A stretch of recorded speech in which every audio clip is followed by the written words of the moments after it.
Alright everyone, hope you're all doing good, hope you're all doing well. For our first, we have William Good, Neutralize, and Shadow of Brazier. We have some other names, so how about we read those?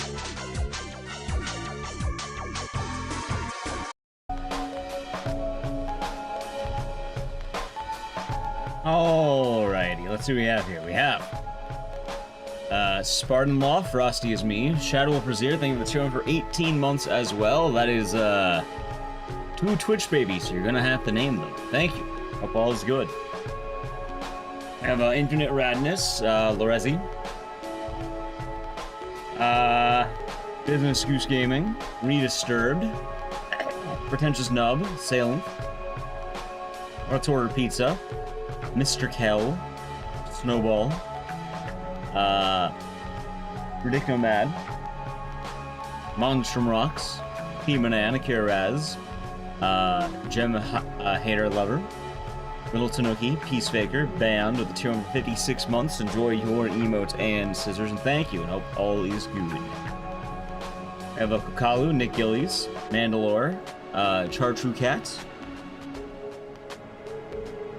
Lady Ashwood, G-Burbs, Farming Purrs, Matt Ben, Moonsire, Max Bile, and everyone else in YouTube chat, which we have Michael.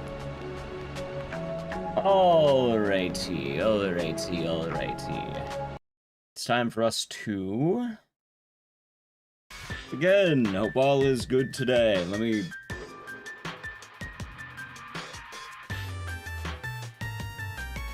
Oh. Alright, yeah, hope all is good today. Today is Saturday. And you know what? If I stream tomorrow, chat, guess what? This will be the first time I'm finally back on track. We'll have a full normal week of streams that didn't have mans dying. Or sad, or... I mean, yeah, or sad, or... exhausted. Yeah, Saturday night. I was going to do a different time marathon today, but I thought we'd take it a little bit easier and do a general games marathon. I thought it made more sense. Made today a lot less stressful, I guess. Although we'll probably try not doing the exact same game as the last time we did it. Although we are doing... Well, we'll probably be double dipping a little bit. But we shall see. Daduki, thank you for the tier 2 for 26 months. Hope you're doing good today, and thank you very much. Sub message, don't scare. That it is. That it is. Hope your day has been nice. Yeah, so I took off 2 days in a row. Thursday, I was actually really tired, but not in a bad tired. I've been working all week long, and I can feel my body catching up to me tired, so I had to take a day to... I actually worked on the video, so I didn't like really relax. I just sort of videoed. So I guess offline work's the word, right? I think that's the appropriate turn of phrase. But good progress. I got a lot of it done. I still need a lot more, though. The problem is Downpour is so fucking long. I'm kind of putting it off. But I probably need to start, like... I think Downpour's gonna be the last thing I do in that video, which is unfortunate, because god damn, it's long, dude. It's like an hour 20 long video. I think I've edited... Let's see. I have like 9 more sections I need to edit, and I finished like 7 or something. Maybe 6, I don't know. Hold on. Arcade, ass, short message, 1, 3, conclusion, 6. I finished 6. So not bad so far. Organs bid someone did a $150 Little Caesars and Little Corner Store and their dog's rest of the night. Oh yeah, I bet it was because of the boxing game, right?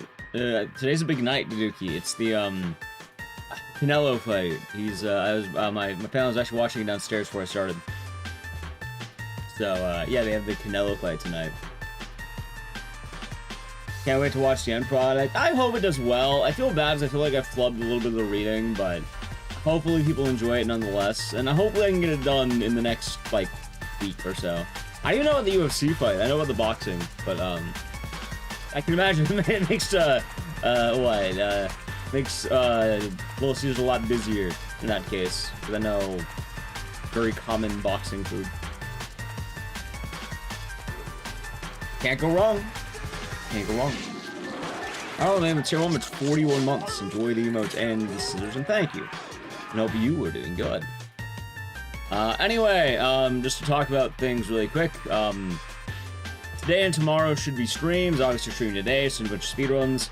I watched some movies yesterday. So yesterday was like my actual, like, first actual day off that wasn't, like, bad. Like, just a day off for the sake of having a day off. I watched movies. I went to the theater, and I saw Weapons finally, and Weapons was fun. We'll talk more about that. I also saw The Long Walk. That movie was worth seeing, but good lord, that movie's depressing. I'll talk more about it without spoilers, but, yeah. Anyway, let's go to RX7. Boom, boom, boom. Yeah, I went to go see The Long Walk and Weapons. Those are the two movies I saw. There's me and Ally Q, and then my brother and his girlfriend. Weapons was very good. Weapons might be my favorite movie of the year. So far it's up there. Like, Weapons is definitely up there.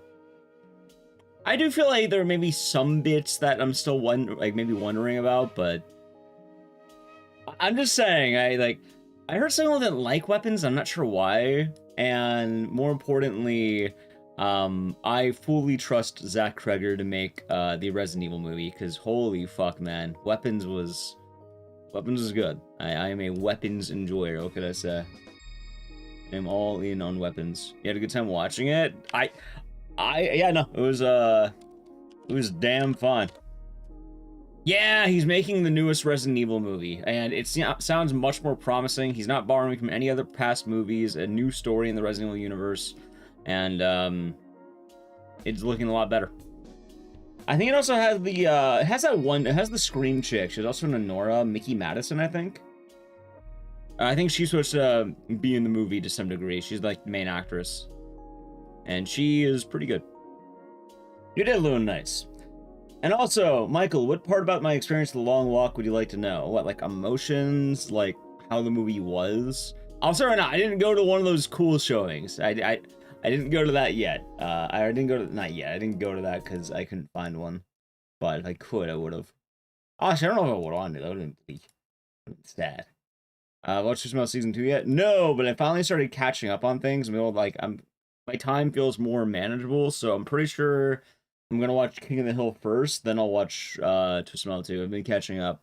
You know what I did see? Because I was watching some movies yesterday. After when I got home, I saw Ringu. I actually finally saw Ringu legitimately. I did get a little bit eepy, but I rewinded. Yeah, no, it was good.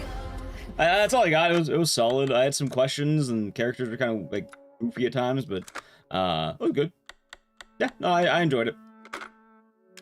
What's better, Ringu or The Ring? I feel like The Ring I still like more, but at the end of the day, it's still like, you gotta have a lot of love for the original. Weapons didn't look good to you based on the trailer you watched. So Weapons is going to be very similar to a movie called Barbarian, which was made by the same director. And it was, Hey, baby. Barbarian is really good, too. Am I feeling any better? Yeah, Jake, I have been, actually. This last week, since maybe Monday or so, I've kind of been getting back into my old self. I've been working on a lot of things and feeling better mentally. So, in comparison to the beginning of the week till now, I've been feeling a lot better. Appreciate you asking. Thank you. I miss you. Yeah, both are good. Both are good on Unknown the Growth. Although I want to see The Ring again now. I feel like I haven't seen The Ring, and I want to, like, do the comparison. Although, that being said, there's one part of Ringu that was like, holy fuck, that was good. So early, too. I was like, okay, okay.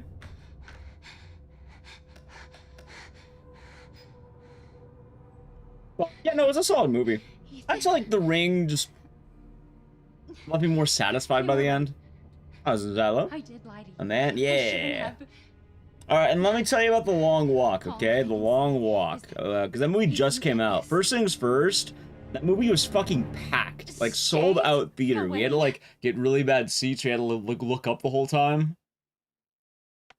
Because they're the only ones available. Because that movie was sold the fuck out. The movie was just very bleak, is a good way of putting it.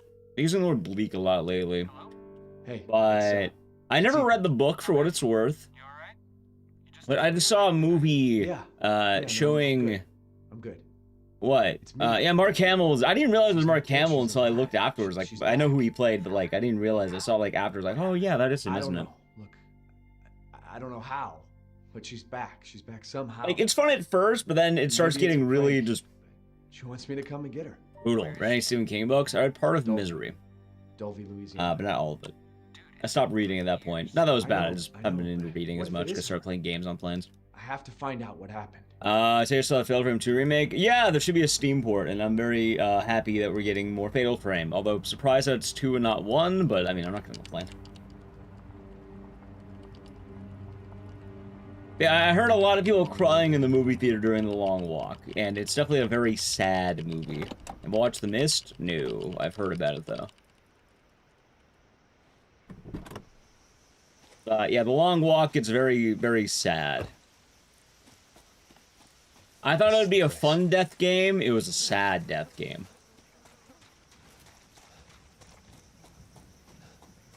I think it's kind of makes sense. It's not like, you know, a death game like, I don't know. What's a good example of a death game? Battle Royale? I think Battle Royale's kind of sad too, for what it's worth. Running Man? Never watched Running Man. Thank you, Saki. Danganronpa? Yeah, Danganronpa's a death game. I don't know how well chat knows Danganronpa. What's your favorite horror game? Probably Silent 2. I've seen Together. No, but I keep seeing trailers for it. Or I keep seeing, like, the image. And what is Together? I've been hearing about that. It might be on the list. You don't find that surprising? I mean, it's more surprising because they made the Wii version, I think, was a remake, technically. Meanwhile, Fatal Frame 1's kind of been left in the dust. At the end of the day, though, maybe Fatal Frame 2 is more popular and popularized more of the mechanics that would be used later, which I get that. I played Chronos. I did. I actually had, like, the last 2 VODs, well, the last 2 streams are actually both Chronos. Chronos is neat. Definitely on Bloober's better catalog, but I still have issues with it. Overall, I think it's a solid game, though. I think it's on the higher end of Bloober's catalog. Nisu thing with the Prime Gaming for 33 months. Enjoy the emotes and the scissors, and thank you. And hope your day's been nice. Danganronpa's getting a remake to a remaster. Isn't something happening with Danganronpa 2? I don't know. Remake. Hey, maybe I'll have to... I played Danganronpa 1 offline. A couple's bodies start trying to combine together. Alright, I'll have to take a look at... Is it in theaters or streaming for Together? Yeah, I have 2 VODs on it. Like, YouTube saves all the VODs, so that's nice. And then Twitch has their expiration thing, but... everything's permanently on the YouTube VODs these days, which is nice. Because I have, like, the live streams, so you can watch them back. But yeah, weapons, holy fuck, man, weapons. The filming segment of this game is after the demo, or what was that? You can find them throughout the game, actually. They're part of the story. I think they're a little bit of the demo, but also... What's the word? You can find a few of the tapes within the game, like the intro tape has one. You find the Happy Birthday tape. They're a plot device. Ah, the Prumpy Rats, different shade of blue. Yeah, I know that name, no worries. Sorry to hear you got hacked. Hopefully it's not gonna be, like, anything too bad. Mia, oh, thank God I found you. It's me, it's Ethan. Ethan? Ethan? But, do you want me to, I guess, call you Frumpy Rat now? What do you mean? You contacted me. No, Hopefully you get your account back. You went to the Demon Slayer movie and you guys say enough and clapping while watching movies. Movie etiquette in theaters is fucking atrocious these days, man. I don't feel about it because I'm also kind of a menace. I don't know if I'm a menace, but like, I haven't shushed in a movie theater before, so I can't talk too much, you know? Like, I had my share of cursed movie going, I suppose. Where are you taking me? When I saw Weapons, there was this chick on her phone the whole fucking time, man. Like, I'm not even complaining, like, a little bit of light bugged me, but why the fuck are you watching a movie, like, if you're... Why are you going to a movie theater if you're gonna be on your phone the whole fucking time?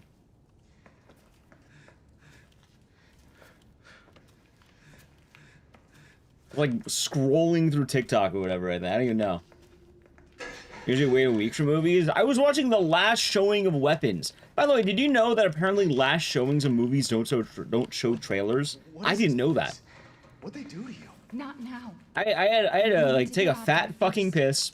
I went to the bathroom and I'm like, oh yeah, no, you know, I'm just gonna miss a trailer or two. It's not gonna be too bad. I go in the movie and I'm like, is this Weapons? The movie already started. I missed like the first fucking 5 minutes because I had to pee and I didn't think that they would start it on the dot. But apparently that's the thing they do for last showings. Like, what the fuck, man? Why? Mia, we have to talk. And Weapons was good. Message you sent me. Not me. That wasn't me. I know it did. I watched it. I just watched it in theaters. Like literally yesterday, Sinisters. The thing I'm complaining about is I didn't realize that when a movie has its last showing in theaters, We have to go this way. they don't show trailers. And I mean, like, you know, like when you go to like the AMC or whatever movie theater you go to, you get in the movie and then they play like the 20 minutes of movie trailers like, oh, here's what's coming up. Family used to bring me food through here. I remember. Yeah, no, I did the same thing. I did the exact same thing. I went to see The Long Walk. Afterward, I went to go see Weapons. But the thing is, when I went to go see Weapons and I went in there, I went in because it was like, I think 11:20 showing. It's like 11:17. I'm like, oh, I gotta take a piss. So, you know, I go take my time. I go to piss. It's there. That's not a thing? It is a thing. I just learned it's a thing. For last showings of movies, they don't really show it or something. Apparently, I don't know what it was. It was glitch or misprogramming. I don't know. I don't know what it was. All I understand is when I went in, I walk in the movie theater like maybe like 11:22 or some shit, and then the movie started playing and I missed the first couple minutes because I had to piss. And I didn't realize because it started on 11:20 on the dot. Now that you're here. There's another door here. I don't know the logic behind it. I don't know what happened. I don't know if it was a glitch. I don't know if it was intended. I'm just, like, for Long Walk, dude, I think we got there at, like, 11:40, and they had, like, 2 trailers left. Sorry, 11:40. We got there, like, 20 minutes late. And you know what? No worries. We perfectly timed. It's like, okay, we're good. Go to take a piss during the beginning of Weapons, and I missed the beginning of Weapons. Which is not the end of the world. I caught up pretty quickly, but... People's attention span is so cooked to movie theaters nowadays. I think it's in general. The crew skipped it because they want to leave. That would make sense. It was kind of a late showing. I didn't realize they could just skip it. Oh, maybe it's the last showing of the day. Maybe not like last showing in theaters ever, but like last showing of the day. Finished Chronos? Yeah, I did.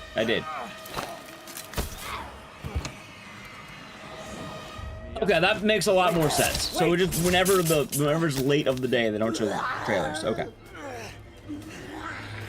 Yeah, we beat Chronos. By the way, we're not doing New Game Plus. I did the main New Game. I looked up the ending of New Game Plus because I don't want to play Chronos again. And okay. So you're telling me, Antique Whiskey, I should rat out my local movie theater in exchange for a couple of free movie tickets. I'm not going to, I can but... feel her clawing her way back inside. Okay. Get out! Leave me alone! Yeah, I've never had that. Do it? Nah, it was a late show. It's not the end of the world. I'm okay with it. Like, I think all I missed was, like, the intro, and, like, that's it. Like, I caught up on everything. I think they even replay the intro at one point. You see the landing of Chronos. Oh, that was Mia. That she is.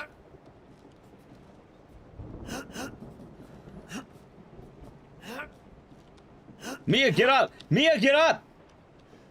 Hold on. Miss Land Chronos. So, I'll tell you right now. They didn't blue. They definitely didn't blue. How about one clean reset? How about that? They didn't blue.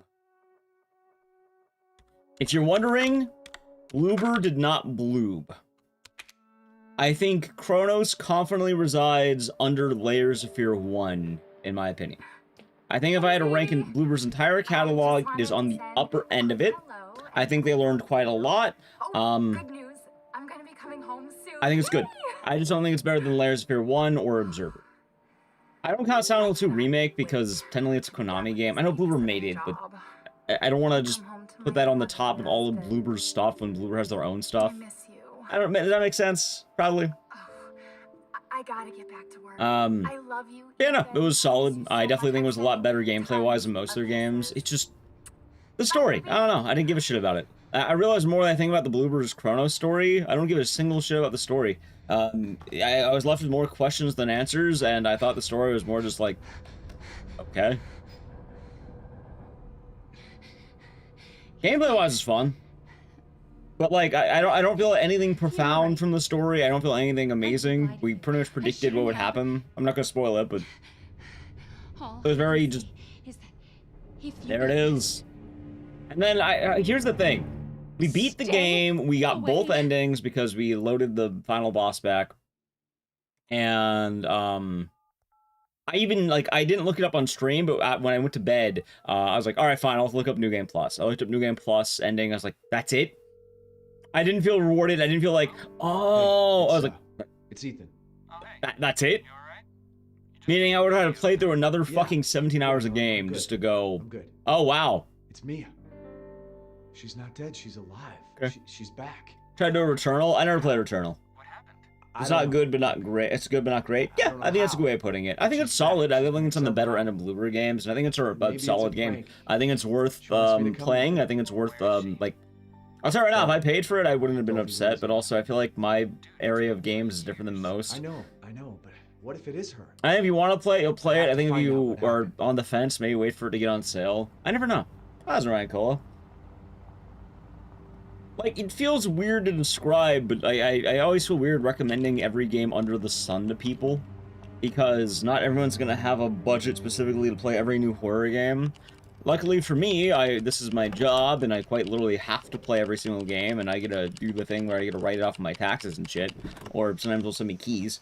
But how many all-time players I have? Already 7? I don't even know. A lot. This is the place. Pick up Sound on the Left. I'm excited. F's gonna be tight. So I always feel like, if people really want to play something, they will. I think it was worth what I played, for Chronos. I thought it was fun. But I always do feel a little bit weird recommending things entirely. Usually it's yeah, no, if you're interested in this thing, go for it. It's early access or no for Silent Hill. Silent Hill F's gonna have a 2-day early access thing, where if you pay extra money, you can play it 2 days early. If I don't get a code or sponsor it, I'll probably just do that, which I'm pretty sure Actually, I think I can apply for a code right now. Maybe I should. But, we shall see.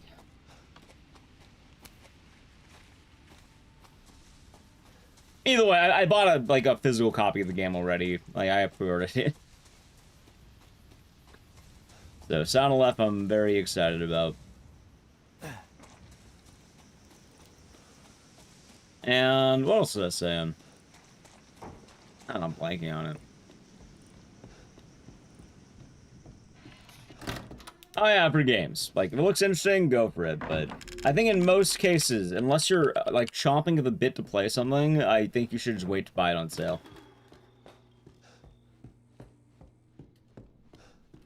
I think that's a fair estimation, right?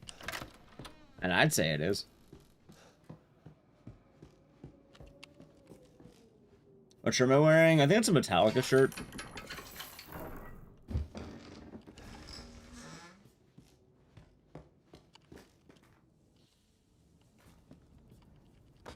Anyway. Now chat, let me tell you about weapons. Holy fuck.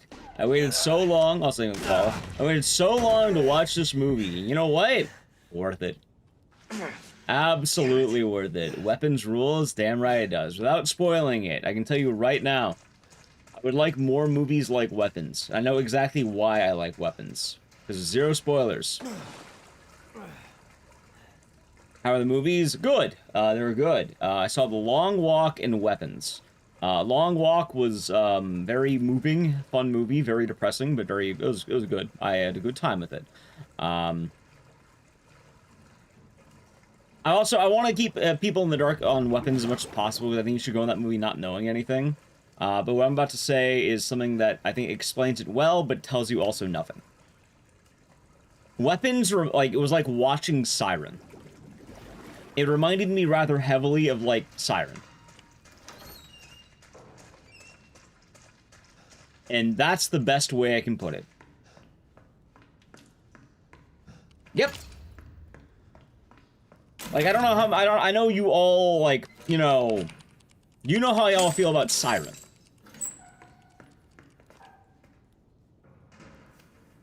Her Long Walk made a lot of people with some heartache. That did, absolutely. Long Walk was pretty brutal on the mind. Also, yeah, I remember Long Legs, because people were hyping the fuck out of Long Legs. No, I wouldn't. Did I? I didn't hate that movie, but Did anyone? I definitely think the hype betrayed it. Hey, who else is here? What the hell's going on? Daddy's coming. We need to go. Daddy? We need to go now.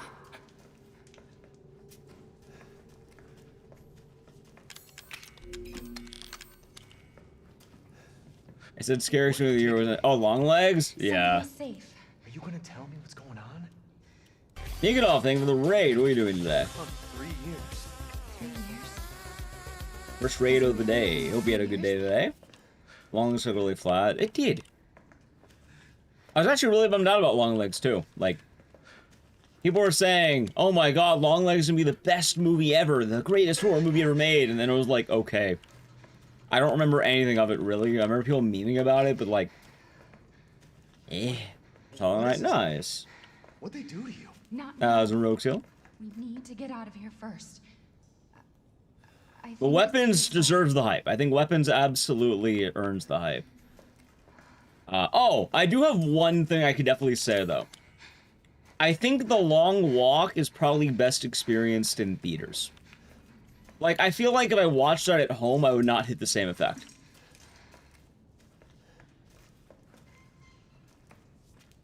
Mia, we have to talk. That message you sent me. Not As your mommy, daddy. I don't even remember that part. I remember in the car, but I don't remember the mommy, daddy. I remember the... Fine. I think the best part of Long Legs is the first 5 minutes. Everything that I know. I'm not being a dick, by the way. I think that movie opened up very well. Like, the first 5 minutes, I remember being pretty good in Long Legs. I was like, hey, you know, that's pretty tight. Yeah, it's an audio thing. Do you know anything about the Long Walk, Michael? I remember. Or does anyone know anything about the Long Walk? Not just Michael, but anyone. I mean, for what it's worth, I didn't think Long Legs was bad. But, alright, chat, you're gonna laugh.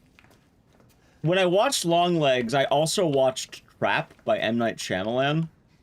There. I remembered I remember Trap more than Long Legs, but not for the reason you would imagine. How's my town bar? Morning to you. Well, the reason I remember Trap more is because of the fucking guy in the movie theater. There's another door. My favorite movie theater guy. I fucking love that guy. It was an old Asian guy and his wife, and he just, after the movie ended, he stood up and clapped, and he was audibly saying, M. Night, you've done it again, and he was just telling his wife how much he loves M. Night movies, and how it was the best movies he's ever watched, and you know what? He was right. He had that effect on me. Nobody stood up and clapped during Long Legs. No one was like, oh, that was great. No, I remember people talking in the movie. I remember it just being like, oh, it's there. Meanwhile, Trap, M. Night, you've done it again. Yeah, no, that guy was infectious. He made me, he really sealed the deal for me on that. Sorry. Really sealed the deal. As I'm watching it, nice. My family was watching it downstairs before stream started. Keep up the walk at 3 miles per hour, they slow it down, they die. That's it? Yep. So, the Long Walk, obviously, going into it, the, you know, it's a death game. I think it's like 50 people, 1 man that can be left standing or whatever.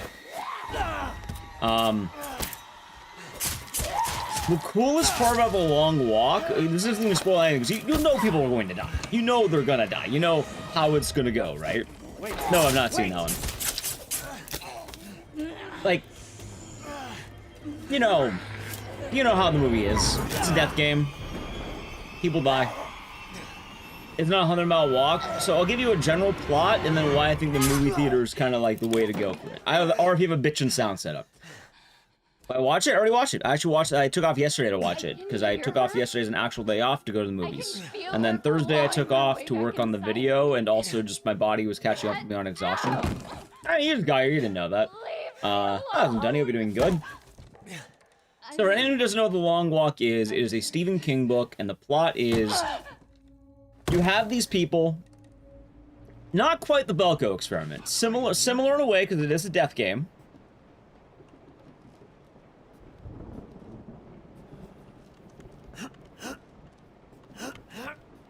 Give me a second.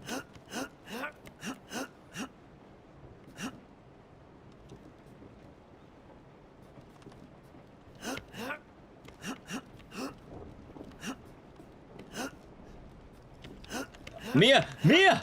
Alright, let's go with it. I don't even know if I'd say it's kind of like Circle, but the plot... Alright, so the way it goes... People sign up for the Long Walk. You learn by watching the movie, everyone has their reasons and shit.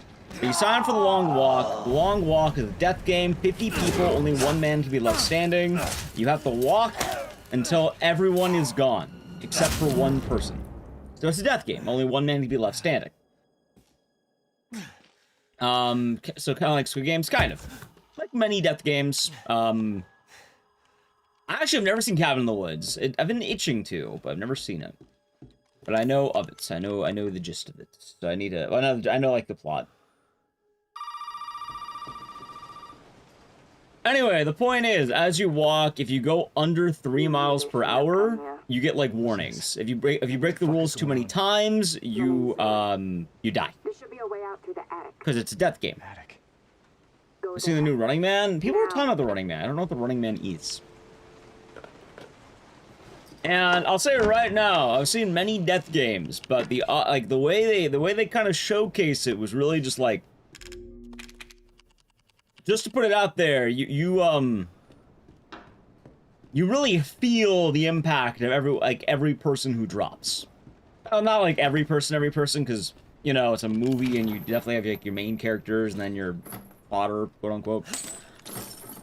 But I feel like if I watch it at home, I wouldn't have the same impact because every time you hear like the guns go off, they're so fucking loud. Like the audio balancing, like boom, it's like wow. You really feel the shock of the characters, quote unquote. Oh, dear, Arnold, gotcha. I'll look into it. It's okay, it's me. I know you did. So it's one dude. Also, the Long Walk, I think people sign up for it. That is the thing. I won't say too much more.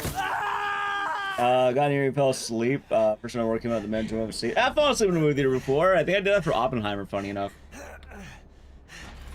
I've done it a few times. Hi, Bunko. Hope you're doing good. Luck, thank you. That's a verdict. Doing good. Very emotional, very sad, but good. It was a solid movie. I would see it. Well, I don't know if I'd see it again, but I saw it on opening day. I had a terrible seat, and I still think it's worth seeing. Like, the audio, the movie theater audio really makes a difference. I feel like if I saw it at home, I would not have liked it as much. Not saying it's bad to watch it at home, but, like, every time they fire those guns, I fucking felt it, man. I was like, God damn. Like, you know what's coming, you feel the anticipation, and then it's like, boom. It's like, oh. It's also just very depressing and bleak, just... how do I put it without spoiling too much of it? You're just watching, what? Physical exhaustion, I guess. Having one like that really shake things up. I mean, horror's been, I don't really think it shakes things up. Horror's been pretty banging for the last... Fuck, I don't know. I don't know a time where horror was bad. Nah, no third person's view of this game, to my knowledge. It's very real and grounded. Yes. So I'm not gonna lie, I was kind of going in expecting like a lot of other death games. Like, yeah, like let's go Circle. Someone mentioned Circle earlier, right? I watched Circle. I like Circle. I'm just expecting something more a little like, you know, maybe not so, grim. Because the long walk, it's very grim.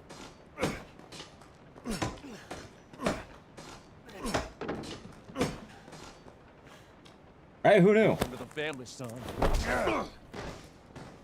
Sounds like a death march. That's what it is. It's a death march. I also want to mention, the gore felt, very visceral, I guess. I don't know. I feel like in other movies, when you watch people get shot, they just, like, get shot and they ragdoll down. But, I don't know. It felt very graphic. Definitely hit a little, like, unexpectedly graphic in a good way. I feel like it had the power behind it. Yeah, I heard about it. They had some showings of The Long Walk, where the whole movie you need a walk. So. We'll see. I don't really plan on reading. I have to work on a bunch of video stuff.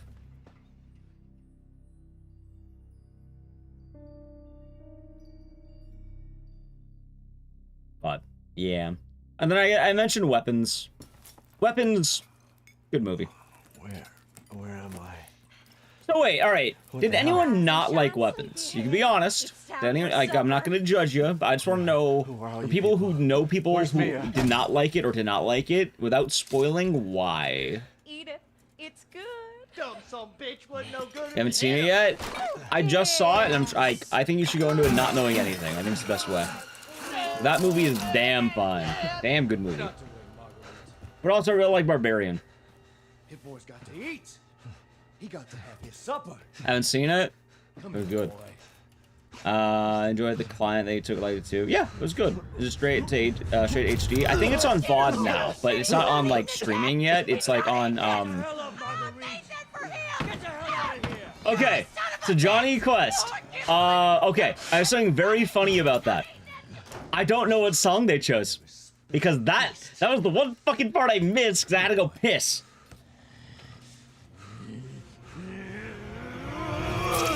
George Harrison song? Which one? Damn it. They are Britain's Griffin. I don't know if it's weird. Honestly, you shouldn't. You should not hear anything about Weapons. If you're seeing it, try not to. All you need to know about Weapons is 17 kids have gone missing. You don't know why. The town is left in awe. I was about to love Jackler.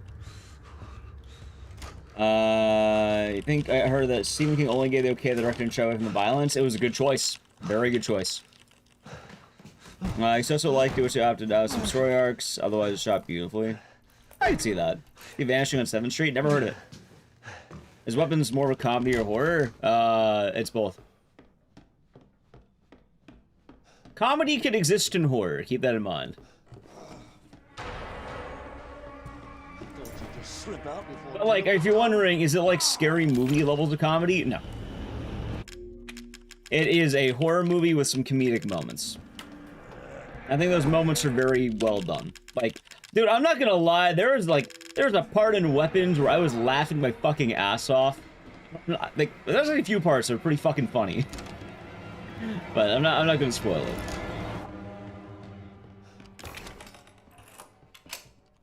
Him looks great. Him, I think I saw a trailer for him. There's more of a comedy than Bloodlines. A little bit. But like, yeah, you like, it's kind of like that. Like, it's kind of like Bloodlines where it's like still horror, but there's some cheeky moments.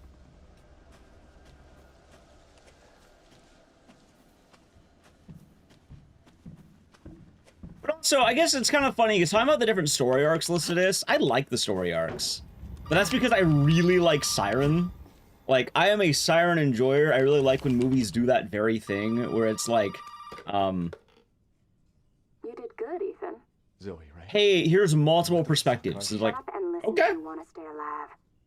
You I don't know, gotta I think it's fun. I think it's a very fun, I'll see you when I get to storytelling the main like, hall. All right. Oh, device. And that thing on your wrist is a codex. Don't lose it. It's important. It's Scary Movie's original name is Scream. Yeah. How's it, Brandon? I hope you're doing good today.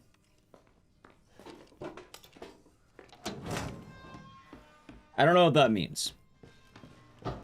Whenever I think of that, I think of Siren, though.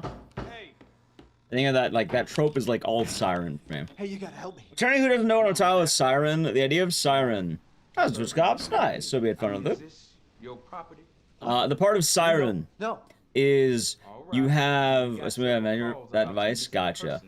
You can say Siren. I gotta get out of here. So Siren, I guess it takes from the Rashomon.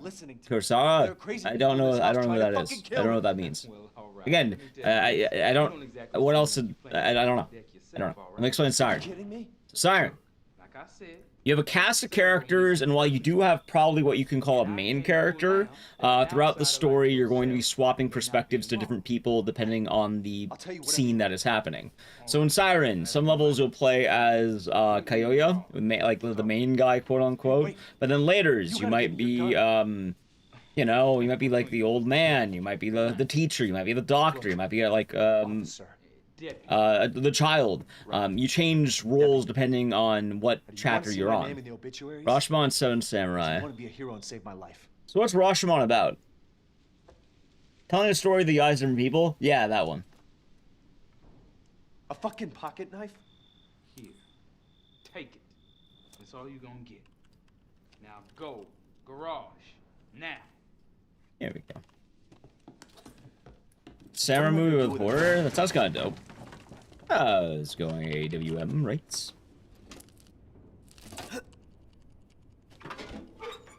Oh, the problem is I don't know what movies are coming out now because I missed all the trailers. I had to pee. Hey, we gotta get the fuck out of here. Now first you need to tell me what Fucked you're up, doing Chad. out there alone Fucked in the up. middle of the night. Me? What about you? No, it's my job. Happens every It's your time. job, and tell me. Answer my Chat, question. Cure. You're not gonna believe me if I told you. Try me. Hey, put that door back. Put that door back up. Wait! Is Cure the one with the green blood in the hospital? Japanese movie, right? Fuck it. I'm gonna kill every one of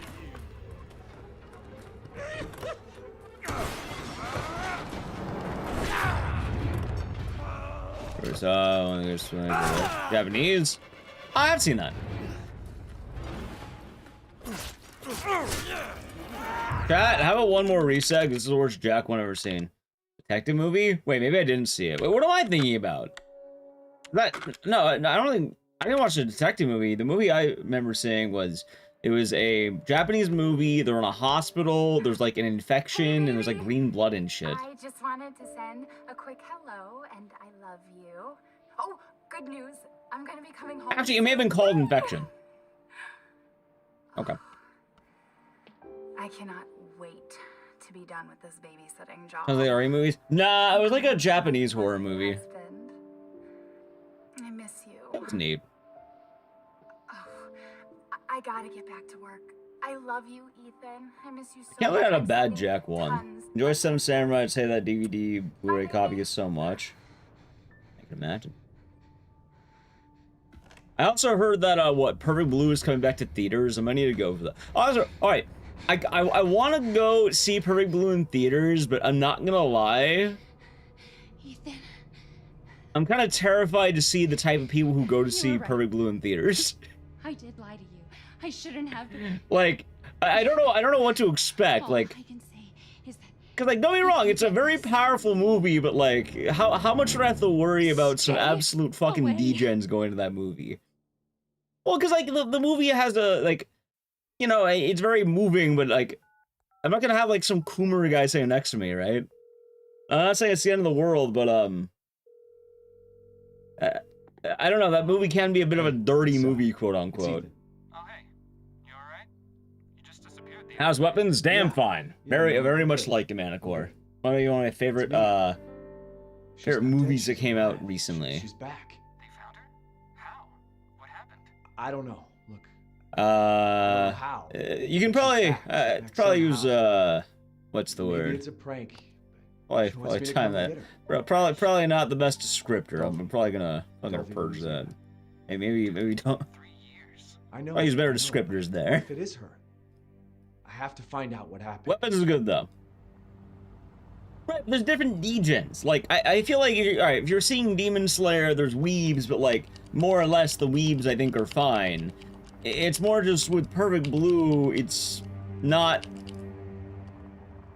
a normal movie, you know. And I think it's a fine line of, I don't fucking know, man. This is the place. Also, I feel like certain movies have powerful themes, but there's that one scene or scenes that attracts, like, E-gens. A good example, Midsummer. I remember watching Midsummer on a reshowing, and, I feel like the attendance of Midsummer was not what I expected. Although I remember a lot of people walking out of the theater, I think. That's actually kind of weird. I remember a lot of people walking out of the theater for Midsummer. Honestly, I think I remember that right. Now I can remember it. It's not for the beginning scene, in general, just throughout the movie. Also, Satoshi Kon movies. In fairness, I've only seen Perfect Blue. But Perfect Blue is a very particular movie, and having seen that recently and, I guess becoming a fan of it, I imagine that's a very, because I've seen Paranoia Agent, actually. Midsummer's so good. Maybe the people weren't expecting what they got.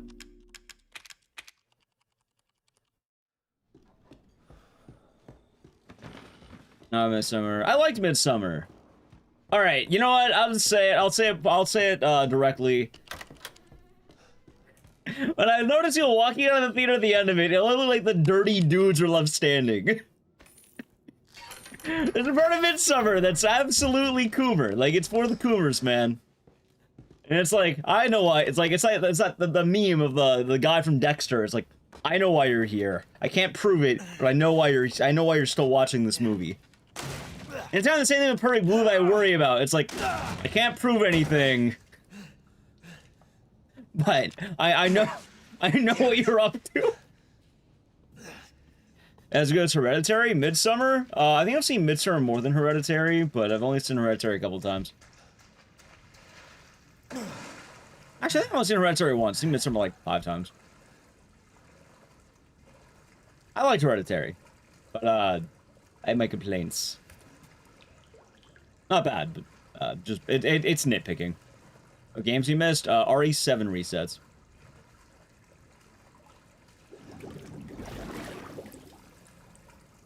It's all good, Hollow. Could also be those who are interested in it. I guess that's fair. I mean, I'll probably see it anyway, but I'm just saying, I got shushed during Midsummer. Midsummer's the movie when I went to the movie theater, I got shushed. Also, yes, I did. Yes, I did, unknown about. Endurance test? I don't know what that means.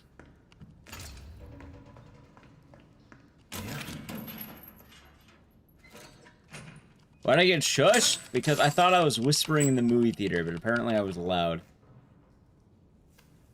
For what it's worth, there was one guy who was like all the way across the theater. No one else complained. It was one guy. Are you alright?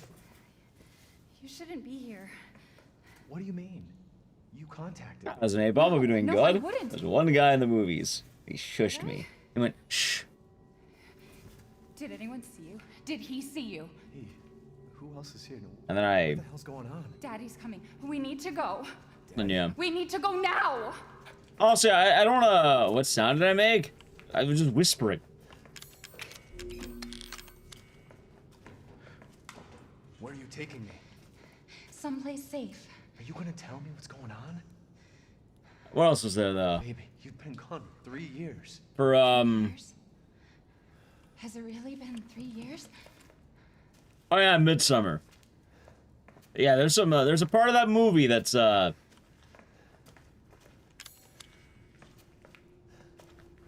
little bit there. Which is kind of weird, right? Like, the intended audience versus people who end up enjoying something. What is this place?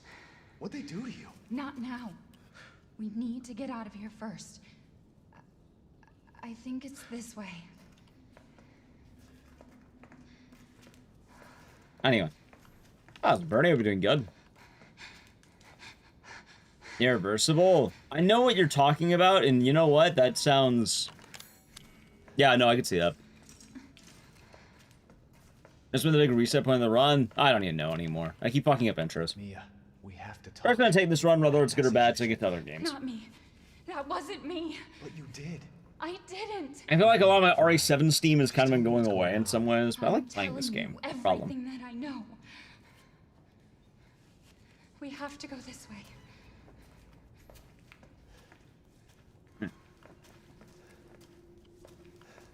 And I think Perfect Blue is October 3rd, so I have to find a showing near me. Are you sure you know where you're going?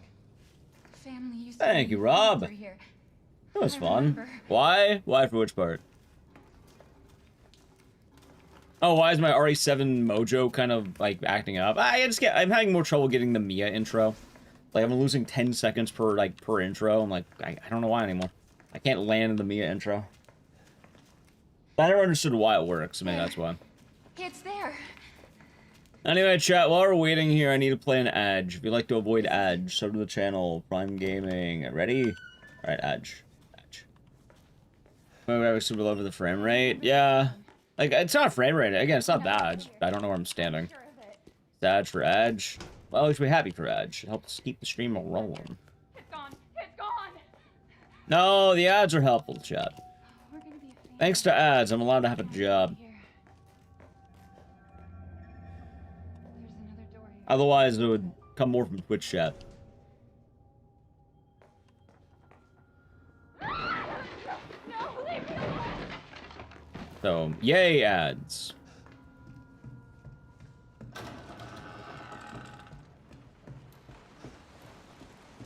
Hooray for ads. Boink. Professional ball spinner? That sounds right. Well, like Ledge? I like that one. I should sell your ad lot? Well, thank you. Are you getting American ads? I don't know. Watching an American stream? I don't know what that is. Ow. Oh, God, I'm getting a lot of good cracks. I don't love my wife enough. Well, understandable. I don't have a wife. I was in Roz, being fear, no you. Mia? Yeah, I did A-bomb. I watched The Long Walk and Weapons.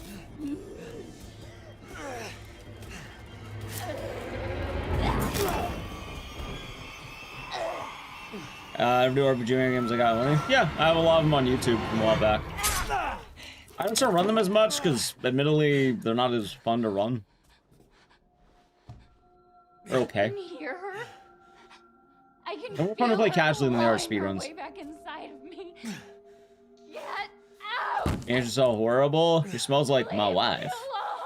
alone! It's called love. I've been bad. Smell love. I deserve this. The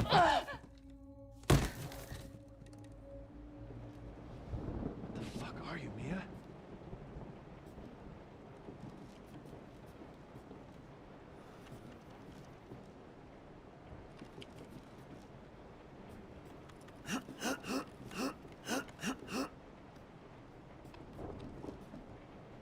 Yeah, I didn't get it.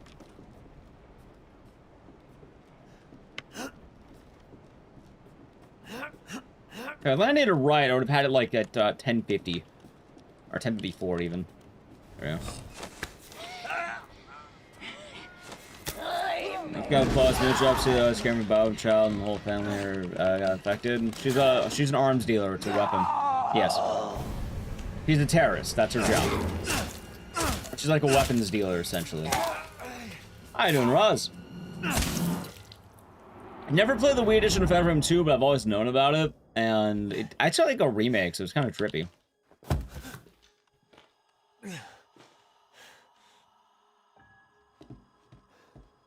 I guess it's good to get it. Does she's forgiven later? She's her wife.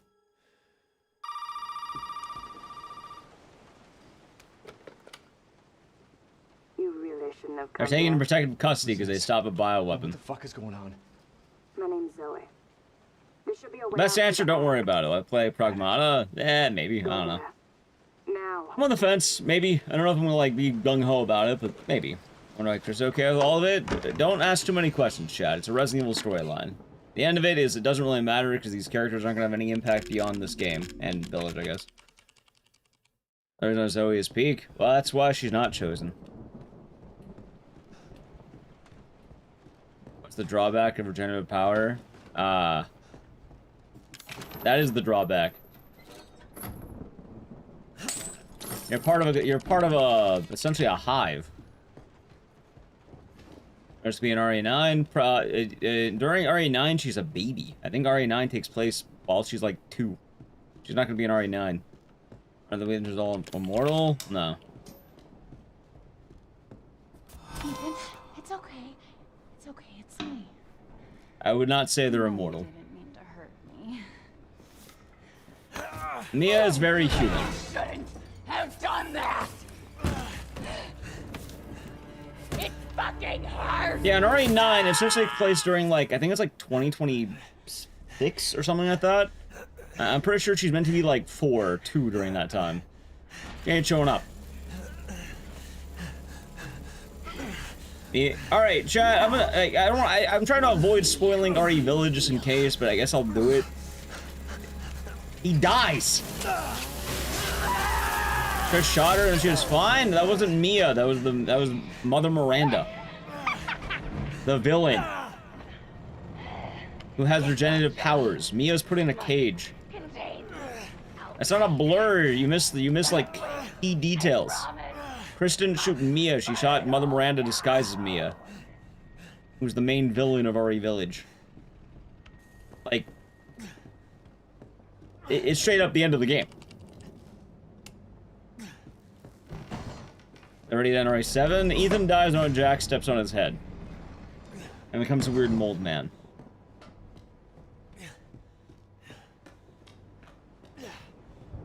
It's all a mess? How was that a mess? It's like the main plot twist. It's just not Mia. How did Mia survive a gun? She didn't. That wasn't Mia. That's like the whole thing. That was an Australian.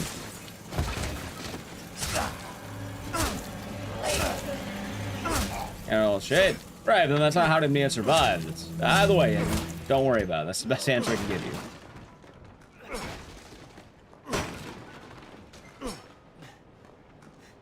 His hand got cut off. Yeah, he walked it off. That was an Australian.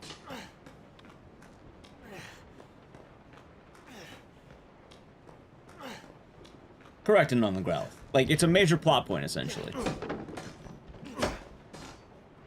Welcome to the family, son. AWM Right saying the Prime of Gaming. Enjoy the emote and the stairs, and thank you very much. And cheers. It wasn't Screwdriver, it's one of the changes of the 0D version or the Japanese censored version that I play. Which I play this version because it doesn't have a weird tint that the Steam version has. It's kind of goofy. Cheers, cheers.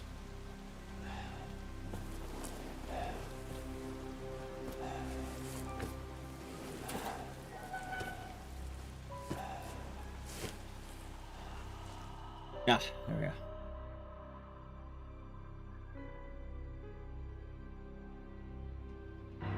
You looked it up? You didn't need to look it up. I literally blatantly told you. Come on. Are you just ignoring what I'm telling you in chat? Work to do. Like, the words coming out of my mouth explaining the plot. Why bother asking the question if you're not going to pay attention to the answer? And so what you forgot? You forgot because you just don't pay attention to it. Where am I? That's why you forgot. What the hell? Rise and shine, sleepyhead. It's time for Like, why bother? Why am I even bothering explaining this whole thing that you asked 5 questions about if you're not going to pay attention to it? Eat it. It's good. Dumb some bitch wasn't no good to be him. And no, Miranda was not. They make a very clear plot point that they haven't been doing much. It's like right in the beginning of the game, too, or some shit like that. It's on a note. His boy's got to eat. He got to have his supper. Like, I don't feel like I'm being a dick on this. Like,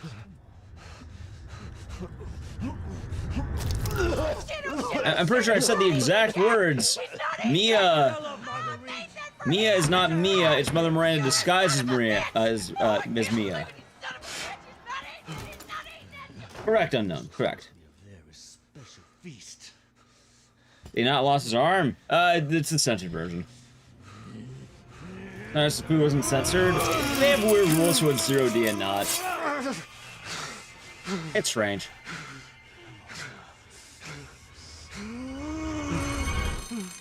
God damn it! I'll bet it's that cop again. Goddamn pigs! Thank you, Chardog. I'm coming back for you. Yeah, decapitations, still like that. It's strange rulings. Alright, now we're going no reset mode. Hopefully. Yeah, I don't know why they changed it from a fork to a screwdriver, or a screwdriver to a fork. It's very strange. Yeah, so the censored version used to be popular for speedrunning, which is why I'm playing on it now. But they're having some weird rule changes. I'm still playing on this version because when I tried the Steam version, it has this weird tint, and the game looks odd, so I don't like it. So I'd rather have the game have less violence than the game have the weird tints. This game also used to have an advantage if you played on the censored version because you saved 30 seconds. However, with the invention of Windows 11, they kind of fucked up the tech. So the payable advantage is no longer applicable, which kind of sucks. But oh well. Like previously for years, this version of the game is used to save 30 seconds. And I'm still playing it because the Steam version has this tint. I also can't play the updated Steam version because it's just notably worse.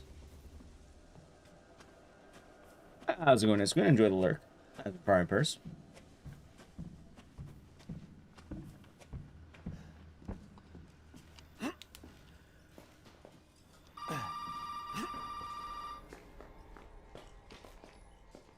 Which, yeah, I mean, it makes sense. If you have, like, a version of the game that's not going to be available on modern systems, then run into some real dilemmas. Or see on VR games, I have no room, I have no VR, and I don't really want to. So probably not. What VR games do I speedrun? What VR horror games are there that are interesting? Don't lose it. It's important. I don't think there are any. Lindsay, thank you for the tier 1 for 13 months. Enjoy the emotes and the scissors, and thank you. Hope your day has been nice. Nope, all is good. This is a VR game. The VR in this game apparently isn't really VR. It's like you play with a controller and then just can look around. That's it. Just RE7? The value isn't really all there. Me? No. No. Have a good night, Michael. Take it easy. Sleep well. You don't understand. I gotta Good rest. Calm down. You're not listening to me. Like, realistically, what do I gain by playing on VR? I don't gain anything. Well, all right. Let me tell you this. You don't exactly seem like you playing with a full deck yourself, all right? There's no advantage. Look, like I said, we've had several missing persons. I realize as well in many cases, like, sometimes novelty's not worth just playing a game normally. All right. I'll tell you whatever you want. Value's kind of lost on video. Meet me in the garage. We'll talk there. Hey, wait. Again, motion sickness. Your gun. Yeah. You must have lost your mind. Also, there's like literally nothing. Oh, if anything, RE7 is not even VR, like true VR. It's like a very specific RE7 build. Do you want to see my name in the obituaries? Like, would I even be able to read chat if I did that? No, I couldn't even read chat. Recently got RE Village. Nice, so we have fun. It's a fun game. I like the upgrade system. A fucking pocket knife? I hope you enjoy it, Traw. That's all you gonna get. Howdy, Kirsten Spur. They're doing good. Garage. Now. What am I gonna do with it? Besides, I'm pretty sure we're gonna be going into Silent Hill Mania in the next week or so.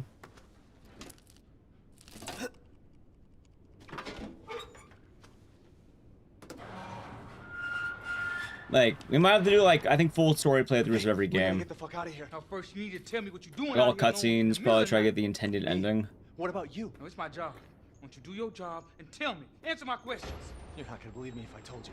Try me. Try to, like, catch up. Although there's, like, no real story. Yeah, no, I'll be very excited. We shall see what happens with Fatal Frame Remake. I'm happy with it. I'm very happy. Silent Hill 4 done. We'll probably do Silent Hill 4 after this.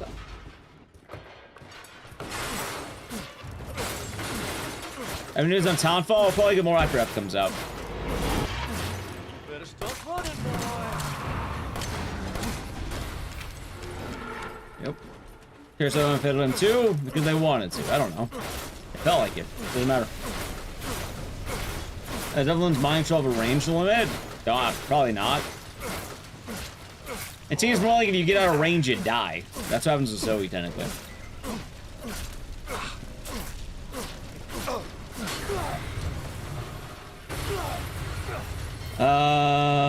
So it's 2, shall play first and then sort of 2 OG. Fatal Frame 2 could be started off on 2 if you want to.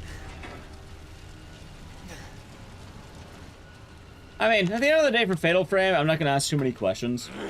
They feel like it. That's really it. Wasn't 3 the most beloved one? No, it was 2. I think 3 has diehard fans. Personally, I think 3 is the worst one.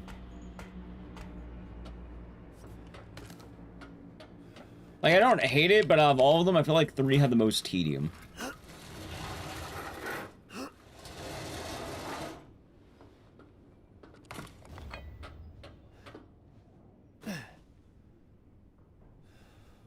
Well, many things, I'm not gonna ask too many questions, chat. I kind of just roll the punches, I guess.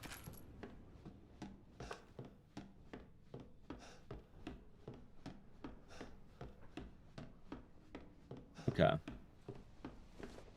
Yeah, a lot of cool stuff coming out though. A lot of good times rolling. Bearstone, I think with the 234 months. Check out Steam today? No, I've not. I've not opened Steam yet. I'll probably do so soon. TM. I'll be doing good though. Doing all right. Take care and much love. Also, did wait, what am I doing? Steam today? No, I have not. But thank you, Bearstone. I'll be doing good today. What's on Steam? I guess games would be on Steam. Alright, I fucking memory hold that. Losing time. I'm already 20 seconds down. It's fine. Alright, 3 and 4 your favorites. Nice. Some of my wish list. I don't even know what's on my wish list anymore. About to check it out.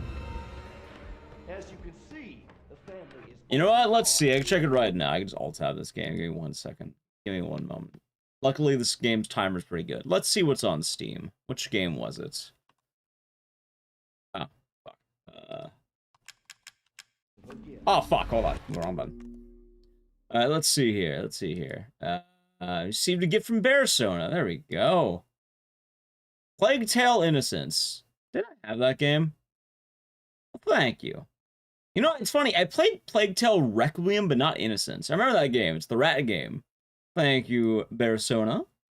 A Plague Tale. I remember Plague Tale. Thank you for the belated birthday gift. Why do I have so much fucking spam on Steam anyway? I should close my comment section on Steam. I don't talk to any of these. Like, I have no idea how these people are commenting half the time.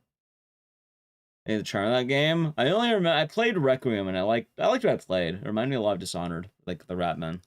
Okay. As an ET, happy late birthday. Thank you. Anyway, am I losing time? Probably. Do I care that much? Not really at this point. I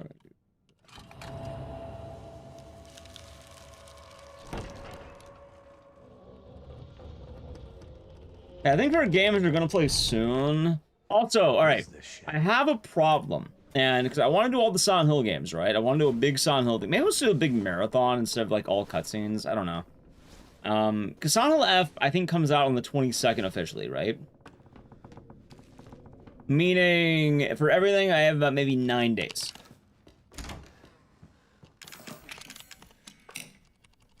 On the 15th, I want to play a new game that's coming out, 25th.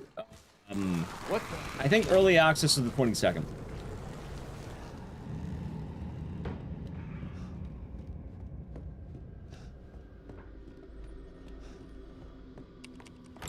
Like, they have a weird rule. It's dumb, Brendan Simon Griffin. They have weird rules about, like, oh, you pay $10 more and you can play the game 2 days early. Meaning, if you want to play the game day 1, you have to pay $10. 23rd? Well, I checked Steam. It says 22nd for my time zone. Like, I saw it, like, right before stream started today.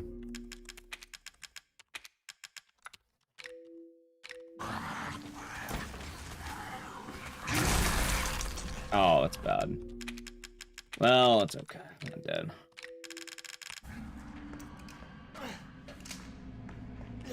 Let's go around and manage to take care of some stuff. Nice. You're an idiot? You're not an idiot. They have weird rules. I don't think it's your fault.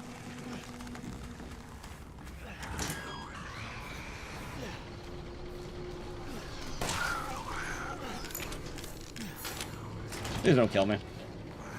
Alright, cool. 25th official release, 23rd, you bought the deluxe edition. Right! You said 23rd? Right, but it's weird because I think a lot of it depends on time zone. For instance, my time zone for some reason says the 22nd. Meanwhile, a lot of people say the 23rd. I'm not sure why. It's weird. Nice, we're going right this month. Nice. Hey, that sounds good. Good RNG is good. How's Captain Clown? I'll be doing good. What I think gameplay for Requiem? I haven't looked at much of it yet, but I'm excited. From what I've been hearing about, it sounds damn good.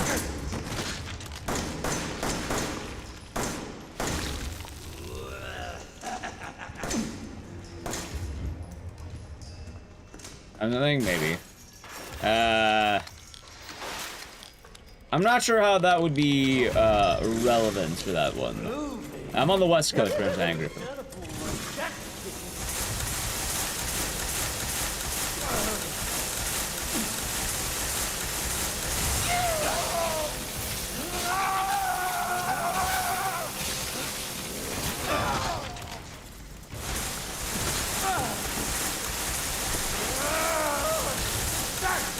Damn it. Alright, that's fine.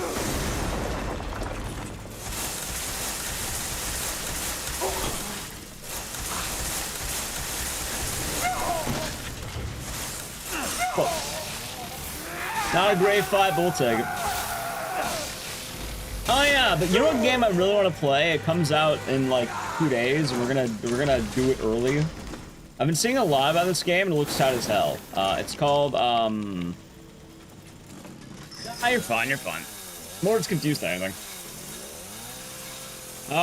Sorry, it's like No, I'm Not Human. No, I'm Not a Human, I think it is. I'm excited for that game. It looks good. It's one of the cool indie games I've been like taking a look at lately, and I would like to play it.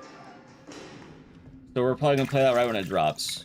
The analog horror? Is it analog? I don't know. I don't know what analog is these days. I think the plot of the game is that people come to your door, and then you have to gauge whether or not they're human. Maybe. I don't know what analog is. But either way, we're playing that.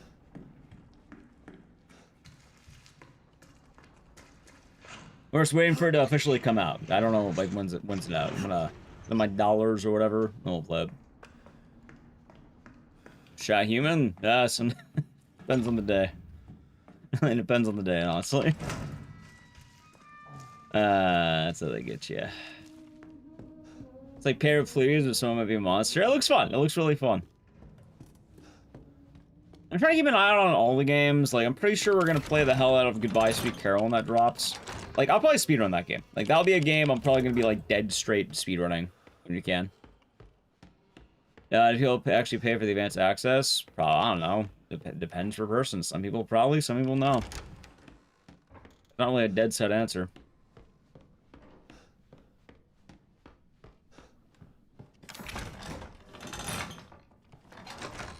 I kind of go into Sound Left, like, if I don't get a code, I'll probably play for advanced access because I really want to play Sound Left because it's also my job to do so. And I've been spending the last fucking, I don't know, my whole life playing Silent Hill games.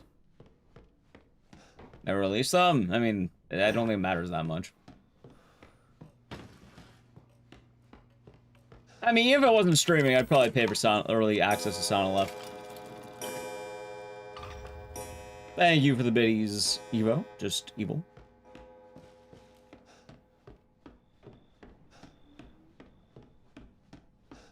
I can't tell people how they feel like spending money. I think most people can.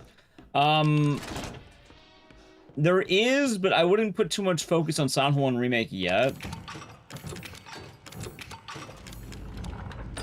They might remake the Silent Hill 3 ending or keep it the same. They'll probably have new endings, but I guess.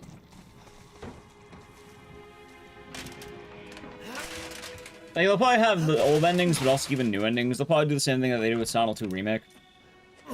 But luckily for us, we're a very long road away from that, so I don't have to worry. Weed chat? I mean, some people in chat are probably high.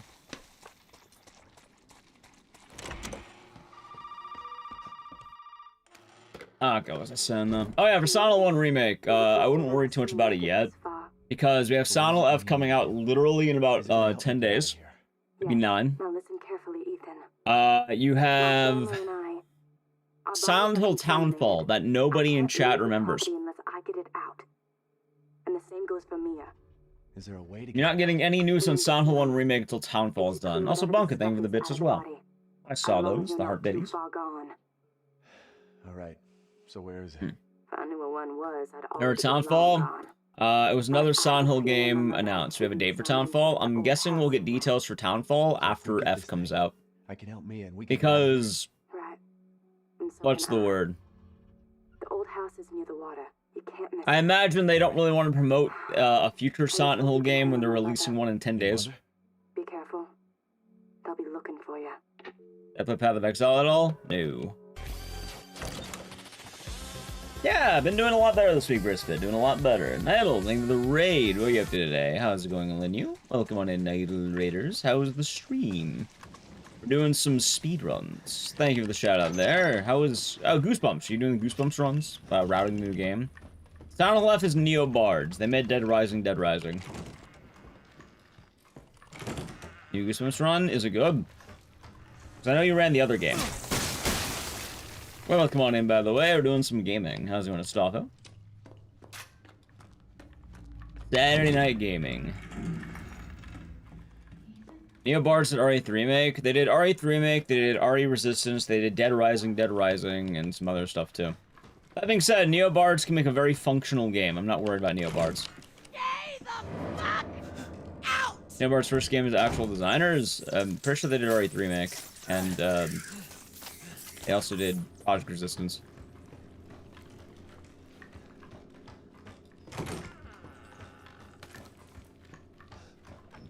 Yes, they also supported Onimusha. I can't do one Silent F because you had to help pay the water bill. Yeah, no, that would be a good reason not to play it. And controller would definitely be another reason not to play it immediately. No overkill.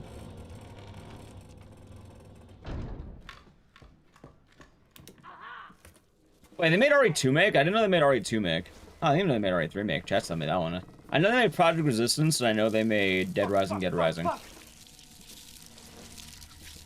Jesus, fuck!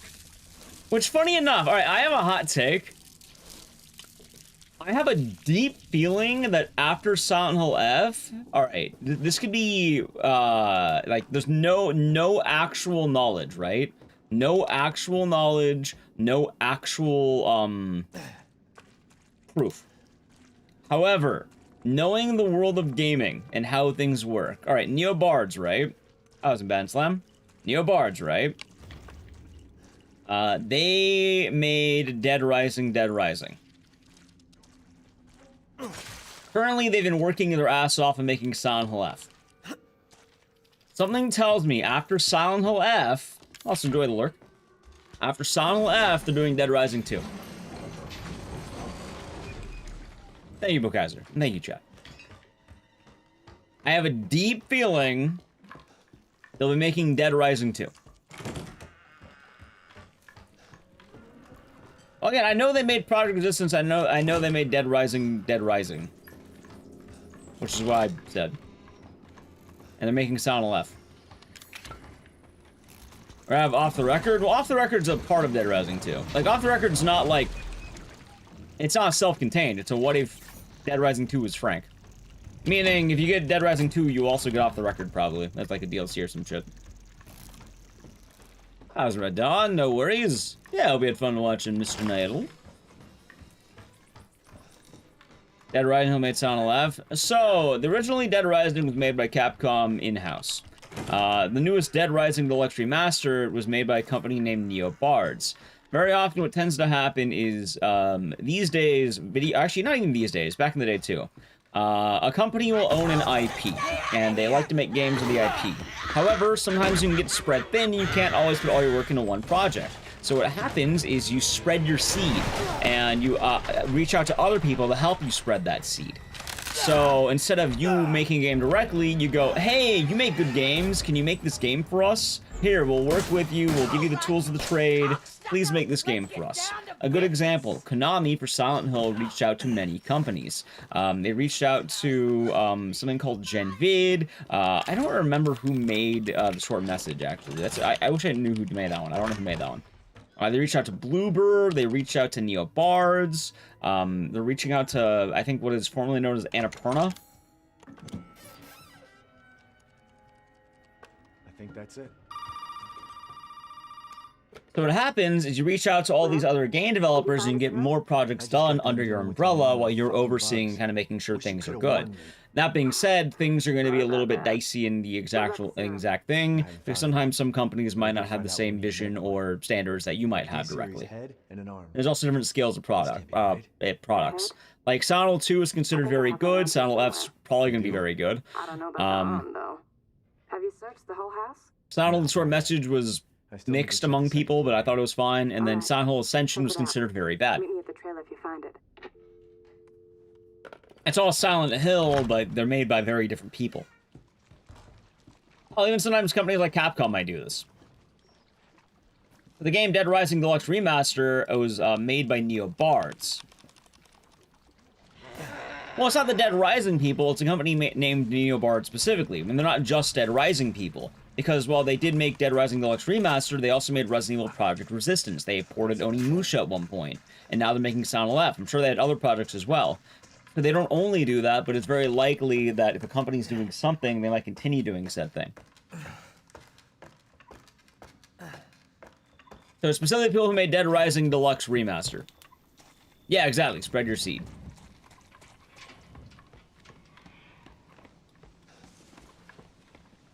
Again, they did make Project Resistance. I'm pretty sure they actually did do that one. Had to do with the emotes. Hey, that's why they're used. They're good emotes. I'm glad you have them.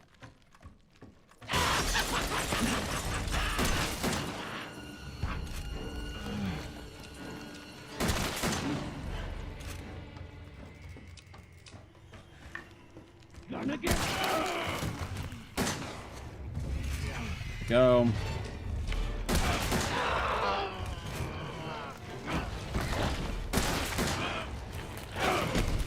Nice.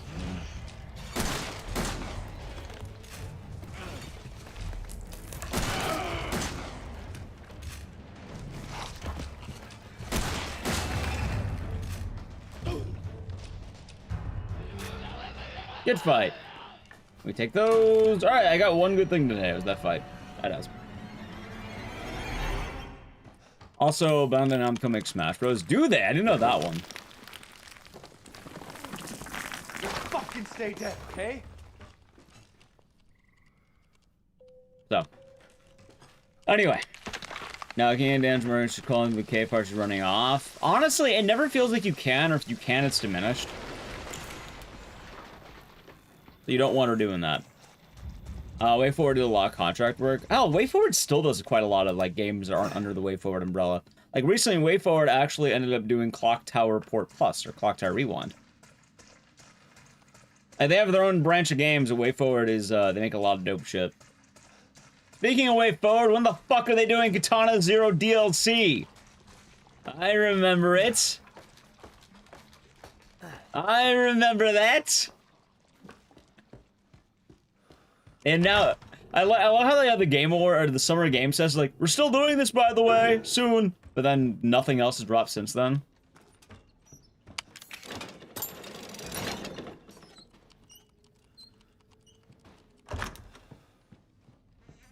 Soon. Exactly.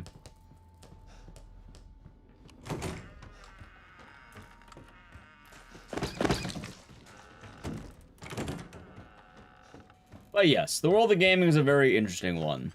That being said, the whole point I'm making is I'm fully expecting, like, my big theory, after Silent Hill F, I feel like we might be getting some news on DR, like, not, like, DR2 in the next year after. Like, 1 year after Silent Hill F, right?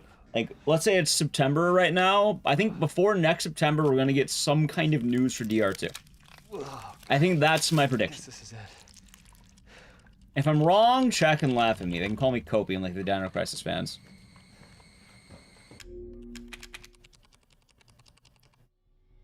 I don't know the Epic of Gilgamesh.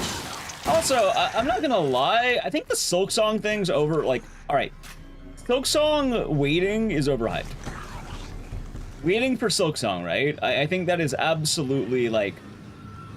I don't think Silk Song fans can talk about waiting a long time. It was 6 years, right? Evil Cherryberry, thank you for the raid. What are you doing today? Look, come on in, Cherry Raiders. Oh, wait, I don't do that. How's it, Candy Court? How's it, Ms. Polly? How's it going, Higgy? How's it going, Healer Nico and Jeff Atwood? Oh, come on in. You're doing, huh? Hey, what a game right there. What a game. You can also do the fancy one if you would like stuff, though. Well, come on in. How was the stream? Doing your choice marathon in the Haunting Ground? Wait, are you speedrunning Haunting Ground or like just chilling on it? I'm gonna speedrun Haunting Ground. I'm gonna Haunting Ground enjoyer myself.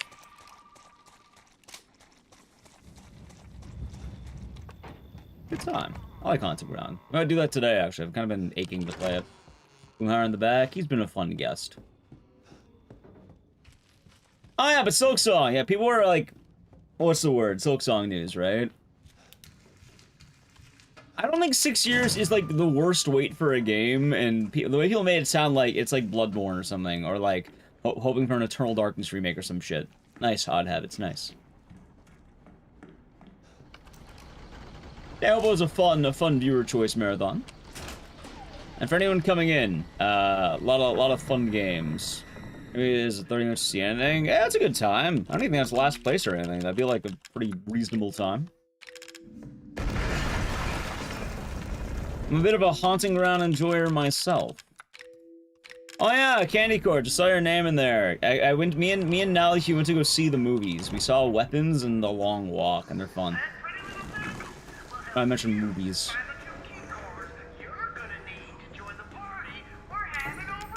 Snaky. Yeah, bad luck with Ecdycis. He's an asshole. He's an asshole. That's the best way of putting it. Was The Long Walk any good? Yes, I liked it. Very sad, though. I've seen The Long Walk yet. Just came out. Very depressing movie. Fun, but very depressing. Was The Walk long? Yes. Very depressing movie, though. No, we didn't see Bring Her Back yet. I wanted to see Bring Her Back, but I think it's on... I have to wait till, like, it officially comes to streaming. Because admittedly, I don't feel like paying the, the like, $20 for video. Or, like, VOD. So I'm waiting for it to come to, like, Netflix or whatever. Or whatever, the Amazon Prime or something. Bring Her Back's on the list. I finally saw Weapons, though. Weapons! God damn! Have you seen Weapons? Oh, so wait, no, hold on. Wait, why was Ecdycis an asshole? What did he do? If you don't mind me asking, what happened? You love Weapons so much? I fucking love Weapons. One of the best movies I've watched recently. Damn fine. Damn fine movie. Damn fine. I'm happy I saw it in theaters. I've seen Weapons, many good things. Exactly. Probably one of my favorite movies I watched this year. Weapons is damn good. I'm a big fan of many movies and games. Yep, saw it in theaters yesterday. That's why I took off. Me and Nally went to go watch The Long Walk and Weapons, and I'm a Weapons enjoyer. What can I say? I also like The Long Walk. It was like, God, that movie's gut-wrenching. Gut-wrenching. Depressing. It's a sad movie. Very sad. People are crying in the movie theater. You decided to stick around? That sounds rough.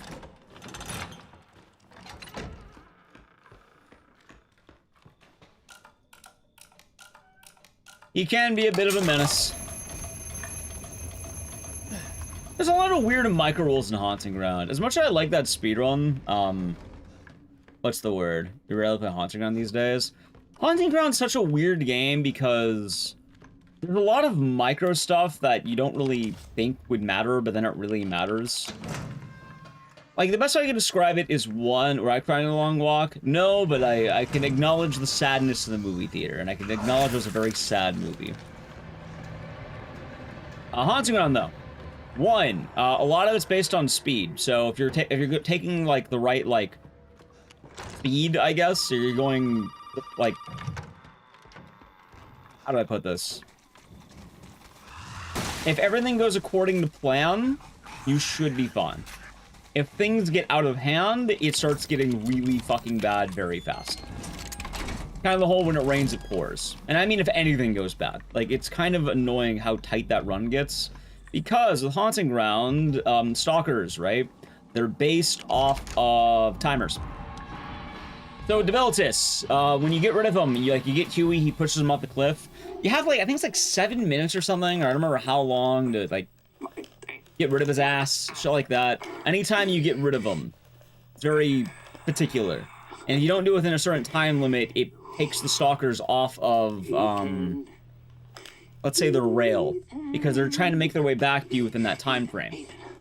Like, usually, if you're doing the run, you get the belts spawning, you get rid of them, you get the items, you drop down, you then activate the, well, the bridge. After the bridge, then you get rid of him with Huey. Within that time frame, you have a certain amount of time. If you do it if you do it right, he almost always spawns once you get the first moonstone. After that, it gets weird too because I think he chases you all the way to the area, but depending on what you do in the box room, it can get kind of fucked. Like, if he makes noise in certain rooms, if you take too long in certain rooms, if he's not exactly right, it gets really bad. It can be Huey being an asshole, which is quite often. They did, Skrilla, they did. Jordan Peele sucks as a filmmaker? In what world does Jordan Peele suck as a filmmaker? Get Out, quite literally, was like... Get Out was one of the best movies in the last 10 years. You're high out of your fucking mind. I will admit, I didn't watch Nope or Us, so they've been on my list, but like... You are high if you don't think Get Out was a good movie. You're not? You are. Underneath that filthy, rotten house. All you want looking for them ingredients, but you ain't gonna find them. Yeah, they're fun plays. They're good times. They're good times. Like, Jordan Peele quite literally... You're gonna have to come through me. I don't even know to worry, like... Come on, Ethan.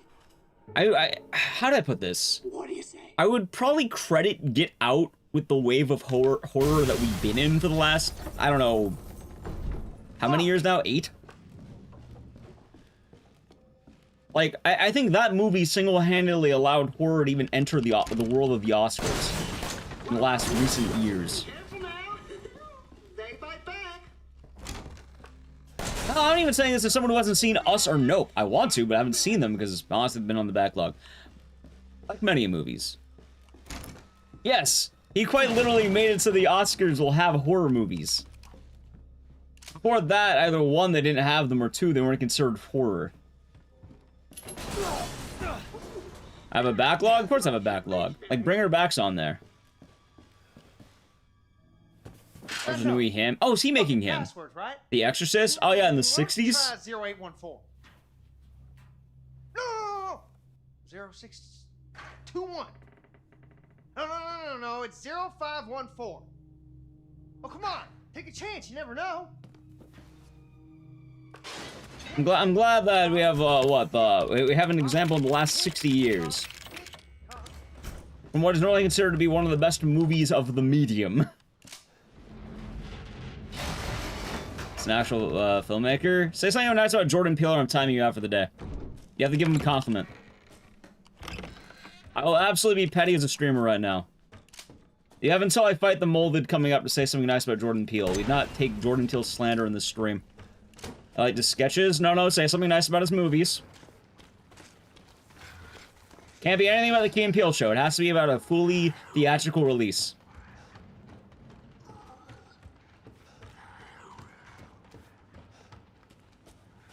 Love Jordan Peele? I'm glad you like. I'm glad you love him. Also, I didn't realize he's making him. I mean, Chad's been talking about him. What exactly is him? Streamer's a bully? I'm allowed to be petty. It's my stream.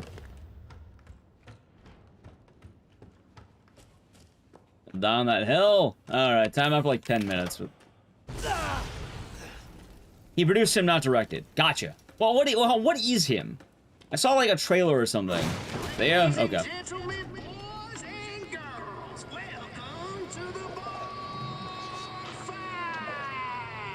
Are you time out? It's open up. What?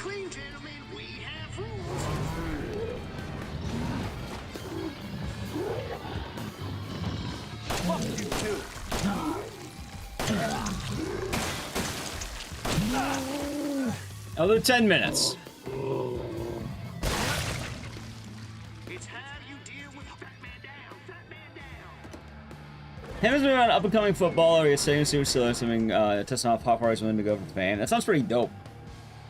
We're gonna go see him in the Conjuring's double feature next week. Okay, I have a hot take, and maybe I need to rewatch it. So when I got home from the movie theater, I decided to watch The Conjuring, the OG, like 2013. I didn't get it. I got bored. I fell asleep. I thought it was okay with what I saw, but then I woke up near the end and it's like, I don't know. I don't really... Which movie? The 2013 Conjuring. I don't know anything about the Conjuring franchise. Also, I forgot to heal. I mean, I would like to try to rewatch it. I'm not EP, but like... I don't know. I don't know a whole lot about the world of the Conjuring, and I don't know if it's horror for me. I hear amazing things. Like, I know my family loves the Conjuring. But I don't really know if I'm a Conjuring man.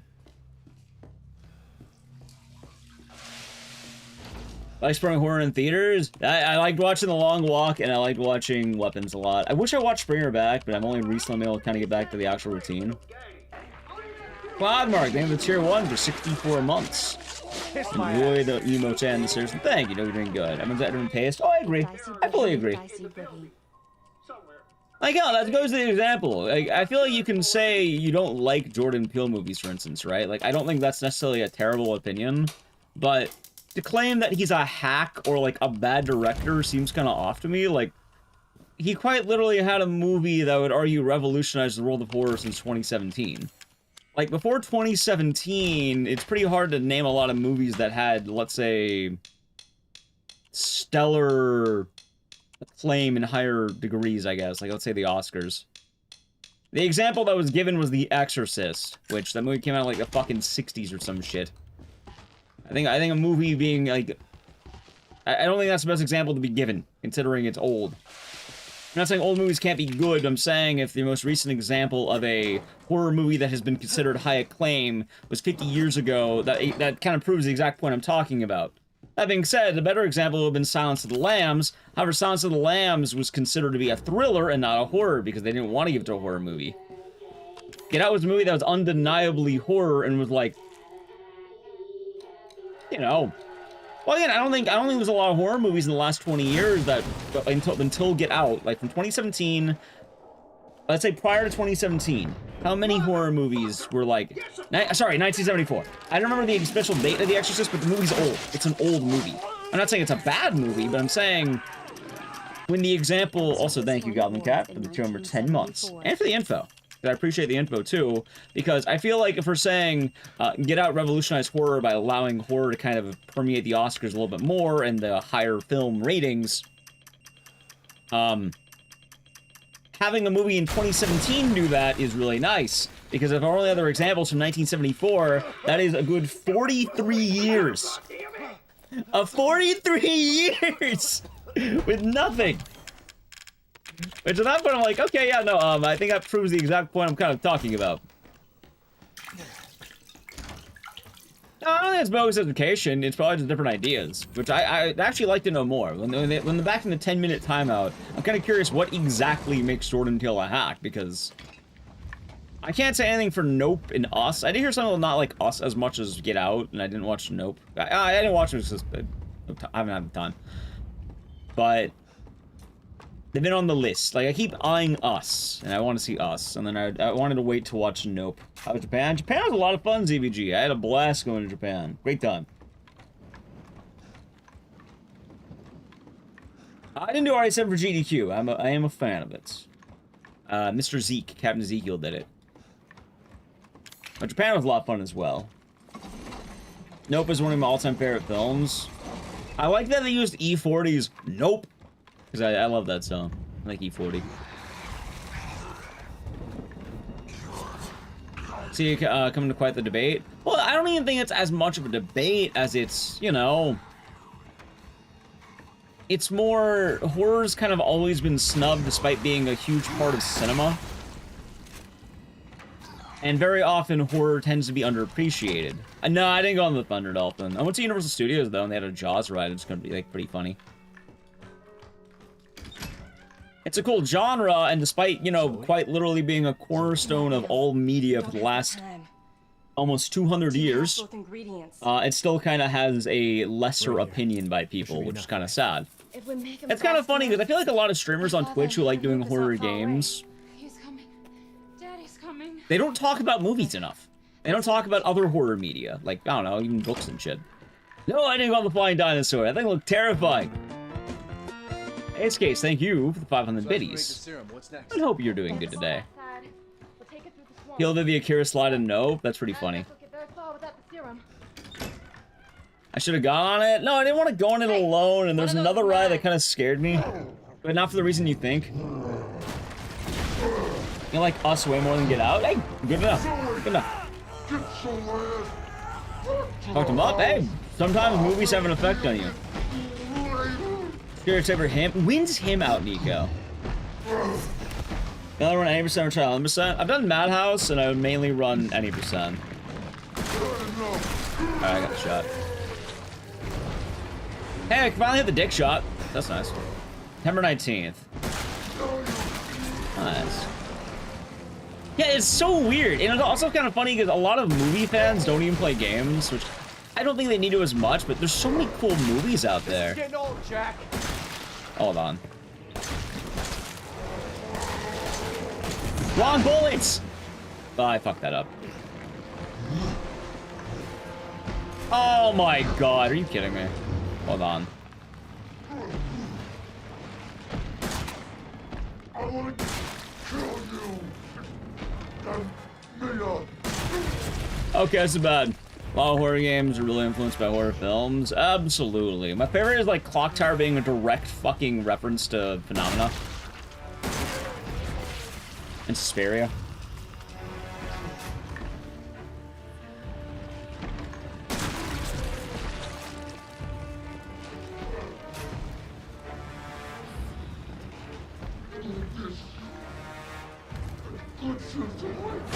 Ow.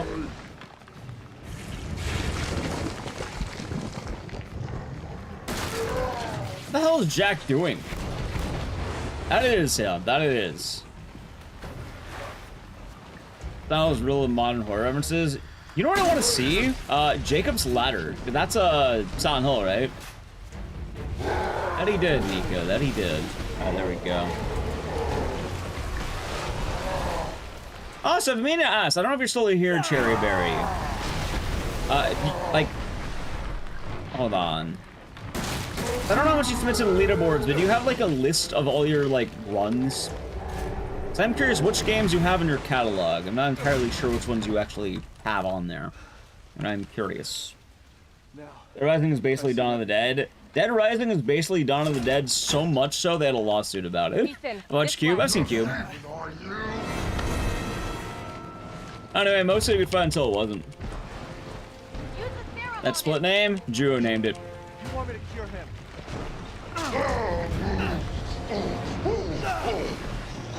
Oh, Jack made of? Yeah.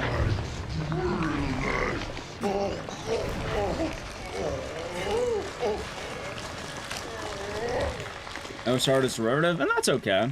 But also, it's kind of funny to think about it, but, a lot of the backbone of modern cinema has been horror. It's always been present, as long as movies have been present.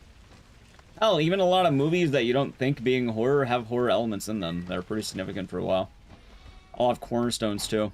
A lot of major things also kind of have root in horror films. Whether it be Frankenstein, Terrifying Generation, things like Psycho kind of amping up things, and even... Hell, you know what's funny about Psycho? It's the first time a toilet was ever shown be flushed in a movie. They literally didn't have toilets flushing until then. There's also that visceral violence back in the 60s. It's fine. You have shit like 2001: A Space Odyssey in North America? Zoe. Go. Was there a movie before Psycho that had a toilet flushing? Come with us. I'm sure there's someone who can help. This is my home. Apparently I belong. I don't know how many movies you had in the 1960s. I'll send help. Don't. Anyway, during this time riding the boats, I gotta play an Edge. If you want to avoid Edge, sub to the channel, Prime Gaming. Ready?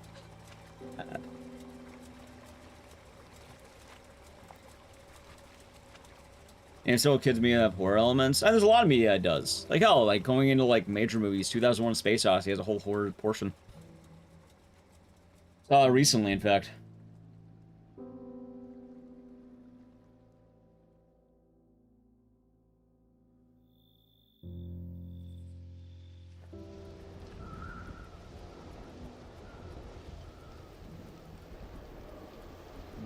Movies have been getting damn scary nowadays.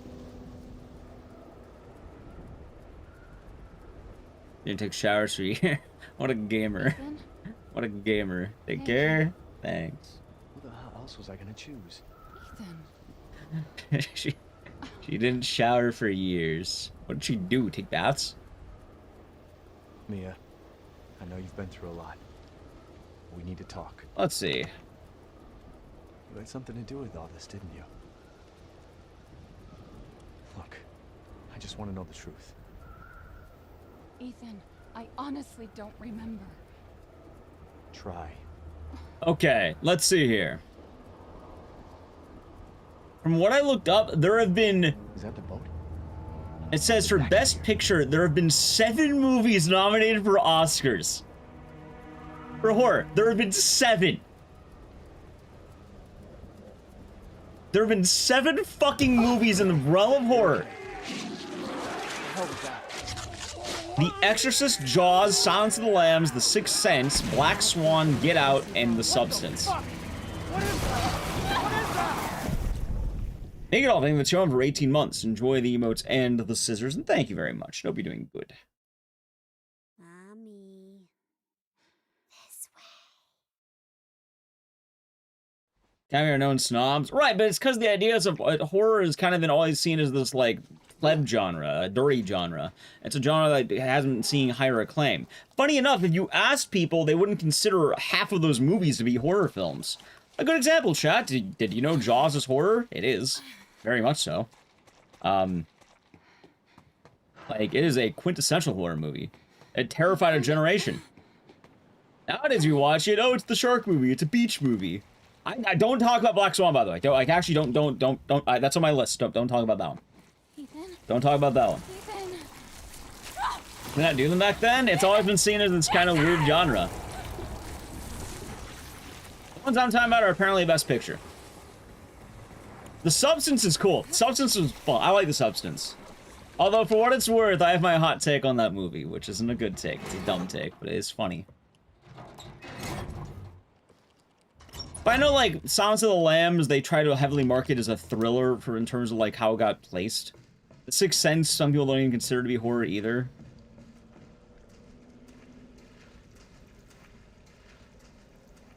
But the fact that, what? Let's see, we had... What does that spread? The Sixth Sense going all the way to Get Out? And doing Happy Death Day? Happy Death Day is fun. I like Happy Death Day. What was that? Jaws still making people scared to go swimming in the beach. They have theaters right now showing Jaws. For the 50-year anniversary, I think. Yeah, the only real downside about Jaws is the effect it had on sharks, which is quite upsetting. But I've seen that movie a lot.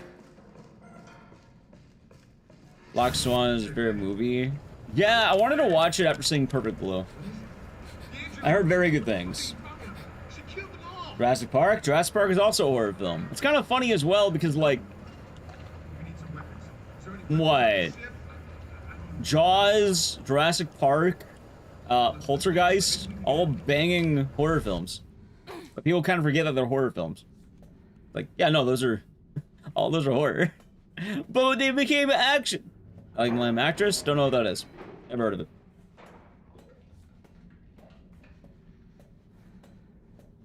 Jumanji horror? Probably not. Yes, so that's why I wanted to see Black Swan. I mentioned original Terminator as well. We have not, but that it is as well. In that vein, Predator.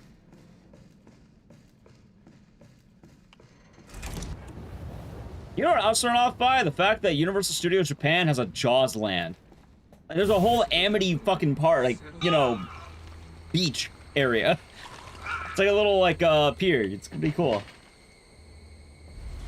Are you remembering? What? What are you? They had it in Orlando? I've never been to Orlando. It's 40K horror? I don't know anything about 40K. You mean like Warhammer? I don't know, maybe. Pretty sure there's elements. See, my answer is... I don't know.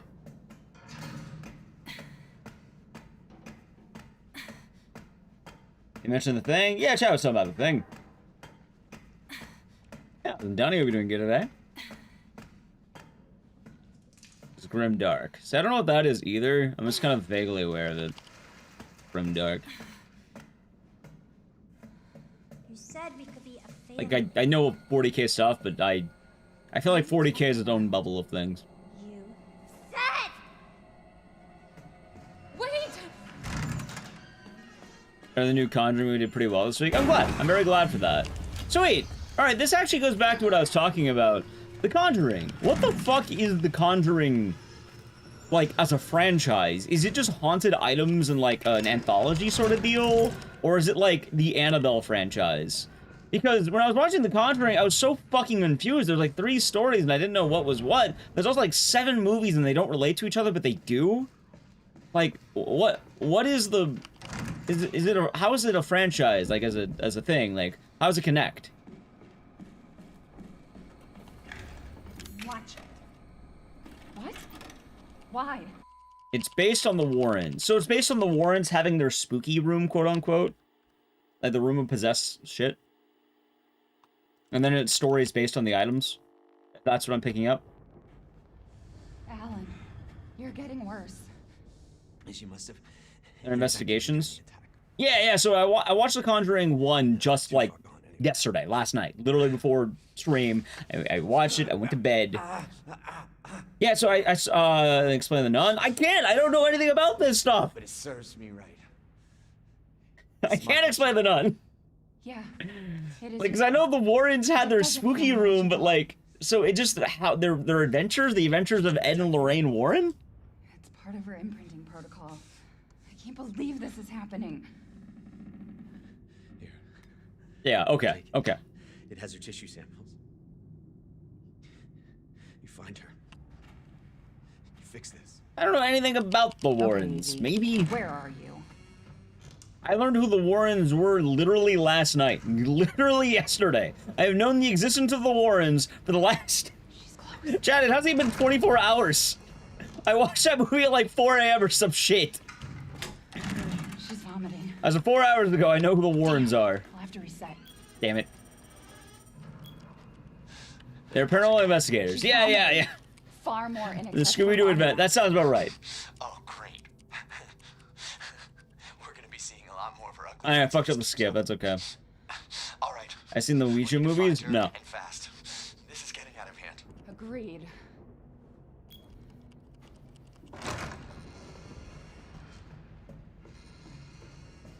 Conjuring has Annabelle, Baba Yaga, and La Llorona in it. Wait, so you're saying that the La Llorona movies are part of the Conjuring franchise?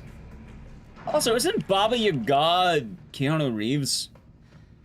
Are you saying that the John Wick universe is a part of the Conjuring universe? Or are you this a different Baba Yaga? I've never watched John Wick either, so you could be genuinely lying to me and I'd believe you. I don't fucking know.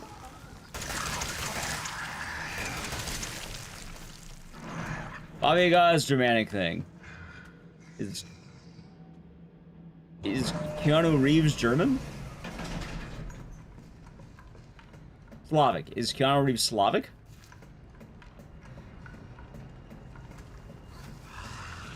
Cryptid who steals children. Okay, thank you.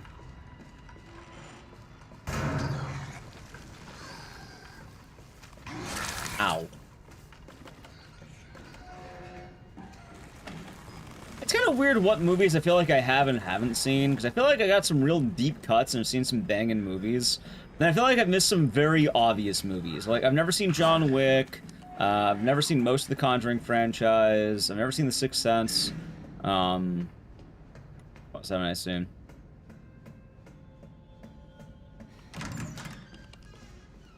I watched Scarface proper for the first time like maybe a week ago, or like 2 weeks ago. Rashomon? I have not even heard of Rashomon.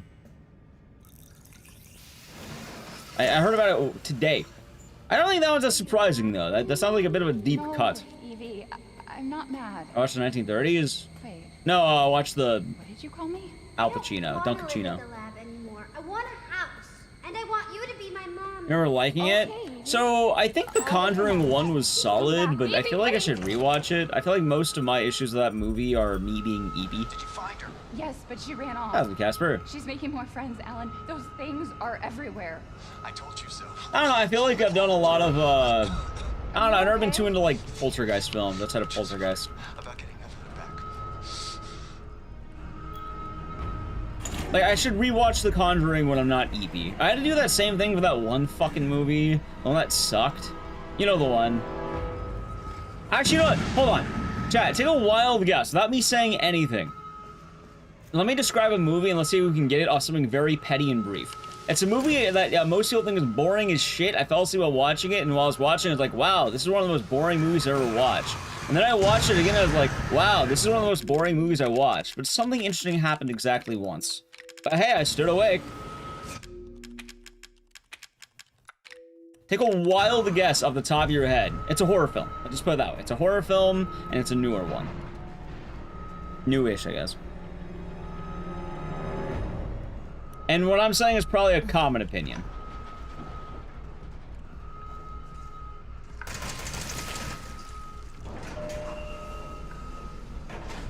Or if it's new, I just said it's new.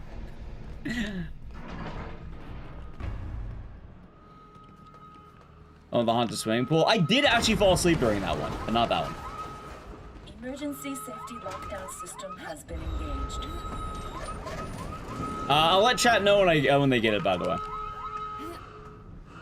I want to say, by the way, like, this is a common, like, what I'm saying is a common opinion, like, a very common opinion. Like, it is a very controversial movie. The people who love it really love it. Most people do not like it because they don't understand it. How new is it? I think 2020 something. Skip, it's Skinamarink. It's Skinamarink. There you go. There's the answer. You got it. Skinamarink. Fucking Skinamarink, dude. I respect it, but good lord, that movie. I fell asleep. I was like, what the fuck is happening? Well, it's Skinamarink. It's a movie where nothing happens. Except sometimes things happen. It is a very artsy movie that you either get it or you don't. Most people don't. Never heard of it? It is... How did you get I mean, I got it. Alright, so I got it on the second time, and I think the second time I would say I am happy that I gave it a shot. I am happy that I tried it. I still think it's pretty boring. But at the very least, I appreciated it more than before. I still need to watch Nosferatu. Thank you. It reminded me. I need to watch that. Also, for people naming movies, I like Paranormal Activity. I like Midsummer. I've actually never seen any of the 28 Weeks movies. I think I saw a little bit of the first one. The Witch I like, but it's also fucking dumb. Really liked it in the arty way. That's fine. Like, I think it has value. That's a hard watch. Skinamarink's a hard watch. Yeah, Good Boy. I think it's called, coming out soon. Good Boy is what it's called. I want to see Good Boy. Also, you know Good Boy's gonna have, like, God, that movie, it's, I don't know how to put it. Did you know they're not gonna, you think they're gonna commit to Good Boy? Which was awesome? Yeah, it was okay. It had some of the dumbest characters I've ever seen. And also, I don't know, I enjoyed it for what it's worth, but yeah, The Witch probably had some of the dumbest characters I've ever seen in a movie. Not in a good way. The dog ain't die. You don't know. The dog might die. He might. You have a horror movie where the dog's the main character. Something bad might happen to that dog. Horror movies don't always end well. So do you think they'll go to the safe route, or do you think they'll go the weird route? I've seen Tarot. Tarot was enjoyable. It was a solid film. We'll be together. I think that is how I'll define that. It's funny, because some movies, I think, are perfectly described as it was solid. You enjoy Terrifier? I like Terrifier 1. I thought Terrifier 2 was okay. I thought Terrifier 1 was interesting, though. I liked it. Doesn't Tarot have super dumb characters? It does. But Tarot is a genre of movie that is fun. It's neat. It's not a bad watch. I don't think there's anything in that movie that's going to stick out with you more than the first watch. And I don't think you're probably going to rewatch it much.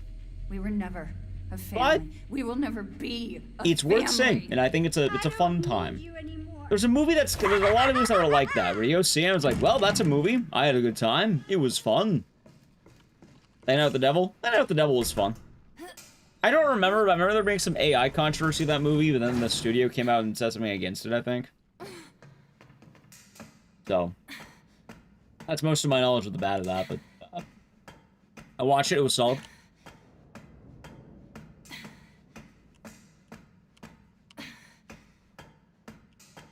Ah, but Tarot. It reminded me a lot of a movie called The Clown in a Cornfield, which was fun. But I'll tell you right now, I don't remember jack shit about Clown in the Cornfield. I remember there's a clown in the cornfield. And, maybe don't talk about the end of the movie too much and someone's saying they want to watch it.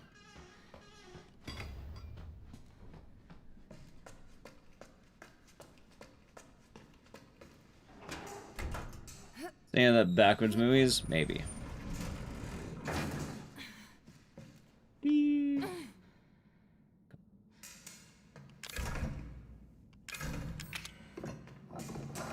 I don't know what Evil Lurks is.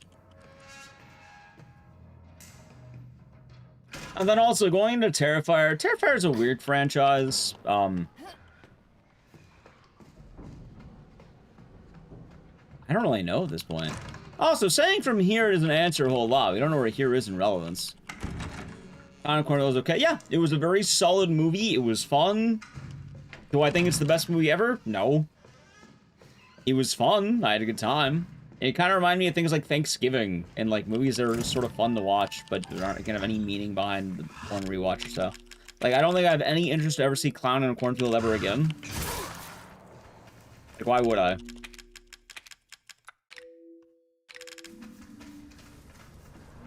But it was fun. It was a good time. Oh! They didn't even win an award! They're nominated, ZBG. It's worse. For Best Picture, I don't even think all of them won, because we had, what? The Exorcist, Sixth Sense, audio change frame rates to make me less fat. Characters in this game are wide. Making your frame rate lower makes everything thinner, so you can pass them easier. So that one. My Bloody Valentine? Nope, haven't seen any of them. Heard things. Yeah, from the movies, what was it? Jaws, The Sixth Sense, The Exorcist, Silence of the Lambs. I think I named another movie in there. Get Out, and The Substance. I Am Black Swan. I don't know which ones of those actually won Oscars. Like, Chat said The Exorcist did. I'm pretty sure Black Swan won the year it was there. No, I'm not saying you're fat. I'm saying your FPS might be high if that's the case. Silence of the Lambs won. I think The Sixth Sense may have won. For Best Picture specifically. Best Picture. Wait, did I not grab the thing? No, I did. Where's the guy? Okay. So, like, I don't remember... Wait, I don't think Get Out won, and I know The Substance didn't win. Which, The Substance not winning is kind of... funny. Like, it's ironic. It's very ironic that The Substance didn't win. Like, it's almost, like, poetic that it didn't win. I actually kind of like that it didn't in a dumb way. You might laugh at that, chat. That wasn't long ago. Sixth Sense didn't win any Oscar. That's unfortunate. A unique message? I don't even think it's that. There have been 7 movies ever that have been nominated for Best Picture for horror. It's only been recent that people have been kind of appreciating more. That's no metric of quality. It means that people are holding it to a higher standard. The amount you have quality put into that depends, and obviously not all good movies are defined by that. But you can't deny that movies are being seen as a higher art form if they are being nominated for an Oscar. It means people are giving them a lot more respect, which is what we're talking about. It's not the idea that a movie has to be good to be in the Oscars, but a genre getting more mainstream appeal is a good thing. It does matter. To say it doesn't matter, you can say nothing matters. That wasn't long ago. We're talking about movies. In general.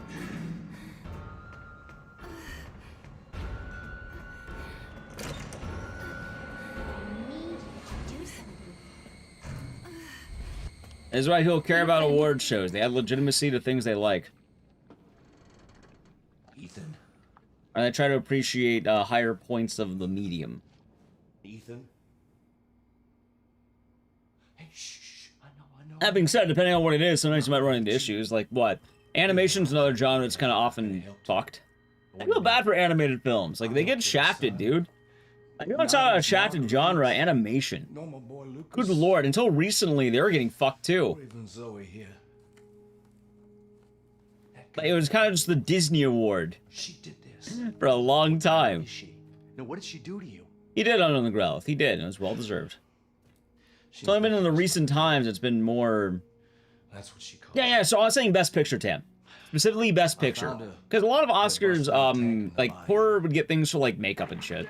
Or, like, weird things that people don't care about. Oh. It's going grim. Thank you for 235 months. Thank you. I hope you're doing good today. She just... And yeah, we're having a good run. We'll have some good times. Your soul. You can't fight back. Checking that voters watch the films. And you can't resist the urge. Yes. No, I understand the complaints you're making with the Oscars, but that doesn't remove the sentence that I said out loud. You're a different person after that. Just like Mia. So Mia sent me that message. Hey, it doesn't change the sentence I made. Listen, the girl just wants a family of her own. She's the key. Yes, because they put them in their own category, which is kind of fucked. Like, if I remember right, I think Beauty and the Beast kind of was the one that made that happen. Free my family. Beauty and the Beast, what a movie. That's the first one? Yep. Well, the problem is Beauty and the Beast was considered such a banging movie, they didn't want that made it happen. Yeah, so back in the day, animated movies weren't really, like, held to a different standard. They were just considered movies. But I think people felt weird about the world of animation in general. And Beauty and the Beast was considered so good, it kind of dominated the year that it was there. So much so that they made its own category, I think, if I remember right. It was either, I think it was that one. Remember? Either that or Snow White. I think it was Beauty and the Beast, though. There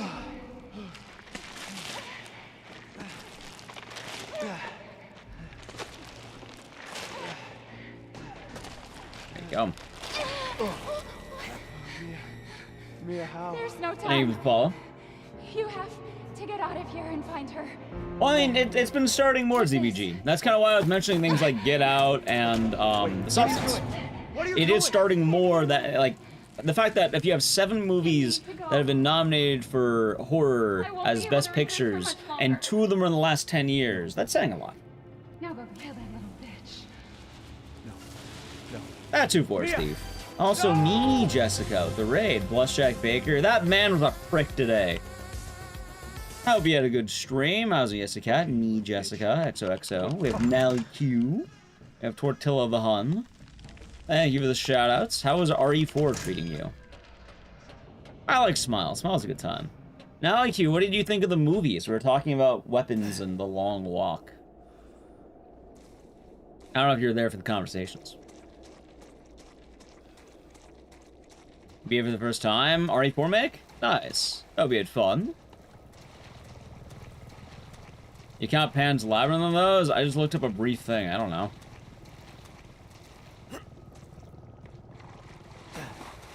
I did a brief Google search. Does it count? I don't know. Maybe.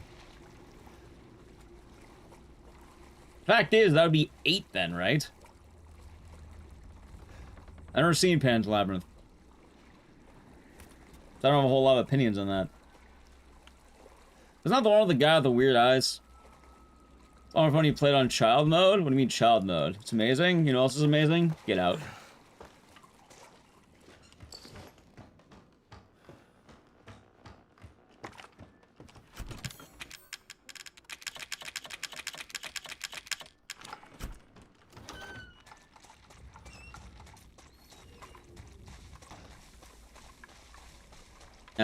Easy mode, because I'm not good.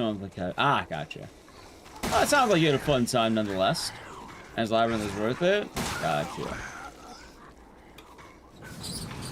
Oh, if I see it around, maybe I'll give it a watch. Should I lie to you? Wait, how do they lie to you? You know, there's only a long where I am is doing it along readily. That's fine. Yeah, the long walk was fun. I know Analiq definitely enjoyed it. There's definitely a long walk enjoyer on Tubi. Hey, we shall see. We shall see. They said no. Ah, gotcha.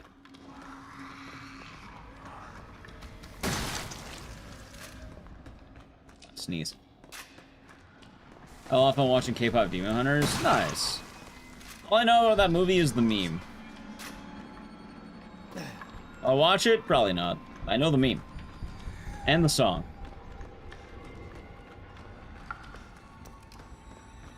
It wasn't bad. K-pop Demon Hunters. Well, isn't it considered to currently be so good Sony is feeling regret? How's it going, Ellie Noir with 2 L's? A lot of scaling the game of proper scare, Slender. I don't really get scared by games these days. Oh, Slender. Did I mention it? Yeah, chat's been saying quite a lot.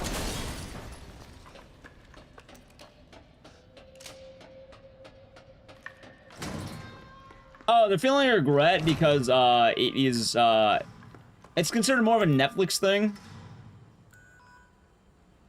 And it succeeded a lot more there. When if Sony just put it in theaters, it probably would have been better. And Misa kind of get me. I don't know, things I don't remember. Most things don't really get me. It's usually but not really.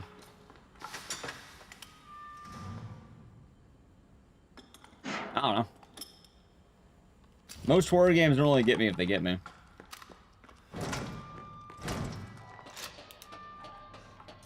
Yeah.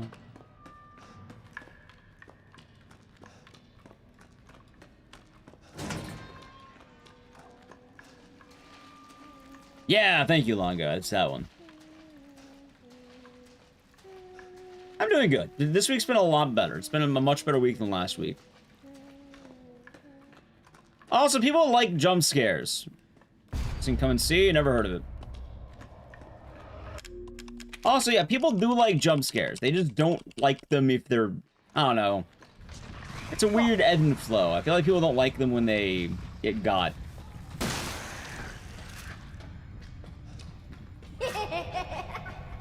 Jump scares are so weak? No, they're not. It's how it's done. You often don't notice some of the best jump scares are still jump scares. Your favorite movie has a jump scare in it. In fact, most movies have jump scares in them.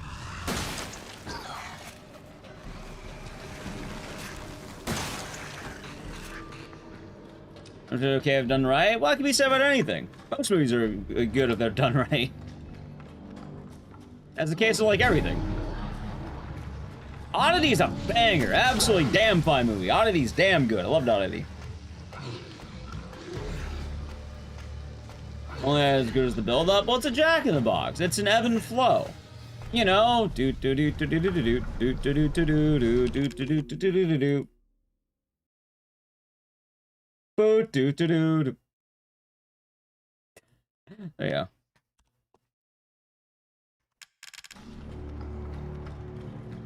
It's an ebb and flow. Right, ebb and flow, chat. It ebbs and flows. You have build up and then you have scare. How could I? We're talking about jump scares. It was fitting. Like, you know what movie fucking sucked with jump scares? I remember it. I remember it very well. I fucking hate this movie. I've seen it a couple of times. When a Stranger Calls. It was the remake, I think. That came out in, like, the mid-2000s. And that movie just, like, does it whenever they feel like. It's like, It's like you fucking with a family dog on Thanksgiving to make him bark. Or you know, you feel like, and then you rile him up, and then he starts barking because you know your family, and then you think it's really funny. Yeah, no, that movie does that the whole time. Adam's actually really doing good. If you don't believe me, watch it. I think there's a part of the movie where she's walking around the house, and they, like, make a loud stinger noise just while she's walking every 5 fucking seconds. Like, a cabinet opens, the cat runs out, like, a glass falls, and it's like, doo, doo, like, every fucking time. As an adult feature, good. They were good movies. Good times. Have done that. And then it keeps doing it, and then it ends up not being good. Fucking hurt. Does it want to be my daddy? Then he can die. You're doing the thing the game wants you to do. Well, again, jump scares are a part of many of these things. They're often there to, you know, it's anticipation, it's build-up. Jump scares definitely have a place, and I'm willing to bet that your favorite movie has a jump scare in it for horror. I mean, you might name some weird movies, but I guarantee you a lot of the best horror films still have them. I'm not playing. Let's just have a scream? What, jump scare? Depends. Sometimes they do it well, sometimes they don't. That can be said about any trope. Ah, I was interested. You'll be doing good. Oh, here's a favorite example. Chad, how do you feel about the movie Alien? Would you call Alien a hack? The OG Alien? You know, xenomorphs and shit?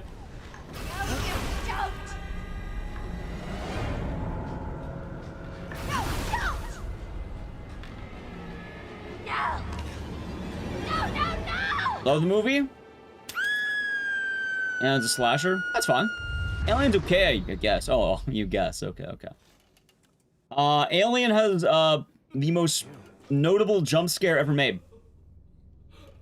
Hug in the Air Dogs? Oh, I didn't talk about that one. I was talking about the, chest burster. But when people say things are bad, you mean the bad ones are bad. You don't notice the good ones. Like CGI. I hate CGI. You just don't notice the good CGI. There's plenty of scares in media that you don't think about. That doesn't mean that the media is cheesy and it's not using it. You just don't remember the good ones.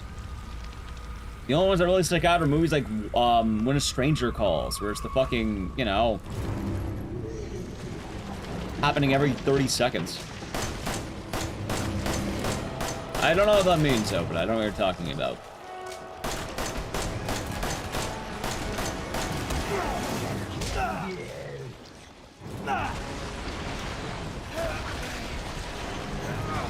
Started watching Weapons, started stop watching tomorrow. It's a damn fun movie. Hope you enjoyed it. I love Weapons. Yeah, The Thing has some good jump scares. It's popular in both games and movies for a reason. Don't you mean CGI? Why are you calling them cigs, like cigarettes? It's CGI.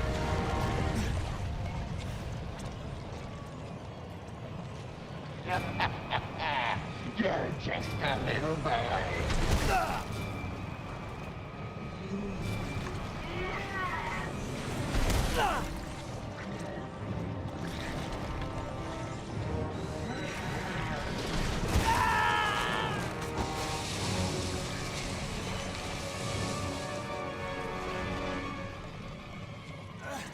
I think it's a constant dread. Dread is nice. But, as they say with dread, you still do need payoff. It's kind of funny because if you only have dread... Alright, it's like edging. It's like edging. It's like edging, chat. You can't be edged the whole time. You'll be left unfulfilled. Sometimes you need the payoff. Whoa. Exactly. You know I'm right. That's what the movie, that's how they work. Oh, it's a better Finalizing Nation movie? Bloodlines of the Monkey? Dude, unironically, I think I like the Monkey more. Like, between the Bloodlines and the Monkey, I like the Monkey. I don't know, the Monkey was dumb. It was more fun. I feel like the Monkey also had more Finalizing Nation than Finalizing Nation did. Change subject? No, it's not. That was the finished sentence. The Monkey? Yeah. Based on a Stephen King book, came out in April. Better than Bloodlines. I saw both of them recently. The Monkey and Finalizing Nation Bloodlines. The more I think about Bloodlines, the more I don't like it. That's sad. Like, I thought it would be better. The way everyone was talking about it, I thought it'd be like Saw 10 levels of good.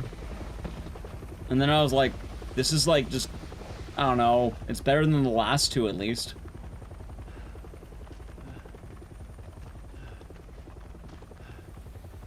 One great scene does not make a whole movie.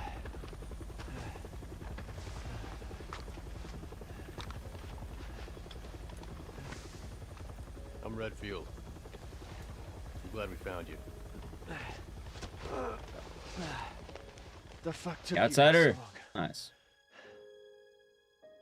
Like, I think I liked the first half of the movie on the Growlithe, but then after that, it just turned into this whole, alright, I'm waiting for things to happen. I think I paused the movie at one point because I had to piss or something, and then I looked and I was like, wow, no one died, and there's 30 minutes left. Yeah. They're probably just gonna, like, just, oh, time for the execution, and then there it was. Yeah, just execution. I'm glad. Doesn't gonna spoil it, you know they're gonna die. I'm gonna tell you who dies, but, like, I feel like the older movies made it one by one, the slow ramp up, while I don't feel like there was a ramp up. I feel like it just all happened at once. They say that when one door closes, another opens. Well, a door closed tonight. And what a long night it was. We explained this earlier. You weren't paying attention, Zopida. I think I need to keep repeating that. So were the Bakers. It was that thing, Evelyn, who made them that way. Well, they're in the same run, I think. But now Evelyn's dead. And these guys are here to clean up the mess. I had just come to terms with losing Mia. But now she's back and wants to start over. Put all this behind yeah, us. next will be doing good.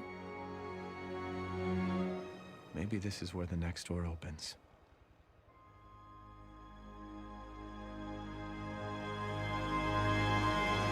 What next now is the question. I guess Silent 4, I could put it there. I watched the Bloodline trailer. Maybe. I think I did. I don't know. What a bad run. That's alright.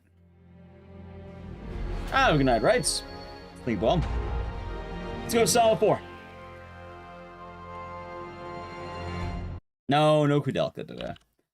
We're doing some Silent 4. So.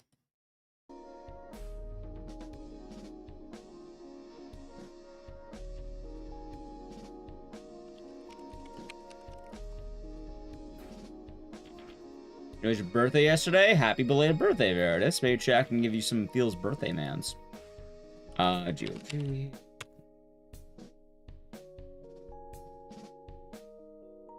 Put Sonal 4 in the YouTube thumbnail today, so that's what we're doing it. Fun bangers today, something like that.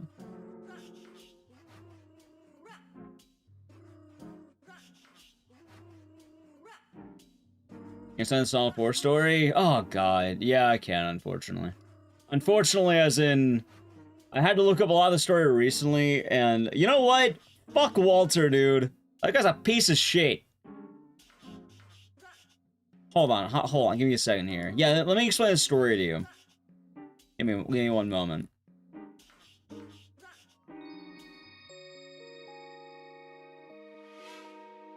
All right, ready? All right, count with me. One. Wait. All right, 1, 2, 3. All right, about 3. I read about 3 fucking pages about Walter. I wrote a 27-page video essay, and 3 of those pages were because of Walter. 3 hours straight, or 3 pages straight. The amount of research and the amount of knowledge I had to get because of Walter. That guy's a prick.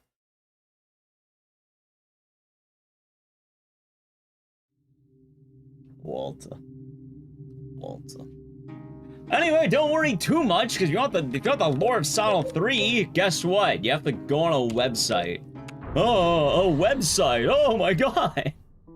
Did you look at the official Silent Hill website where they give you half the lore of the fucking game? Yeah, this is the PC port.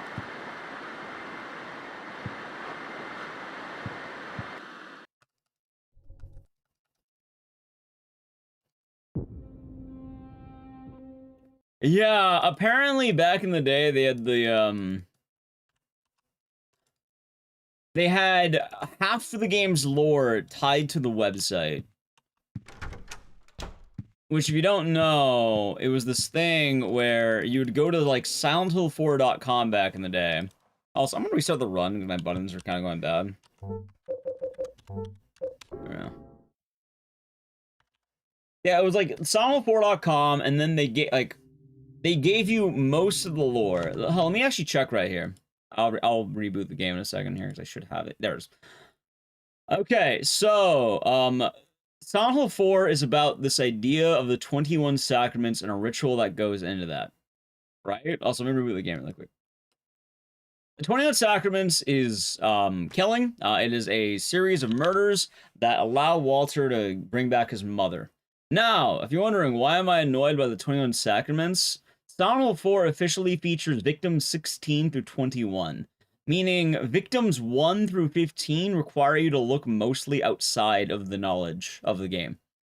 I think a couple of the victims show up otherwise, like Walter, I think, obviously he's in the game. The twin victim requires you to play Silent Hill 2, and I think there's the pet shop owner that is like a mild thing in the game. But for the most part, if you want to know about Silent Hill 4, you have to go through everything. Like, you have to go through, like, the website that gives you the detailed explanations of every victim of the 21 Sacraments. I don't even know if Silent Hill 1 teaches you anything. I think it's only really Silent Hill 2. And they only teach you about the idea of the twin victim, which then you see in the game.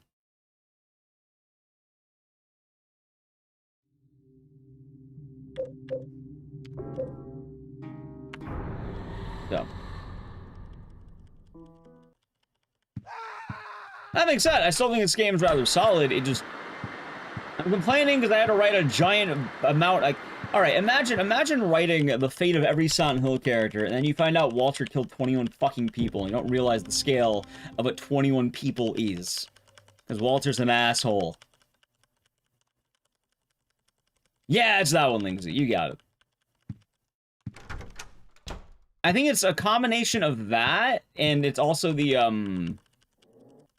that's where you get the info, but then it's relevant again when you get to the, what's that fucking thing? I'm blanking on it. Elevator quiz. So that one.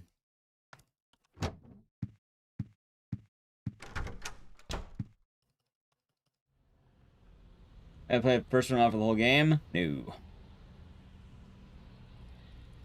Yeah, doing good, Joe. You're doing good today. Hell, I have a good video coming on the lore channel soon, TM, so you should check out the lore channel, chat. Wink, wink. Exclamation mark lore.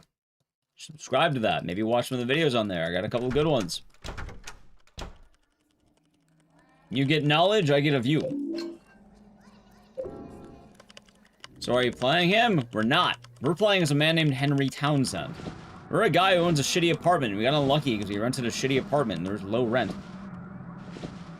Walter's the villain and the main character. The playable character we're playing as is Henry Townsend, a guy with a shitty apartment. That's it. Your main character has a bad apartment. That's the extent of his story. There's literally nothing else. He was in the wrong place at the wrong time.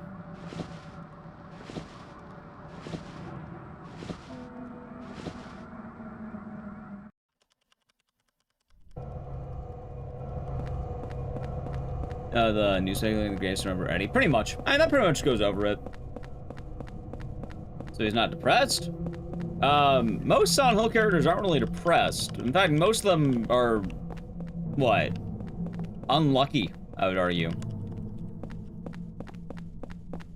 It happens to be in the apartment Walter's quarters found. I mean, found, the apartment Walter was born in. Pretty much the same. It's his home. You can say Walter's house and it's the same principle.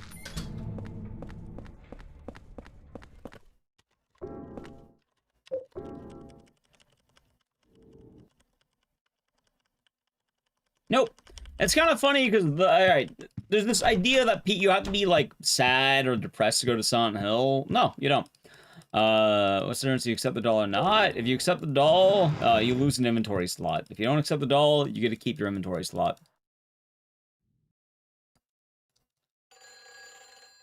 I think the other punishment is, if you try putting in the box, I think it haunts the apartment and you take damage or something.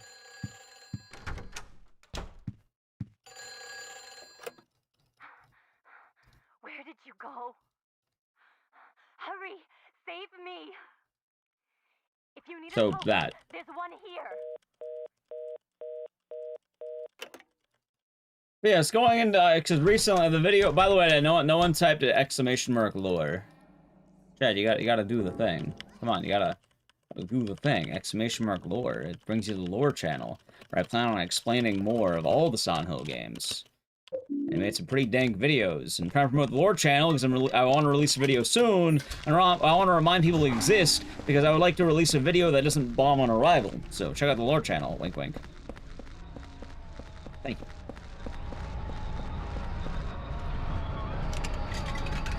Thank you, Mr. Cal. I appreciate that. Anyway, continuing on with that idea, Silent Hill games. You talked about the other day, and I like talking about, so we'll do it again. Silent Hill 1, it's a cult. Harry's in town on vacation. Silent Hill 2, James is called. That's where the idea of calling comes from. Silent Hill 3, Heather is brought to town by a cultist. Because revenge. They're not even in Silent Hill for half the game. She goes there willingly. Ham! Thank you for the tier 1 for 54 months. Yeah, I hope the work's been treating you nice. Thank you for giving me something. Thank you very much for the tier 1 for 54 months, and cheers. But going back into the characters. Henry has a bad apartment. That's it. He's not even in Silent Hill. He's in a place called South Ashfield Heights or something like that. Homecoming. They're in Shepherd's Glen. He's coming home. How long is the average lore channel vid? I don't know. They've been getting longer and longer because I feel like I've been putting more work into them. But I would say anywhere from like, I don't know, 15 minutes to like 2 hours. I've only have 3 so far, so I don't really have an average yet. The first one was like 10 minutes. The second one was like 20 minutes. The third one was 40 minutes. The fourth one's gonna be an hour 20. And then the fifth one's gonna be shorter. Yep, pretty much Goblin Cap. But yeah, going to Alex. Yeah, no, he's not called the Silent Hill. He's coming home. That's why they call it Homecoming. That was an alleyway of depression, unresolved issues. So a lot of that does show up in STEM, but it gets kind of weird. But I think Silent Hill Remake, it was good. It was a good time. But the ones that really follow the trauma, it's not as much as you think. Like, there could be trauma elements in some of the games, and even then, some of the elements could even bleed into people's own, like, feelings. But for the most part, it's not Trauma Town, it's Cult Town, if anything. Zach alone. Hold on, 8 minutes, 18 minutes, and 49 minutes. Badass, thank you. You have to count.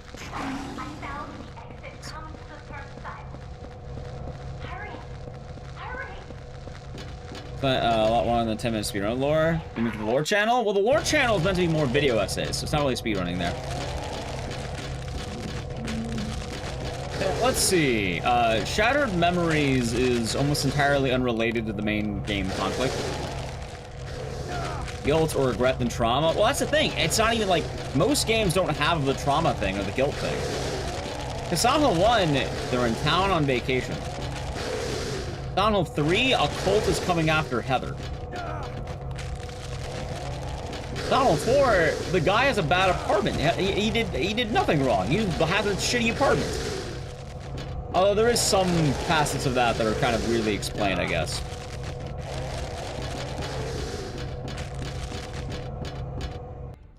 What was I saying? Homecoming, he's coming home. You'd be doing that anyway. That's what Silent 2 got remade? Well, it's because they felt like remaking Silent 2. They're doing 1 next. Imagine they'll probably do the first 4 games. Exactly, ZVG, exactly. Sound played Silent 2 Remake with Xbox. It was a good time. I like Silent 2 Remake. It was a good game. And then Downpour's kind of weird because I don't know if they're even called. They're passing through Silent Hill. Most people get the idea of Silent Hill probably through Silent Hill 2 because every game and their mother talks about Silent Hill 2. But most of them are cult games. And also, the most recent direction's doing the trauma thing. Like, I imagine Silent Hill will have the trauma thing. Silent Hill Short Message already had the trauma thing. Silent Hill Ascension didn't... kind of had it. But it's Ascension, so people don't care about Ascension.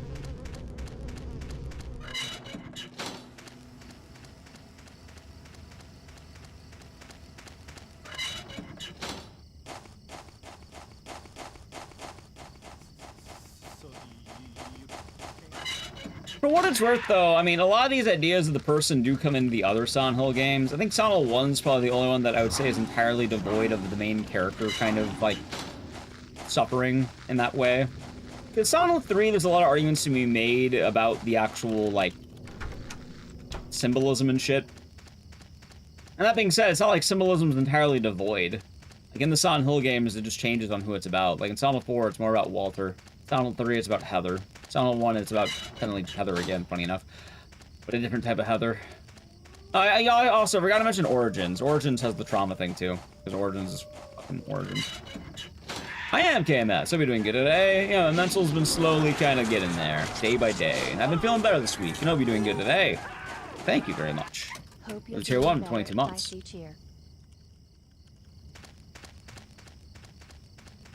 Silent 1 does it right? What do you mean does it right?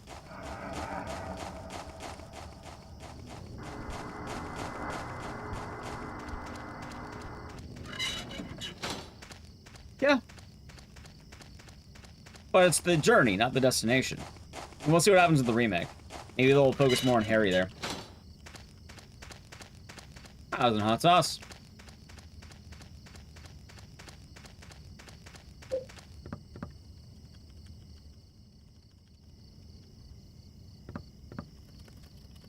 Although, funny enough, all the Silent Hill lore is rather consistent.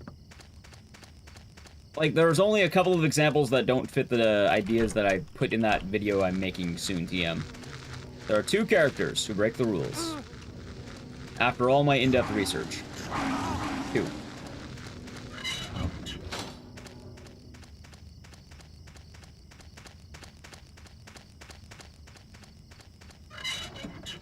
Funny enough, one of them is indeed Henry. Henry's an odd case. And it's a single fucking interaction that does it. And it really makes you think. Actually bummed out about the interaction. It's cool, but it gets confusing. Oh, it's an unlucky maker. I'll be doing good. Thank you for the follow. Silent Hill 4, but the night just started. This is probably the only one we're doing. My favorite answer will be a good one here. We shall know in about maybe, I think 10 minutes or something. Whenever we get to the hospital. Soon. Hey, that video's coming out. I've been working on it. I actually, like, hell, Thursday I didn't stream. I was working entirely on the video. I didn't take off because, like, you know, I just wasn't being sad, man. No, I worked my ass off. I gathered a lot of footage I needed, and I finished a lot of the sections. I gathered footage for Silent Hill the Arcade. I gathered it for Short Message and 3. You wait 10 minutes? What, for the run to go bad? No, the run going bad in 10 minutes is RNG. That's what that is. I don't know what you'll be waiting 10 minutes for. Arcade? The arcade's not much of a story. Hospice games make or break, it's like RE3. It's one of them. The hospital's a pretty big section, and then you also have really all of Eileen, I would argue.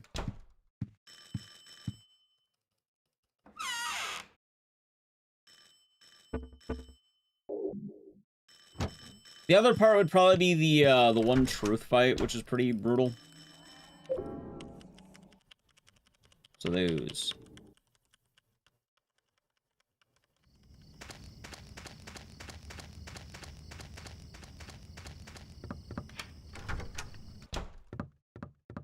Whenever we get to the hospital, I don't remember when it is.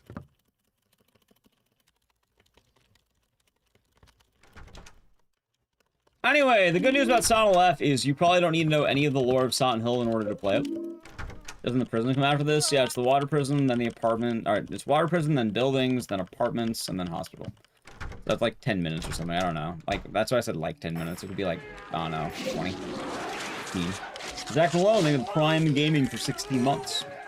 Enjoy the emotes and the scissors, and thank you very much. Hope your day has been nice. Oh, wrong one. But the water prison is fucking ridiculous to me. Like, I looked into the lore of this, and what the fuck is this place? Like, this is a real fucking place. This is an actual building they designed. Do you know what this building is for? Like, do you know the lore of the water prison? Because it's fucking stupid, but funny, but sad. How's it going, Alex? I hope you're doing good. No. Yeah, it's a jail. For, I want to say, 2 types of people. Cult dissenters and bad orphans. With bad orphans being one of the primary residents. Like, who the fuck makes a prison on a lake that's a giant menacing tower for bad orphans? What the fuck? You think I'm joking? I'm not. You. Oh, sorry, Manticore. Sorry to judge your, what's the word I'm looking for? Fuck, what is it? Architecture. Architecture or design. Yeah, no, the point of the water prison is specifically to punish bad orphans. Did they sacrifice the orphans? No. They groom one of them into becoming a serial killer.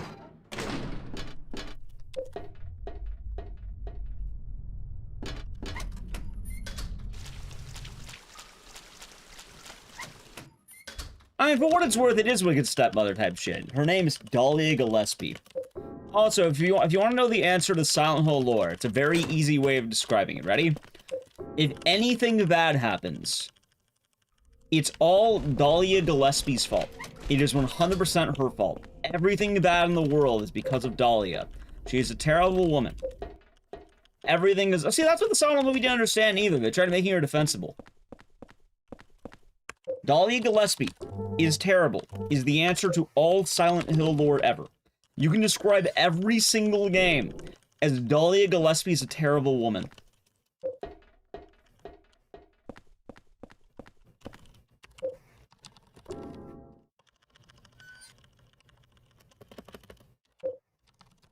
Everything bad in the world is because of her. And one more.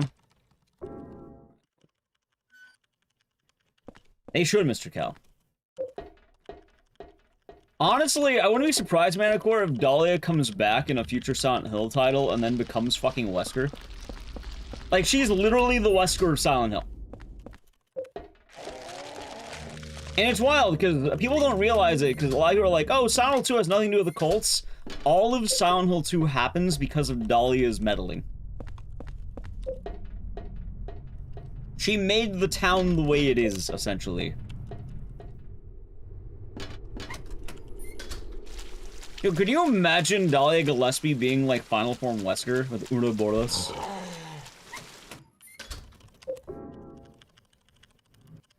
Dude, my favorite thing, imagine Silent Hill F and then you have a young Dalia just there.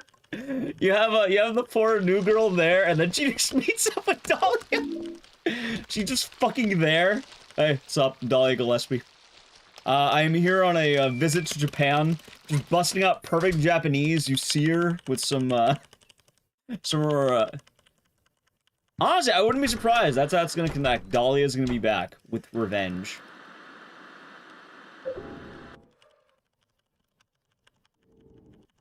Like, not gonna lie, that could happen.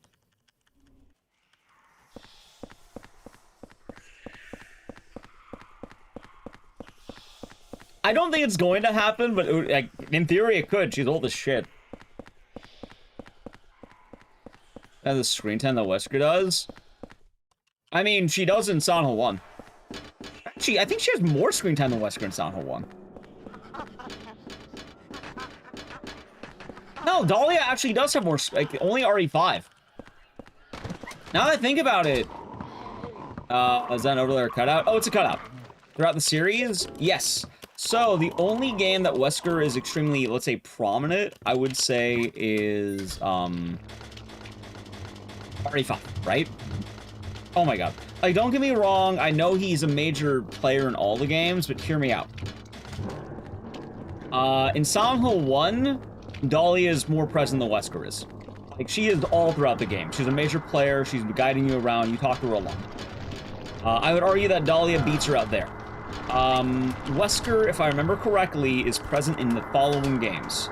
RE1 Classic, RE1 Remake I'm not counting because it's RE1 again, so both those games, right? And I would say he's either less than or equal to Dalia. Don't you see her at the church and then in the end? You see her in the church, you see her in the ending, you see her in the boat.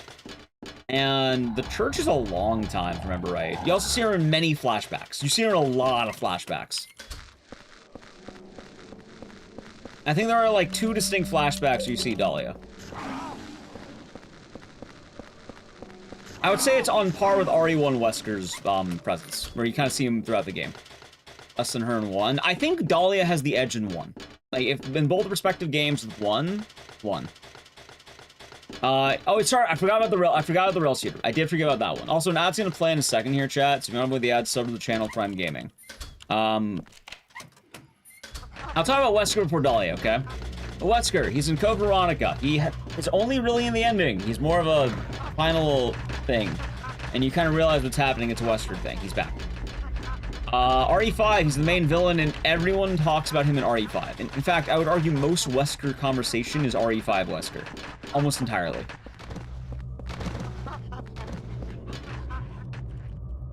You learn a lot more about Wesker in the rail shooter, if I remember right.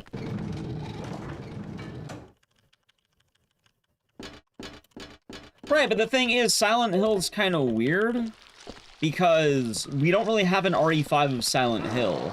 And I'm not gonna lie to you, how the fuck are you gonna have an old woman turning into Ouroboros like that?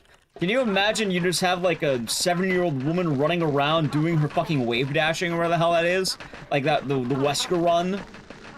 Imagine Dalia whipping out maximum Wesker, and then she's just dashing around the map hitting you for one of the most overpowered supers in the fucking game.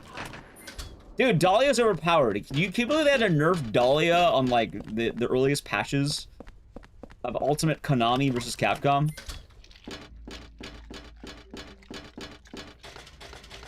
Dalia mains are overpowered. They're cheaters. That's what I call them.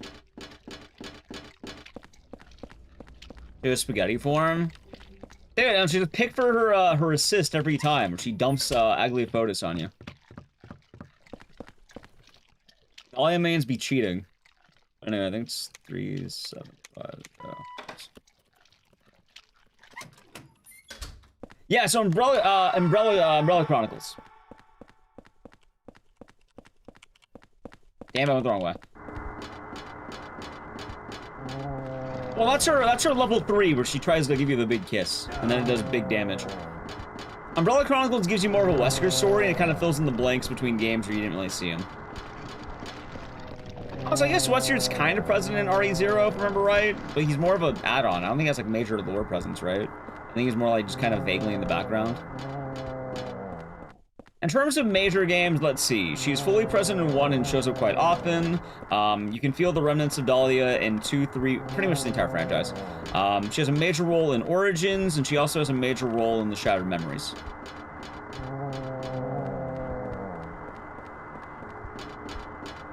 So Jay, hope you're doing good.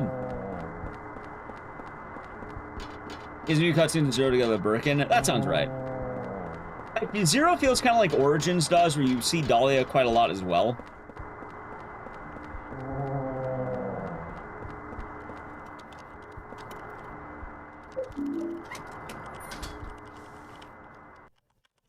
But yeah, I don't think they can bring Dalia back from the dead for what it's worth. Looks like another one. They did, I'd be horrified. Can you imagine Dalia coming back? That would be quite funny, though.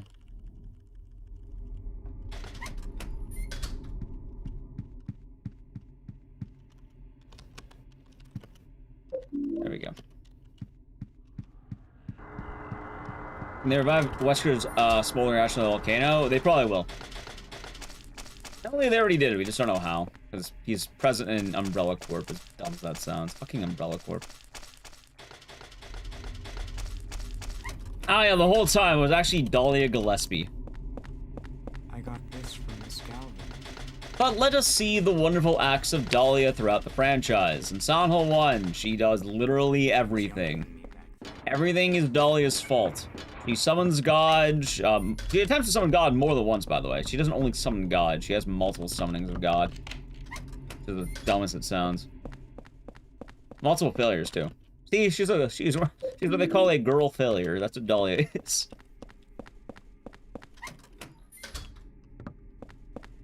But yeah, she causes Silent 1 to happen because she tries to summon God, ends up failing.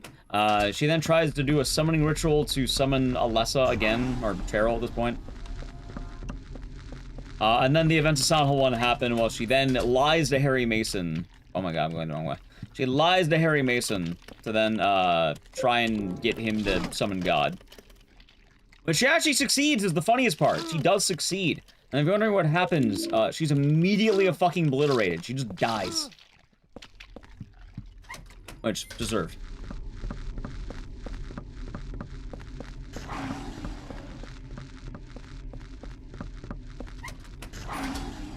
Silent Hill 2 is, the fallout of Silent Hill 1. All the, you know, bad juju is still in the town. Is kind of fucking with people now because of Dalia's shenanigans.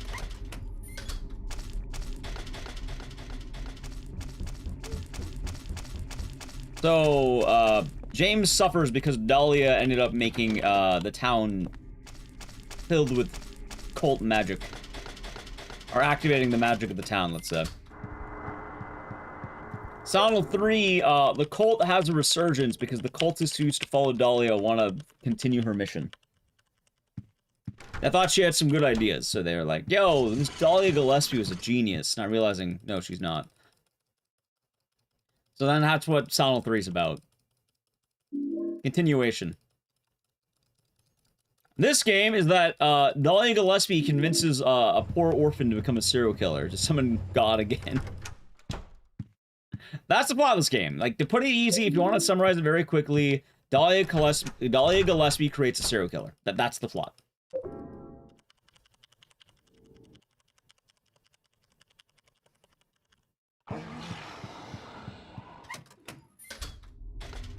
Which, yeah, that would certainly do it, wouldn't it? Would certainly do it. Alright, RNG time. Sounds like a basic anime plot. I mean, a lot of these things are rather common. Like, Silent Hill 1 follows a lot of beats from RE1, funny enough. Like, instead of the alternate weapon, or instead of, well, hold on. Instead of Tyrant, you have Incubus. Funny enough, both of them end up taking out the respective, creator, quote-unquote, or summoner.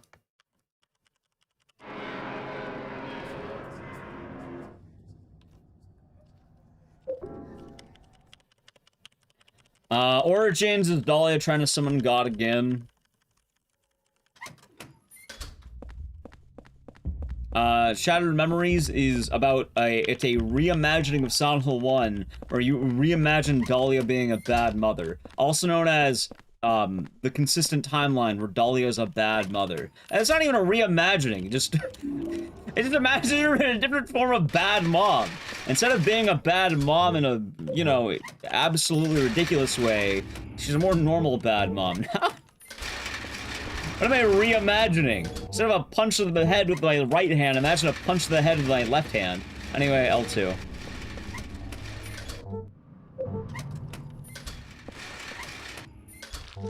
Alright, let's see.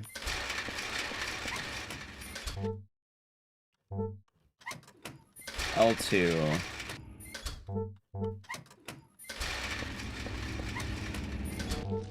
Nope. R7? I'm keeping count.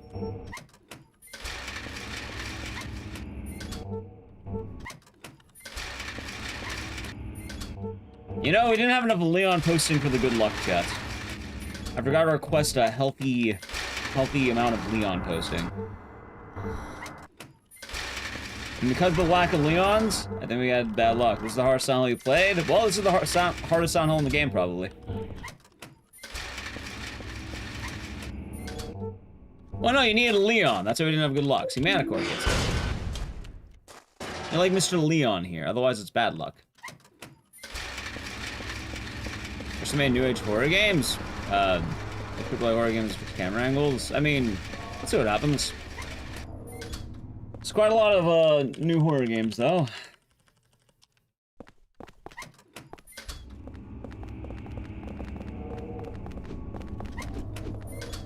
Oh my god!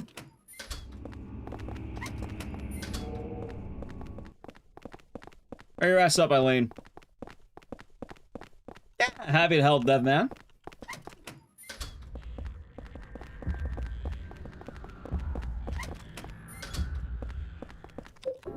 Let's see now.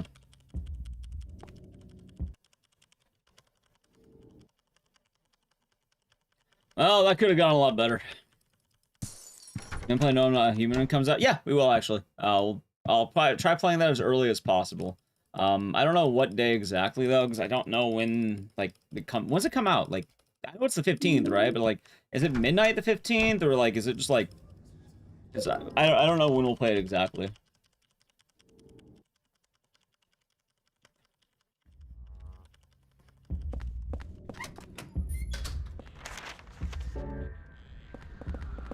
Anyway, earlier chat was wondering, how is this run going to be? Bad. Bad. The answer is bad. That is the answer. Bad.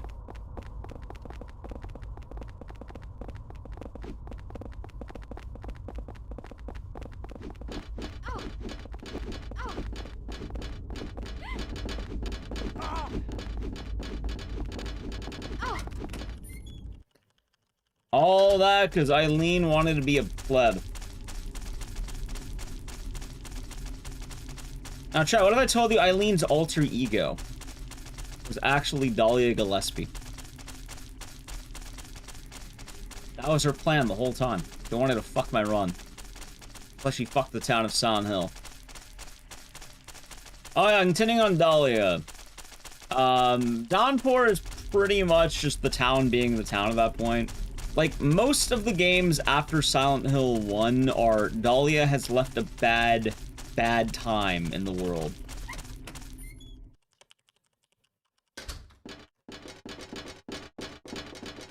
How's it going with this? That you do. Downpour deserves a remake. I'm pretty sure we're gonna get remakes of 1, 2, 3, and 4. We already got 2. We're gonna have 1. I'm sure we'll probably get 3 too. Where's the wall to? Probably soon. Nice. As here as. Alright, she's there.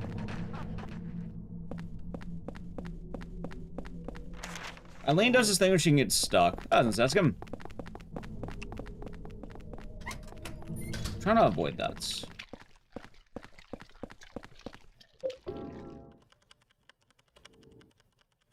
Okay.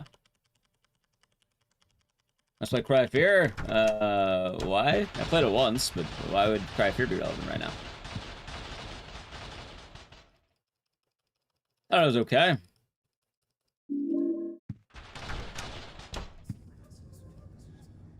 What the fuck are the Homecoming bosses? Dead children. Oh yeah, we didn't talk about Homecoming. The plot of Homecoming is really fun. Sorry, so much similar to Silent Hill. There's a lot of, most games in horror probably do that. Want to be Silent Hill too. Homecoming. The plot of that game is that there is a neighboring town that didn't want to be dealing with all this cult bullshit because, cults are kind of bad, chat. So what ended up happening was Dalia Gillespie made a deal with them and said, hey, it would be really funny if you sacrificed your children for us. So every 50 years, you gotta kill your kids. Are they those things? Because they were dead kids.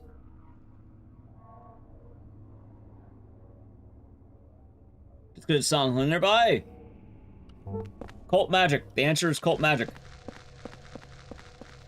Silent Hill Homecoming is all about cults.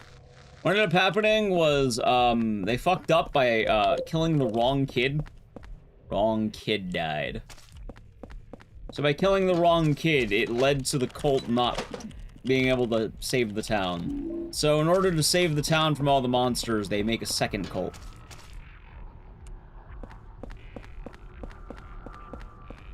So the bosses in Homecoming are the dead kids trying to get revenge on their parents.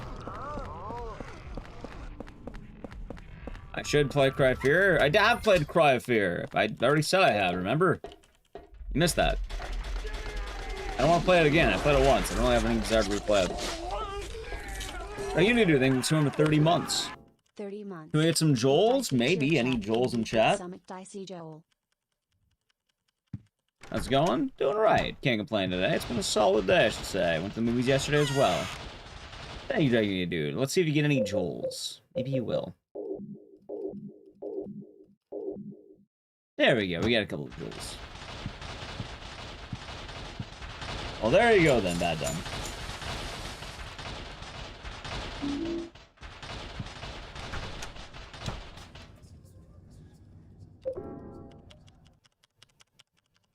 Yeah, that's the plot of Homecoming. It's dead children trying to get revenge.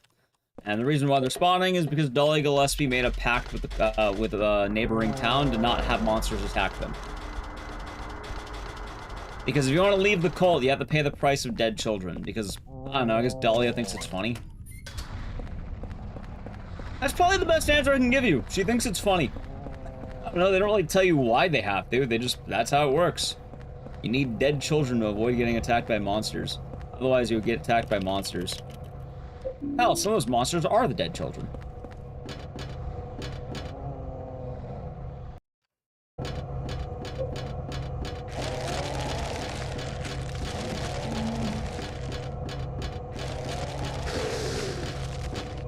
Don't tell me? Don't tell me what. Why don't people just kill Dalia first? Because she's a high-ranking cultist who's promising people the like power of paradise.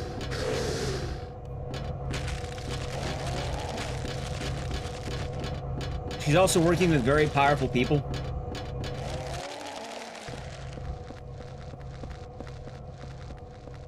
In the reasoning of the cultist. So, the reasoning of the cultist is that they want to go to super heaven. Most satanic cults tend to be the same thing, which the Order, I guess, falls under kind of a satanic cult. It can't be denied that the Incubus does look like the Christian devil, which probably has some legitimacy behind that logic. Either way, the point I'm making here is most of that has the same principles, which almost always is going to be money, power, paradise, something like that. Although Claudia tries to argue that it'll make the world equal and fair and just, but I don't think she's accurate. Not still reference to Bahamut. Thank you. I wasn't sure which one it was exactly, but I know it definitely is like one of the devils. I do know that. Yes, I do. I need to watch it. I said that earlier. Yeah, it's on my list of movies to watch. I know. What, Super Heaven? Super Heaven pretty much is a dumb description for anything that's like, our cult will bring us to paradise, which is like the greater good, which they define as, I don't know, the closest thing is probably some shit like heaven, or whatever. It's their goal of the best result possible, which is usually good for the cult and probably bad for everyone else. Like, most games revolving around cults have paradise being their thing. They have different names. It's easier to label them all dumb as Super Heaven. That's what it is. It's just Super Heaven.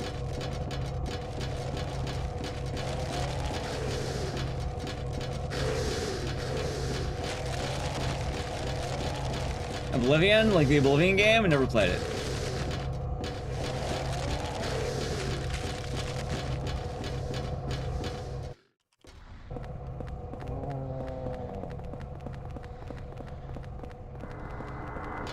A lot of cult stories also follow, I think, a lot of the ideas of the, God, what are they called? I don't remember, but like,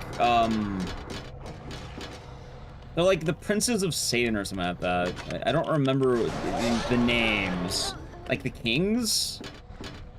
Who's that one guy? Paimon? Like, what is Paimon considered? He's like he's a popular example. Is he a king? One of the kings of hell, I think is what they are. Apostles? Is he the Apostles of Satan? I know a lot of them tend to be in the realm of Satan. Satine. Is it? Yeah, it's the king. Alright, so the kings of hell. Okay, so I was wrong, kings. Oh my god, dude, Eileen is beat to shit. Exactly, Cecil. And a lot of media, whenever they tend to talk about cults, it tends to mainly have roots, I think, around, like, Satanism. And it's probably the easiest thing to draw from, because most people know that. I know there are other cults, and other religions probably have cults, and depending on who's writing them about different things, but for a lot of media, it tends to be there. Oh, I'm not talking about the Digimon. I'm not one of the Kings of Hell. Usually, whenever you have cult-based stories, they have to pull from somewhere, and they pull from popular cults. Which a lot of things are gonna be, I don't know, things like, But no, you have, it is a mon. You're not entirely wrong. I know who you're talking about. You're talking about that yellow thing, right? It's like the yellowish-brown Digimon with, like, the wings for ears. That one, right? I know who you're talking about, Blue Laser. I know, you're good there, but I don't think that Digimon's one of the kings of hell. Oh, you're talking about, who the fuck's Piedmon? I think you're talking about the other one. Who the hell am I thinking about? I think there is a Digimon called Paimon, funny enough. They're not entirely even wrong on that.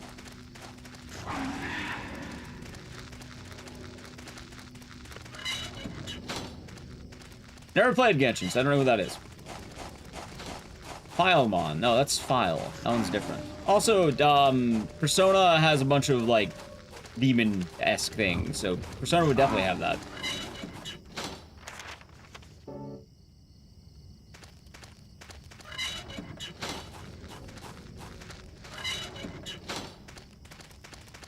Persona doesn't have Paimon? I bet it does, because Paimon is one of the kings of hell, and Persona draws from many different religions and demons.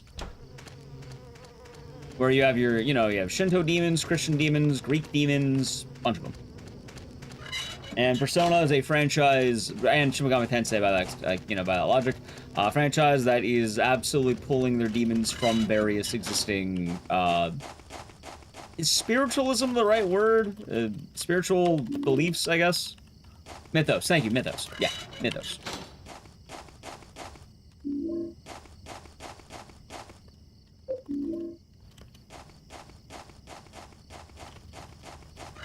The demon chews food.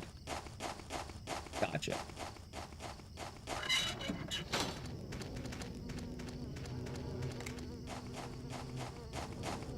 You making the time? We're talking about the general idea of, like, I guess, what, demons and, like, hell in media, I guess. Specifically because we're talking about Silent Hill and the usage of cults, when a lot of I think a lot of cults in media definitely tend to be based on, like, what, I was arguing, like, Satanism and, like, demonology and the Christian belief, probably. Not all of them, mind you. Like, I know a lot of witches tend to happen, which is, like, Wiccan things, I guess.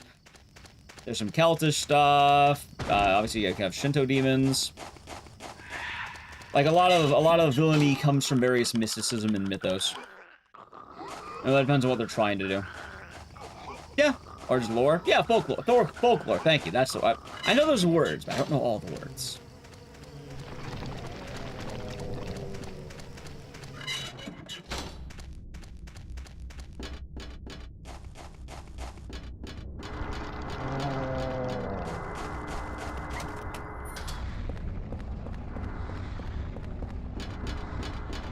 Jasper, it is Jasper. And in the context of Silent Hill 4, I was saying that the Order cult probably is... I think, like, I could be proven wrong on this, and I could be entirely wrong, but most of the demons they summon tend to be, like... It feels like the Order probably made a deal with one of the Kings of Hell. And, hell, chat mentioned earlier that the final boss of Silent Hill 1 quite literally is a direct reference to Baphomet? Baphomet? Not to mention the general idea of paradise they have,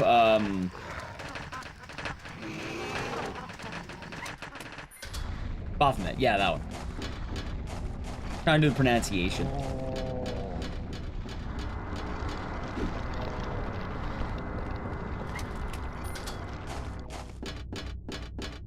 What's the god of Silent 3 ending? It's one of the Order gods, and it's probably closer to Valtael, I think, is the official god, but then you have the god of hate. I don't know who the god is supposed to actually be in reference to, because it's just Heather. It looks like Heather, but it's supposed to be a god of hate. I don't even know all the gods, but that's the thing. I don't know a whole lot about these gods. I know very brief things. The reason why they're floating ghosts of Silent Hill 4? Yeah, that's one of Walter's victims. Because Walter Sullivan is a serial killer, and his victims are quite literally spirits now, because he took their heart and their body for 21 Sacraments. The cult magic. It's cults. That's why. Hate or chaos. Silent 3 is specifically the god of hate. It is the god of hate. I wouldn't say chaos, it is hate. That is that guy, because he was murdered by Walter Sullivan, because he was burned alive. So now he's a guy on fire.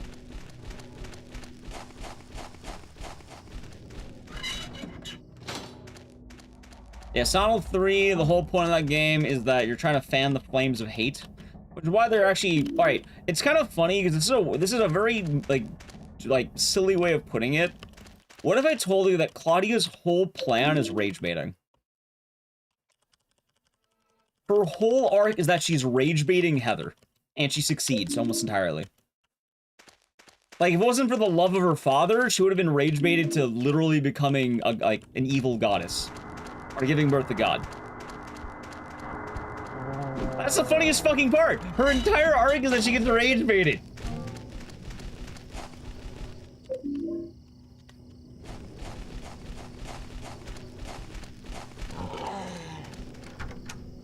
Let's conquer this.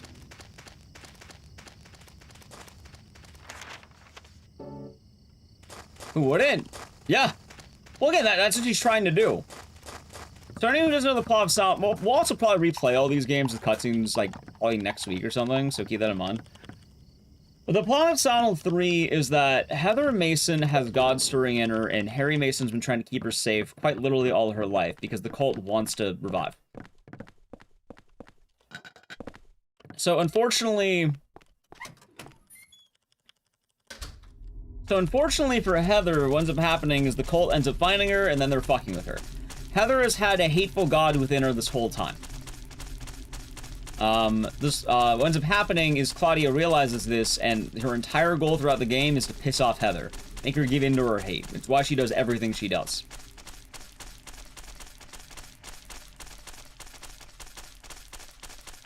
That's a big bus size. I could be doing good today. You have a ribeye steak and some twice-baked potatoes. That sounds pretty tasty, Dunny.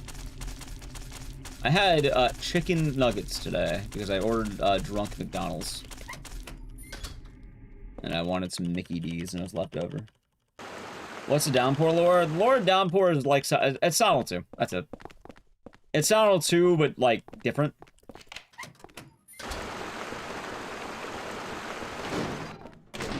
People end up getting called the Silent Hill. And then you find out throughout the story why. That being said, though, it's kind of weird because the way they're called the Silent Hill is because they have a bus crash after driving through the town. God damn it, Aileen, hurry the fuck up.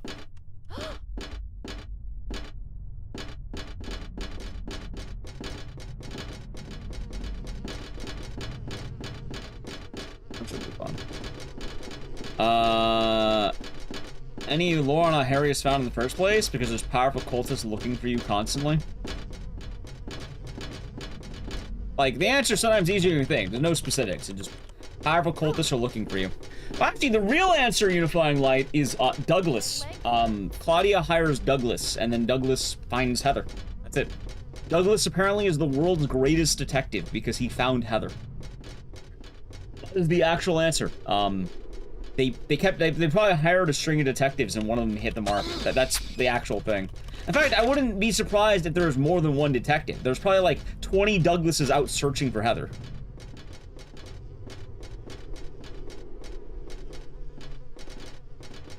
I was actually wondering about the idea of like, oh, why did no one try killing Dalia if she's doing all these bad things? Because cults are generally filled with powerful people who will fuck with your life if you try interfering with them. You don't want to get involved with cults. They're very dangerous because usually the goal of the cult is for immense power, wealth, and etc. Many people involved in the cult, and they probably have a lot of resources as a result of this.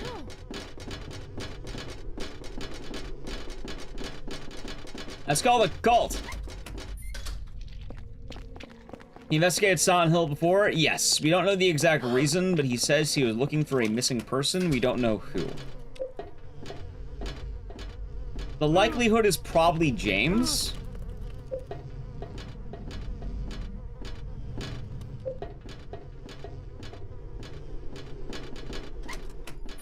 That's what SMT is. It's Shin Megami Tensei. It's a game about demons.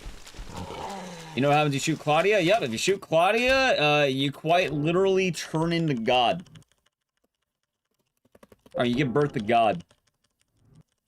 Because you didn't follow the theme in the game. It's kind of funny, too, because people talk about revenge games all the time. You know, people make fun of The Last of Us 2, for instance? What if I told you that Silent Hill 3 is the exact same plot as The Last of Us 2, but, like, a little different? Because it fucking is! Silent Hill 3 is literally just The Last of Us 2, or I should say the other way around, since Silent Hill 3 is first. Both of them are the exact same story, just change motivations a little bit, and you have the same thing.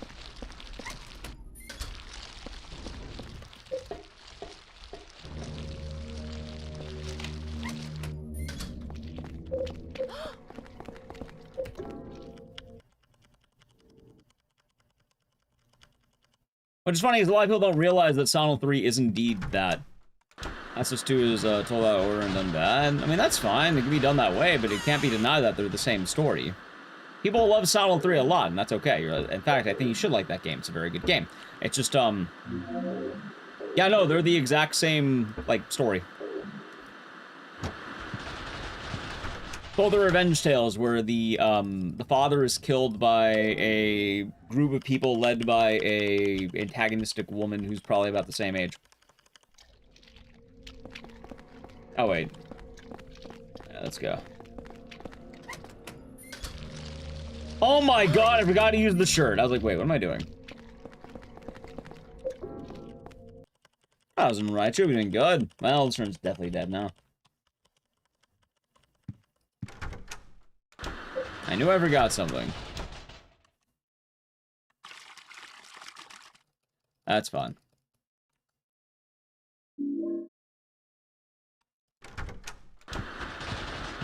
Alright, I was like, why can't I pick up the health kit?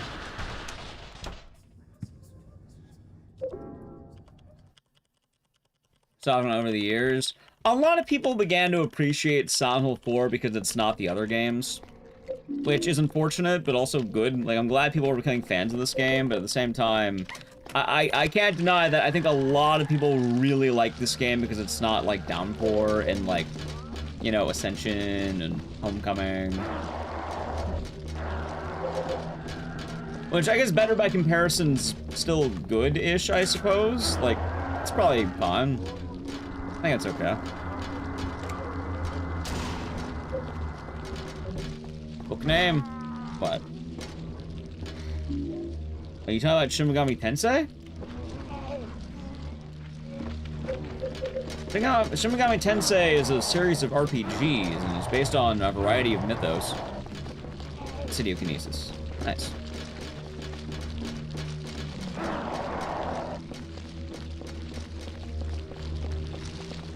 And the mythos, I don't know, it's probably a combination of literally everything. Greek, Christian, Celtic, everything.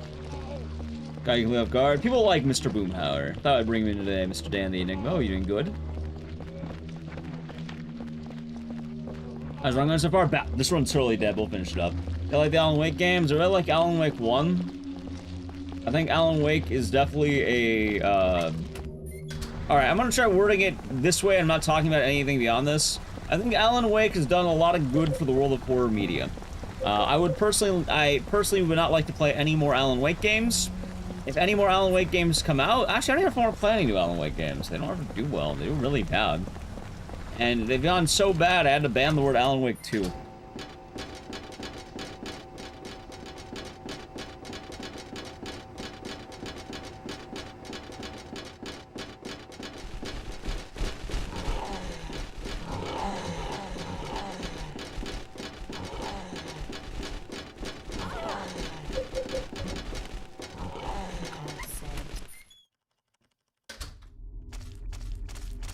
That being said, I'm a big fan of Alan Wake 1, and I think it's interesting.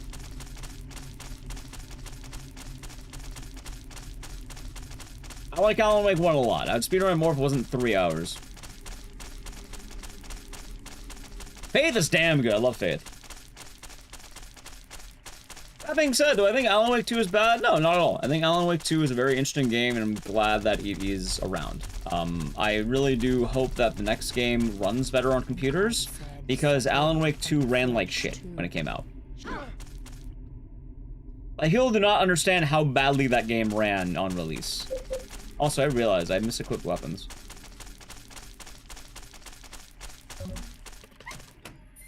Like, people were giving me shit about this on Twitter when it happened, but Alan Wake 2 literally ran worse than Kong. Like, Kong was a better port of a game. And again, I'm not gonna totally blame Alan Wake 2. It's probably more to do with... Is it Unreal 5? It's always Unreal 5, isn't it? Or whatever the fuck it's made on. It's new gaming shenanigans. That was a video. Was it? I would believe it was. If it wasn't, I'd be surprised. I'm assuming it was ran on Unreal 5.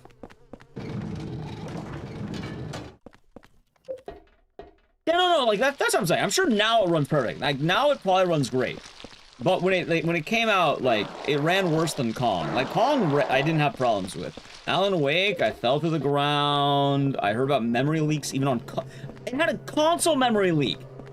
If you bought the game on an Xbox, you'd have to periodically reset your Xbox.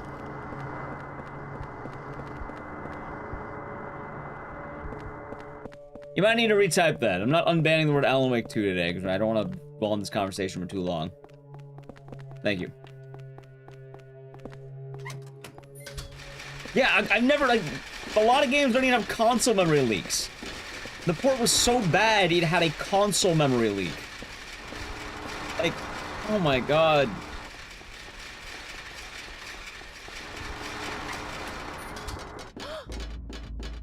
Oh no, it's never going away. Like, it's there permanently. Like, we might check out Alan Wake 3 when it comes out. I'm never playing Alan Wake 2 ever again.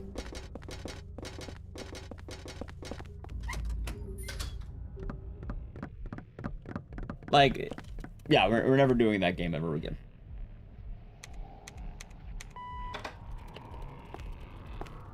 I didn't like the DLC. I think the DLC had some of the worst viewership I've ever had in a game. And nobody ever wants to watch it.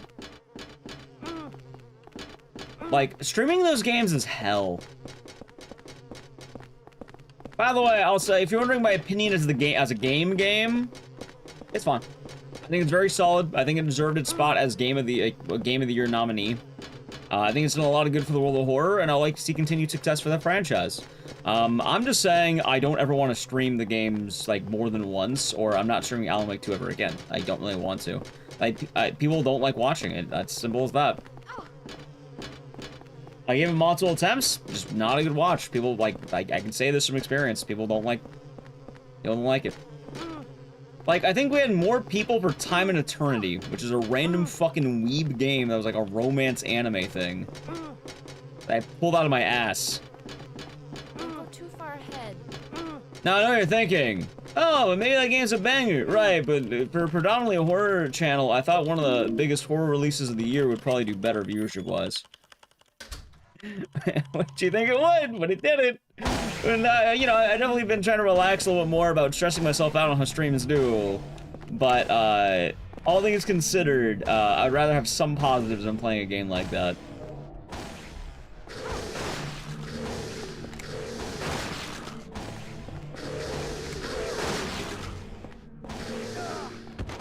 You know?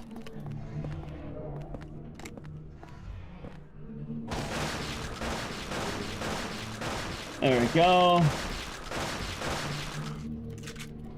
Hell, funny enough, I even tried doing the DLCs, and, yeah, no, it was bad. It was really bad.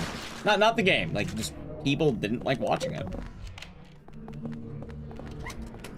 Which is upsetting.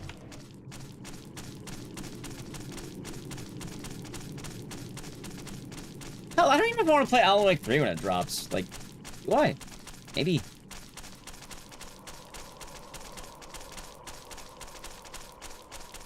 In terms of Silent 4's audio, yeah, it's a little bit odd. It's a lot closer to Resident Evil than Silent Hill.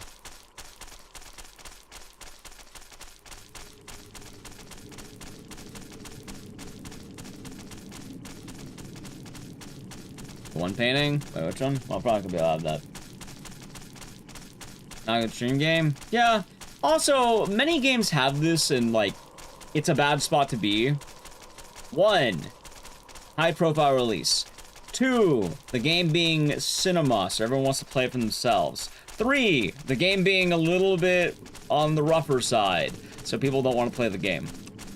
The game also being long, so people don't want to play it. And it turns in this never-ending loop where, oh my god, I don't want to watch this stream because I want to play the game. When are you going to play the game? I don't want to play the game, but I want to at some point. It's on my backlog, but it will never get off the backlog. That's the secret. It will forever be on that backlog because new games will come up, and then what will happen is the new games are going to take precedent over that game, and then until maybe the next game comes out, it won't be relevant. So no one will ever actually touch it, but no one will want to watch it either because eventually they want to see it. So that's this permanent limbo, where most people just know about the blatant meme. You remember that Kingdom Hearts playthrough? I beat Kingdom Hearts many years ago, but so we're not going to finish the playthrough.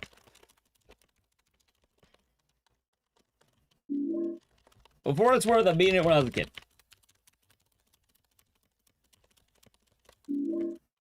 But, I don't know. I kind of wish I had a better idea of what I could have done for a birthday stream. I feel like Kingdom Hearts, maybe I dropped the ball a little bit on that one. I'm glad people enjoyed it, but I wish that game did a little bit better. You know, like, I feel like I could have done a different game and had more, better mental.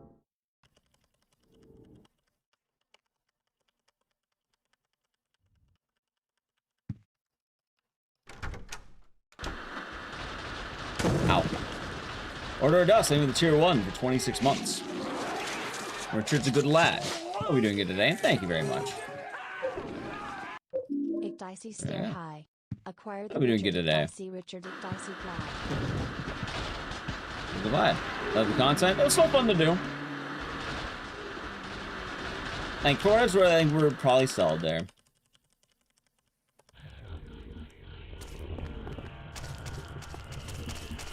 Played it? Yeah, I mean, it's gonna be there for a variety of reasons. That was the game for a second. Oh, this? No, we still have a whole other chapter. But yeah, kind of going back into the whole thing too, going with it, right? I played the DLC, like, alright, so I day one the main game, and then the DLCs I did, like, I think 9 months after it came out. Like, I gave ample time for the DLCs, they didn't do well at all. Like, I had all of them, did a one-shot, nah, there's no interest.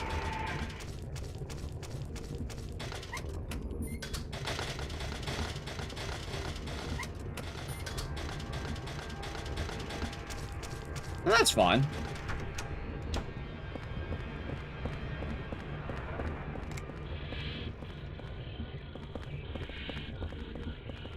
Yeah, it's Fortnite gaming, exactly.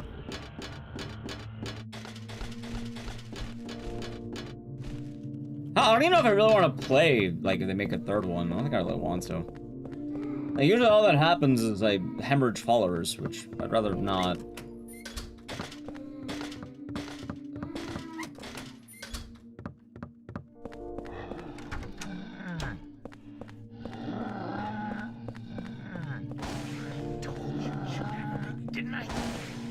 Where's Dad?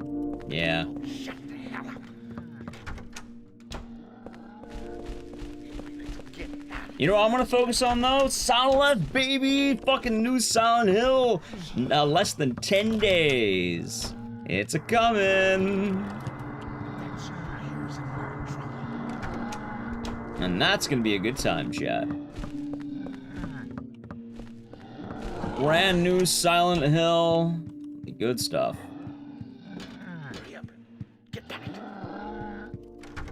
Spirit the other day. I'm gonna buy multiple copies of that game. No, I saw it. I didn't want to watch anything. I didn't watch the preview. I want to go in totally unknown. Hades 2? I never played any Hades games. I'm glad he will enjoy them.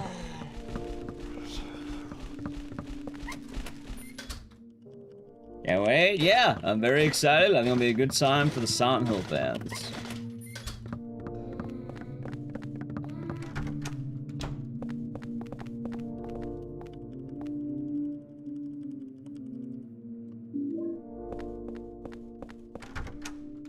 Hey, that's fine. I don't think, I was kind of saying it earlier, I don't think there's any bad answers on how you want to buy or play games. That's kind of funny, because, like, with, let's say, the laments of, a game that shall not be stated. People don't have to play a game if they don't want to. People don't even have to watch a game if they don't want to. That's okay. And whenever I review a game, let's say that, I don't think anyone should ever feel compelled to do it. I think you can buy something or play something if you truly want to. You don't have to feel pressured into it.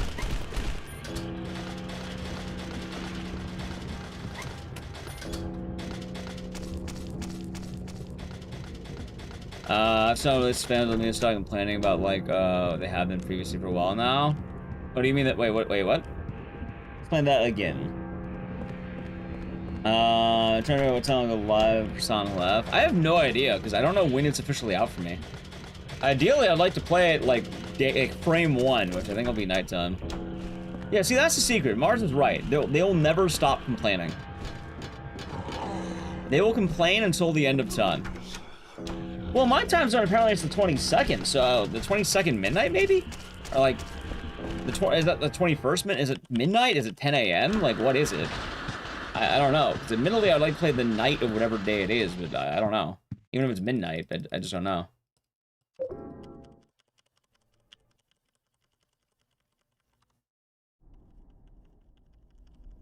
And see, after release to stop playing. You see, those people are never going to care about Silent Hill. Everyone is probably New Zealand. I don't know. Whenever I can play it, that's the thing. Whenever it is. I don't know what frame 1 is in my case.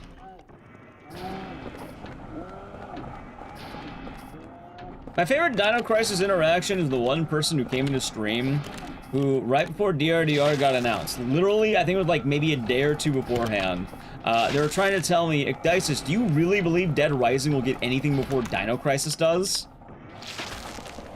And that's my favorite Dino Crisis interaction.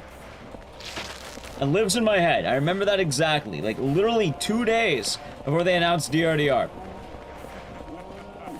Because I think the Capcom poll just happened, and they're like, Dino Crisis won the poll, guys! And then all the Dino Crisis fans were like, jerking themselves off for a bit. And then I mentioned what I think would actually happen. Like, I don't know. I don't think it's gonna happen that way. I mentioned, here's how I see it. Here's what I think will actually happen. And then I was exactly right.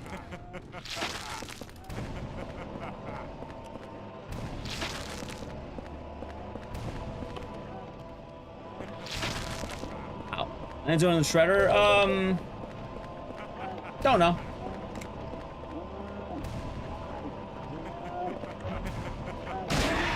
Silent Combat Souls-like? No idea. We shall find out when it comes out. DRDR kind of died out too. Well, DRDR is a single-player game, and at this point, Dead Rising's kind of been dormant because, I mean, it's Dead Rising. I'm not saying it died out. I'm saying a new game came out, and we're probably just waiting to hear what's happening. My assumption right now for Dead Rising is that when Neo Bards finishes Silent F, we'll probably start getting Dead Rising 2 stuff. Not like frame 1, mind you, but I wouldn't be surprised. And also, it's not the fact of whether or not it died out, it's more the fact that the Dino Crisis fans are making it sound like the next game was going to be Dino Crisis. And then literally within a day, they announced Dead Rising, Dead Rising. Dino Crisis hasn't had shit since fucking 2003, so yeah, I think Dead Rising is in a rare place in Dino Crisis right now. Also, Eileen might be getting shredded. She is. She totally is.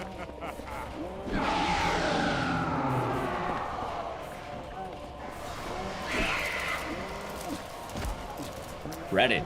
Just barely too. The grinder? That's alright, she deserved it. She was being terrible this run.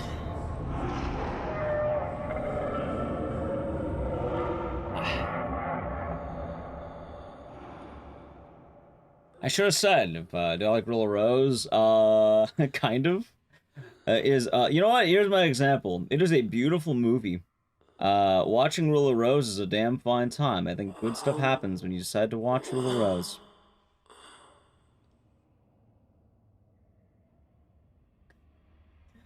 Playing that game, it's one of the worst games I've ever played in my life. It's awful. People gas that game like hell. It's a movie, it's not a video game. There's not a lot of good merit to be had in that game.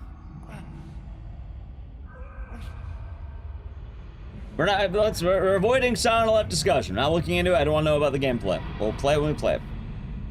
I heard early previews. So I avoid. I want to experience it frame 1 when I can. Exactly. Like, it's fun to watch. Terrible to play. If you're wondering, would I speedrun it more? I would if it wasn't a almost near 3-hour run. Playing a rough game for 3 hours is not fun, as you can possibly imagine. I don't like doing it.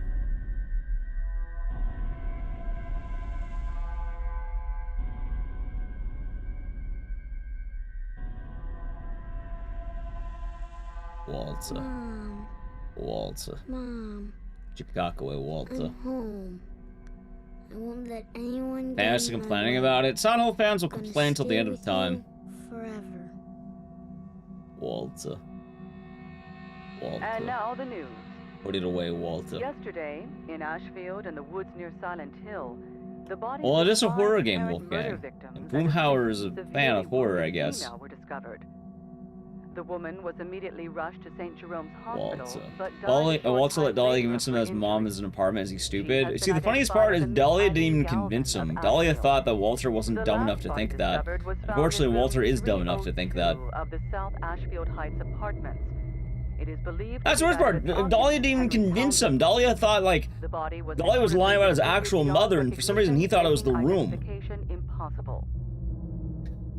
Like, imagine telling someone, like, a lie, and then they believe a different lie. Unnamed police officers have been found dead for reasons unknown in the South Ashfield Heights apartments, along with its superintendent, Mr. Frank Sunderland.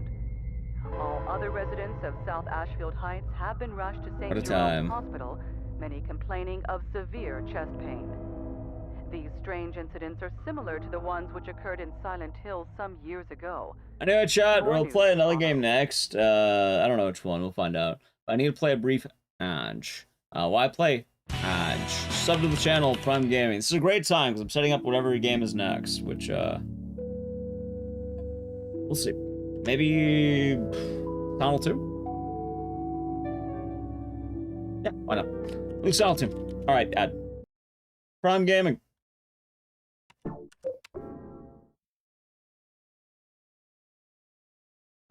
What's been in the retro space? See, it's funny because Haunting Ground's actually really good, and so is Kuon. Like, the only bad of, like, the PS2 horror games is genuinely Rule of Rose. But even then, it's not, like, bad. Just watch it. Is Kuon the worst? No, Kuon's great. It's, weird. That's it.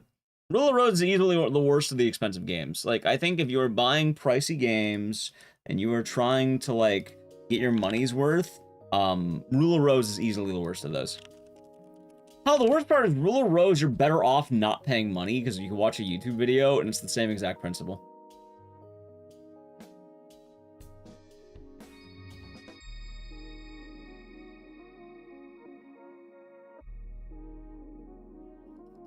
Which gets even worse because Rule of Rose is purposely designed to be kind of bad.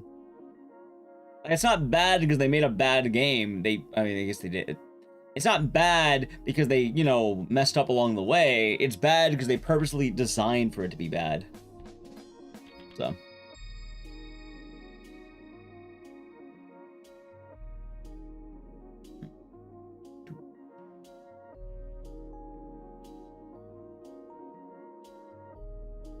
Alright, it's not all 2, right?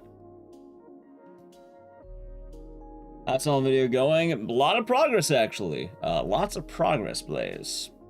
I still have a lot to do, but I gathered more footage. I think right now, I have to wrestle with the ideas of, do I want to get more footage for a game next, or do I want to edit more? Because I have a lot of both I still have to do. Like, I'm kind of hoping I can make the deadline, which it might come out right before Sound 11, which might be annoying. I do not know, Hirotake. I do not know. Which is weird. Probably my answer. But I have been doing a lot of editing progress. I'm just kind of worried I might not be able to make the deadline. But I have like 10 days. I can make a lot of progress. It just really depends on how quick I'm able to get the next bits. Like, I think Downpour is going to be the major hump. If I can beat Downpour, or not beat Downpour, if I can actually get everything done in time, it should be fine. 11 days to go. Actually, worse than that. Technically, it's like 9. Silent Hill F officially comes out on like the 22nd, apparently. Alright, there we go. Welcome back from the ad, I think. We're gonna do some sound. Oh, I need my controller.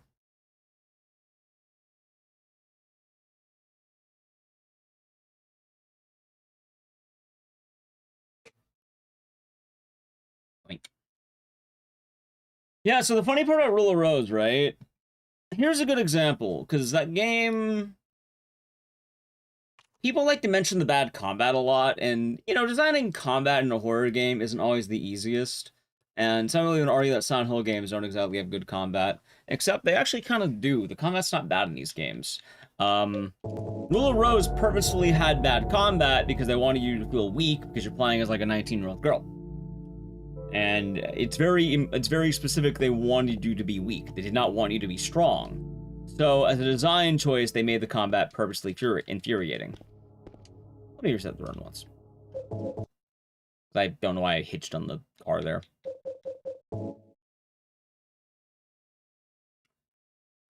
you have stuff like that. And it's not only that, but throughout the game, you realize that it's a real struggle to kind of play the game. Not to mention how long it gets. And how much combat there is. You know, here's a good example. I can actually name exactly what it is. Oh, it's a Joker. So I don't hate the idea of someone making a game that has bad combat because their protagonist is not a badass. Also, I think, did my game just freeze? Oh my god, it fucking froze.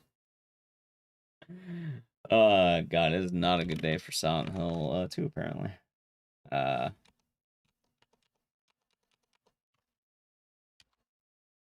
Give me one moment. I have more stuff than I thought. Here, enjoy the music again.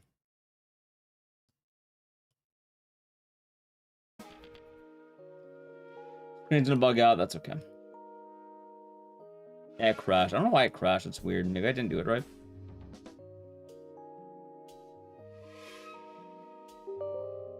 It does that sometimes. Was a long walk really a long walk? It was. Solid movie, too. Yeah, so here's the issue. I think it is more than okay to make your protagonist weak and, you know, make combat kind of bad. Because the idea of that is you're rewarded for not getting into combat, right? It makes the game a lot more about you being helpless, which adds an area of horror that I think could be quite interesting. Now, you may be wondering, oh, that sounds fine. Why is Rule of Rose bad? So a game like Clock Tower, for instance, does this thing. You know, you can't fight, but the game's not about fighting. You're supposed to hide, supposed to run away. If you're fighting, you're in danger. PC version? I always run on the PC version, yeah. Like, all this makes sense, right? It's very consistent, it makes sense. You know what I'm talking about. For a horror game, is bad combat or no combat? I don't know, it depends on the game. I'm fine with both. Yes, that's the issue. I don't mind bad combat. Not every game is to be perfect. However, when you make a game that purposely has bad combat, however, then you make your major sections of gameplay dependent on combat, what the fuck is wrong with you? Why would you do that? Hell, I think Rule of Rose genuinely has more forced combat than Resident Evil does. Which is fucking hilarious.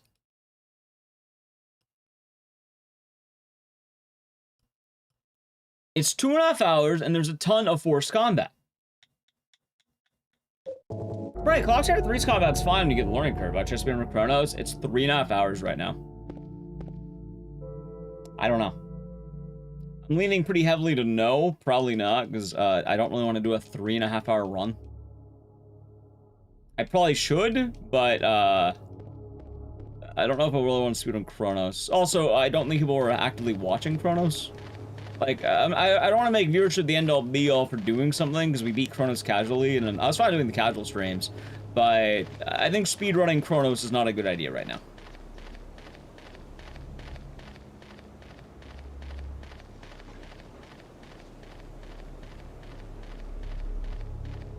Zimberdoni, we're doing good.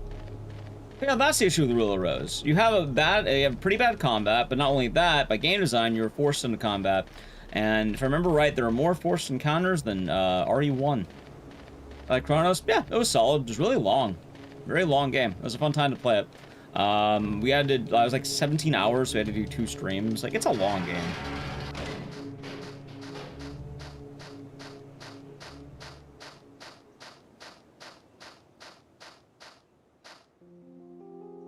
I also feel like Kronos is gonna die pretty quickly in terms of interest, generally.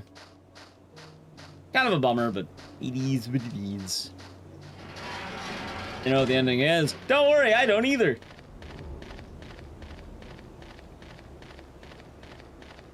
I wouldn't call Rule of Rose unfortunate. I think right now Rule of Rose is great if you pop on a YouTube video that says all cutscenes on my own YouTube channel, and you watch that. Or you watch anything. Don't play it. There you go. I did it.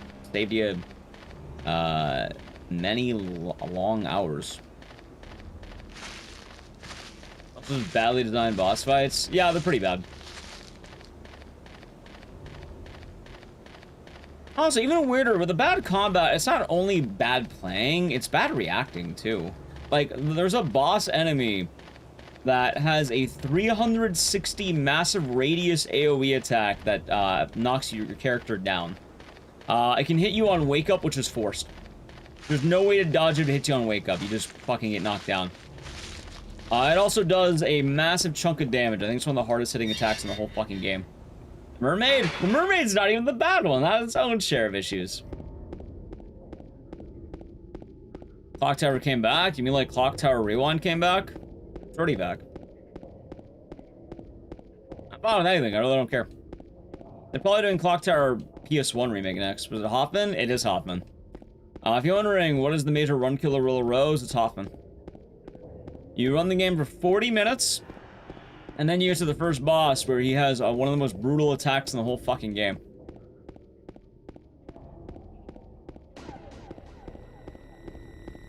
The Rope Man? Yeah, the Rope Man.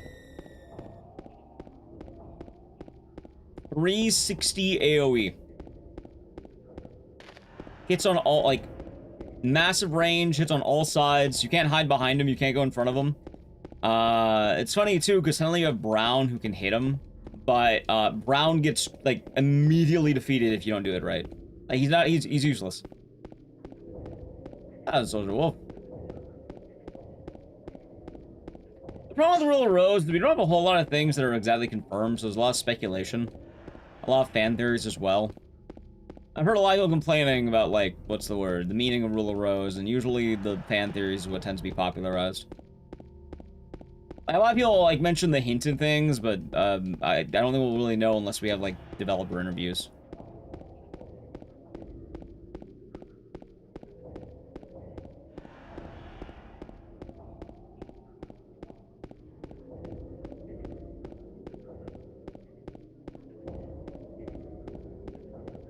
There we go. Also, oddly about Rule of Rose, there was supposed to be something happening with that game. It happened like years ago, like almost 6 years ago or some shit like that. But there was like a forum made by Punchline to bring it back. I have no idea what happened to that. Maybe they just gave up on it because they realized they didn't want to do it. Oh my god. Could be a ROM hack? No, probably not. It's like a one-shot. It's not a one-shot, just a bunch of damage. So the mermaid fight's better when you get the hang of it. Like, I'll say, like, you know, obviously speedrunning is not indicative of a regular game, but between the mermaid and Hoffman is straight bullshit, while the mermaid, you at least can get a gameplay loop, which is you run up to her and then you can just kind of cheese her. Which is less cheese and more just you realize how to attack properly. And usually, unless you get massively unlucky, you're probably gonna be fine.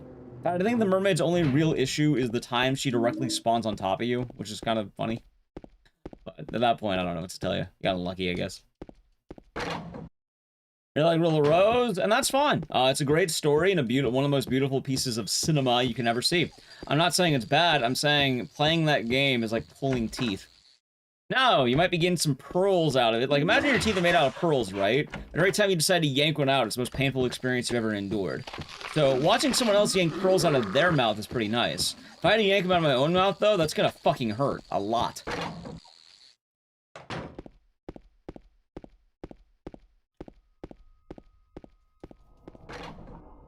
And that's the best way to describe it. Imagine yanking diamonds out of your mouth, or pearls out of your mouth.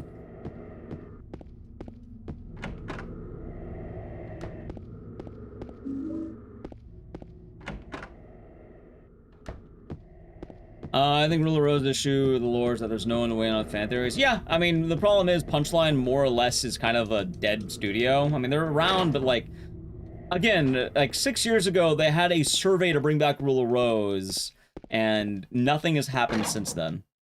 And also, there's no concrete evidence on anything. It's all fan theories.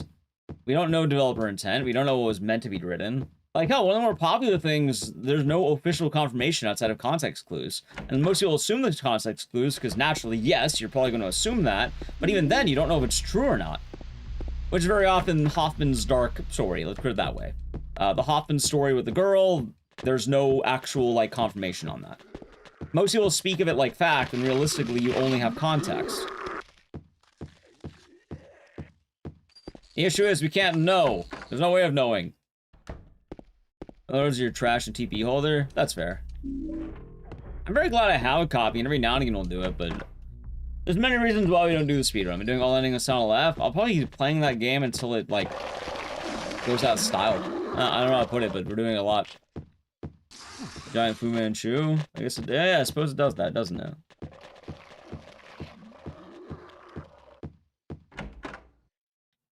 Anyway, it's been a pretty bad run so far, but let's see what we get. Oh my god, 2 bad spots. 3 bad spots. Alright, if I get good RNG, we'll keep it. Ah, fuck it, fine. That was like 621. We'll keep it, why not? Wait, what? Oh my god, never mind, fuck it, RNG. And Flat Hoffman abused the kids of the orphanage. Right, he did abuse them, but the one I'm getting... Alright, I'll tell you what I'm getting at. Did Hoffman abuse all the orphans? Yes, he was pretty bad to the orphans. Did he, sexually abuse the orphans? There's context, there's hints, but there's no confirmation on that. People speak it like fact, you don't know. You don't know. Was he a bad orphan director? Absolutely. And a lot of people like mention certain reasons. Oh, he's on the lam because of these reasons. No, he's on the lam because if you're the leader of an orphanage and all your orphans are dead, you're probably the #1 suspect. That's why he's running away. That being said, I think there's a lot of credit to the theory, and I think that at this point it's more or less confirmed. Like, most people go with that idea, and unless stated otherwise, no one's gonna know. There's no official media that actually states that is what happened. I know you're thinking, oh, do you need official media? I mean, not always. People can come up with theories all the time, and certain things can represent it. But here's a good example. I don't think Kronos is about the collective being communist, right? There's a lot of allegories about communism. I don't think the game's ultimately about the villain being a communist, or like the villain being a metaphor for communism. I think it's more of a meme we're going with. And obviously I'm not spoiling everything, but I think it's meant to be something else. I mean, it is meant to be communism. I don't know. You don't really outright get it said. And while it could be a theory and a credible one, you don't really know. At the end of the day, you can only have certain ideas. Oh, it's like James having a massive cock. There's a lot of evidence, but unless you have a word of God, you're not gonna know.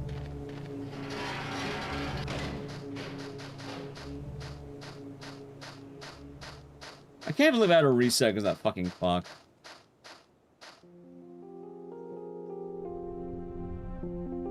Yeah, a lot of it's interpretation. Well, the thing with abuse, though, is there's multiple forms of abuse, and there's also multiple abused orphans. For that specific one, it's only one orphan. Orphans is the thing that confused me there. There's just one orphan. The other problem with Rule of Rose is we have an unreliable narrator.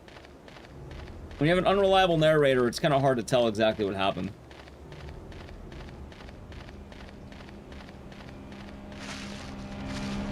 There's also no direct confirmations on virtually anything in that game. I've heard someone argue entirely the other end, like, oh no, this is what it means, which is like, okay. But working theory. Ah, Zanyoni. The problem is most people also speak of Rule of Rose as fact. Like, this is what happened. Maybe it's a theory. A lot of strong evidence, but Unless you get the exact confirmation, kind of hard to say. Am I doing good at Agent Orange? I'm doing good. Personally, if I had to weigh in and guess, I would probably say that it did happen. Like, that is my... If I had to really look at the game and take like a swing in the dark on it, I would probably say yeah, no, I think it happened. And the game wasn't better. Well, that's how you watch it on YouTube. I think the first Luigi's Mansion is horror. You realize that Luigi's Mansion is literally like Fatal Frame but Mario, right? Like, it's straight up Fatal Frame. That's all it is.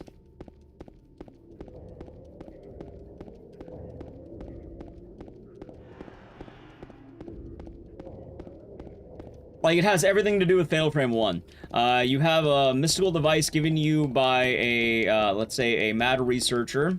You're there to save your brother. You have jiggle physics. It's all there! You suck up ghosts? It's all there. You're checking out a Japanese mansion? The ghost has an obsession with your brother?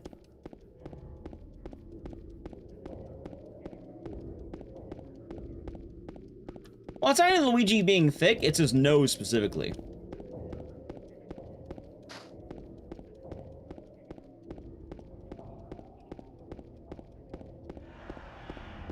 He is very jiggly.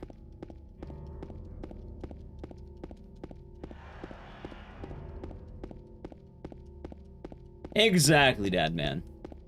Are we just implying Luigi's Mansion and Fatal Frame are the same? I'm not implying, I'm directly telling you they are. Like, obviously the gameplay loop tends to be a little bit different because one's a camera and one of them's a vacuum. But for Luigi's Mansion 1 and Fatal Frame 1, they are almost the exact same game. The only difference is you, Luigi's Mansion probably has less incest involved. Keyword less. Less. I don't know the incest of Mario and Luigi. I'm assuming they don't have incest. I'm assuming they don't want to put that in a kid's game, but... Probably. Maybe that's the one difference. Okay, sorry. Luigi is not incestuous for Mario. There's the difference. Which games? RE7, Silent Hill 4, now we're on Silent Hill 2. Tone? No, I think the tone's pretty similar for what it's worth there.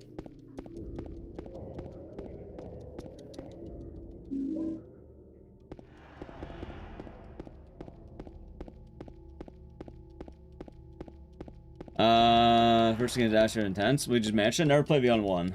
Happy Silent Weekend? Yeah. Maybe Pizza visiting the town? Maybe. I've been working on a video for Silent Hill, and hopefully it will be done before the Silent Hill comes out. Why is so much PC jank? Hard to modify for a lot of computers. That's why. A lot of computers out there. This is a prequel to Homecoming? Yeah, you got it.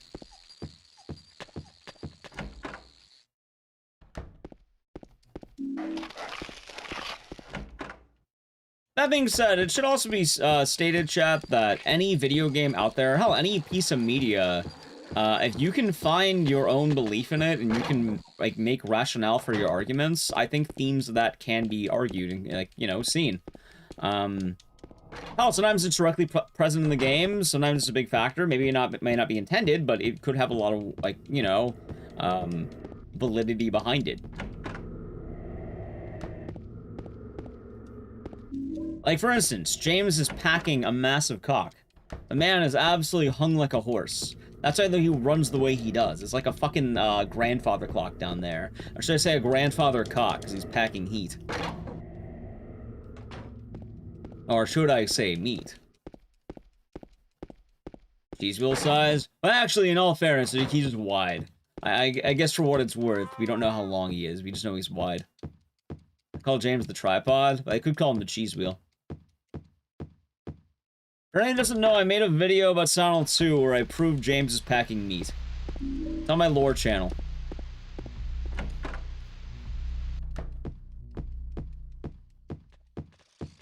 There is 20 minutes of evidence within these games that proves James is packing meat.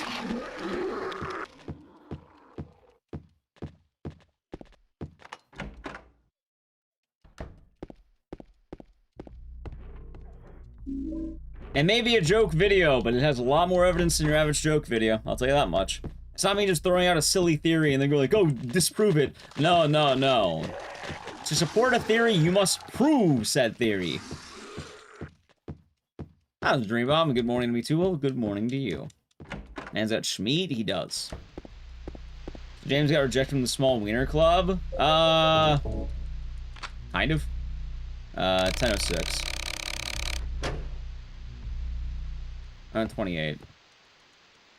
Alright, that's a really good RNG. Do you miss the secret sex cutscene? No, alright, so here's the crux of my argument. If you don't want to see the whole video, I talk a lot more about it on the lore channel. Actually, you can type an !SH2 secret and I'll bring up the video straight. But my argument is that in Silent 2, a lot is unreliable. You don't know everything that happens in James's journey, and there's a lot of things that aren't quite, like, clear-cut. There's a scene in Silent 2, and it's a famous scene where James and Maria are in the prison, and there's bars between them. And then Maria tells James, come and get me. I can't do anything between these bars. And my argument is, she can absolutely give him a handy. Come on, she can reach for those bars and stroke him. She's lying when she says she can't do anything.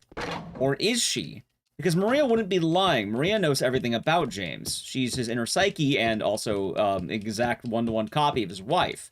So she's fully aware she can't do anything. The only reason that she would say she can't do anything is if she couldn't do anything. Meaning there has to be a reason she can't jerk him off. And that reason is because James's dick can't fit through the bars and it's too girthy to be stroked. Meaning he must go to the other side. Not only that, James agrees with the sentiment, and he goes to the other side to do this. It's not like he's going, no, we can. He's not like begging and trying. He fully acknowledges, you're right. And then he goes to the other side to find Maria, only to find she's dead. Look at the beginning of the video. I even point out the exact scene.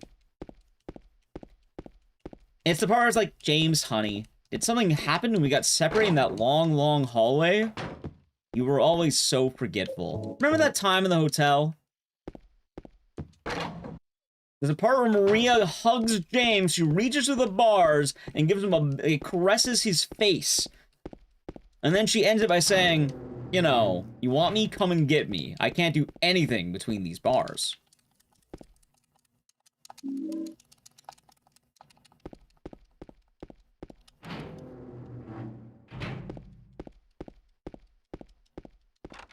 I then use a lot of concrete theory based on game imagery, story that we know about James, etc., to prove that James is packing meat. That being said, he's not long. He could just be very, very wide. We don't know the length. We know the girth. Which the girth is, is wide. For all I know, it could be like, he could just be like a cheese wheel.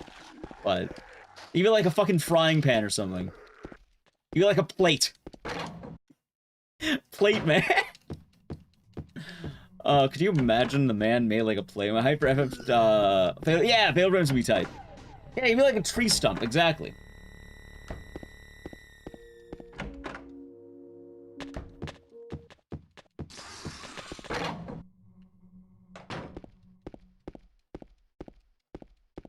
Or an orb. He could be. The only thing is he's very wide. That's all we know. We don't know anything beyond him being wide.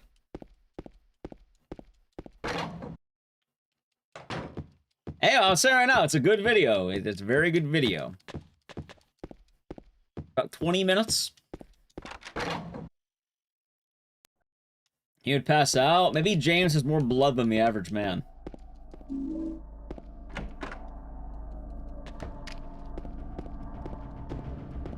That is Raichu.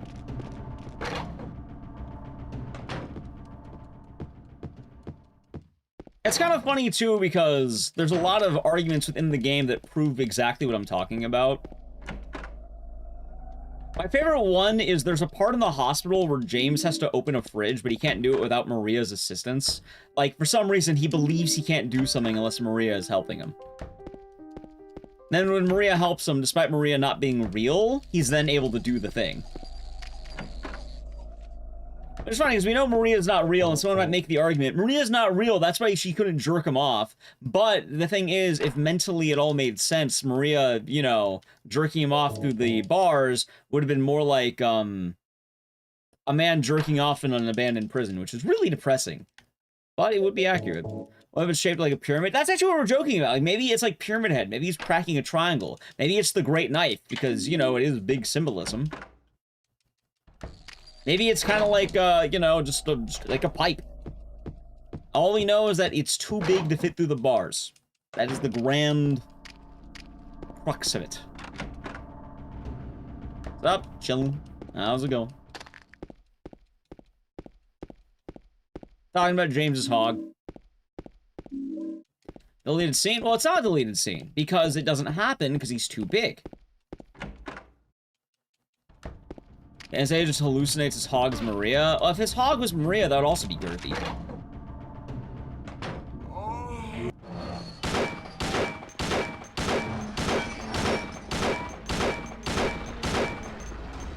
Although, funny enough, I kind of argue that, let's say James and Mary were kind of like puzzle pieces. And that's why they had such blazing passion, quote unquote. Because apparently before the disease, they were a very passionate couple. I don't know what that means, Bernie. I never watched it.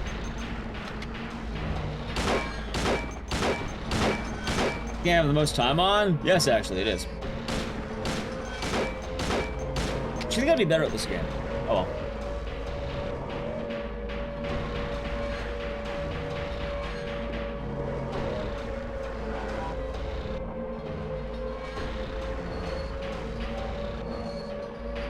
For a lack of a better word, yes. For a lack of, I don't want to get too TMI, but for a lack of a better word, yes, chat.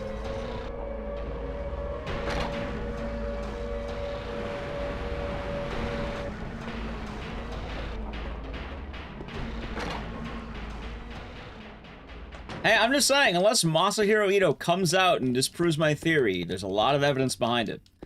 Nothing I have said has been disproven. That being said, I don't want people to bug Masahiro Ito. There's that one fan theory that really annoys him.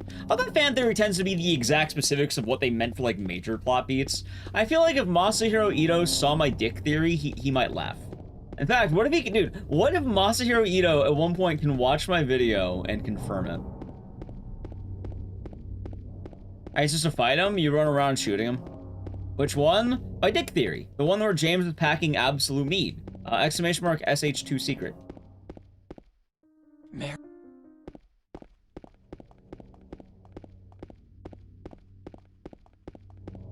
Oh, if you're wondering what Monster Ito is pissed off about or annoyed about, you may be asking about that. He was annoyed that people kept saying that James abused Mary, which, no, he didn't. He didn't abuse Mary. I mean, he did once. He does what? He does once. Okay, I can't totally say that one. He does once. If you want to put it that way. I'd argue it's worse than abuse. I suppose that would be abuse there, but he wasn't, like, abusive prior to that. Let's put it that way. And that one? Yeah, there's some YouTuber who tried arguing that James, during the relationship was abusive to Mary, when... No, he wasn't. He was filled with nothing but love and, grief. Yes, so he does suffocate her. He does indeed do that. I will say that one. He does do that. But he wasn't abusive at all prior.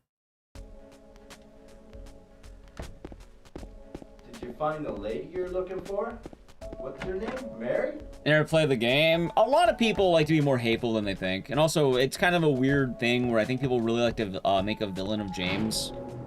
There's a lot of people who don't want to see James be happy. They don't want to see James have redemption. They think he's the worst thing ever. And James is a troubled man. That is what he is. He is what they call a morally gray man or an anti-hero. Anderson 40K? Not really. A lot of chats talks about it, though. So my argument is James didn't cheat on his wife because he physically couldn't. And we're back to that. Yeah, that's my actual argument. I believe James did not cheat on his wife because he couldn't. The Silent movies? No. I've watched both of them, and I'll watch the new one. I don't think any of them are good. And I don't think the new one's gonna be good either.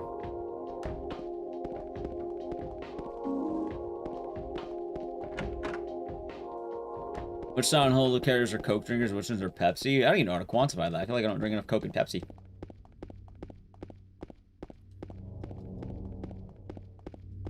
Angela made a suggestive comment. Well, that's because Angela was on the... How do I put this? Angela made a comment because she was being continuously used by men, and James is man. So I imagine she would probably be rather, There's a word for it I'm looking for.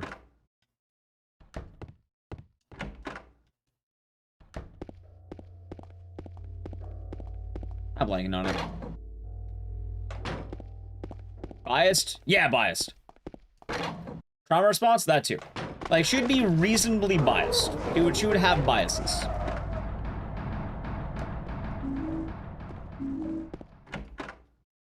And those biases make a lot of sense considering it's... Yeah. Predisposed? That might be the word I'm looking for exactly. Yeah, I think you're right. Predisposed. Like, I imagine any interaction she's having with strange men are going to be all negative because that's all she's ever known, unfortunately.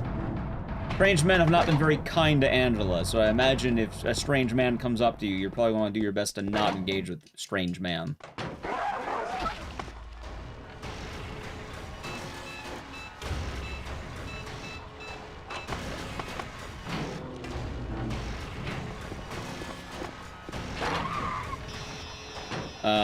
Make us more overt in saying this. Yeah.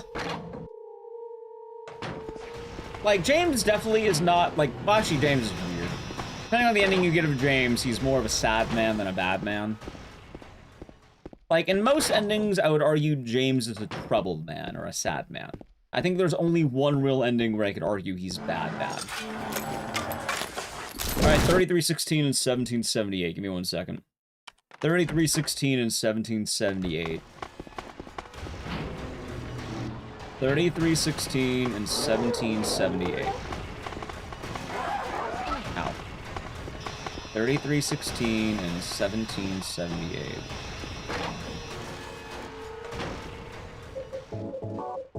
$33.16, 17.78.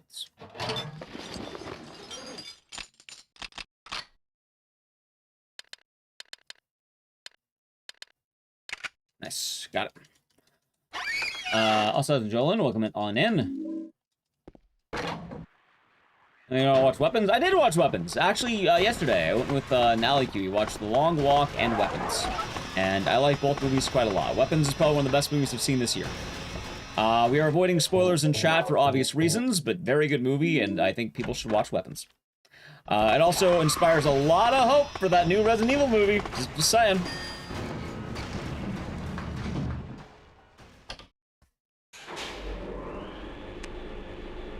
And New Scabo doing well? Yeah, I can't complain today. I think it's been pretty solid, having a good time.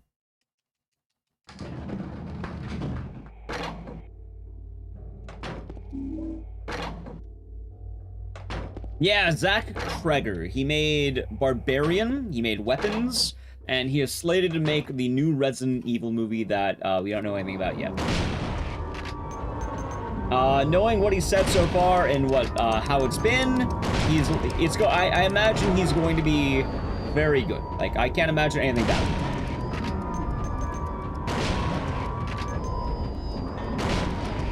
Like, if you're unfamiliar with his work, so far he has been doing very good horror movies, and it'll be very good after this. Meanwhile, the Silent Hill movie coming out is going to be really bad. I'm sorry, Chad. It's not going to be good.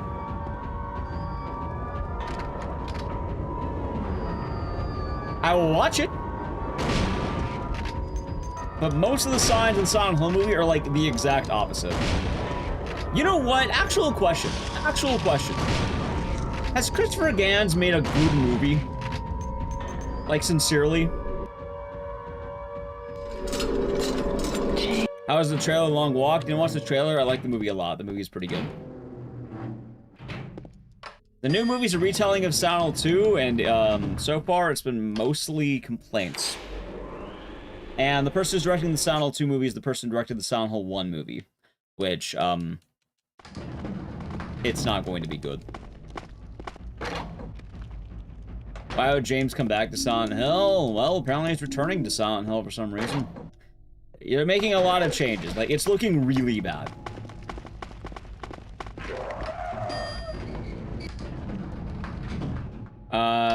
Is it hard to just take these characters events already that aren't seen in already games with them in an animated movie? No, they actually do that already, Zach Malone. That's called the Resident Evil Death Island. It's called, what's it called? Vendetta.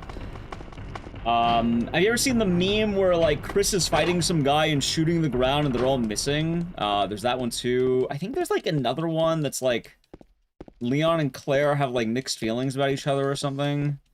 The animated Resident Evil movies are considered pretty decent. Like, they're not great, but they're not, like, bad. I think they're overall pretty, like... They're as good as you expect a Resident Evil movie to be. A Resident Evil story to be, I guess. Like, it's Resident Evil.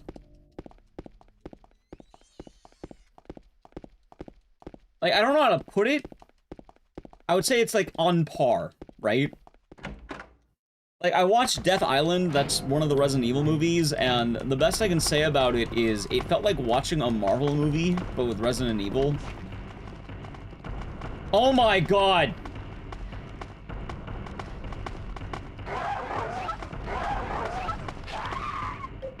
Run's dead. Are those existing events in RE?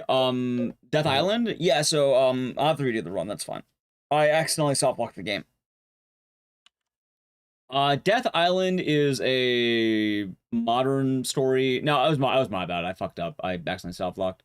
How'd that happen? I wasn't supposed to load on one of the times I loaded. I fucking... Yeah. You look at the entire... Alright, Kristoff Gans, right? You know, let's look this up before the next run, because we're gonna reset this run. Hold on. Is it Kristoff or Christopher? Kristoff Gans. Okay. Let's see what... Oh my god. Alright.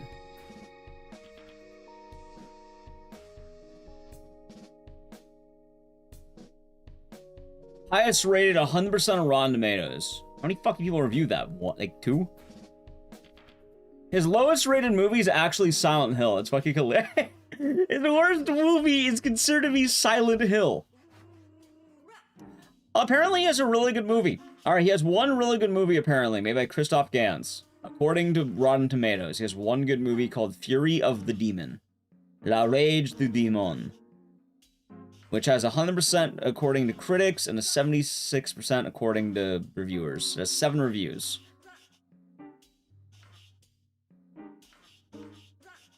So, Fury of the Demon is apparently his good movie. So is apparently Brotherhood of the Wolf. Oh.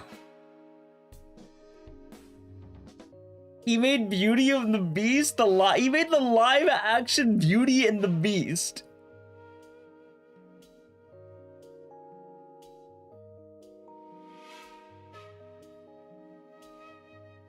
Okay, I remember having problems with that movie. Okay, now that makes a lot more sense. Wow, that suddenly makes way more fucking sense on why I don't like that movie. Wow. Director, screenwriter. Okay, that makes a lot of... Wow. Wait a minute. Wait a fucking second here. Wait a minute. Hold on. Hold the fuck up. Never mind. Get rid of Fury the Demon. That's not his movie. He was an actor in that movie. It was directed by Fabian Delage. Delage? He was an actor in that movie. What? He didn't even make the good movie. So his only good movie is called Brotherhood of the Wolf.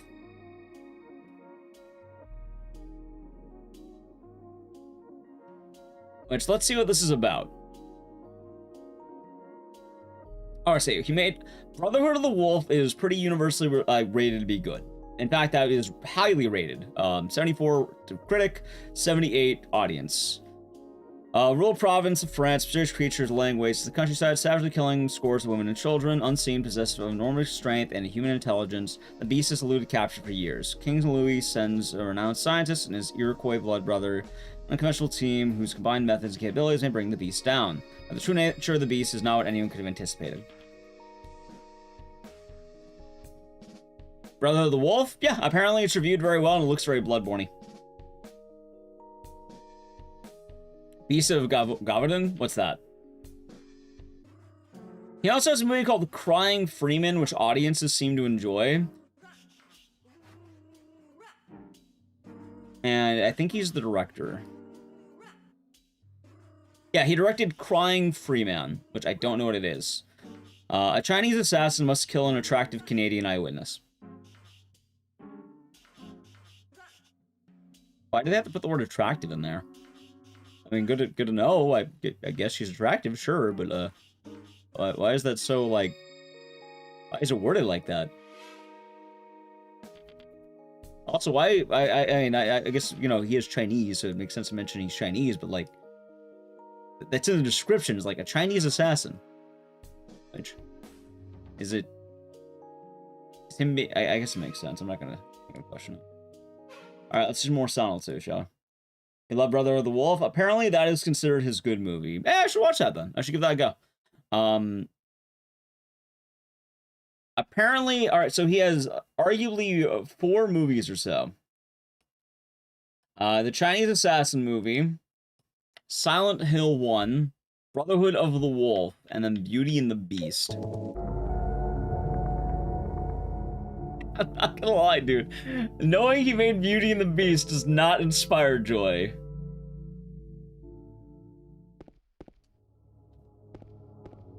Like, that's pretty bad. Alright, so here's a question I have. Has anyone seen... Alright, I have a few of you who've seen Brotherhood of the Wolf, and I believe you. Is Brotherhood of the Wolf good enough to make up for Beauty and the Beast? Like, do you think if you made Brotherhood of the Wolf, you're absolved from making Beauty and the Beast live action? No? Okay, then. For any of the attractive witness thing? Oh, yeah, gotcha. Yeah, apparently there's like an Iroquois guy in the Brotherhood of the Wolf, but wait, you're saying the Native American actor is Chinese? Or you just Asian? Okay, nondescript. Was that what you're saying? What's that 1107 mean? That's the number of attempts I have in this game. It was okay. I had a lot of issues with Beauty and the Beast live action. Dude, I wonder if it's the worst. I don't think it's the worst live action. That's probably Lilo and Stitch, right? That's like asking M. Night Shyamalan it's a do-over for Avatar.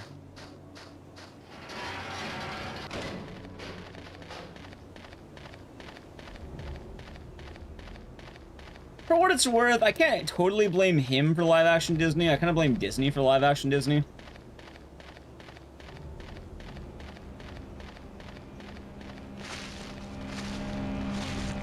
I sure like Brotherhood of the Wolf. That's fair. Again, I don't think that's a bad thing. Like, he made Brotherhood of the Wolf. There we go.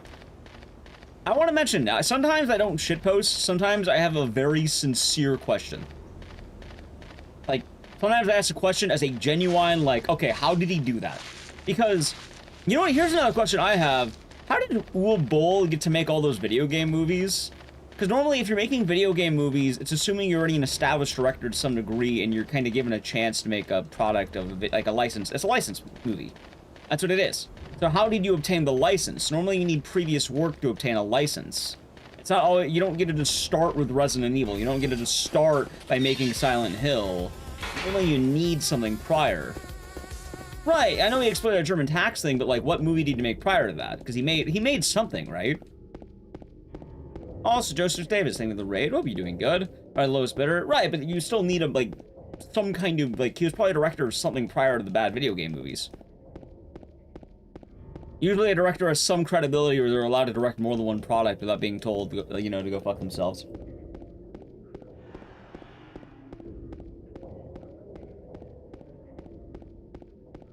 There's a Ratchet and Clank movie? I suppose I'd track, wouldn't it?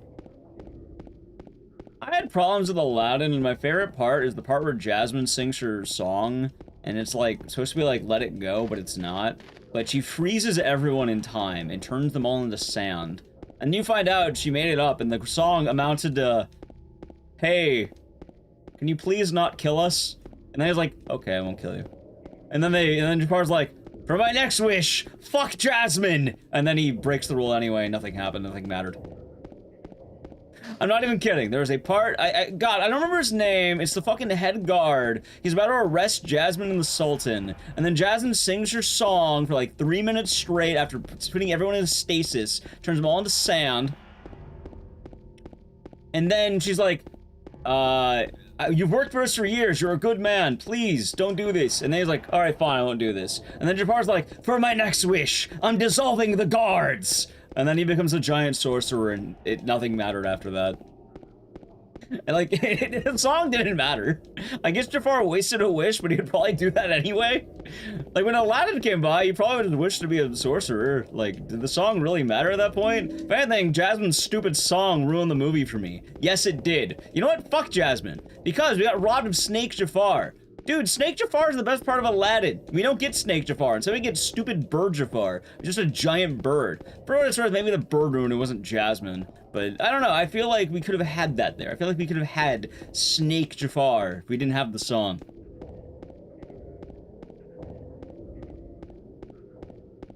I miss Snake Jafar. Anyway, I have a lot of opinions on Aladdin. I don't think it was like the worst movie ever, but I remember that. I also remember bitching loudly in the movie theater when all this happened. I got told to shush. Which...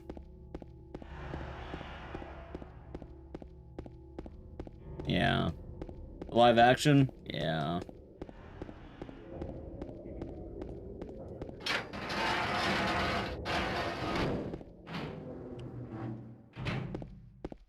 Live action, there's so many sequels. Good branding. He makes a lot of their stuff. And also, the Resident Evil movies didn't do bad. They're actually considered to be well done.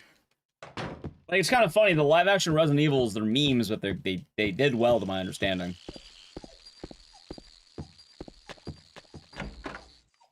Also, chat, I need to play an ad in a moment. I'll probably let it auto-roll. So don't avoid the ad. I can do it now. I can avoid the ad. So to the channel. Prime Gaming. Ready? Edge. Yeah, so the guy who made the Resident Evil movies. Yeah, maybe I'm the problem, D-man. Maybe I'm the problem. Maybe it's me. Maybe I deserve to get shushed in movie theaters. I'm not gonna lie too. Alright, so hold on. Who was asking about the Long Walk trailer versus movie? Because I actually caught myself. I was getting a little loud during the long walk, and I was like, oh shit, I'm sorry. I acknowledged I was like, I was being a little bit louder than I wanted to. You? Yeah, I thought it was fun. I didn't watch the trailer, but I watched the movie. It was fun. Good movie. Very depressing. Nally Q was here earlier, and she was saying she cried during the movie. And she did. I saw it. I was there. Oh, the plot of Kronos? The plot of Kronos is that communism is bad. There you go. That's the plot. But also, like, time travel and disease.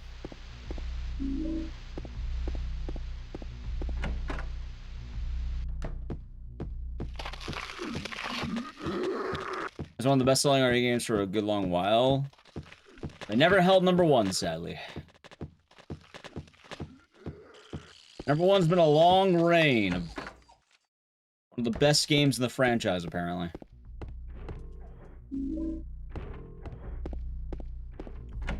Wait, was Punchy's video actually communism bad? I didn't know Punchy made that video. Jim Raids, Jim Slays, Jim Raids. Another one in Jim Raid, Jim Slays, Jim Raiders. How's it going? We're doing some games today. Hello. We're doing some speedruns, some horror games. It's been a good time. 12:24.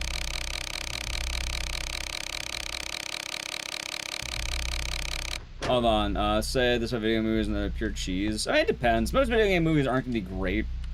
Some of them have been breaking the mold, but most of them are kind of questionable. I don't have any mods right now, but welcome on in. What are you doing today? Tell me all about it. I may have some mods. I might. Maybe even. Dude, I fucking love it. So I wasn't the only one with the communism ideas of Kronos, then.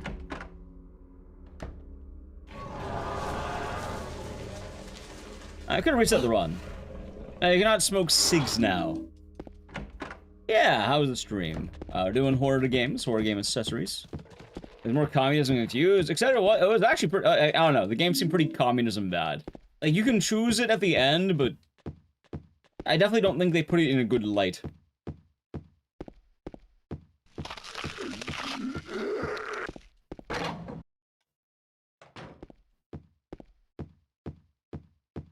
Let's see. Came out like a week after the trailer of the recent game show. It came out last week, so it's 1 week old. The trailer was out there, but came out very recently. So it's new. Yeah, what are you doing today, Jim Slays? So what I do I want to kill my run with a shout out so I can see what they played. Maybe. Pulse Rogues, welcome on in. I don't know. I already kind of killed the run on accident. It was a good run, too. Played the Evil Giden. Ooh, I love the Evil Giden 1. It's a quality game right there. Big fan. Big fan of the Evil Giden 1. First playthrough, nice. Been in ads, no worries. No worries, no worries, no worries. Evil Giden 1, though.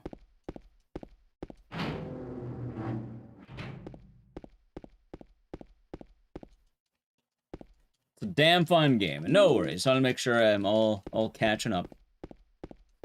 And for what it's worth, Manicore, I think Bloober's gonna have a lot of I suppose anti-communist sentiment. From my understanding, that's a pretty big thing in Poland. I don't know if it's all in Polish gaming, but I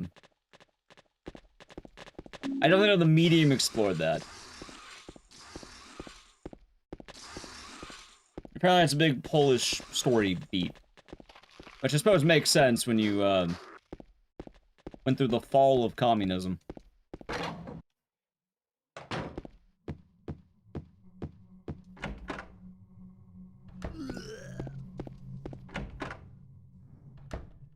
Nice making work out, nice. I like the Evil Giden 1. Although Kumu is painful. Fun mode, but goddamn it's hard. That was a good hunter.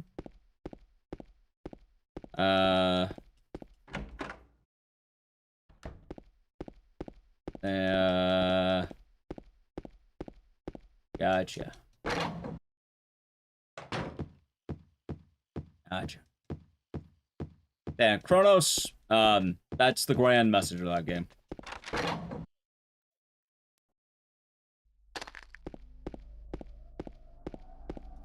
Yep. And Agile, yeah, welcome on in. How's the stream? And how's the Evil Giden 1? Apparently my mods are currently eeping. I can't do the usual shoutouts, because I think there's a couple of raids. I don't know if the first one got a shoutout, but, other than that. Unfortunately, this game is not very alt-tab friendly, because it can crash. Yeah, I hope the stream went well. It was a good time. Evil Giden's really good, you're enjoying it. It's a damn fine game. I don't know how far you got, but I'm a big fan of the Evil Giden 1. I also like 2 a lot, but 1 has a special place. Joseph 6 Davis, thank you. Oh my god, I went the wrong way. Prime Gaming for 25 months. Escape at jail. Embrace Prime. Oh my god. Maybe. That'll be fine. Enjoy the emotion of the series, and thank you very much. Prime and his method. Finish chapter 8. Chapter 8. Is that the Keeper? Big fan of OG Silent 2. It's a quality game right here. One of the best.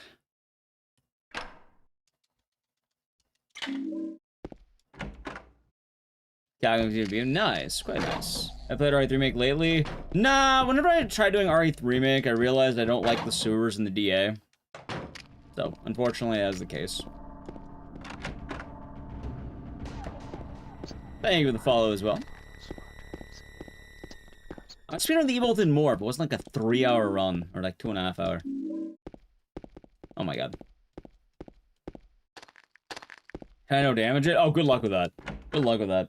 I've watched Silent Hill speedruns. Hey, yeah, we did 4 earlier, and I'll probably have like the big marathon before Silent Hill F comes out.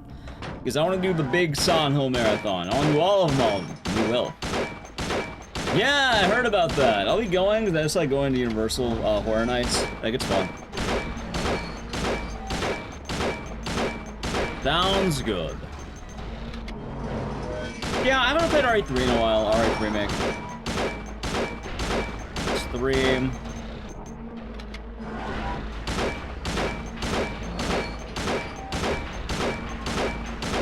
Hey, chat. What time did I say on the clock earlier? Out loud, I said a clock time, right? Anyone remember what clock was? Because I fucking forgot. Oh my god, man, I forgot. I might need to reset the run again. 12:14. It may have been 12:24.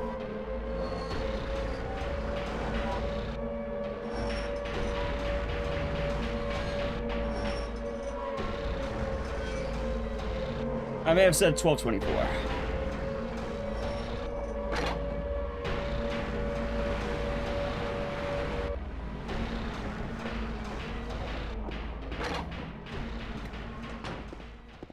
Well, I'm assuming we're on that seed. Hopefully it'll be fun.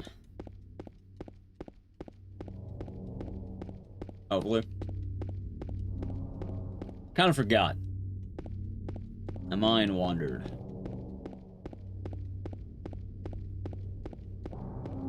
I can't believe I soft-locked the game on a good run, by the way. Remember when I had that good run and then soft-locked? Dang it. Dang it. That happens to the best of them, as they say. There's a Boomhire behind me? There is. He's been chilling there. He has indeed been chilling. Mary? 12:24, badass. Badass. Live extra sound, nice Shindo. Nice.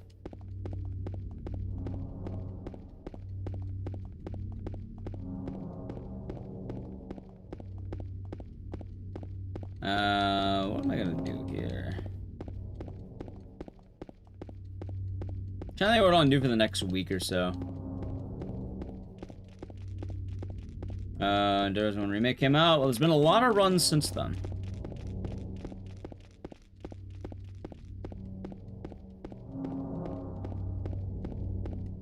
Click on speedrun. These things happen. I think the worst choke I ever had was in Haunting Ground. It plagued me for 3 years. But you know what? I still got Haunting Ground record, chat, and I think I'll have it for a long time. I think I got it for the next 3 years, unless Swordfish starts running it again. Did you find the lady you're looking for? What's her name? Mary?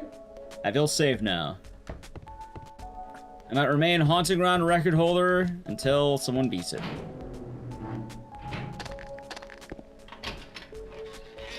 It's one of my most coveted runs I've ever done, and that's why I love it so much. Although, do I really want to get... I should try getting the full sweep. I didn't get the sweep. I got 2 of 3, and then I kind of stopped because I didn't want to grind out that fucking category.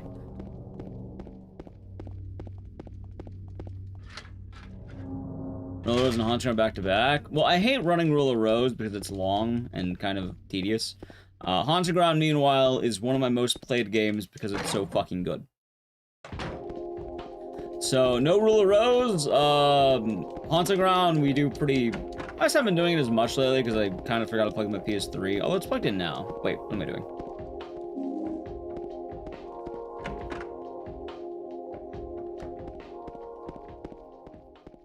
I got that Haunting Ground record still. You always get Rule of Rose and Haunting Ground messed up. Here's how you can remember them. Haunting Ground, good. Rule of Rose, good story.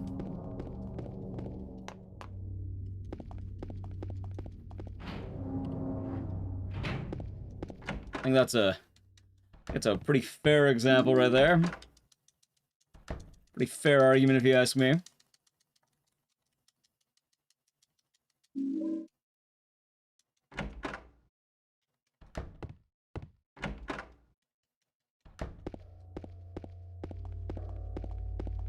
Oh god, they both have a dog, don't they? And Silent Hill games both have people in them. Haunting Ground's a game that actually matters. Well, actually, alright. Technically, Rule of Rose doesn't have a dog in it. I wouldn't say good adjacent, I'm being nice. Technically, I would say Rule of Rose is, I don't think I would say good adjacent.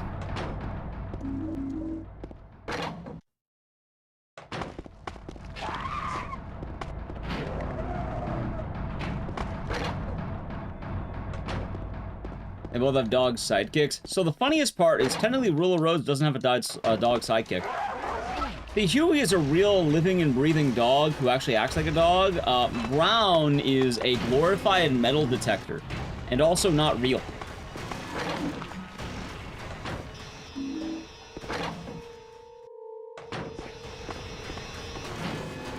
Like, Rule of Rose can not have a dog and it's the same exact story. You can make it like a sentient pine cone. Same exact story. Having a dog in Rule of Rose changes literally nothing. Having a dog in Haunting Ground, it's the whole game. Like, it's one of the big things. Anyway, 78, 17, 76, 85.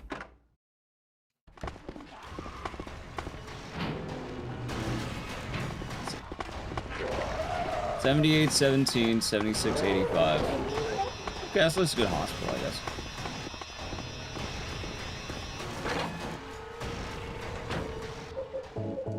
$78, 17, 76, 85.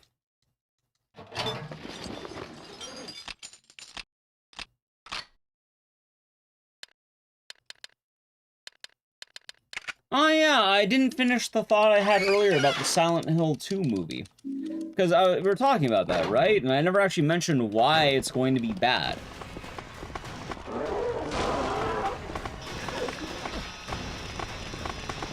I'll keep saying it. Oh, howdy, Scandy. The reason is very obvious, if you know the surroundings.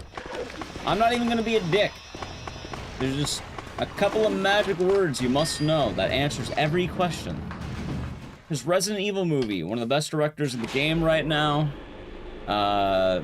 Looking pretty promising. Everything he said seems pretty damn good that he's mostly taking from the game. His new project. Oh, funny enough, I'm not even insulting Kristoff Gans. That's not even my problem with that movie. Like, I have my own issues with that guy because I think he made a terrible Silent Hill 1 movie. But the thing is, the Silent Hill 2 movie, Return to Silent Hill, has a January release. And that's all that needs to be said. Nothing else matters in the context of this conversation during that sentence.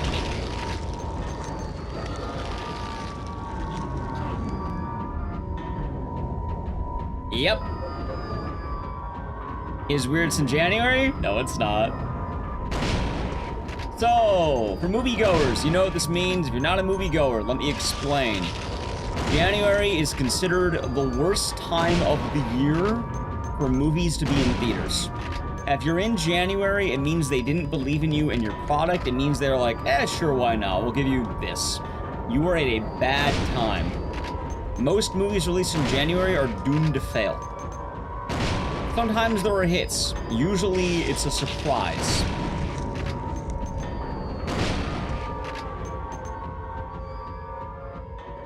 And that is the issue. Return to Silent Hill is coming out in January. It had a lot of troubles finding a distributor. The people who picked up such hits as Winnie the Pooh, Blood and Honey, and the Mickey Mouse Steamboat Killie, whatever the fuck his name is.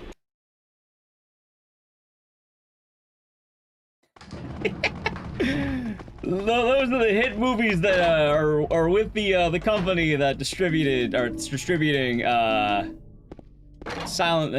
to Silent Hill. For what it's worth, they also did Terrifier 2, I think, in the Terrifier films. But yeah, the company that's doing all the public domain horror slop is the company that is bringing Return to Silent Hill. Because they're the only ones who decided to take a chance on it. I'm not saying this is the end of the world, but the fact that they are also doing it in January means it's the lowest of the low.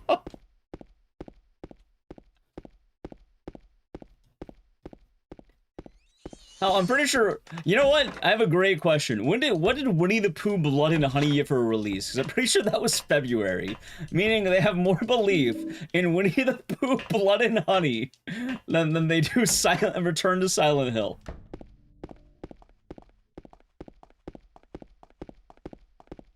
Stop putting that out there, chat.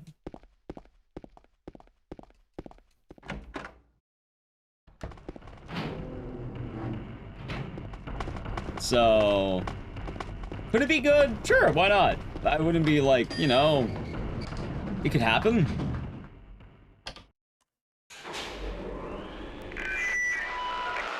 Is it likely? No. Definitely not likely. Ow. I walked into that.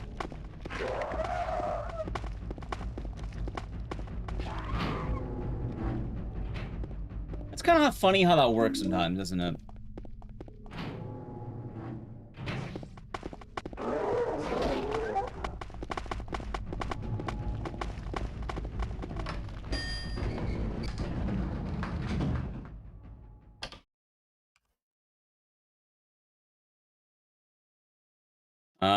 One of the boardroom was behind it. It was probably Winnie the Pooh's public domain. Quick, make a movie for some money.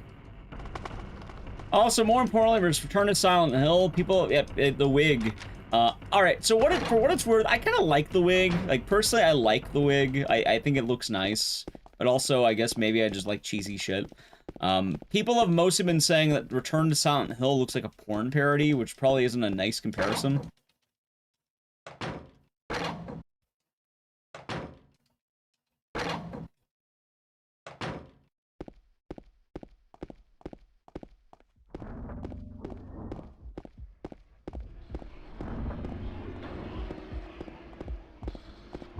Unfortunately, I will be watching it. Also, that too pulls for Rogues. It took them a shocking amount of time to actually get the publisher. So that's probably worse, right? Open up! Like, it's one thing to struggle getting a publisher, but to like, or it's one thing to like get a January release, but they struggled for a January release. Like, apparently they barely got the January release. Like, you know, you get a January release quickly, that's okay, but like, apparently they had the movie ready for almost a year, and then they barely got someone. Parking lot, yeah. Hey, I mean, for what it's worth, though, it could be good. It has been mentioned in the past before, but a good example of a January release that has done well is Megan. Megan kind of turned into one of Blumhouse's hits. If anything, I'm trying to think, is Megan the biggest Blumhouse movie? I think it might actually be. Not counting Five Nights at Freddy's. It might genuinely be their greatest success.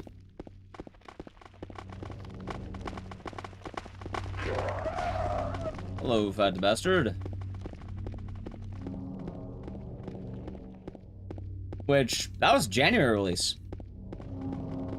Calvin does do better. I'm guessing it will probably be better than Silent Hill Revelations by default, or Revelation, because that movie is considered to be immensely bad. And Konami at least believes in Kristoff Gans, because they're giving him a second chance.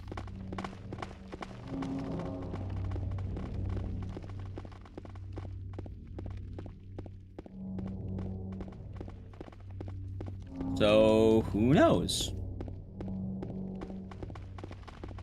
Although, if I had to argue, I think the current Konami method is throwing shit all around and hoping it works.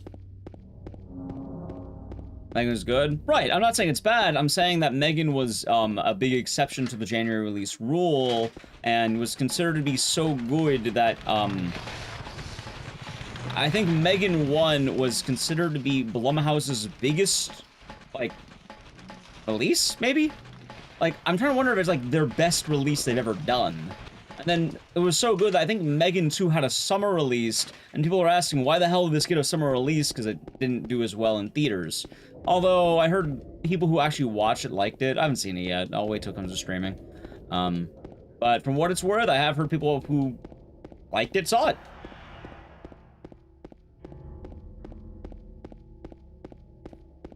So that's good.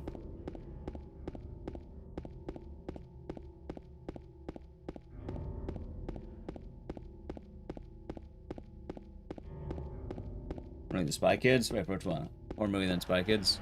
Oh, what do you mean?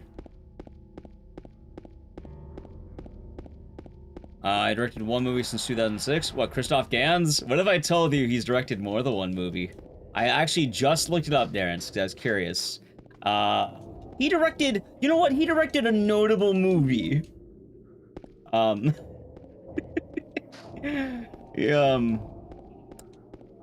He directed Beauty and the Beast live action.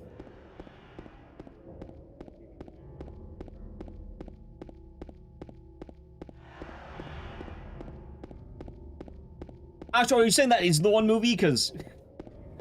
Yeah, no. I don't know what he did in 2014, but he directed Beauty and the Beast live action, apparently. Whatever the fuck that was.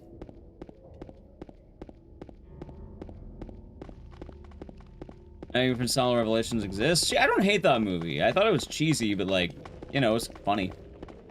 Yes, that one? Yep. I mean, I don't like Kristoff Gans, for what it's worth. I really don't like the guy. I don't like his movies. What one? I don't like the Silent Hill movie, Silent Hill 1 movie. I haven't seen Brotherhood of the Wolf, and maybe I should see that. Yeah, I just learned what that movie is. Chat was surprised that apparently he directed that. And I should say it. It sounds like it's a good movie. I like expanding my film horizons and challenging my own biases.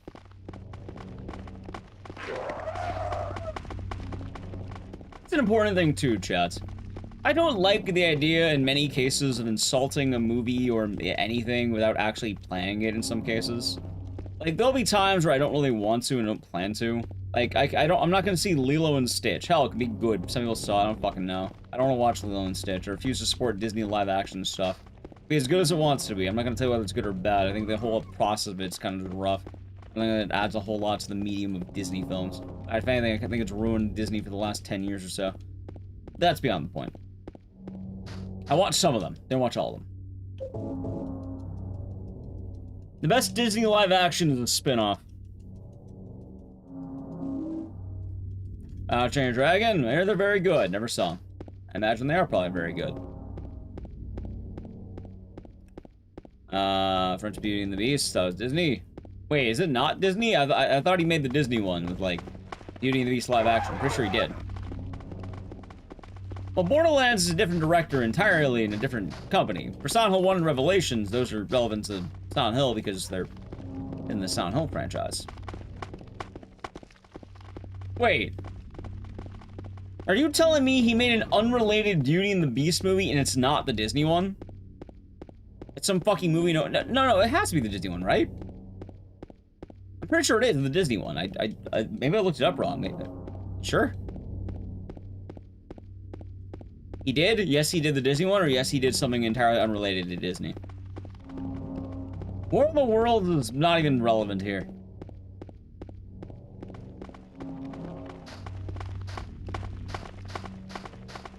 It's a different one. What the fuck? I didn't even hear about this. What the fuck did he make? So he made a movie that's somehow below the live action. Wow. Dude, I was about to give him credit, because I'm like, well, at least he made the Disney live action. Like, you know, it had some share of problems, but he made something below that? How the fuck did he do that?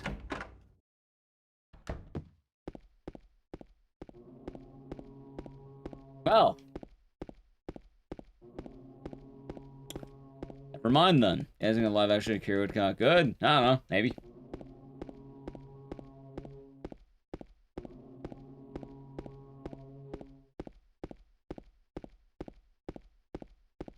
Beauty and the Beast says better cast than the Disney one, though. Right, that's because Emma Watson, right? She was a terrible pick for Belle. I don't know why they picked Emma Watson. If you're picking people for a Disney movie, they should be able to sing. I'm sorry. Worse because it's French, but Beauty and the Beast is French. It's a French story. They live in France. Why do you think they're a kid? Why do you think everyone was saying bonjour in the beginning?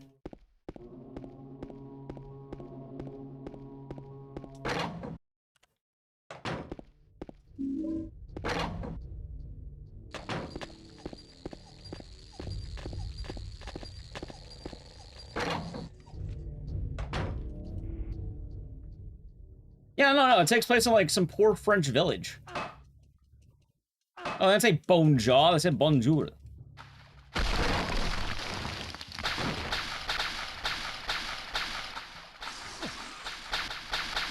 Needs to be in America. Oh, of course, how could we forget?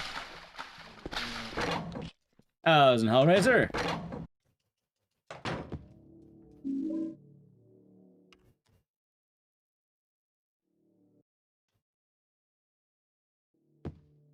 Ice Cube Soda was made during COVID. I mean, I don't think I'm gonna give Ice Cube shit for War in the Worlds. Like, I don't need to. Ice Cube has made plenty of terrible movies that aren't War of the Worlds. Hell, I'm pretty sure the best Ice Cube movie doesn't even have Ice Cube in it. I think it's his son. That's the worst part. And then he was also in Anaconda, which is fun.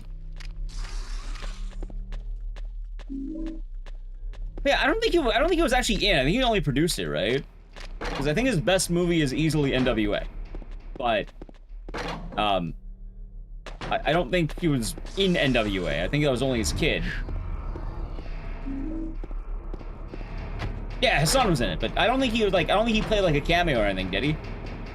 Because sometimes people will cameo even when they're like, you know, not the point. Like for actual Ice Cube, that was played by his son, but I don't remember him showing up like, you know, as himself.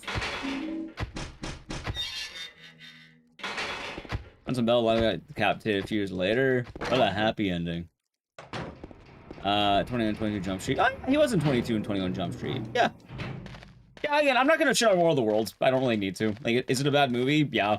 It was made in, like, apparently, like, 15 days, according to chat. The director wasn't there. It was made as a Zoom movie or something. Yeah, that's what I was wondering, Hellraiser. Like, he has plenty of other projects he probably has passion about. He was? Wait, who did he play? Because he didn't play Ice Cube. Because Ice Cube was in the movie, but it was not played by Ice Cube. Ice Cube was played by the son of Ice Cube. Which is kind of funny that we're talking as much about that as the name implies, but... I don't know if he had an actual, like, role in the movie outside of, like, producing it or something.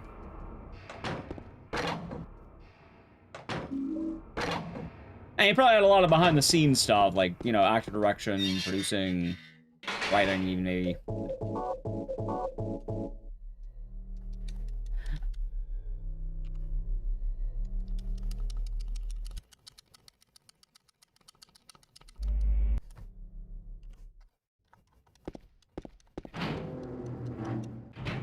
I mean, for what it's worth, I do think Zoom movies are interesting, but there's only been, like, one good one.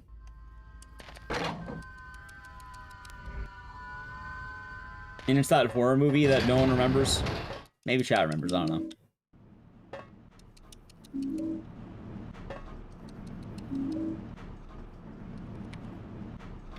I'm blanking on the name. Unfriended? Yeah, that one, thank you. I like how chat got that almost immediately.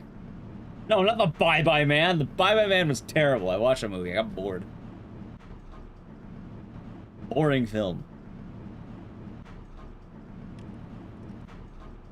The funniest part about the Bye Bye Man is the immature meme everyone posts online about, like, what, the pee-pee poo-poo man?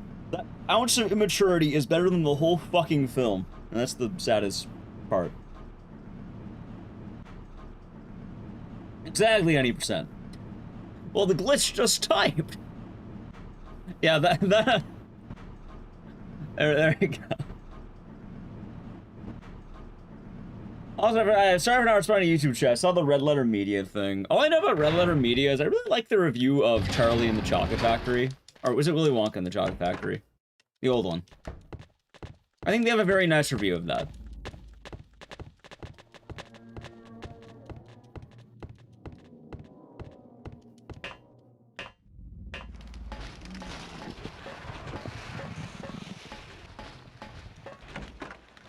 Okay. And there was also, I think they were talking about Highlander 2, sequel to Highlander, which is less good.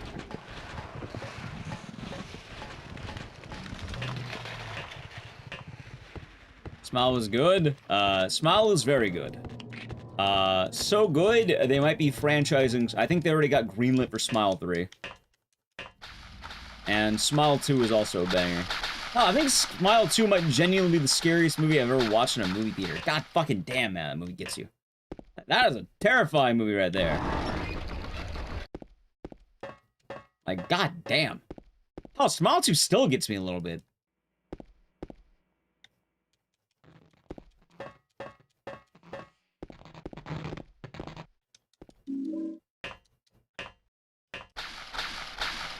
Has to do project work. I know the feeling all too well. What's the dib? Hope you're doing good. Dib-dib-dum. Hope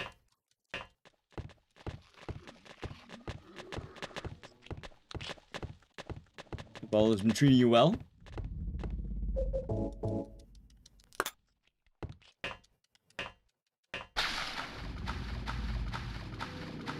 You see, though, you know why Smile is so good? Because there's a very easy answer for that. And it's because it's based on one of the best horror films of all time.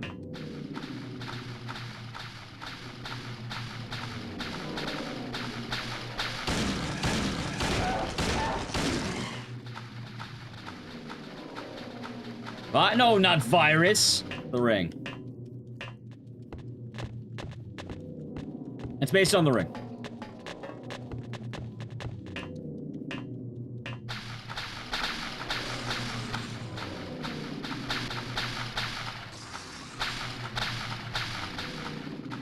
Like once you realize that Smile is literally just The Ring, it makes sense. Which, yeah, no, it totally is. The Ring? Yeah, 100% The Ring. You're cursed and probably gonna die in about 7 days due to, you know, some kind of, that was in America? That pretty much the same, doesn't matter which one. I was like, Virus unfairly shat on. I will continue to shit on Virus because I played the video game. That game was terrible. How dare you? Are we doing good?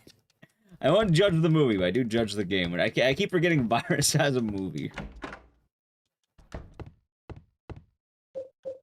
Also, I do need to rewatch The American Ring again, but I will say... I think The American Ring, when, like, my argument might be confirmed. I think I like The American Ring more. And I think The American Ring ultimately did a lot more for the franchise than, any other Ring media.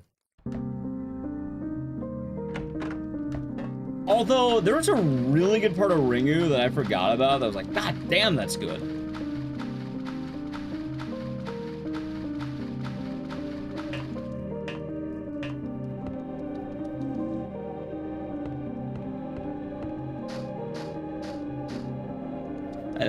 Seeing it playing. Are you saying that you like the movie Rings? The 6% on Rotten Tomatoes Rings?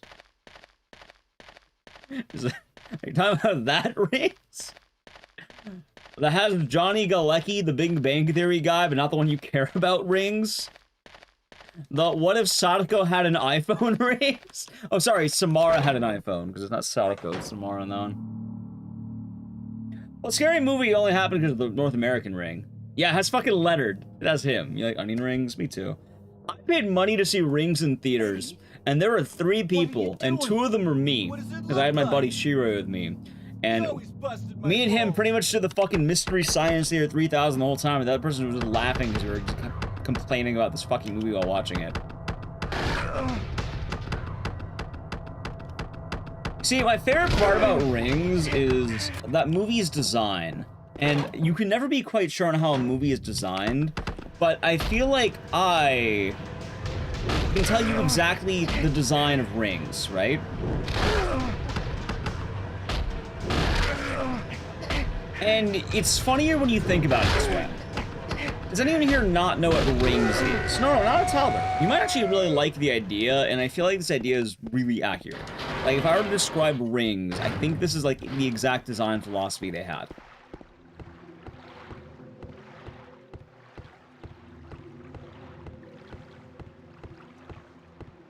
No idea? Okay, well, let me tell you here. So, if you've never seen The Ring, it don't apply to you, but I imagine all of you have seen The Ring, right? I imagine all of you have seen the horror movie The Ring, or some aspect of it, you know The Ring, right?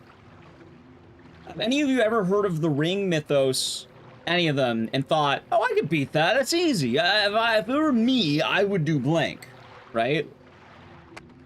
Maybe you get drunk with your friends, and you're like, yeah, no, if I was there, I could beat The Ring. That was cool, canon. Any who ever had that thought? The killer videotape? Yeah, a lot of people have these thoughts like, oh, if I were me, I would do blank. The funniest part about the movie Rings is it came out, I think, about 12 years or like 10 years after Ring 2. Which, The Ring 1 was quite actually one of the best movies ever made. The Ring 2 was solid, but kind of weird. The cool part, though, is directed by the original Japanese director, but it's not considered as good as the first American Ring. But the point I'm making is a lot of people would say things like, oh, what if when she was coming out of the TV, what if I just put the TV down and she got stuck in the TV? What if I was on a plane? What if I was in the middle of nowhere with no technology? All of these questions were asked. There is no Ring video game on the Wii. That's on the Sega Dreamcast. You're thinking of The Grudge. But a lot of people would ask these questions like, oh, I would simply do blank. US version sucked. The North American Ring is considered one of the best horror films ever made. I will not take North American Ring slander. I've also rewatched the Japanese Ring. I like it a lot. I still think the North American movie, though, is something to behold. And ultimately did a lot more for the Ring franchise than people give credit for. And I'll explain why in a moment. Okay, let me explain why. I'll explain why now. The North American Ring was considered so good, it pretty much pushed the Ring mythos into America.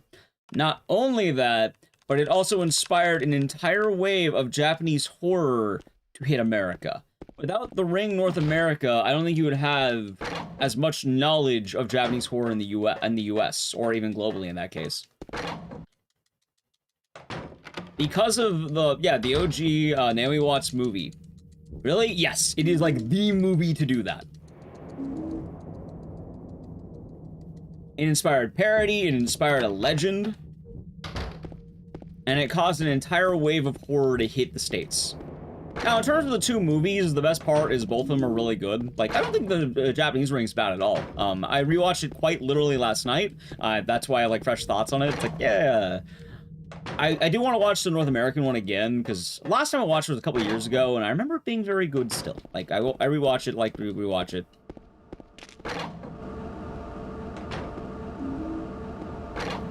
And there were some quirks about Ringu that on rewatch, because I tried watching before, but I kept falling asleep, which unfortunately for me it happens. I get EB. Wait, wrong one. There. Get EB sometimes, you know how it is. There were some oddities, but for the most part, I was like, yeah, you know what? Very good movie. I fully see how this turned into a franchise. I fully understand the hype behind the Ring from this movie. I get it. Oh, hold on. There we go. As we'll watch it again. Yeah, it's a damn solid time for the OG Ring. Yeah, that's what I was saying. Smile is the latest Ring remake. Nearby is Japan. See, what's funny about the Ring 2 is the Ring 2, the North American one, is actually a Japanese Ring movie, because it's directed by the original director of Ringu. And a lot of people call that one the bad one, but that was made by the Japanese director. Which is really funny, because people complain about that one. It's like, oh, the Japanese ones are better, but that's made by the Japanese director. And then Rings is the worst of them, because that movie is utter dog shit. Because most of that movie's philosophy is, what if we tried to poke holes in everyone's Ring theories? Oh, I could beat Samara by doing blank. And then all that happens is they, like, poked every hole. Like, the movie has a scene where they're on a plane. So, The Ring was a Japanese horror film, originally also called The Ringu, and it was a banging Japanese horror movie that spawned its own wave of movies in Japan. But the thing is, The Ring was one of the first Japanese horror movies to really make its way into America and also be so widespread. So much so that you would end up getting a lot of remakes that were questionable at that point of other movies. Kind of like Dark Water, One Missed Call, The Grudge. If you've seen any Japanese horror movie that was American remake in the mid-2000s, it was because of The Ring. Like, that movie did so much for the world of horror.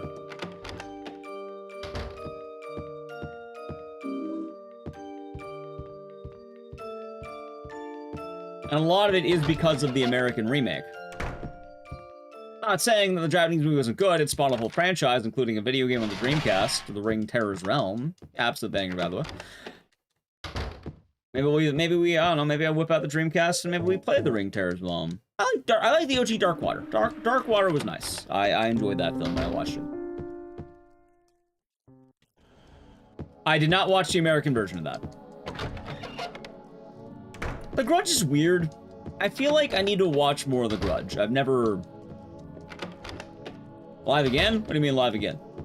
Are you alive again, is what you're saying? Hello, welcome back, Nico. Oh, okay. Cause, The Grudge is weird to me. I've never seen the OG Grudge, and I think I've only seen some of the American ones. From my understanding, The Grudge is one of those movies that the American remake was not nearly as good at all. And I think people get very confused about what they want to do with the Grudge. But I hear the original Grudge is very good, and I would like to see the original Grudge, because I think the big issue is The Ring, more or less, is the same exact story in North America and Japan. Like, there's mild differences, but I would argue the second half of the American version is way better than the Japanese version.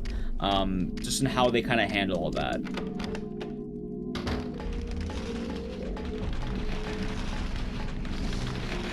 But both are, like, for the most part, it's rather one-to-one. Like, everything is more or less the same, right? Like, you know, it's The Ring. If you watched one, you're probably gonna know a lot of the plot beats of the other. But the Western remake, I'm pretty sure that the North American Grudge is, like, vastly different. It's, like, wildly different. Like, it's basically not even the same movie at that point. It's like Kayako's there. I could be mistaken. I'll say straight up, I've never appropriately seen the Japanese Grudge. I've seen the American one, but from my understanding, I'm pretty sure nobody lives in the Grudge. The point is that you die, but for some reason, Sarah Michelle Gellar gets to live for some fucking reason? I don't know. Maybe it's because she's Buffy.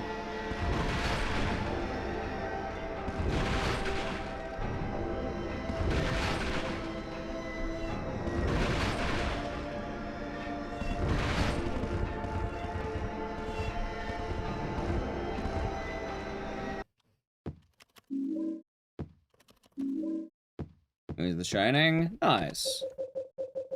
I hear very good things about The Shining. I heard that the Ju-On TV series was good. I did hear that. Grudge puts you to sleep, and it's on my list of things to watch. I should watch the OG Grudge.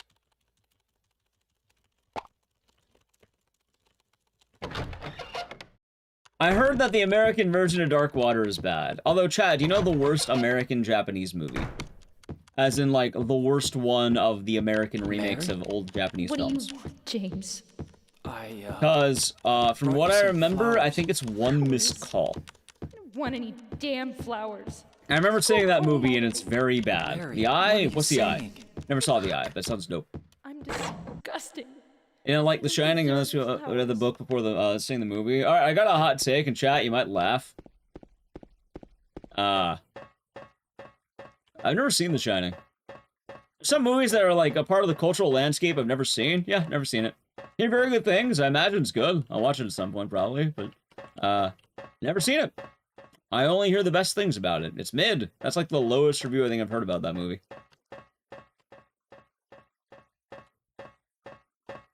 I don't claim to have watched every movie ever made. That's surprising. Yeah. I mean, sometimes I miss movies. Like hell, I only saw Scarface like a couple weeks ago. Properly, at least. Like, there's some movies you know everything about because Perry's and shit, and you heard about it, but, like, never seen The Godfather? Oh, no, never mind. There's a lot of classic movies I haven't seen, for one reason or another. I don't think they're bad or anything, just haven't seen them. Ah, shit. Yeah, grab it.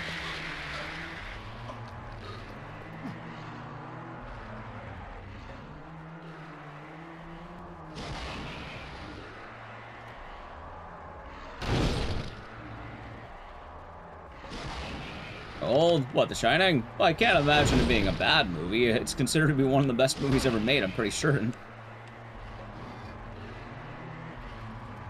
I don't think old movies are bad, by the way. Recently, I watched 2001: A Space Odyssey for the first time, and you know what? I liked it. Long, but I liked it.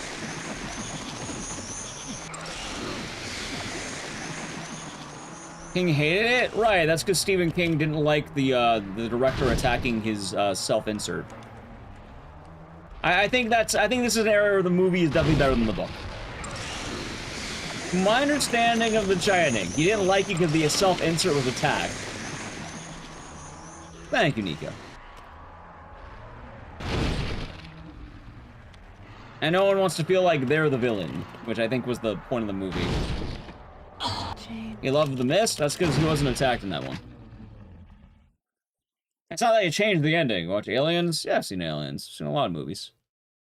It's not like I haven't seen every, you know, I've never only seen new movies. I've seen a lot of old movies. Of course I've seen Aliens. The Pope of the Woods. Anyway, Bad Run. Up next. I don't know. What should we do next?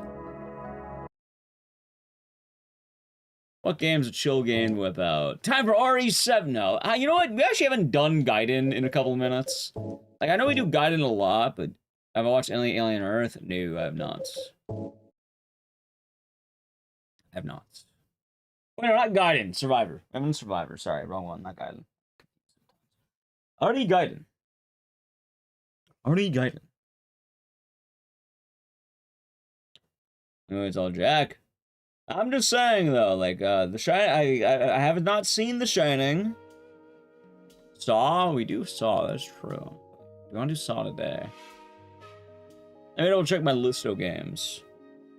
No, I haven't learned Gaiden yet.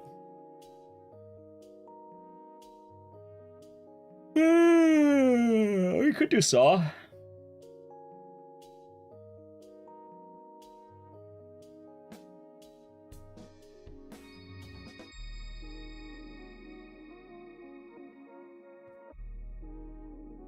Chat wants Saw instead of RE Survivor.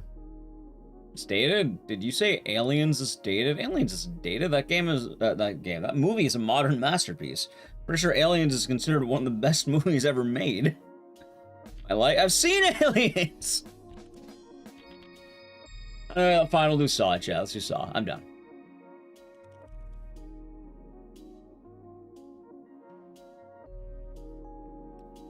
We'll do some Saw. I'm down. You talked me into it. Jason X. That movie is bad, but a fun bad. I watched it when I was a kid. I remember that one. But it wasn't good. Shining is dated? Isn't The Shining considered to be one of the best movies ever made?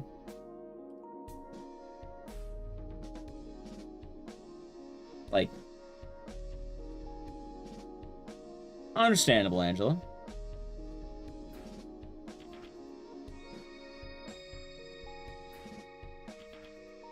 I don't even plan on watching The Shining. Oh, I don't even know where to watch The Shining.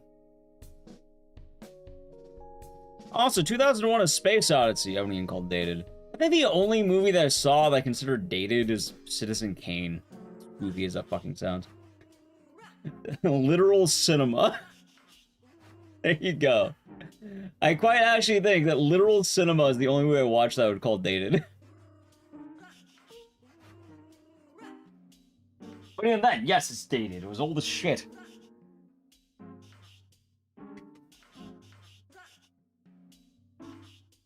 Oh, I can't believe it. The old-ass movie is old. Well, you know what's weird, though? Some movies I don't feel like are actually old. Citizen Kane felt old, but I've watched older movies that I think are better than Citizen Kane. Actually, hold on. Let me check something. Citizen Kane was 1952, right? 1941. Never mind. I'm fucking stupid. 1941. Okay. Ooh, never mind. One of the movies I watched is 5 years younger. All right, so I can't say that one. Let me check the other one though. Well, the other one I know is 1939.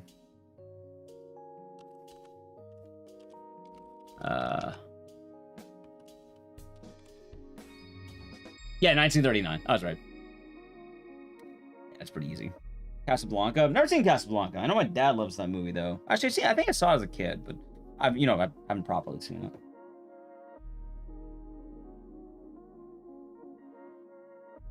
I'm not watching every movie ever made. Also, funny enough, I read the book about Apocalypse Now. Heart of Darkness. Sucked ass.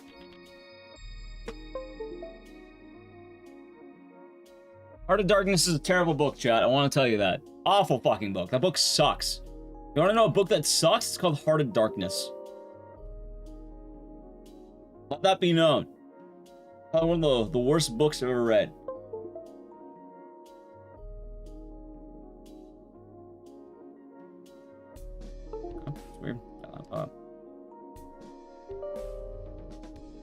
You read worse? Well, yeah, I can read the scratches on the wall of a, you know, a men's truck stop. I'm sure that's worse too, but I'm not counting that as, you know, literary classic. You know? I got plenty of things that's worse, but not held in high acclaim.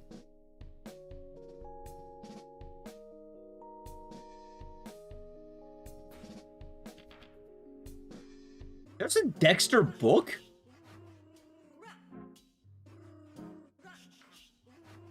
I thought Dexter was a series of memes that people post online about a guy going like this, where he stares at people. That's all I know about Dexter. First season of Dexter is based on a book. Is that like that Jack Reacher thing where it's also based on a book? Kind of like that. Darkly Dreaming Dexter. Goddamn.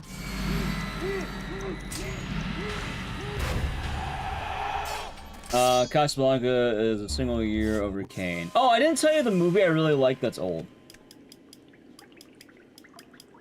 It's become a routine Christmas film, and I'm gonna watch it again during Christmas. You know what, man? Genuinely brings me to tears. I think it's one of the best Christmas movies, and I think it deserves more credit. Like, it might not be everyone's favorite, but it's damn good. No, that's Thanksgiving. Not Black Christmas. It's a Wonderful Life. Call me a sappy fuck. I think It's a Wonderful Life is a very sweet movie. I think it's a very nice movie. I think it deserves all the credit it gets and more. It's a beautiful movie, and I've started watching it every Christmas more and more. Jingle All the Way, that's a fun one. I like Jingle All the Way. But I really like the heart of it, you know? I really like the, I have been enjoying It's a Wonderful Life a lot. It's a damn fine movie. Wait, is Singing in the Rain actually a Christmas film?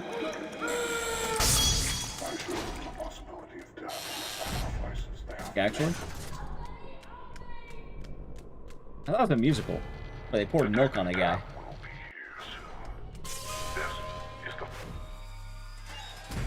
I love the experience. It's one. I wonder why.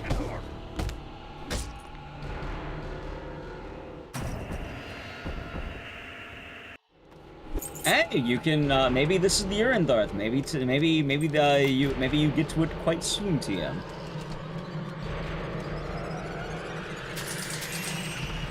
Heart of Darkness, the critique of colonialism. You know what the critique is? Well, actually, so you read Heart of Darkness? You know what? Let me bitch about that book. Yeah, so Heart of Darkness. For you don't know, anyone who doesn't know it, Heart of Darkness is like a literary classic, is what they call it. Meaning, they want you to read it because it has meaning or something. I want to give one nice reset for this. Literary classic, huh? Anyway, what does that mean? It means that people like it because it has meaning. I read the book, and it's about it's about that time. What was that era in history? I think it was like after World War.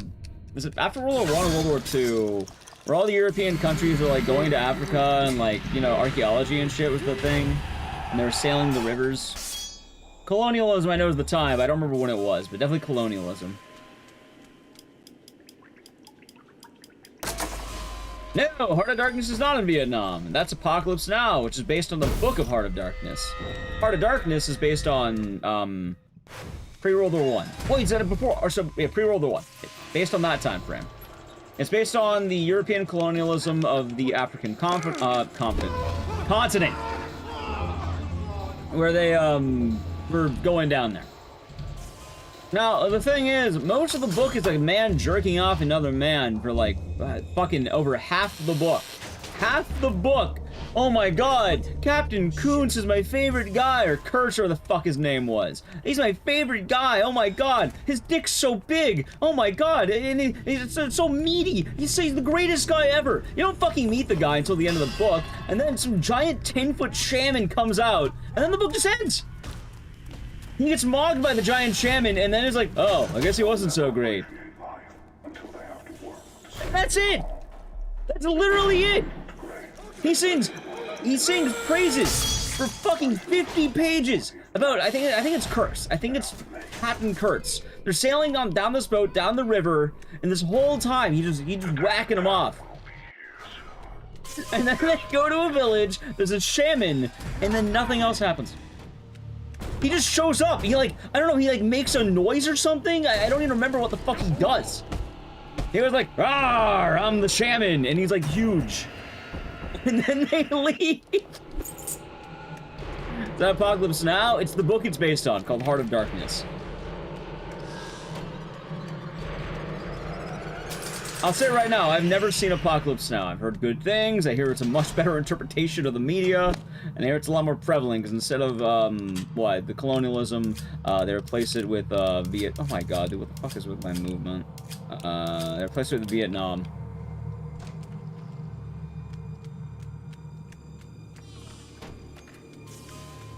Maybe I just don't like the guy's writing style. He sucked. Conrad sucks ass. One of the worst books I've ever read, and I read it voluntarily.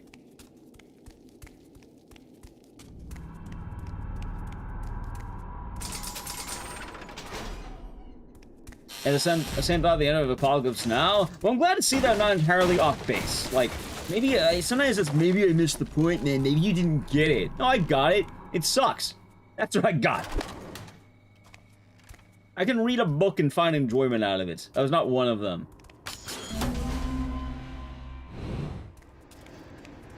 I tried reading Moby Dick too, and then I got, like, confused.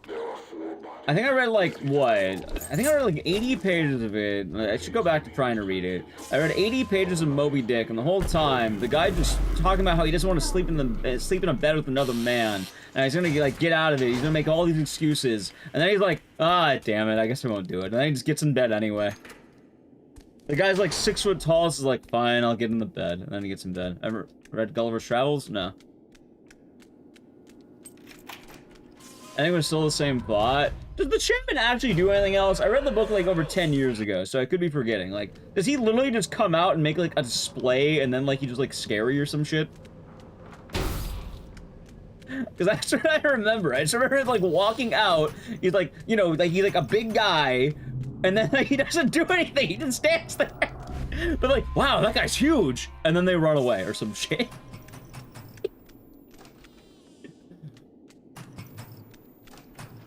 Oh, God. I don't know that movie. I've never heard of that.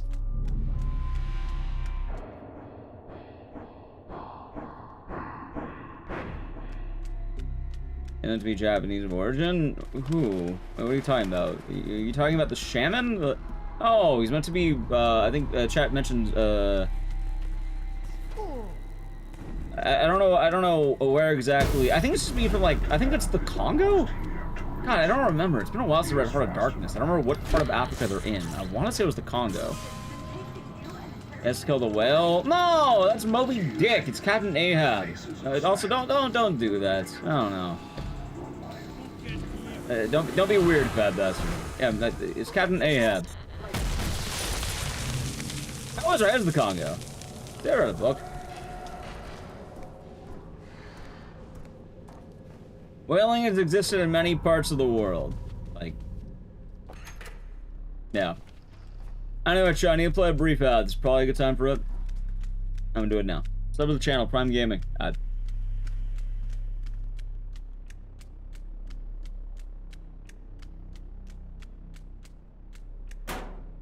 There we go.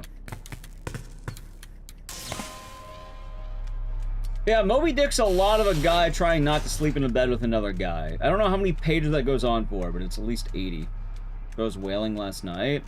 Was it on the moon? And did she carry a harpoon? But there weren't no whales, so they tell tall tales, and they sing a happy tune.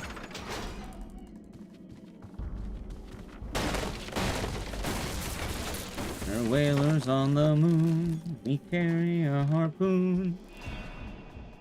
But there ain't no whales, so we tell tall tales and sing a happy tune. I thought it was pretty cool, though, actually.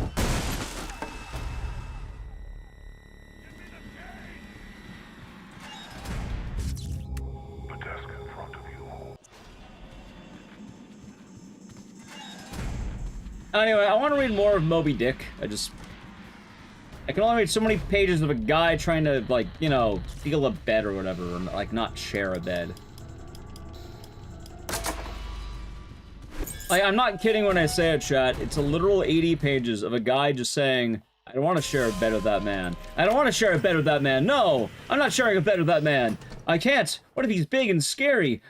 And then he literally just bows out and, like, he shares a bed. Like, he has this grand plan where he's gonna pretend to be asleep. He's gonna, like, be, like, fully spread out. He's gonna say, he's making literally every excuse in the book up to 80 pages. But he doesn't want to share a bed. And then he just does. And then all the 80 pages didn't matter.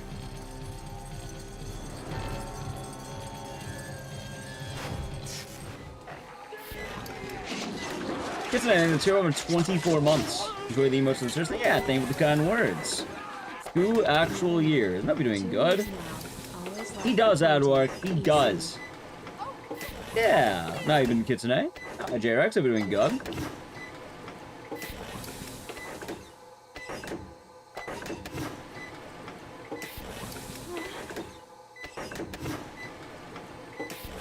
Let's see here. Doing a nice run, oh saw. Also, Juo, I forgot to ask, how you doing today? You be chilling?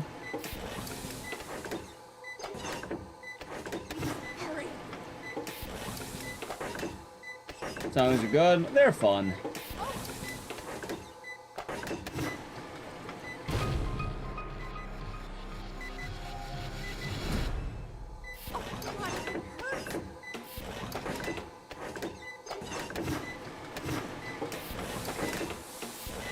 Saw is definitely, like, Saw 1 definitely deserves all the credit it gets.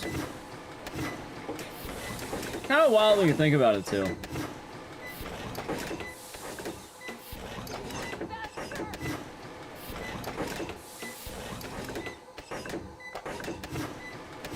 Yeah, I didn't read beyond that, though. I'm pretty sure, like, I don't even know. 'Cause I don't know what happens after between the narrator and, I think his name's Queequeg? I don't even remember what happens. Because I didn't read beyond that, because I got tired of this man ranting. I just remember that he fails the bed plan, and then he just gets in bed with them anyway. I don't know anything else about the guy other than I used to bitch a lot. Which I suppose I can relate, but I don't know. Feels different. There's more meaning behind what I'm trying to do. Honey, welcome back from the ad. If you wonder what you missed, Saw. We're back.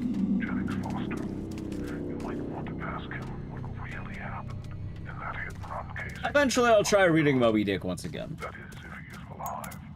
By the time you find him, can you forgive one who has forsaken justice to protect himself? Oh, insurance company too. What, Saw 6? Honestly, the more I've seen the Saw movies, they're all pretty solid. Like, they're more fun to watch now than when they came out. I think now when you have the whole story, like, if I had to rank them, I would say Saw 1 all the way at the tippy top. After that, pick your favorite among 2, 3, 10, and 5. After that, pick your favorite among 6 and 4. After that, I would say Spiral. Spiral, 7, Jigsaw. With Jigsaw being the worst one.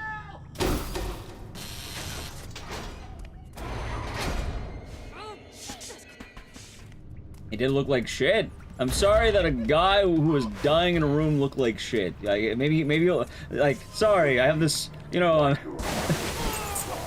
I'm dying in a room. I forgot to look good. He didn't have that shit on because he was dying in a room.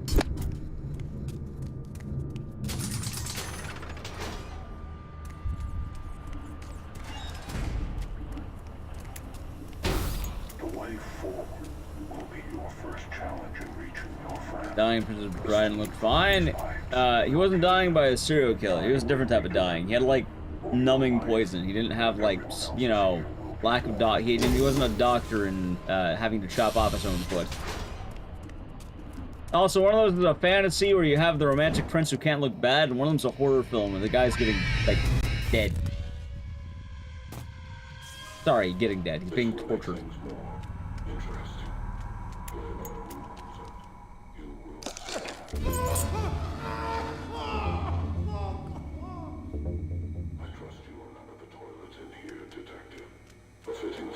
It's a very intentional choice, yes.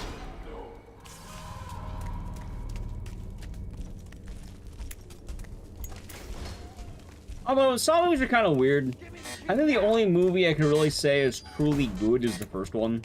The rest are fun, but I don't think they really do much to the genre, barring they're fun. Sometimes I guess it's all you need, but like... If you're talking about peak movie, it's one. It's easily one.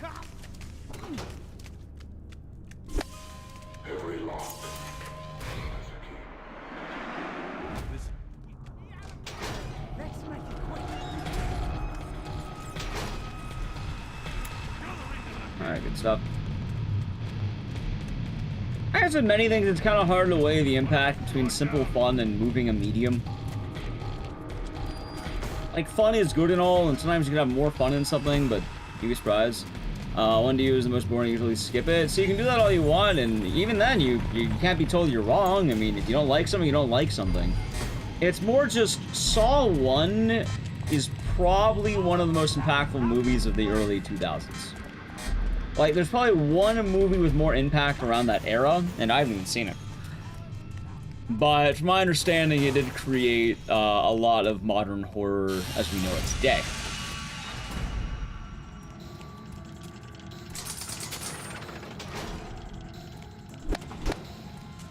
But it is always nice to see something that does something that wasn't done until that point.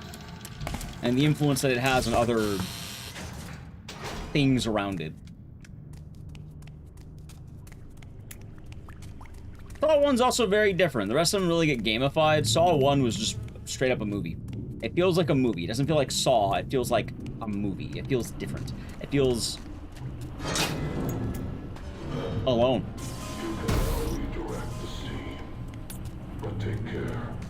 It doesn't feel like a franchise, and you can't get that in the other ones. None of the other Saw movies have that same feeling. And it's truly special. Yeah. Well, that's right, even Saw 2 starts becoming formulaic, and it's as simple as this. Saw 1, fold open. You go right into the movie, you don't know what's going on. You don't know what you're about to get. Saw 2, I'm Jigsaw. I stapled your nuts together. Pull them out or die. It's like, oh, okay. Here's your violence. It's like, here you go. It's like throwing fucking violence into like a pig trough. Is it fun? Yeah, dude, I like watching that guy get his, like, what, his, I think it's the Venus, God, what is it? It's not the reverse bear trap. I think it's, like, called the Venus, like, fly trap or something like that. The guy's, like, rip out his own eye, and then it, like, jumps into the movie, and it's like, alright, pick it up where it came from. Yeah, I think it's the fly trap. Oh, I'm not saying the Saw movies are bad. I would say the only really bad one is probably... there's two. I would say Jigsaw and 7 are bad. Most of the franchise is rather lowbrow, but I wouldn't say it's bad.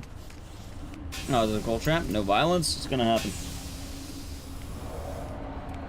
Although, something really funny, too. The best way I can just... Alright, you know what? Here's how you describe the Saw franchise. It's nu metal. Imagine nu metal in one movie, and that's what Saw is. It's just nu metal. Saw 1's like fucking, you know... it's aerials. The rest of them are like Limp Bizkit. Wait. Being done.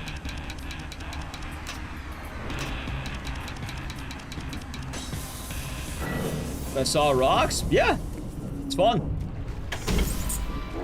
Well, actually, I guess a more appropriate metaphor is that, Saw 1's kind of like hybrid theory. And then the rest of them are, Limp Bizkit.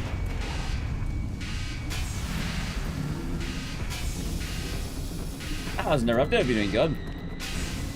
Why are you a sad cat, Juo? New. Am I doing good today? Hope you're doing good. It's so much an apt description. I think Chester Bennington straight up had a cameo in Saw 7.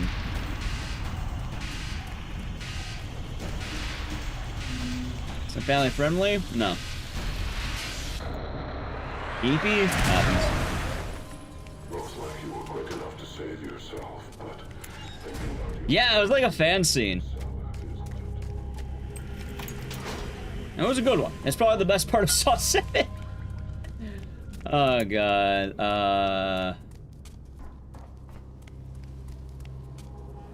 Isn't it bound? Oh, I'm talking about Saw 1 as being a banging movie. I don't know who made the music of Saw 1.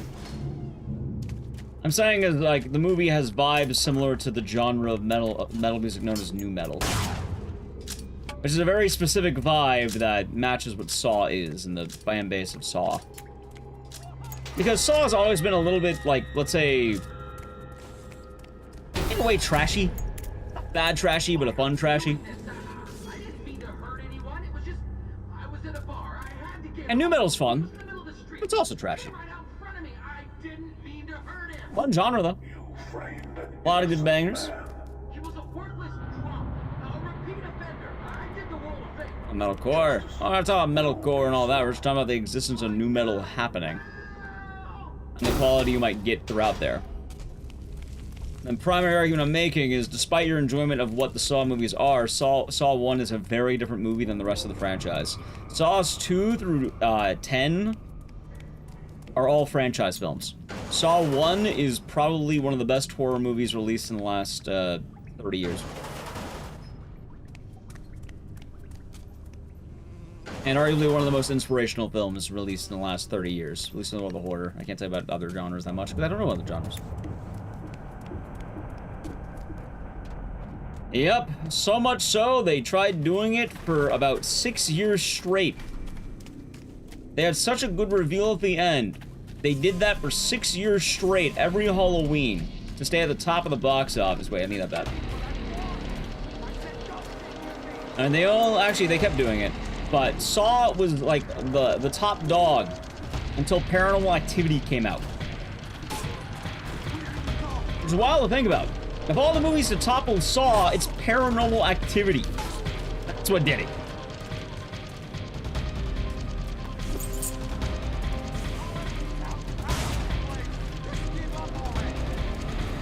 Seeing a lot of Hereditary hate. So I would argue that any Hereditary hate's probably some pushback from the ideas of elevated horror.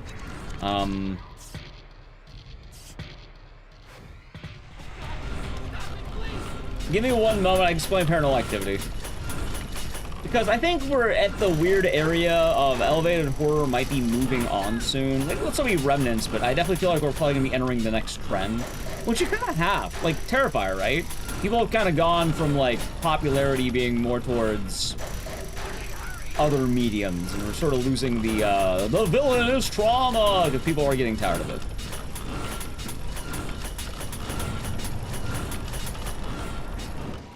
And Hereditary is not the first movie to do it, but it's definitely one of the movies that arguably started a trend. I like Malignant. It's a fun movie. Anyway, Paranormal Activity. All of the hype. It's hype. That's what it is. It's all hype. Before you are two doors, each will test your faith. Intharth, did you ever see the trailers for Paranormal Activity? Smile 2 is very good, yes. Like Paranormal Activity 1, did you see the trailer?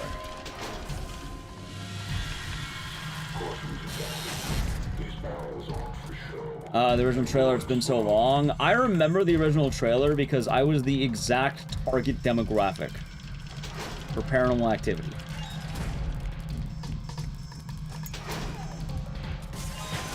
And Paranormal Activity, it had a very different strategy because, one, nobody knew what it was. All they knew, yes, all they knew is if you were watching TV in that era, you pop on the TV, you pop on any ad, you'd see movie theaters all green, and then it's, the scariest movie ever made.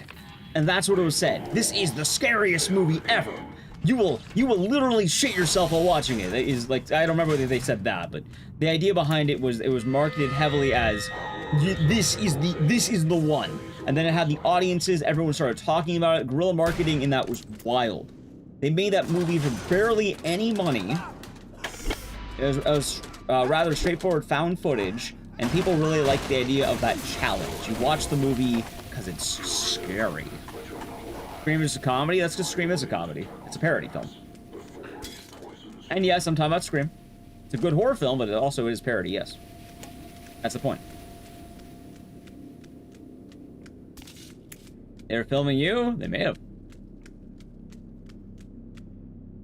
And like everyone back in the day bought into the hype and wanted to like test themselves on the scariest movie.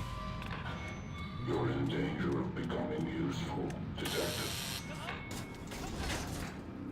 There you go. Right, the point of Scream is that it's always been like a, what? It's been parody.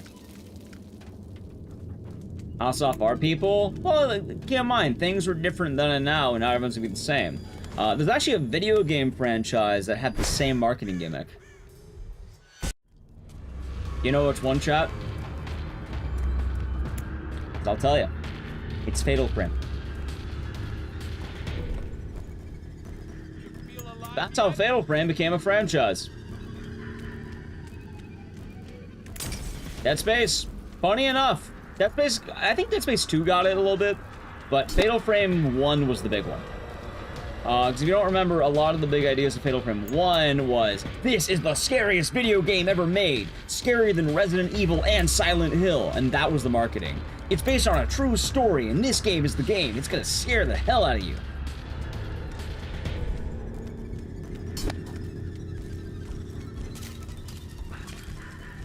And then kind of got a lot of word of mouth that way.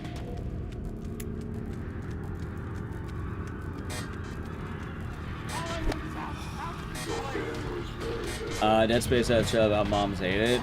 Dead Space 1? That's pretty tight.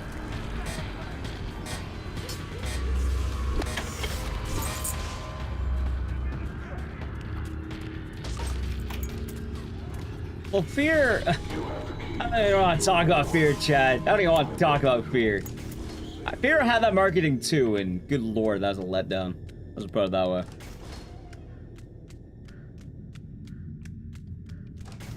If you're looking at Fear for horror, you're looking in the wrong place. If you're looking at Fear for a quality shooter, you're in the right place. It's a very good shooter. It's a pretty bad horror game. My favorite scare is when I jump down a ladder and I apparently missed the best scare in the whole fucking game. Because you can just jump down the ladder instead, because naturally if you play any game, you're gonna jump down the ladder and not climb it. So who the fuck's gonna climb down a ladder from a mild drop? Dead Space? Dead Space is solid. Good time.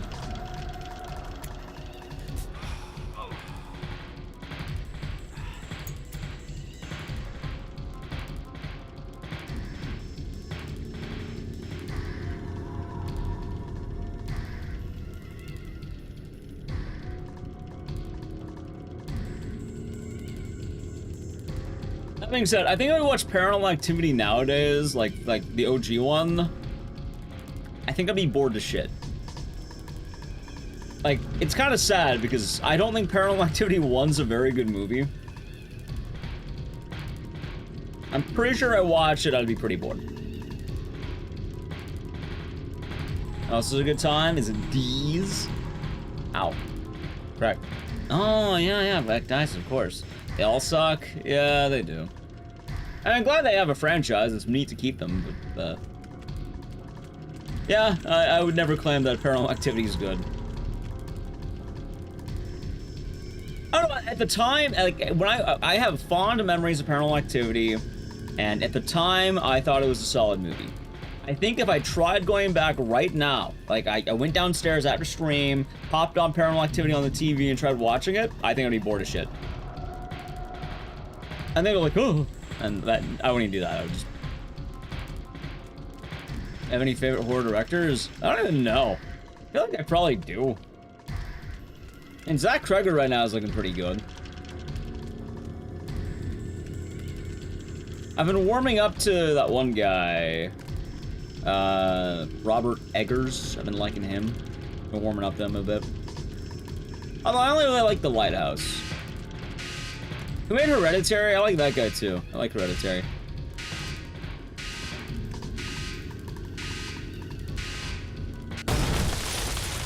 Ari Aster? Yeah, I've been liking Ari Aster. I've been liking his stuff. Do we know when the next Ari Aster movie is? Like, do we have one slated or no? Never saw Sinister. I feel like I've heard of it though.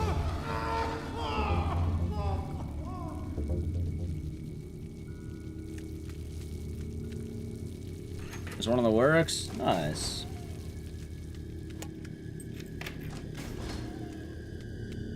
Ever rewatch it though? I have not had any desire to rewatch Hereditary, but I have rewatched Midsommar a few times. What did Ari Aster make, by the way? Was it just Midsommar and Hereditary?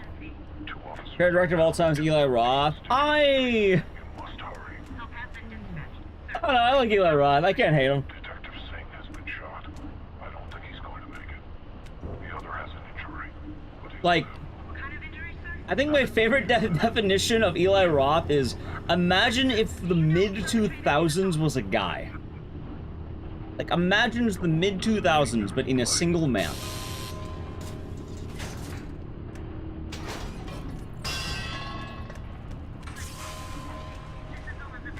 And Campy Gore, that would do it. Eddington. What is Eddington? What's it about? For anyone who does not know, Eli Roth. Yeah, so Eli Roth. Yeah, no, you're right. You're definitely right on that one. Okay, the best way to describe Eli Roth is, all right, chat, would you call Saw edgy? Like, would you call Saw an edgy franchise? I at least saw one, maybe. Like, would you call it an edgy movie? Yes? Okay, ready? The best way I can describe Eli Roth's movies. Imagine if Saw was edgy. I fully understand the statement I just said. Imagine if you made Saw edgy. I know what you're thinking, but Ecdycis, it is edgy. Yes, I know. Imagine if you made it more edgy. Eli Roth got famous due to Saw. He did, but not because he was at all involved in Saw, because he made a movie called Hostel. Which is like, what if Saw was violent? Which, yeah, no, that was his thing. He made, what if Saw was violent? And a lot of his movies are cheesy fun. They're fun. I don't put them. I don't think they're bad. I just think they're very edgy. I think he's a very edgy guy. I think he has an era of edgy movies. Grape juice after wine? I felt like more like drinking Everclear after wine. I don't even say grape juice. I say straight up, not drinking the finest, you know, wine you ever had, and then drinking Everclear. I finished with Cabin Fever. I've never seen Cabin Fever. Maybe I should watch that. I've seen a lot of his other films, though. I saw Thanksgiving, I saw The Hostel, seen The Green Inferno. There's some others I've seen. Probably. I like Thanksgiving. Thanksgiving is a fun one. Terrible. Cabin Fever's terrible, is it? Never saw it. I just know he makes fun movies. I don't know. I really like Hostel a lot.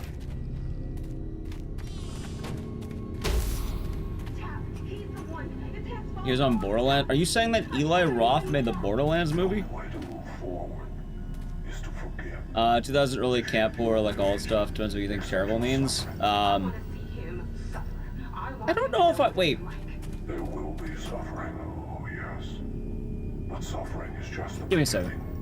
Tap has everything he needs to free you. I hope you have faith that he reaches you in He did make Borderlands.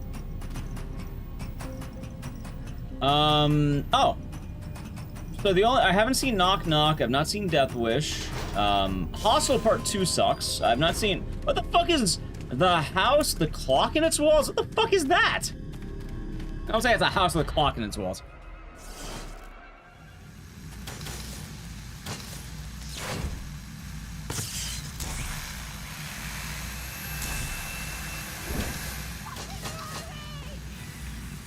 Maybe, I don't know, an R.L. Stine movie? Wait, really? Like the Goosebumps Man? Because apparently he made that.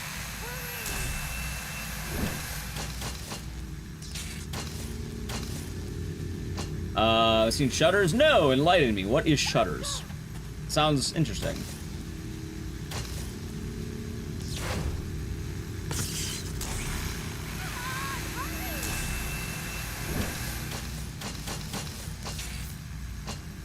Yeah, looking at the Eli Roth films, though, like... If I pull up a list here... Melissa, Oh my god, unplug the control. Are you fucking kidding me? It's all your fault. All because of you. Why won't you just leave me alone? Just take God it easy, damn it. okay? I wish you were.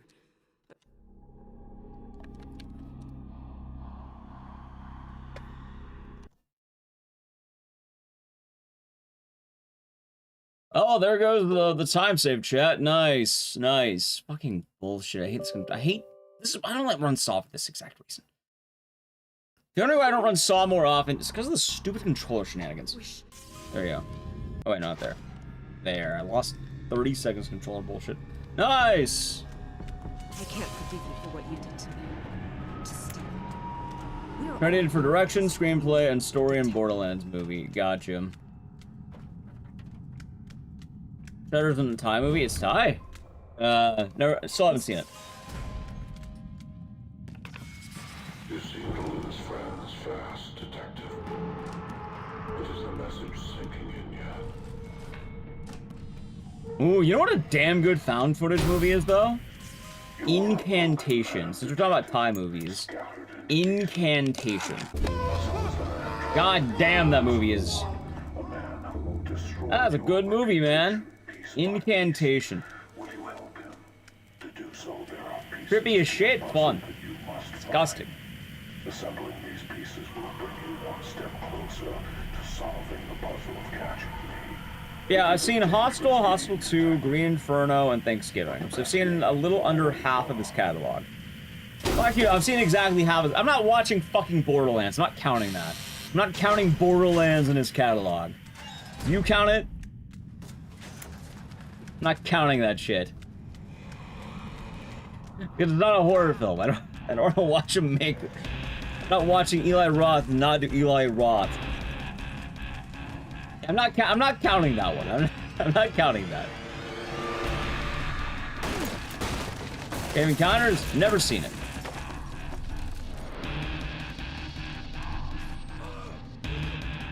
I feel like, for the most part, I can't hate his career.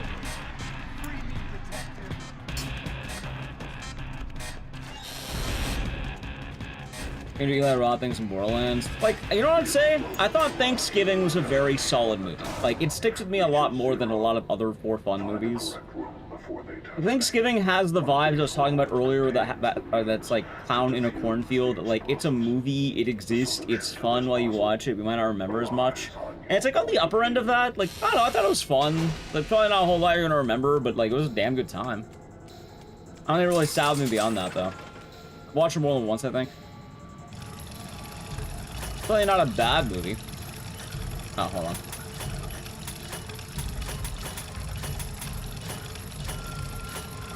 Oop.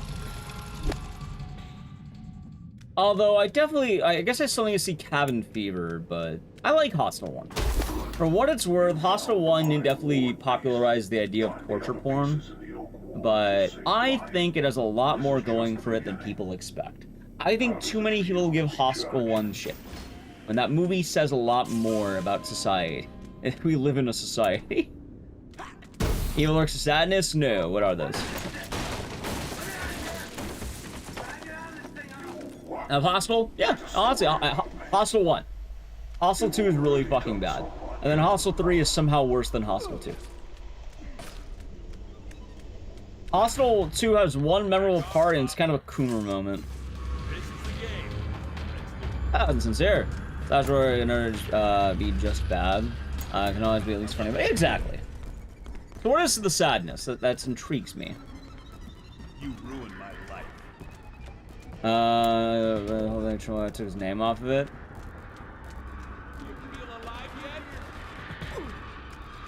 Are you telling me that Eli Roth single-handedly ruined the Borderlands movie? Wait, how did he get to do that then?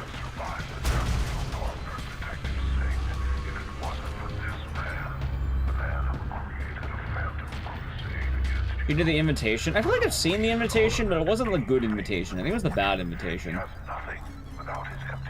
I should watch that one. I will admit, Hostel 3 has some pretty funny lines. Like, Hostel 3 is a pretty, like, so bad. It's, like, it's one of those movies that you can probably watch and have a funny time if you're making fun of it, but it's definitely not good. No zombie. Okay. Sadness. Alright, I might have to take a look at that.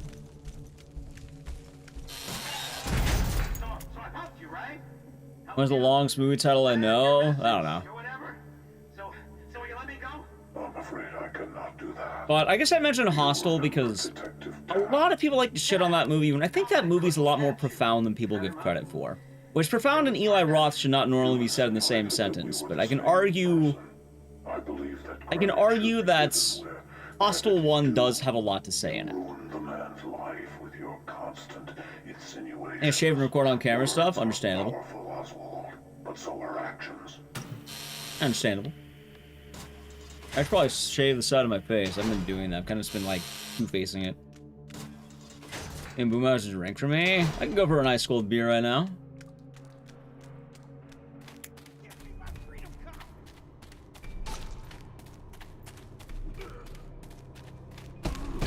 Lamb. Never heard of Lamb. I do like elevated horror. Mostly. There's some kind of rough movies. And rough isn't just not fun. Kind of eh. Marathon? That's just like, I call it a variety of like games. I don't have, I think it's like the speedrunning lingo. Long story short, long stream, lots of games.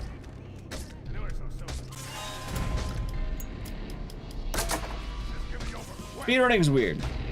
How about you? Warcraft, Tomb Raider, The End of Life. Gotcha. Yeah, you gotta be dismissed.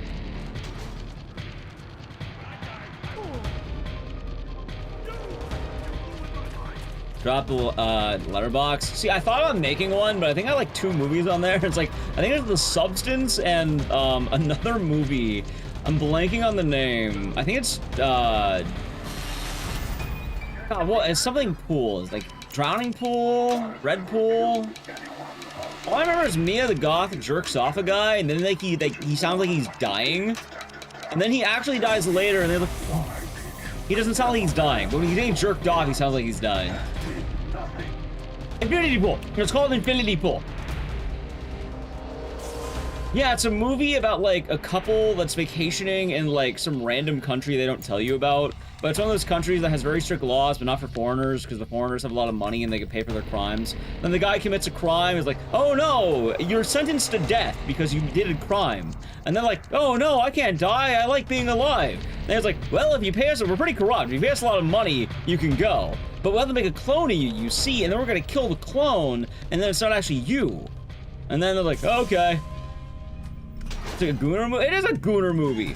But my favorite part of the movie is before all that happens, like, they're on like a double date, like he's with his wife, and then like, he's with Mia Goth and her husband, and then he goes to take a fat piss, and while he's pissing, Mia Goth comes over, she starts stroking the guy, and then he's like, ah! Like he screams as loud as he fucking can, like he's dying. And then later in the movie, he actually dies, they kill him, they kill his clone, and then the clone's like, oh. He just, it's like, what the fuck, dude, where was the energy when you were dying? What is wrong with you? Stroking during a piss? She was not, the man was suffering. She really, he felt like she yanked it out of him. That's what it looked like. She tore it out of the man. Anyway, that's the movie Infinity Pool. That's what I remember about it.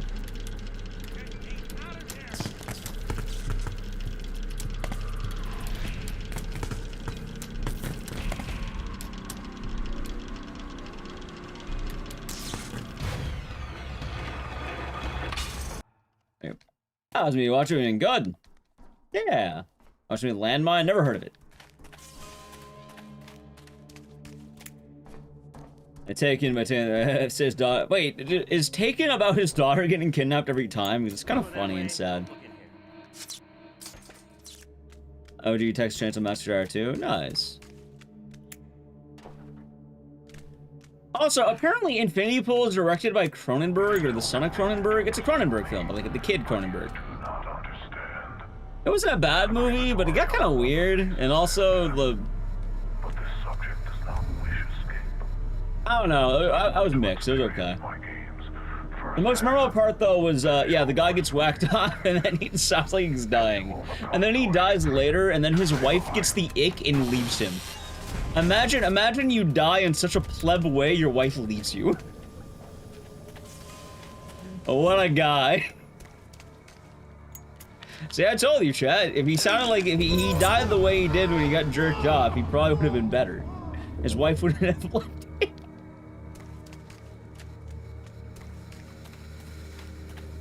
You watch Substance? The Substance is a solid movie.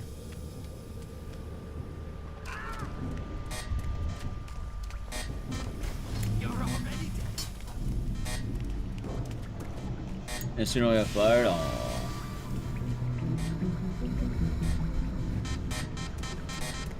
Weapons? Weapons is damn good. If you have not watched Weapons and are considering watching Weapons, I highly recommend watching Weapons. That movie is fucking great, man. Yeah. Weapons is great, Barbarian is great. I might day one, you know what? I've never day one a Resident Evil movie. I'll early. Not day one, but like, I'll try. Well, actually, I actually want to see a Resident Evil movie. I can't fucking believe it. I actually now want to watch a Resident Evil film. That is unheard of. Strange Darling? No, I have not. What is that? I never thought I would say that in my life, that I want to see a Resident Evil movie.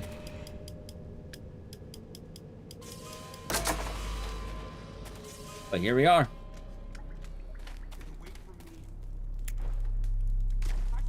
Oh yeah, Premiere, of course, Premiere tickets. How can I forget? A SpongeBob reference? Which one? Oh, and it's only a I got you. I don't remember that one. I assumed it was some kind of joke, and you know what? You're right, because yes. I'm being dumb here. What am I doing? Am I being stupid? I am being stupid. Okay, sure. I don't know why that confused me, but there we are. Wait, what? Oh. Wait. I'm dumb.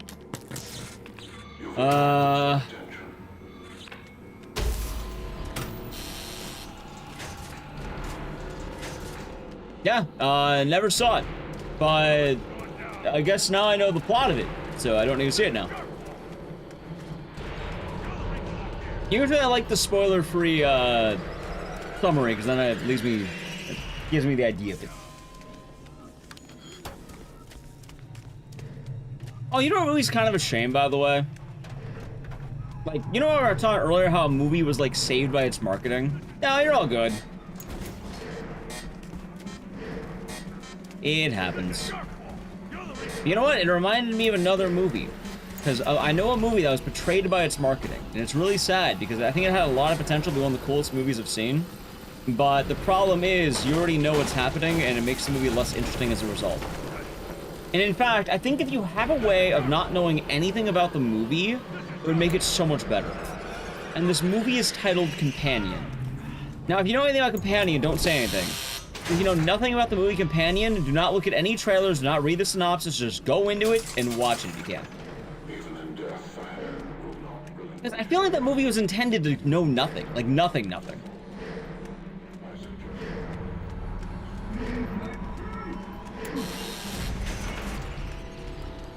Like, if you know even the smallest bit of it, like, I mean nothing. Look up zero info. Like, even reading a single thing about it is too much.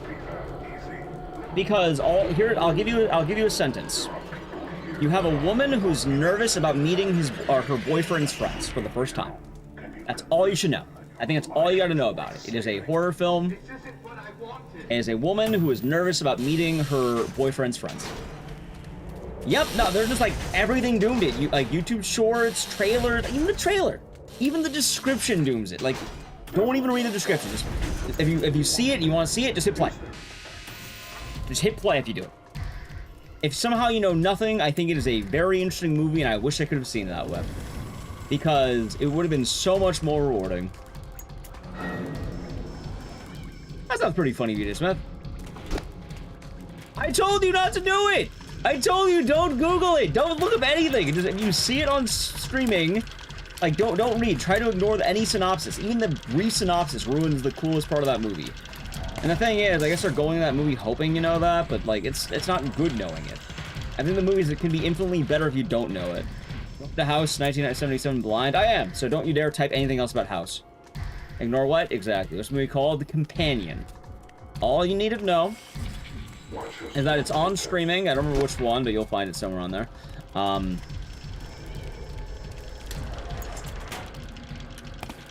It's about a woman who is meeting her boyfriend's friends for the first time. And it is a horror film. I need to see Bring Her Back. I know nothing about it, and I plan on keeping it that way. I'm trying to whack you off while he's pissing too. He's trying to whack you off your pissing. That's fair. That's fair. You know, what is Companion on? Here, I click right now. I want the pain. I don't care how much. Pain would be easy. Companion is on... Something more. I offer a chance at humanity. Yes, yes. I understand.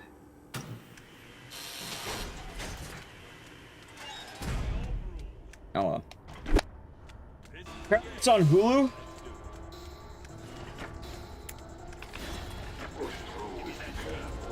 It's on HBO Max? I think it's on HBO Max and Hulu. By the way, both of those will ruin the movie. Both of them will ruin it. So do not read the synopsis. If you see the movie on there and you're curious, just click it, watch it. Don't dare read a thing about it. It ruins the coolest part. That movie probably would have lived a much longer life in the world of cinema if it had the time to actually do that.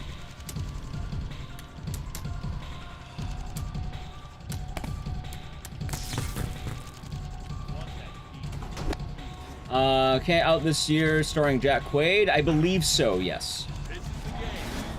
I did well at the box office. Well, that's good to know, at least.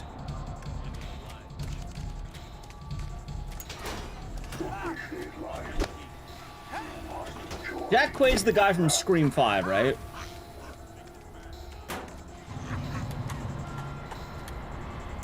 I think he is. Yeah, that's him.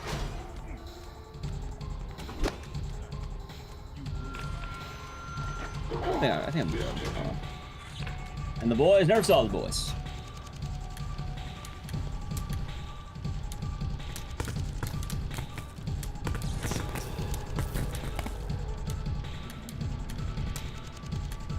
There we go.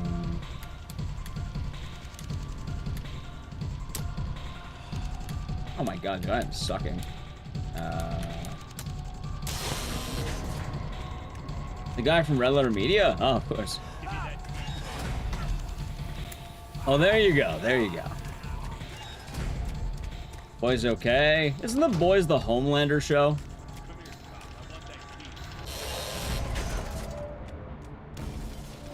Hate to put it that way, but I'm sure it's better than that, but all my knowledge of it is it's Homelander, the show. Yeah, exactly. Don't even read the description if you watch it, Fano. I read the description and then I wish I really didn't. How many of these circuit puzzles? A lot. I don't even know. He's the main villain. Yeah, Homelander?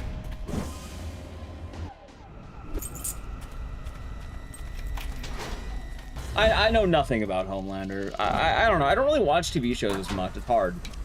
Like, I've been putting up a lot of shows I want to watch. I think the only shows I want to watch right now are Twisted Metal 2, King of the Hill, and I think Always Sunny in Philadelphia, because I think they had a new season.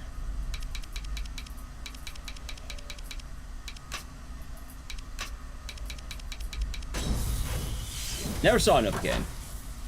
But also, I can't even watch anything right now, chat. I need to work. And Alien, what, should I watch Alien Earth? I've heard good things about it. I'm surprised Naliq hasn't wanted to watch it yet. What We Do in the Shadows? Is What We Do in the Shadows the one that's the vampires? It's just about season 2 good? People have been saying it's good. So, maybe, probably, I don't know. Haven't seen it. Planned on it. Is a life wasted in bliss. Useless to the rest. Your next test is to release someone who has seen so much pain that he wants to end his life. Opponent has on Prime Companion. Nice. Just remember, don't read the description. That's all I can say. Lies in the bottom of the barrel. Lost man, come back so you think. Remember, don't read the description. You're throwing away your life. There are some movies where you know, it's very different if you don't know. Like, if you know the moment, if you know what's going on, it kind of cheapens it. Part of the fun is the mystery. That being said, can you watch Companion and have fun without it? Of course you can. I had fun. Like, I didn't know the mystery. I had fun without it. Also, give me a moment. Pill, gun.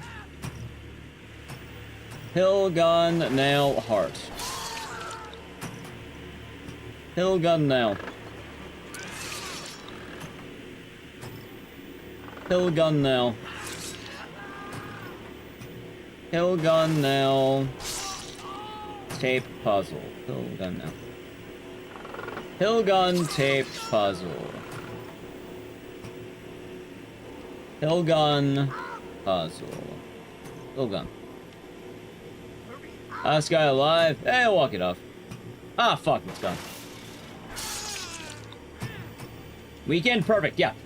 So that's fun. As I said, like, the best, like, if you are wondering if it's up your alley, like, the description I can give you is still, like, you're allowed to have a description, and the best description is that you have a woman who's meeting her boyfriend's friends for the first time at, like, a weekend getaway or something like that. That's it. That's all you need to know. That's it. I don't think, you know, you should watch a movie without knowing anything. Saw 2 is the best in the series. You can say that all you want. Is it true? No. Is it your favorite? Yeah, why not? I've seen Ready or Not. I am so fucking ready for Ready or Not 2. That's gonna be fun. I just have an immense reverence for Saw 1. Like, Saw 1 really did change the game. Like, don't get me wrong. Saw 2 is a lot of fun, and it might be more fun to watch. It might be more fun in general to watch. I might have even a better story in some cases. It just, you know, Saw 1 is a masterpiece, though. It's quite literally one of the most original movies of all time. It was genre-defining, game-changing. Like, you do not have the current world of cinema without Saw 1. Saw 2 is nice. That's the difference. You can have Saw, you know, Saw 2 didn't change the landscape. Saw 1 changed the landscape. It changed things. Loved Get Out. Get Out was very... Hey, we're back to Get Out. There we go. Get Out was very good. Get Out is so good, it is one of 7 movies to be nominated for the Oscars in the world of horror.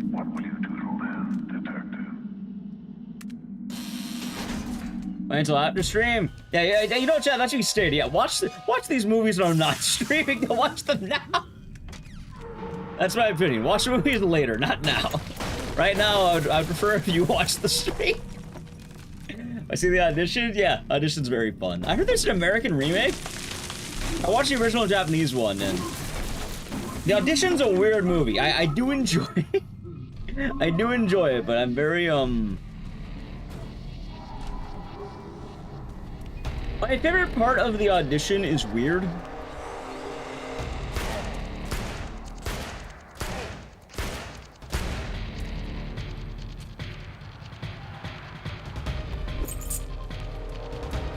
Like, how do I word this? They probably toned down the gore aspect. Oh, it already got made. Like, both of these were made years ago. I don't know what's in it, but I kind of want to see it, just see how bad it is. Like, the Audition's a weird fucking movie. It's fun, but, like, good lord, it's weird. Also, the Audition's another one of those movies that's the...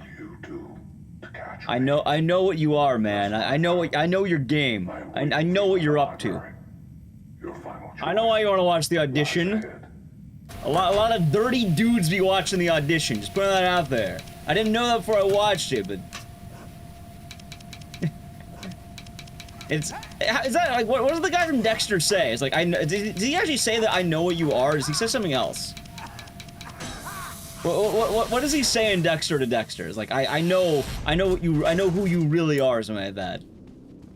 I never watched the Dexter. I still know the meme right now, but you're a fan of Ike? What's the debate though? Ichi the Killer. Never saw that one. No, not the surprise, motherfucker. I've seen Battle Royale. I feel like I have, but really, I don't like remember it. But I weirdly read the book. I've read the book. I don't know if I've seen all of the movie. I've seen bits and pieces, but I don't remember watching the movie in full. No, I wouldn't say one creepy motherfucker. It's more just The Audition's a very good movie, but if you suggest The Audition, it's a bit of a Coomer film. It's kind of like recommending Perfect Blue or Midsummer. Like, yes and no, those movies have wonderful, like, you know, themes and have a lot of going on it. But I'm telling you right now, if you recommend that movie and you aren't fully transparent about it, there's some scenes that are kind of like, why do you like this movie so much, sir? What compels you about this movie? No, not Coomer. One who cooms. It's the Gooner movie. It's a Gooner movie. It means perverts are watching these movies.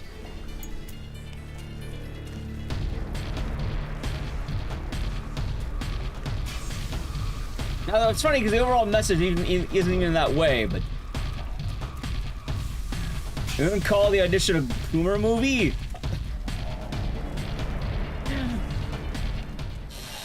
Again, I want to mention the overall theme is not about gooning, but you can't deny that there's a Gooner scene in that film. As I watched it, I didn't know it was a Gooner movie. I'm not saying it also is a Gooner movie. I'm merely just saying that it's definitely enjoyed by Gooners. Like, if you recommended that movie, they're gonna call you a pervert. Like, does that logic make sense? Also, same with Perfect Blue. Like, Perfect Blue isn't a gooning movie, but there's certain scenes in that movie that are definitely a little bit more, you know, like, it makes you question. Despite it not being the actual main theme and the movie being a lot deeper than that, you can't deny that it is present, you know? Alright, hold on. What am I doing here? There we go. Anyway, chat, pick a number 1 to 6. Can be used for gooning. Audition to risque. I'll just tell it what movie? The Audition. Let me just tell you right now. Well, you were just told to watch it. The Audition. All right, let me tell you right now. All right, chat. I'm gonna tell you. Suggesting a new movie, right? If I suggested you a movie, if I suggested it for you, and then you put it on, and there was a 5-minute scene about girls getting naked as an audition reel, would you call me a gooner? Would you ask, what kind of gooner recommended this fucking movie? Straight up, girls getting naked, dancing in front of a camera for I don't know if it's 5 minutes, more like maybe 3 or 2. Only 1 to 6, by the way, name a number. It's there. It makes sense in context, but there's a part of the movie they're auditioning girls that are all getting naked. It's like, hey, how nice are your tits? It's like, nah. Yes. Yes, it was artistic. Alright, so the plot of the audition, I'll just tell you right now. A guy's wife dies. His buddy turning him back in the dating game, so they fake a movie audition to help him get a new wife. And that's all you gotta know. That's the best way to describe it. Anyway. I think it was 6.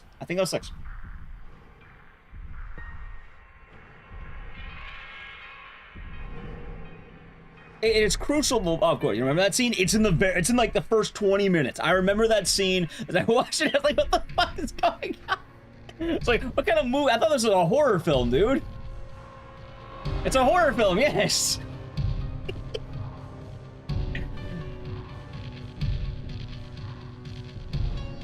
Yeah, like it's a major part of the movie. Like they're setting up the audition, and then like, all right, we're auditioning the ladies. Yeah, we're talking about the audition now. Yeah, it's actually what we're talking about. I've seen the movie Possession from the 80s with Sam Neill. Never heard of it, no. Why did he shoot himself? Because he couldn't catch Saw. Well, again, you learn more about the audition if you watch it. But how about RA Survivor? I want to do RA Survivor earlier. Let's do RA Survivor.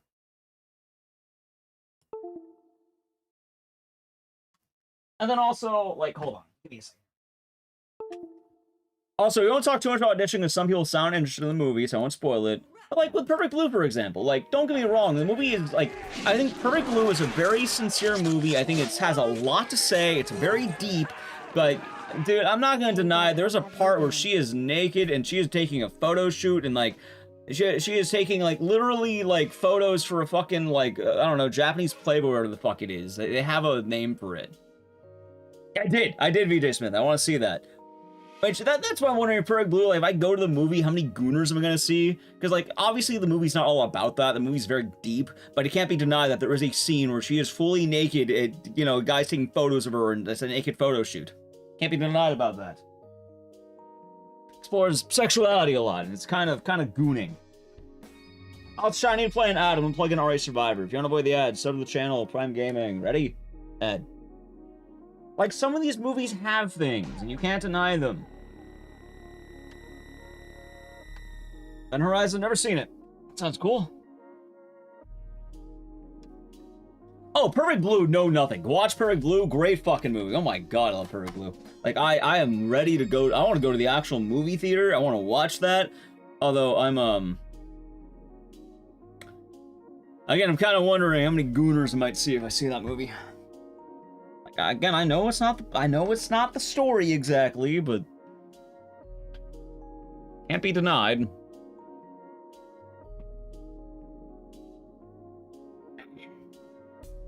Nothing wrong with well, you can't goon in a movie theater. If you do that, we're gonna call you Pee Wee Herman. Paging Mr. Herman.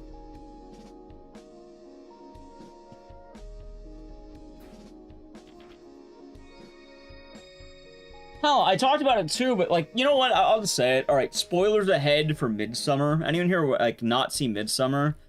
Because I'm gonna... it definitely doesn't spoil the whole movie, but it definitely is, like, in the territory, if that makes sense. Anyone here avoiding spoilers, like, 100%? You haven't? You haven't seen Midsummer? Alright, I'll keep it light. I won't spoil it. Let's just say Midsummer has a notable gooning scene. Let's just say that much. Like, it's one of those scenes that I won't spoil it. I'll keep it a little vague. Let's just say that there is a certain scene in Midsummer that is absolutely a gooning scene. Now, the movie as a whole isn't about that. I think the motive of the movie is very much the opposite. But the gooning scene cannot be denied. It is there. It's very, very present. In fact, it's probably one of the worst gooning scenes I've ever seen in terms of, like, sheer goonery. Goonery, they say. I agree, Merdoni. Also, Podman, thank you for the tier 1. Enjoy the emotes and the scissors, and thank you. Hope you're doing good. You know what? That's a good question. Of all these movies I've watched, which one's, like, the most gooner one? You don't even remember what the gooning scene is? I'll tell you right now, it is, like... You know how I just described the audition having a literal reel of naked chicks? And, like, they're, like, you know, doing the audition for the, like, the role, like, their acting role, and, like, you just see them? Midsummer's is arguably worse than that. It is more gooning than that. What is this game? It's the best Resident Evil title. Resident Evil, Gun Survivor.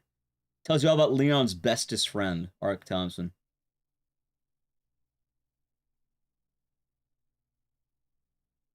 Well, I tried saying Coomer, but people mishear it, so gooning is usually... Like, people understand what I mean by gooning. They get it. They understand. They know. They're knowers.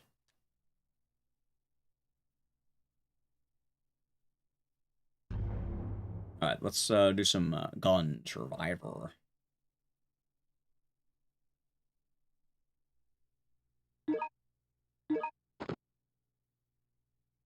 Oh. Gun Survivor. So. Yeah.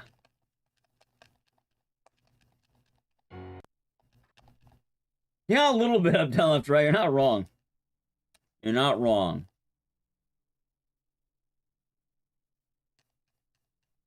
You're not wrong. Yes, a lot of these movies are cool, but if you do recommend them, I guarantee you, depending on who you recommend it to, they might look at you a little weird after that. They might think you're a pervert. I think that's the best way of putting it. You know, I should make a category of, like, really dank horror movies that have, like, some cool, like, messages, but absolutely have, like, a gooning scene in them. You look familiar. Here's your, you know, deep horror movies with gooning scenes. But I just You did, Jonathan, you did. Ark Thompson, huh? Though I can't remember anything. Only perverts enjoy this. Exactly. Hey, I'm not gonna lie, though. If someone recommended me a movie and then something like that happened, I would absolutely call that person a pervert. Wait, are you alive? God damn it, let me reset. And for what it's worth, it would mostly be in jest, but I think it is fair. I think it would be fair to call him a pervert for that.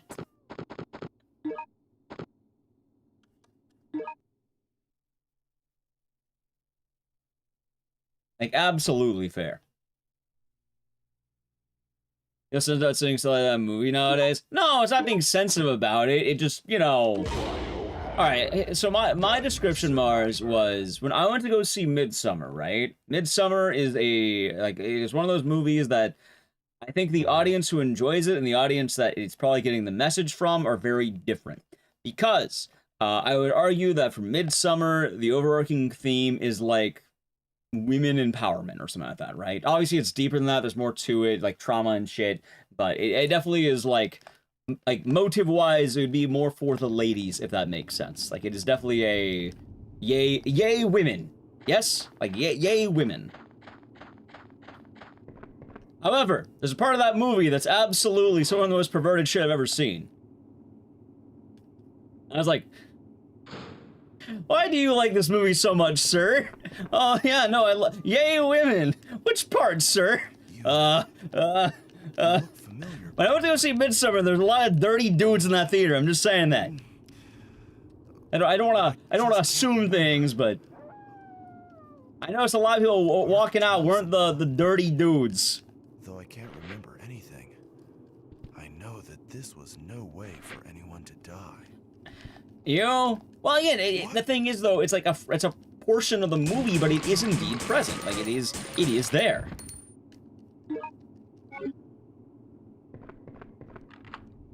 Midsummer is definitely, like, it's a good movie to watch, but just keep that in mind. Like, if you recommend it, there is I didn't even know about that part. I don't want to talk about it, but there is that part. I Saw the Devil. I feel like I've heard of that, but I don't know what it is.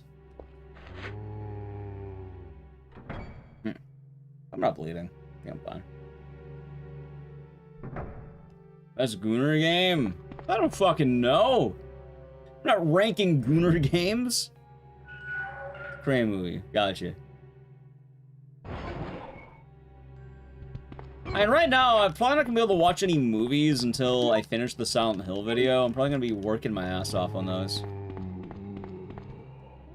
A Horse Girl game? I thought the Horse Girl game wasn't gooning. Like, I thought it was pretty, like, safe for work fan base. I imagine there's probably some gooners in there, but, like, most of the knowledge I hear from it's probably, like, tame.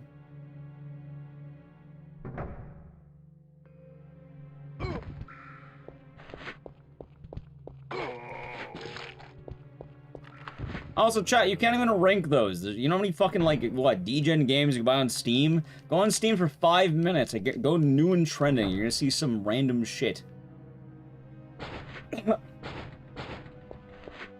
They come out literally every day.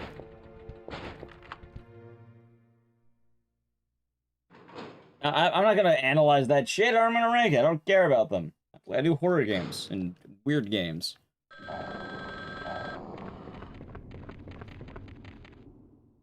The horses are mostly considered daughter. Yeah, I think the horse game's rather tame. Get it? Tame. Is there horses? I'm not naming like the Playboy video game or any like beach volleyball games. Society has changed, Grandpa. Here, let's see right now. Never heard of it, no. Never heard of that one. Chat, let's play a fun game, okay? Alright. I'm going to the Steam store right now, it's 3:48. Let's see how long it takes you to find a Gooner game. Hold me tight all night, Oni-chan. There, that took me fucking less than 10 seconds. Took me less than 10 fucking seconds to find a Gooner game, chat. 10 seconds. I went to my Steam store page within 10 seconds. Look at some of these titles. You also have Femboy Futa Horse. I'm not a gooning shit on my fucking Steam. Am I on stream? No, I don't feel like getting banned because I'm not a dumbass. The algorithm. Oh man, the algorithm, of course. What's that? Juo? Actually, that does sound like a Juo. Maybe I should, you can tell Drew about that game. Your Steam doesn't show any of that stuff? I'm just saying, my Steam, every time on new and trending, it shows that. It's always the new and trending page. It's always gooning games. I think there's other games in there too, but like, there's always a gooning game in the new and trending page. Maybe it's because I have, what, mature, like, unrated games on there. On the run, thank you, Rain. Hope we have a nice time in the Philippines.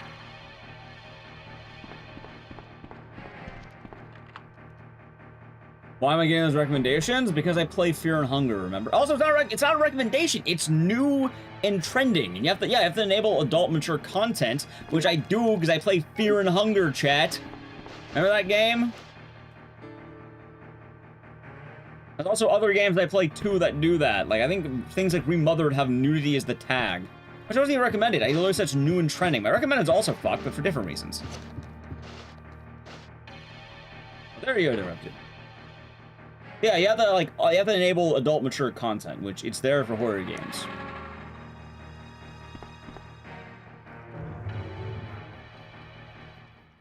So.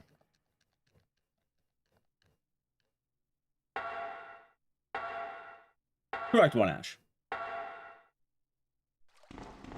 Wait, is it actually a house? I thought it was horse. I'm pretty sure it's horse.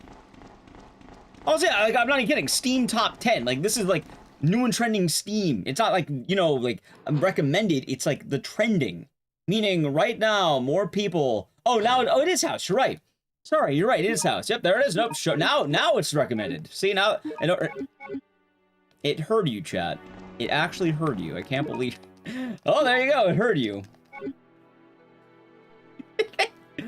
There you go. Now it's recommended. Okay, you can play on that one. Yeah, apparently it has more viewers than Borderlands 4, meaning more people have looked into this game than Borderlands 4 right now.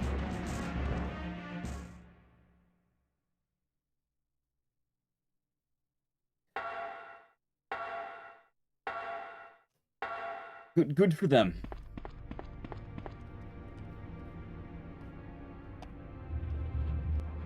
That one's better than Borderlands 4. I'm sure it does. Reset the algorithm? No, I'm not gonna reset my algorithm. I don't really care about my algorithm. No, I'm not fucking buying it. Right now, I'm not like playing anything until like what? How offline? I don't even know if I can play anything. Like I've been trying to get into a raid in Panda WoW, but one, I can't. But two, and more importantly, I have to work on the video, chat. So after stream today, it's like, you know what I'm playing? Probably Sound Origins. Maybe. I already do editing. Do I want to do editing? Alright, chat. Footage or editing? What should I do today? Footage or editing?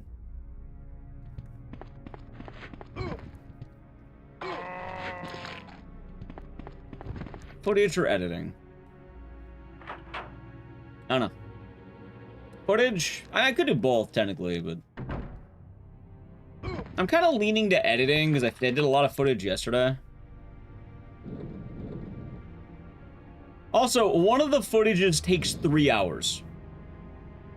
When I want all the footage before editing, different sections. Like, I break it down into sections, like usually per game. So, actually, you know, I can tell you right now. All right, here's what I have left. Okay. For footage, I need Silent Hill Origins, I need Silent Hill Downpour, and I want to say Silent Hill Book of Memories, meaning my options are those 3 games. For what it's worth, Book of Memories, I barely need any footage. Just to play the game for like 5 minutes. And then I'm fine. Because I'm not gathering more than 5 minutes of I'm not gathering much footage for that game. I'll have very little bits of footage for that one.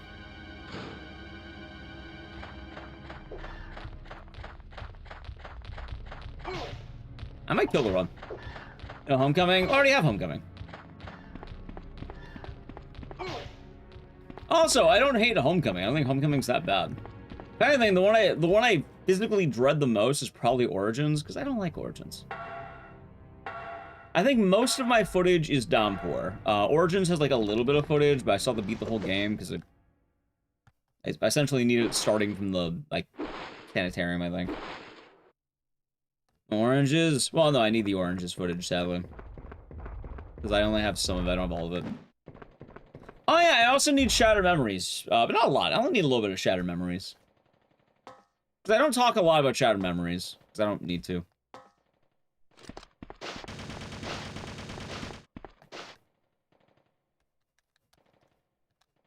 So, I don't know, maybe I'll do Book of Memories and Shattered Memories for footage, and then I'll do more editing.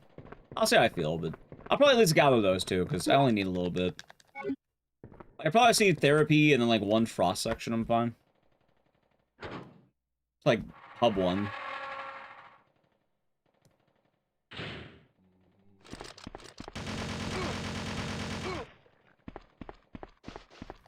Yeah, luckily for me, I have like a well of Silent Hill 2 footage, so I'm good there. Editing-wise, I still have Silent Hill 2, Silent Hill 4, Homecoming, Downpour, and then some other ones too. The longest chapter of the video is gonna be Downpour, by the way, because Downpour is fucking long. Long game, man.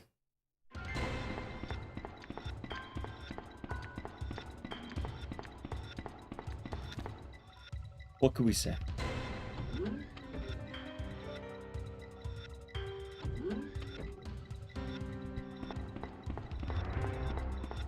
But all things considered, I have like maybe 9 days to finish a hour 20 long video.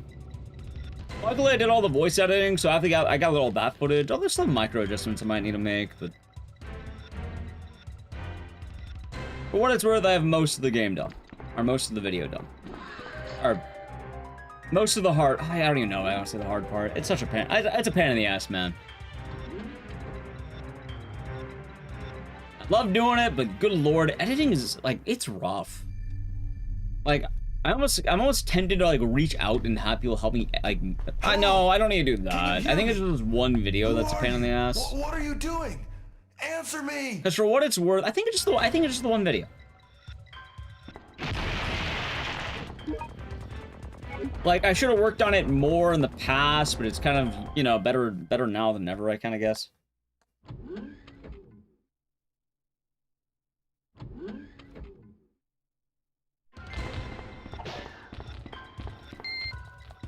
I am glad, though, that, I have Nally-Q to help me with writing. Like, she, peer reviews the papers I write. Which I always like to mention this, but it's really funny, and I kind of regret majoring what I majored in college. Like, I feel like my life could have been a lot easier if I was an English major. That's sad, right?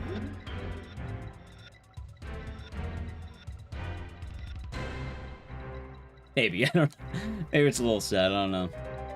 How come? Because, originally I majored in law, like criminal justice and legal studies. I also have a minor in computer science. But is this canon? Yes. But realistically, in my current days, I end up writing more than anything.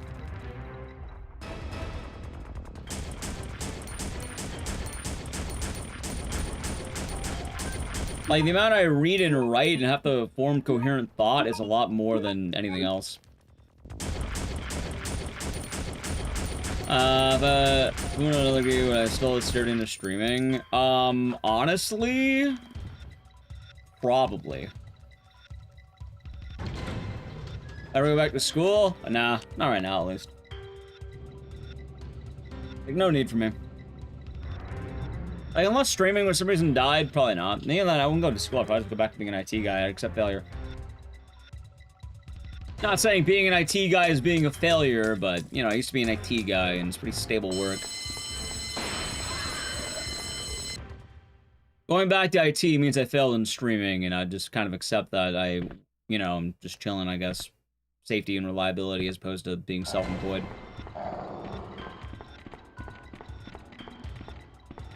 Which, for a lot of you who wonder why do I stress so much about the world of streaming, like, in the last couple weeks, this is my job. I have to try and do better each time, and ideally I'd like to keep going, because I don't know how long things last if I don't keep going up.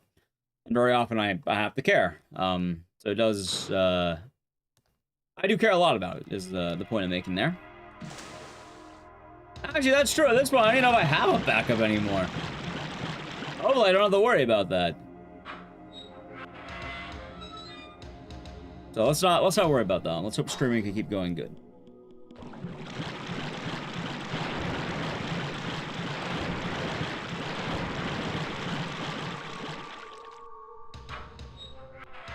Yeah, and things have been a lot better this week. I've been feeling good.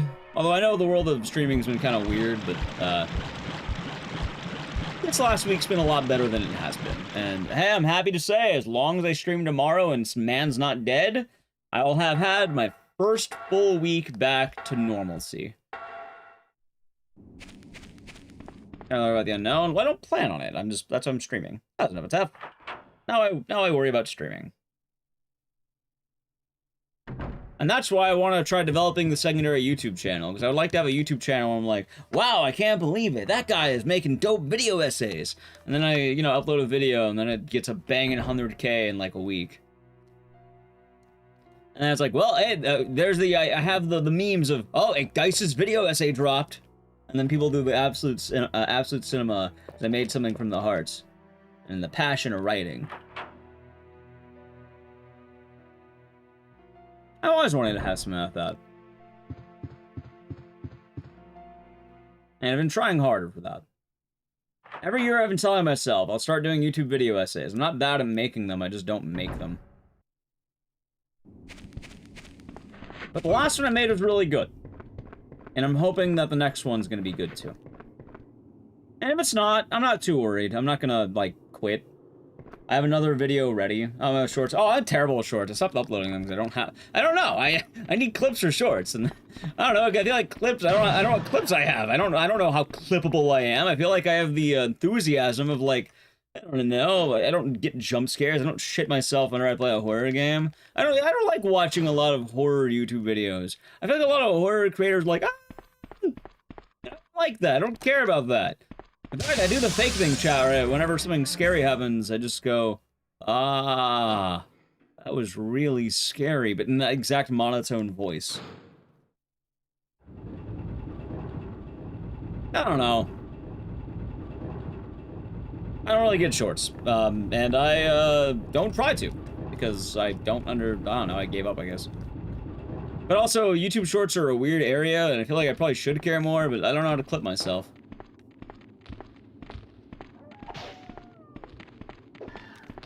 I'm old. I'm good at long-form media, not really a short man. I'm not really a short-form man, I'm a long man.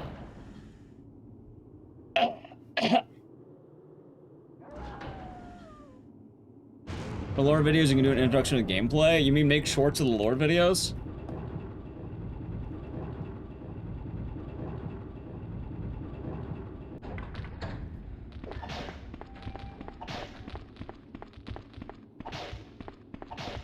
I don't know, maybe. And for right now, I'm working on the lore channel. Let's put it that way. Right now, I work on the lore channel.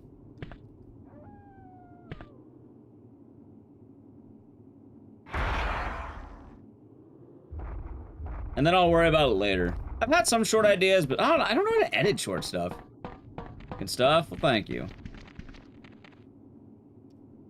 Ton for shorts that are informational, educationals with like epic moments. I'm not gonna lie, most of my shorts are memes about getting drunk and gambling. I'm not in position to know what are good shorts. Usually my shorts open with, I got $5,000 on a game of Baccarat, and the guy bends the shit out of the cards and goes, I just wasted $5,000! Just like that! And then I watch him lose, and it's really funny. And then I scroll to the next one, and then he puts $500 on a game of Baccarat. And he does the exact same thing, and then he loses the game. And then he's like, we can't end on a loss. Let's try getting a win. And then he does it again, and then he loses again. And then it's fun, and then I have a good laugh. And then it's a fun time. So can we expect full Silent Hill lore? So the video I'm making for the lore channel right now is about the Silent Hill lore in terms of how the characters end up in Silent Hill. The video title is called, So How Do You Actually End Up in Silent Hill? And it's kind of exploring the idea of like, how do people get there, why are they there, shit like that. And then it's for everyone in the game, or at least all the major people. And that is the video I am making next. The video following that will be a Dead Rising video. So YouTube chat, I have good news for you. Dead Rising video. It's not like I'm totally abandoning Dead Rising. I have a couple of Dead Rising ideas, funny enough. I love lore videos. Right now, I do have some pretty good ones. I have why Ethan is uncircumcised. I have why James is a giant dick. And I have whether or not you should go to Silent Hill or Raccoon City. I realize that 2/3 of my videos on that channel are about penis, but yeah, no, it happens to the best of them, I guess. He's what? Uncircumcised. He has his foreskin. And it's canon to the events of RE Village.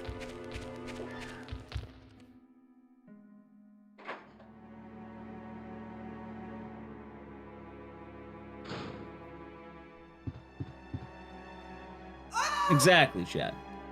A scholar, for what it's worth. The Resident Evil RE or SH video and the Silent Hill 2 video, I think, are very solid. I think they're good videos. And that, like, if you want to see, like, a more serious video, it's the RE or SH one. Like, that one was very good. Why is information relevant to the lore? Well, I call it Ecdycis lore because it's more just lore of, like, games instead of speedruns.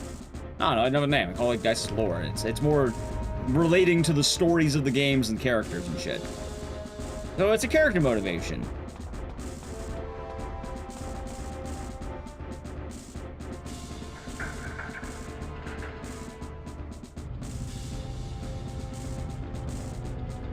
I know that you can watch !RE or SH, and you can probably get more info on that as well. It'll give you a nice, like, you know, you can see the style that it's going to be in. Although the Dead Rising video will tackle actual lore of the game. PvP pace? I don't even know. I have no idea. Hard to say with this game. I don't worry until the end.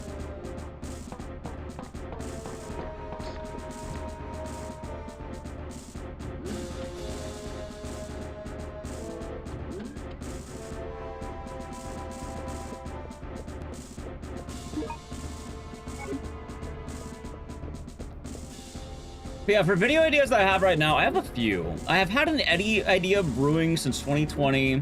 The Dead Rising idea is actually gonna be like probably really soon after the Silent Hill video. Unless Silent Hill F really takes off, then maybe I make a video about that as a follow-up to the video. Oh shit, wrong way.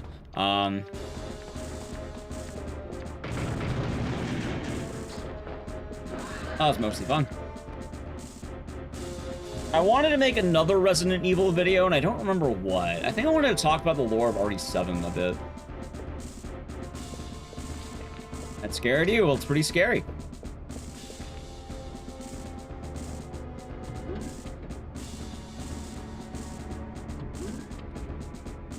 I feel like I might want to have something going for, like, another Silent Hill game, too. Luckily, these games are deep wells of knowledge and have quite a lot going for them.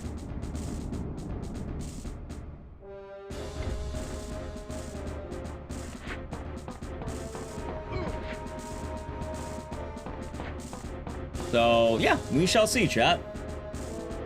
Right now, I'm just working on that video and hoping we can get it out before it drops. Because if it happened... Oh, I want to make a clock tower one. I remember that. I wanted to do a kind of do a general clock tower story analysis kind of deal.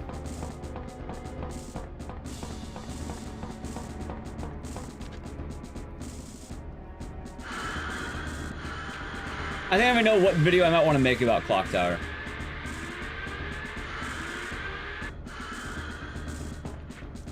But I think about these quite a lot, and I would like to keep making more lore videos.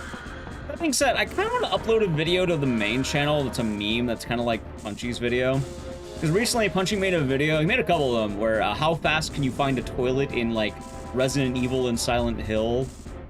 And I wanted to make a silly video similar to that. Not exactly one-to-one, but like kind of looking at like locations within a game and analyzing like an idea based on locations. They definitely have some thoughts about the Silent Hill and Resident Evil franchise. And I think there's a degenerate video that I can make that's kind of funny. But I think it'd be like what the... I don't know. I don't want to upload to my main channel anymore. Maybe that. Maybe just shitpost.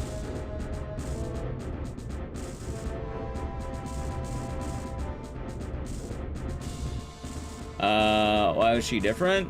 Which daughter? Zoe? I don't know. Less time? Further distance? I like she kept her distance, if I had to guess.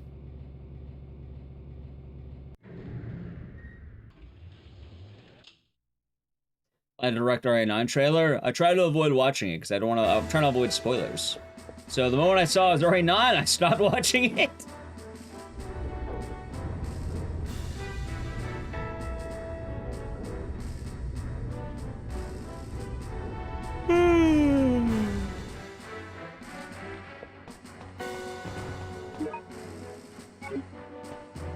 For what it's worth, I think the only people who don't have their sanity are, what, Jack and Marguerite. And even then, they tend to have moments where they do have their sanity. I think more just depends per purpose. I did see Fatal Frame too. I did see that. I even tweeted about it. They're creating these monsters on this island.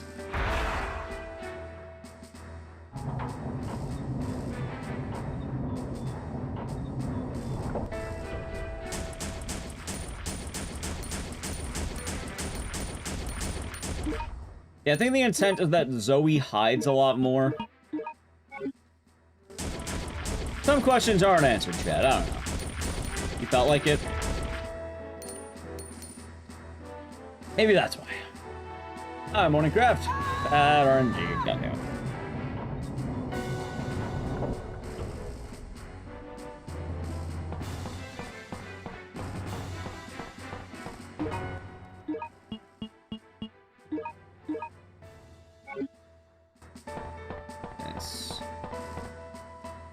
Hope all is treating you well.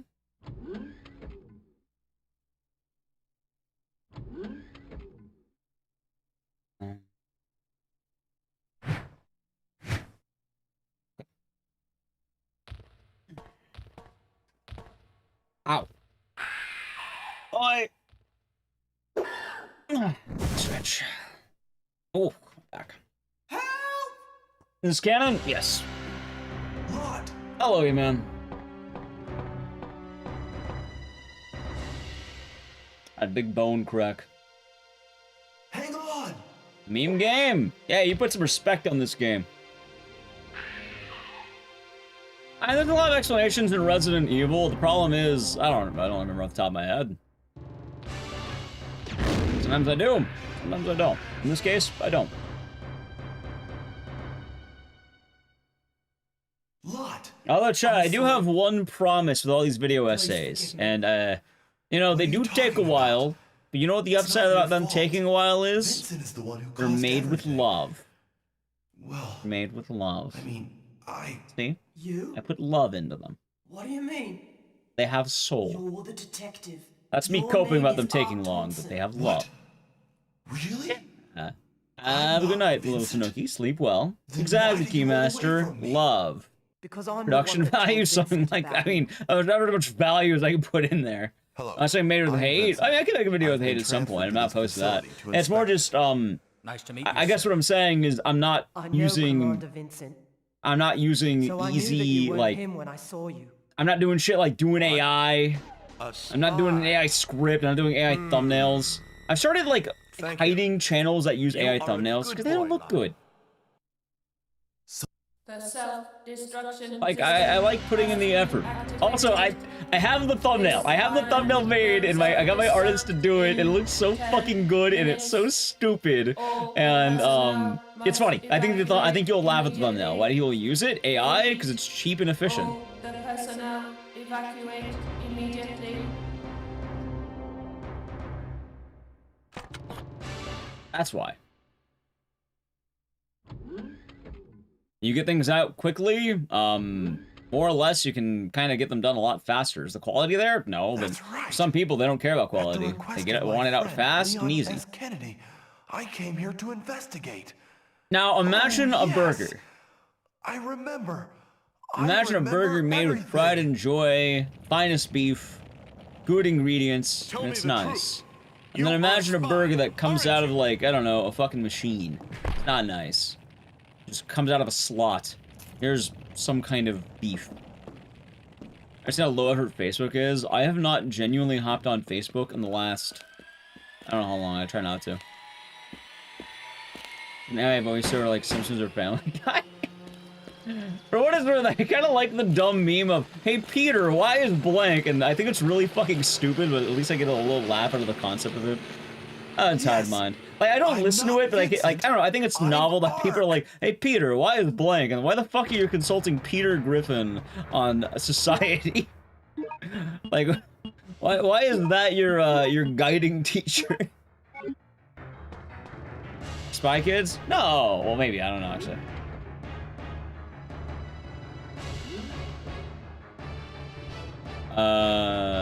Slot burgers? Well, it's more the idea that I put a lot of work into writing and doing my research, and I tend to only write about games I really know.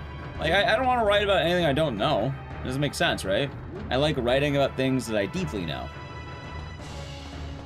Like, hell, the Dead Rising video. I did a lot of my analysis from playing all the games, and I'll tell you right now, it is the Dead Rising video. I'm excited for that one. It's after Silent F, I don't know when, probably within decent time of upload.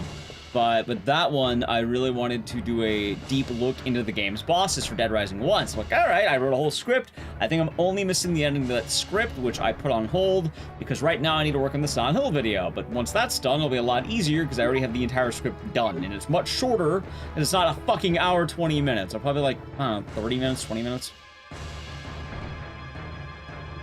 But the point is, like, you know, I was able to write out something I know very well and have the idea on. And usually I come up with ideas because I get drunk and I think they're funny.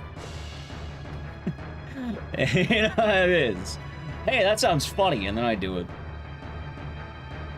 They're shitposts, that's what they are. They're fun shitposts, and they're from the heart.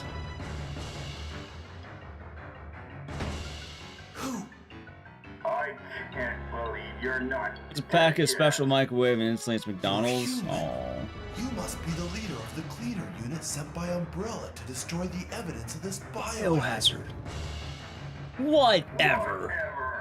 I don't have time for your pathetic games. Oh yeah, I've always wanted to make. I want to have a Resident Evil theory I've been waiting on forever, and I might make the video. The problem is I don't want to gather all that footage. Like, I have to gather more Resident Evil footage, and maybe that'll be a future project. Maybe closer to RE9 I might do it. Maybe.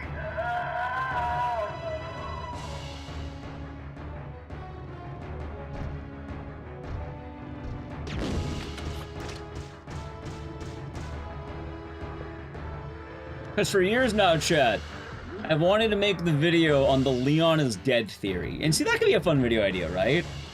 The problem is I need footage from RE Giden, I need footage from RE4, I need footage from probably RE2 as well.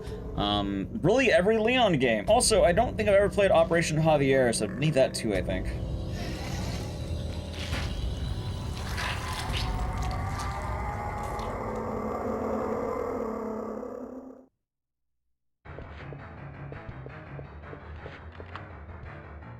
So there's that.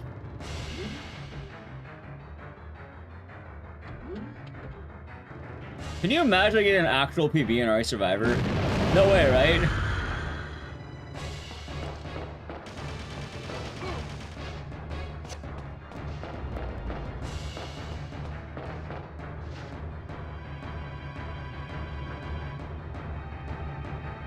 But yes, chat, you can appreciate that the videos that I make are made with love. Actually, I think I saw a YouTuber recently, like, making more AI scripts, and you notice it, man. You do notice it. People don't think you do, but you notice it. What is the Leon is dead theory? Oh, it's a shitpost. So I don't know if it's been beyond the stream, but it's definitely been a thing here. I played Umbrella Chronicles, yeah. Like, I've been pushing this theory for a while. Have you ever played the game Ecdycis Giden? How's Danny Boy doing good? Have you ever played Ecdycis Giden Epitaph?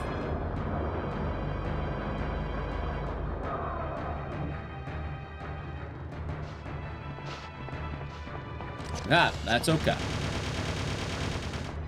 So for anyone who's never played Ecdycis Giden is considered to be Resident Evil Giden. It is considered to be one of the only Resident Evil games that is not canon, meaning the events of that game are not relevant to the story because of what happens. Which, if you don't know, it was made in the era where Resident Evil was kind of more unknown where it's going franchise-wise. I think there are a lot of directions they don't really know yet. It was a game on the Game Boy Color where you play as Barry Burden. And within the game's story, you interact with Leon S. Kennedy. He's a major character. The thing is, that game wanted a plot twist, so what happens is Leon fucking dies. He turns into a bioweapon. Like, I think the original Leon dies, and you have bioweapon Leon. That beautiful man right there in chat. Thank you, Tired Mind, for the Leon biddies. Ecdycis Giden Leon. You know that stupid Leon that's always underneath us? That's Ecdycis Giden Leon. So, if you're kind of wondering with that, with Ecdycis Giden, it's still alive. You're thinking of Resident Evil Gun Survivor 2, Danny Boy. Also known as Code Veronica Gun Survivor.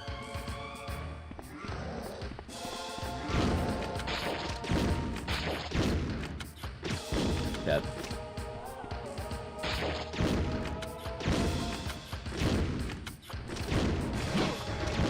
So Ecdycis Giden is a sequel to RE2.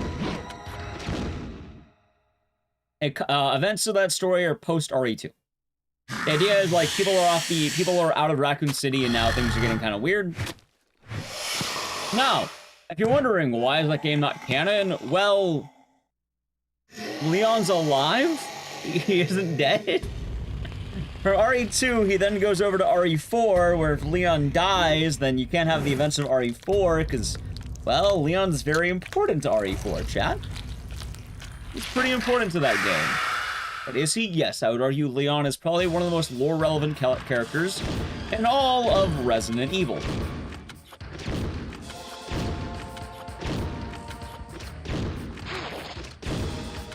In fact, I don't know if there's a character more relevant than Leon outside of, like... Oh, wrong button, shit.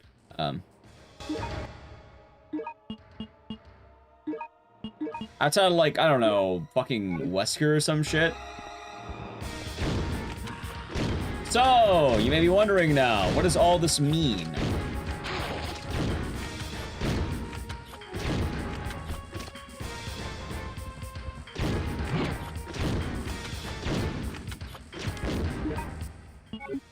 Oh my god. Oh, if I had a PB, it's probably lost now.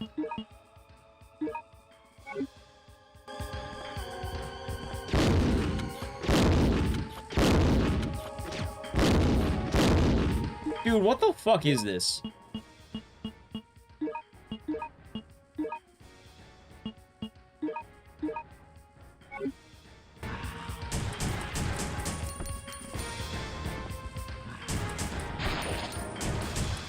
Hooray for an RNG final boss. Look at this fucking run. Look at this shit. Sorry, I was trying to lock in, but I failed. Alright, so allow me to explain now. So, from Ecdycis Giden, Leon is dead. However, Leon shows up in RE4. So you may be asking, it's not canon, right? What if I told you my theory that I've been promoting is that the Leon is dead theory? Now, this all requires you to have a vast knowledge of music, specifically the Beatles.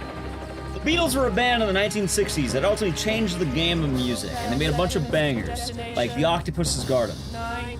Anyway, the Beatles. In the Beatles' history, you had Ringo Starr, George Harrison, John Lennon, and Paul McCartney. However, during that time, there was a popular theory called the Paul is dead theory. Metal Yellow Rat, then the tier 3 for 62 months. My mother? The very same. Hope you're doing good. Good to see you, and thank you very much for the tier 3. Enjoy the advanced emotes and the regular emotes. Thank you. But going back to the Paul is dead theory, people theorize that back in the day, Paul McCartney died in a car crash, and there was a lot of signs in the Beatles' discography that proved this. One of the big theories is like, oh, Paul is barefoot in Abbey Road because he died, and they replaced Paul with a better Paul McCartney, because they didn't want people knowing that Paul McCartney died. And obviously, it's kind of weird because, you know, Paul McCartney probably didn't die. But a lot of people have this idea about a duplicate Paul McCartney that would go on to do the second half of the Beatles' discography and also form Paul McCartney in the Wings. So you may be wondering, what the fuck are you talking about? Why are we talking about the Beatles? We have this idea that Paul McCartney in the height of his popularity is replaced. What if I told you, in the height of Leon's popularity... Also, hold on. We're gonna listen to the dialogue here. I don't know, no. But don't worry. We can fly as long as we have fuel. Every time. Anyway, during Leon's popularity, they killed off Leon. But Leon came back in RE4. How? What if I told you that the idea behind it is that Leon did die? Oh, so that fight actually cost me a PB. That was the best run of RE Survivor I ever had. Until the ending. Oh, that sucks. Oh, it's bad. Sad. Sad, sad stuff. Every time. Some kind of video game? It might be. Feels bad. Oh, let me explain where we're going. Now, I just got unlucky. Final boss is unfortunately just such a pain in the ass if you don't get lucky. There's one more run. We'll probably do another game in a moment here. I'm not sure which one yet, but probably Haunting Ground. So my idea is at the end of Evil Giden, Bioweapon Leon just decides to take Leon's place. He just decides to be a regular guy. Maybe he didn't want to be a bioweapon. There's nothing saying he's a villain. He just, you know, he has green blood. That's all it says. So what does this mean? Well, if you have someone with the exact same capability as Leon, it does seem a little bit weird to me that you have Leon being able to do shit like the laser room. There's a lot of moments in RE4 where Leon should have died. Like, a lot of them. He's kind of ridiculous in that game. Whether it's outrunning the giant statue, being able to survive the laser room, bunch of shit like that. He has kind of ridiculous physical feats. And I know it's an action game.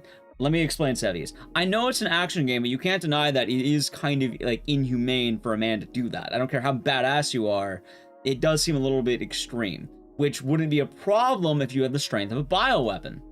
Hell, the fact you can kill a guy with a kick, it seems kind of brutal too. Exactly. So you have Bioweapon Leon assuming the role of regular Leon. There's no reason why he wouldn't want to do that. Or play a game called Dead Rising. Yeah, apparently. So, you may be wondering, but he bleeds red. He doesn't bleed green. You're right. However, and this is the big crux of the theory I want to go with. When does Leon bleed between Gaiden and RE4? Does he bleed at all during Operation Javier? Because Leon doesn't bleed until after he's been infected with Las Plagas. Glory to Las Plagas. Glory to Las Plagas. He doesn't bleed until after that. Which, when you have two bioweapons fighting, what if Las Plagas makes your blood red? You know, a hidden byproduct. He doesn't bleed at all until he's been injected with that. Now, you can argue, oh, no, the cutscene. It's a cutscene. Yeah, not a cutscene. What about damage in the game? I don't know. Doesn't matter. Canonically, you don't take damage in any of the games. They get by scot-free. Or should I say, Leon Scott Kennedy free. Exactly, the very same. Evidence is already there. It's happened. It happened in RE7. There's no real definitive proof that that it didn't happen. Now, the proof is that if he bleeds red, then it's not Leon, and also this is a fucking dumb idea, but, you know, it's, technically you can make the argument. It's silly. Is it true? Probably not. They probably just don't care about Gaiden. Because realistically, why would the Capcom developers put so much credit to a Game Boy Color game? However, you know, it is there. You can make the argument. It is present. That was invented like twice, one from a different and one from Las Plagas. To my understanding, Leon only ever has Las Plagas in him, and then he cures it. Green Leon, or Green Blood Leon, is a bioweapon who's genetically made to look almost entirely like Leon, except he bleeds green. Well, I should say he looks like... Hold on. He looks like this. It looks like that. But, you know, he bleeds green. You like this theory? Yeah, it's a fun theory. And I've been wanting to make a video about that, but I'd have to write a script and put more out there. But you can see the ideas. They're present. Anyway, up next, how about we do, I don't know, maybe Haunting Ground? It's been a while since I played Haunting Ground. It's been a good bit of time. Thought it might be fun. Why not? Before Haunting Ground, though, I realized I've been sitting down for 7.5 hours and I've not taken a piss. So I'm going to be right back. Break done. Chat, hope you all been enjoying the stream. If you're new, follow the channel. It's appreciated. It's free. Bio-Leon. I could be Bio-Leon, that's true. Yeah, I'll be right back. We're gonna do some Haunting Ground next. It'll be a good time. Yeah, if you've been enjoying the stream, follow, social media. I'm gonna play an ad. If you like to avoid said ad, sub to the channel, Prime Gaming. Alright, I'll be right back, okay? Alright, be right back, yay. Alright, Edge.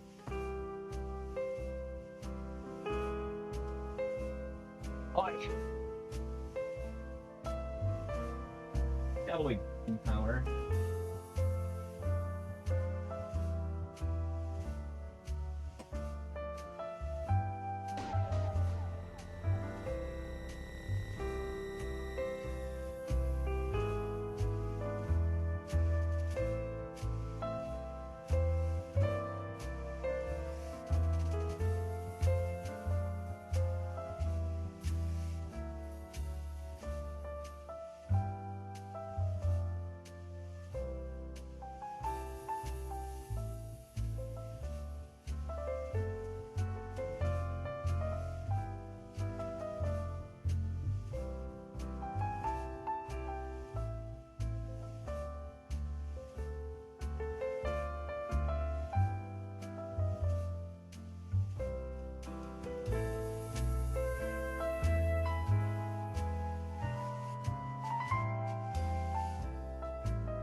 Alrighty. Let me get everything plugged in. Hi.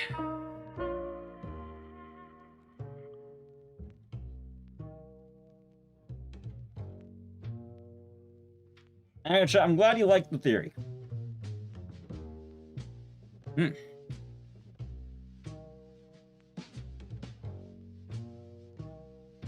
I want some random fries downstairs, so I stole them.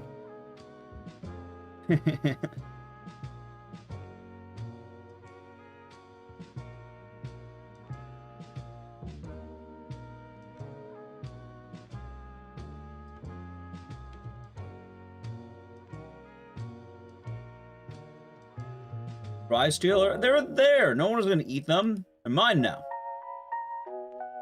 Oh, there you go.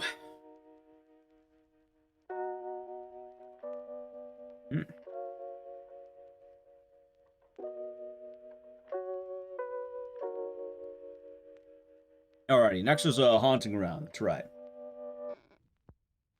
How's the speedrun treating me? I just got robbed of a fucking PB in RE Survivor of all games. Like, I lost 30 seconds on the finale, and I probably could have. How would I have ranked? Because I got a 39:47, right? Hold on, let me see something here. PB? No, I choked.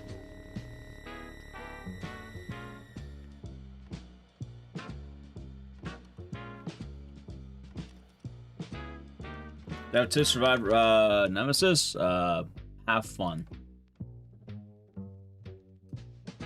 Have a good time. Not really. I haven't played that mod. You probably know more than I do at this point.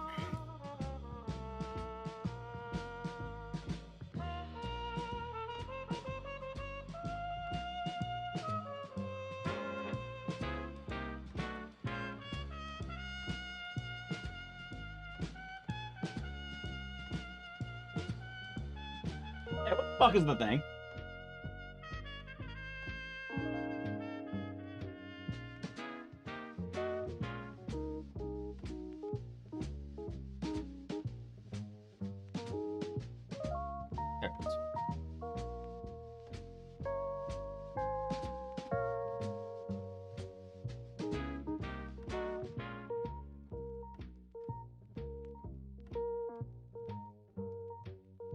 I mean, Nemesis isn't gonna die to one shotgun blast. You need a lot more than that. Not even the regular game. It's usually grenade or some shit.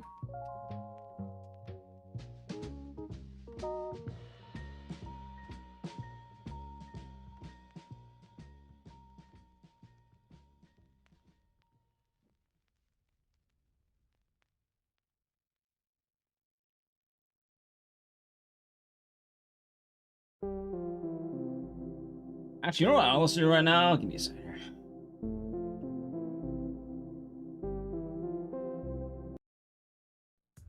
Banger alert incoming, chat.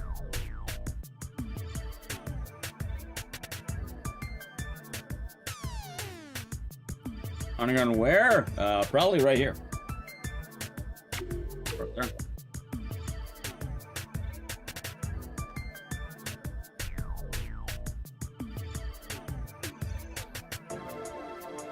Oh, well, that's not plugged in. Hang on. Alright, the remake? No, I don't want to. Especially not right now. Right now, we're probably gonna start leaning into more Silent Hill stuff.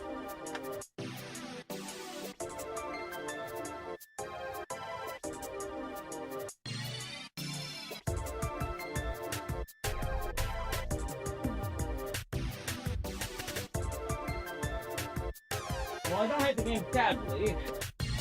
I'm not a huge fan of the,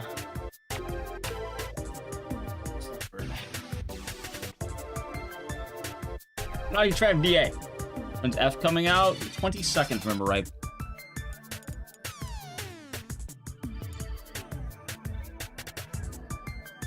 There we go, Chad. We'll play Time and Eternity. There you go. See, ready? The time someone talking crowd, Jordan Peele? I did. I did give him a 10-minute timeout. We're not actually playing Time and Eternity. We're playing. I'm not taking around, but Time and Eternity. By the way, I took notes. I did 30 minutes of notes of Time and Eternity. I actually have some really good notes. I feel good about that.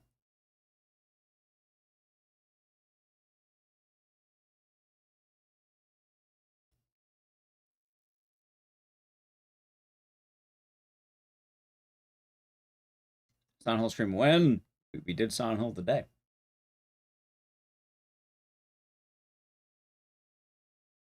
So, probably.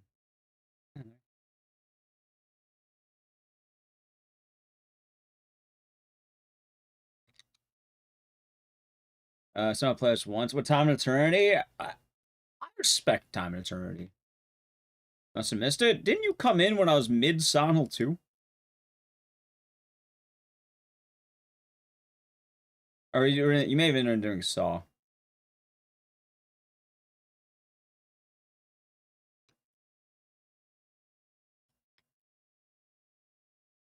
Yep. No current PB? Not yet. I was gonna work on that game mostly offline and even do an offline run. But the good news, yeah, I'll play it earlier today. The good news is I took the notes up to around the like I did all of Hub 1, like let's say chapter 1. Like how many chapters of Time and Eternity? I would say 4, like it's a 4-chapter game, right? I got 30 minutes of the rundown, which is up to chapter 2. And I think I did the first like major area of chapter 2. Also, my controller's kind of dusty. It's a dusty controller.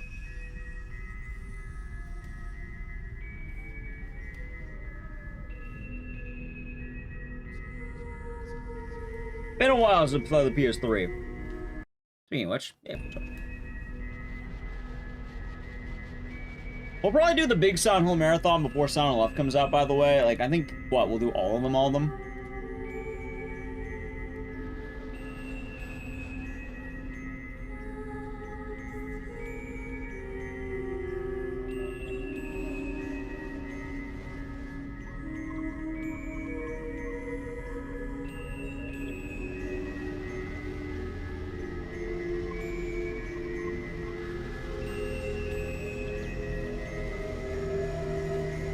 So I'm be doing good. Also, wait, well, I'm watching the intro, okay, so. Think Haunting Ground would make a good movie? Yes. However, I have some bad news going on.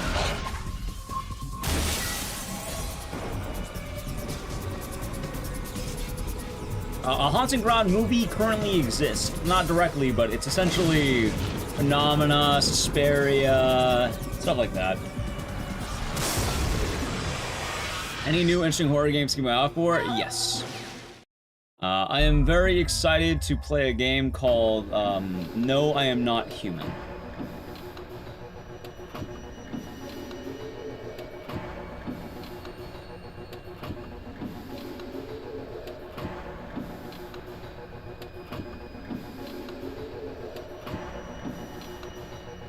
And then obviously Silent Hill, but No, I Am Not Human for things that aren't obvious, I guess. I feel like it's cheating, right? Like, I feel like if I say, oh, Silent Hill F, like I'm cheating, right? It's obvious, yeah. It's called Memento. That's the Japanese name. I have a Japanese copy. It's called Haunting Ground. In America. And no, it's an indie game where, like, people come to your door and you have to decide whether or not they're human. And then you can let them into your house.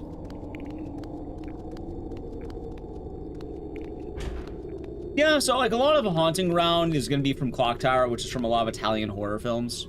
So I think Suspiria, Phenomena, I think it's Dario Giallo, if I remember right.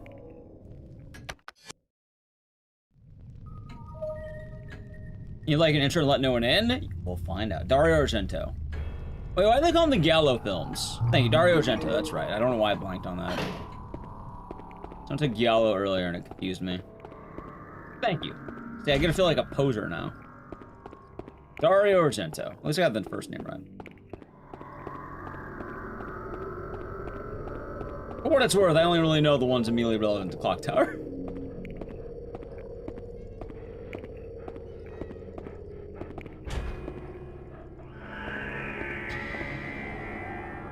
Oh, so now they have 2 Suspirias. They have original Suspiria, and they have remake Suspiria.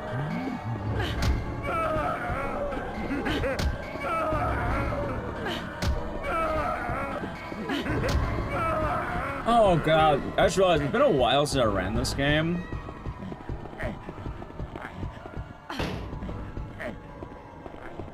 You know what, chat? Haunting Ground might be one of the coolest runs I've ever done. Like,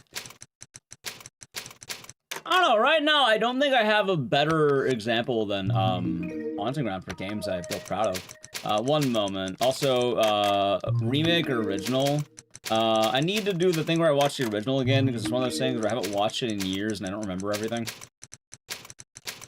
But if I remember right, they're very different films.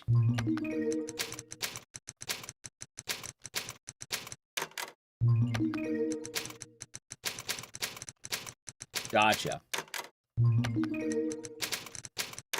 What am I doing? Playing a game. What do you think I'm doing? Making puzzles.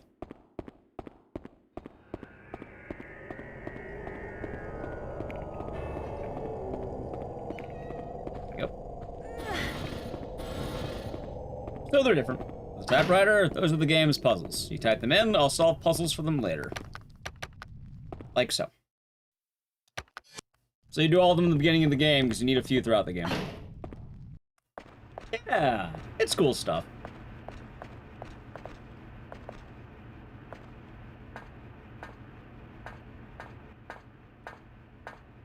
Gotcha, okay, okay. Thank you, Jim. Spirit saying a follow-through is different? Yeah. Like, it's the original, if I remember right, feels like an actual movie. And then the remake, it's some hipster shit, man.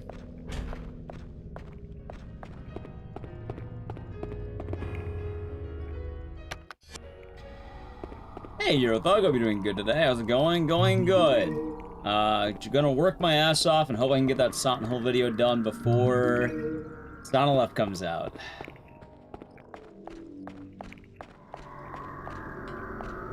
I gotta work for it. I have a lot to go, but making good progress.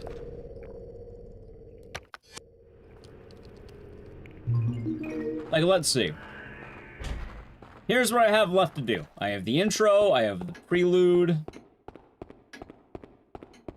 Modern Liberties. So it's a mood, I guess. Like, too deep for you or something. I don't know how to describe it better than, like, hipsterish. But I have intro, prelude, Sound 2, Sound 4, Homecoming, Downpour, and I think Book of Memories. In addition, I also have the wrap-up, as it says. Like, I think wrap-up's a good way of putting it, like, the kind of, like, basically, here's what it is. How's Chronos? One of Bloober's better games, however, it is, it's solid. Yeah, you got it, Big J. Chronos is weird. I definitely don't think it's bad, but I do think it's not the strongest Bloober game. I would put it beneath Observer and Layers of Fear 1. No, I do not.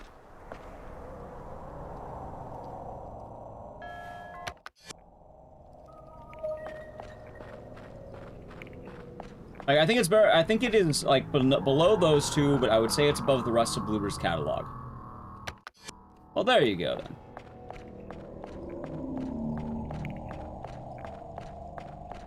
I think they learned a lot from does it overstay its welcome? Yes, absolutely so. It's way too fucking long. That game's long as shit. It took me 17 hours to beat, and by the end of it, I kept thinking, is the game over yet? Is the game over yet? Is the game over yet? And then it wasn't over yet. Story-wise, I don't know. It's there. It was kind of interesting, but I feel like it was weird. Like, I'm kind of wondering if what I assumed was there. Inventory and Chronos seems poopy. No, it's not. It's literally just like Resident Evil. Get these plays. I mean, the raid. What are you doing today? We had a fun time. I don't have any mods present at the moment for shoutouts, but we can try if we have a moment to slow us down. Played Saw. Hey, we're doing that earlier today because chat wanted to see Saw. Go, Huey. Go, Huey. Oh my god. Go, Huey. There you go, then. Let's do this. The Oslo puzzle made you quit. It's certainly a game. Huey. More fun as a speedrun than it is casually.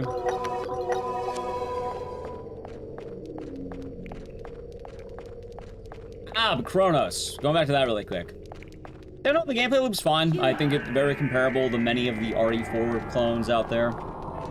It's fun. I don't think the gameplay was a weak spot. Boss battles are banging, really fun boss fights. Most of my issues are actually based on the story, but it's not like bad story. It's more just like, what the fuck? I don't get it. Or maybe I don't want to get it. I don't know, one of the two. Come on. Like, I feel like what I got out of the story can't possibly be true.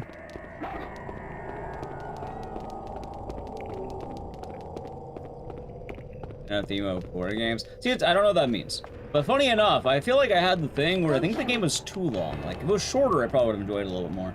That being said, I didn't hate it. Cause I had a pacing issue. Yeah, the back half took fucking forever. Like, I felt like the game took too long for what I was playing. Also, it's really weird. The story was just... communism bad? Is that what it was?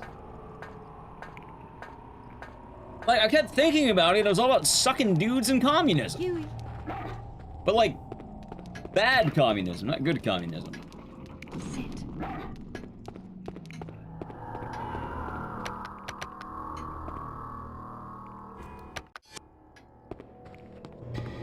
Which, I guess that's the sentiment, but I can't tell if they're fucking with me or, like... is that really the whole game? Because, like, the way I'm describing it sounds like a joke, and, like... I'm not joking is the sad part. They are Polish devs, so it seems rather literal, but, like...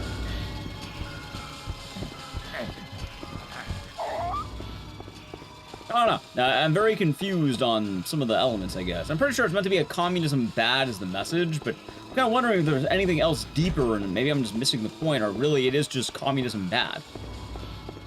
I'm not opposed to the point of communism bad, it's more just... Is that the whole story? Is that everything that the game has to offer in terms of story? What about all these other elements? Do they represent anything, or is it just communism? What happened to the dog? He's around, he'll chill. Don't worry about him.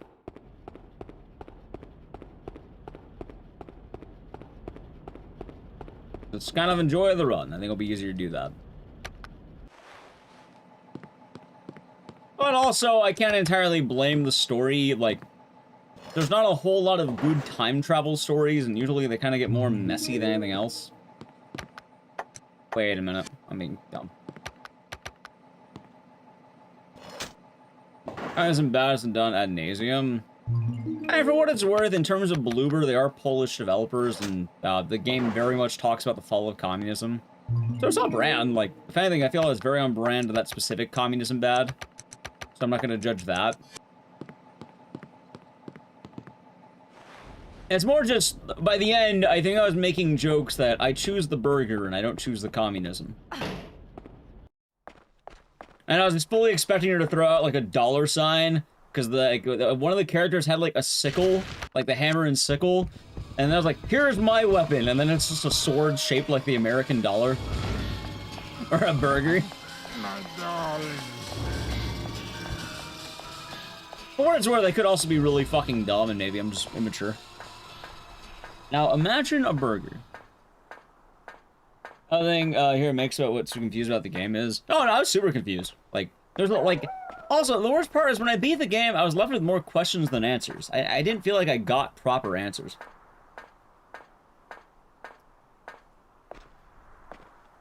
For what it's worth, though, it's not a bloob... They didn't pull a bloober if you worry about that. I didn't miss this game because it came out near the end of the PS2 life cycle and was very expensive. Also, basically no marketing. In fact, they included a dog in this game because they wanted to drum up sales. So originally they didn't have Huey in mind. Aren't there more endings? I actually Googled the last ending because I was like, I don't want to play this fucking game again anytime soon. I'm curious. So I looked it up. And I'll tell you, without spoiling the New Game Plus ending, it tells you fucking nothing. It explains nothing. It's basically the same ending, but nothing changes. There's like a voice that's not there in the other endings. Like, imagine a slightly different voice is present. Isn't the dog in RE4 because of Huey? Huey actually comes from the dog in RE4. So they use the model. Originally, Haunting Ground was not meant to have a dog. However, they didn't think that a female-led game like this would sell well. So they included the dog to drum up money. And it's funny because it actually worked. People are like, oh my god, it's the dog game. It's like, you know what? I guess you're right. I guess that did have the effect, but more people did buy the game because of the dog. I don't think they were wrong for what it's worth. Is it right? These days, I think Haunting Ground do a lot better. I think people have warmed up to the ideas of this game a lot more. But when it came out, I think most people were like, yeah, I bought the game because it had a dog in it. And it was like, oh. Huh. Come on. Come on. Yeah, it's actually Nopers.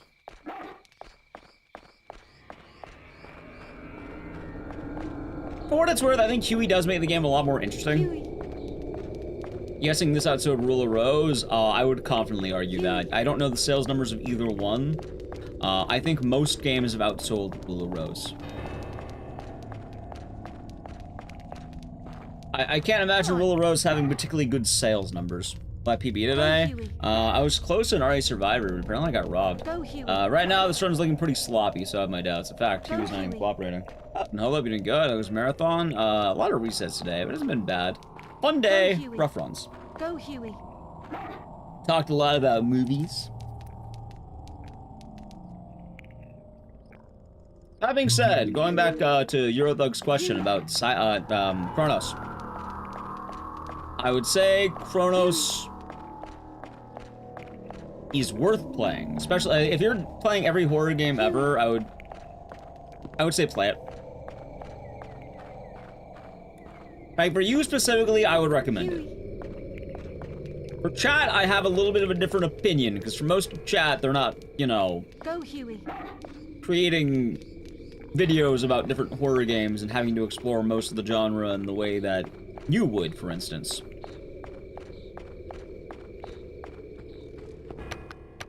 For chat, I've been saying buy it on sale. Which I don't think poorly of chat, by the way. It's more just I fully understand the idea that not everyone in chat can buy the newest horror game whenever it comes out, and people should be very selective on the games they can buy, because that $60 might make a difference between, you know, a bad day and a good day. And if you aren't going to play it immediately, I think it's a waste of $60 for it to sit in your inventory, or your library. Oh yeah, no, fully understandable. I agree. Fully understandable. Like, not every game's gonna land the same. Only day one Torment Souls 2? Yeah, we'll probably even brush up on the game before it comes out, just to make sure we can actually do that. I think that's out October 23rd. I think it was my brother's birthday, too. It's kind of funny. I know it is. I think it comes out that day, is what I'm saying. Sorry, bro. Can't celebrate the birthday. I'm tormented soulsing it today. That's what I'll tell him. No birthday for you. Hey, for what it's worth, he didn't celebrate my birthday. He streamed the day on he streamed we were celebrating my birthday. What the thought? Going good, Iris. I'm that part of the game where I have no upgrades and I'm playing Haunting Ground instead. Oh, you've been good.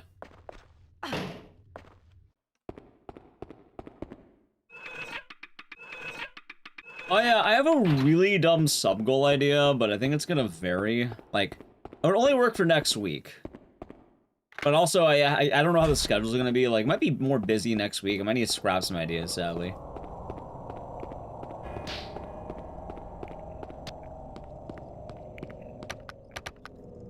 It was fun on paper, but I don't think we'll be able to do that one. I still have a very fun subathon, though. I have a very fun subathon idea. And I think we'll do that in December. When do people normally announce subathons, by the way? Like, how early? So I have the best subathon idea ever made. So you have a guest? Yeah, that's Boomhauer. He's chilling.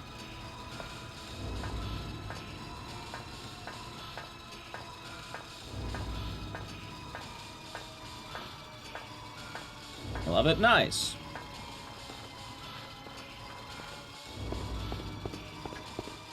Yeah, I'm hoping that I get reached out to for a sponsored stream. Maybe I get maybe Silent Hill F hits me up a little bit. Maybe they'll reach out and go, yo, Ecdysis, we love your game. Can you please play our Silent Hill F. We'll pay you money. I don't think they will, but it'd be cool if they did. Can you imagine?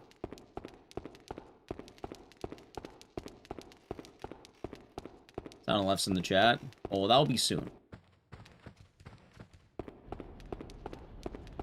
Manifesting it.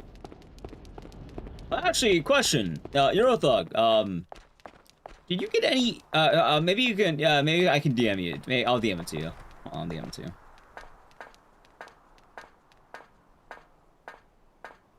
Where the hell's your name? How do I spell Eurothug? Found it. E. They gave me a code, but, it's for a completely unrelated prank. Gotcha. Dying Light the Beast, has info, right?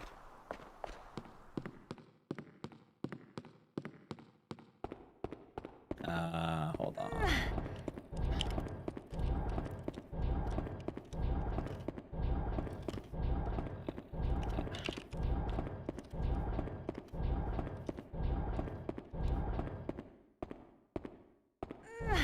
There you go. Forgot about that one. Okay, I got it. Typed one-handed. Oh, that dang ol' Azoth, man. Exactly.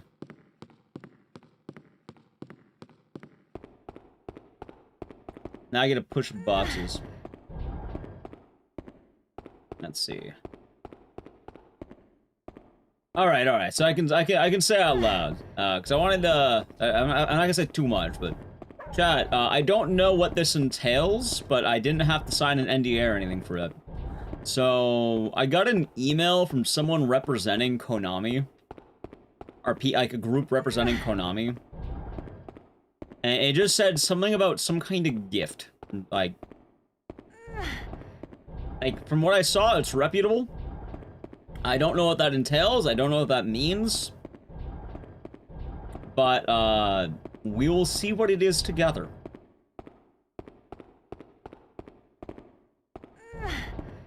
I don't know who got an email about that, and I don't know how people are reaching out. But I know it's definitely related to something Silent Hill F.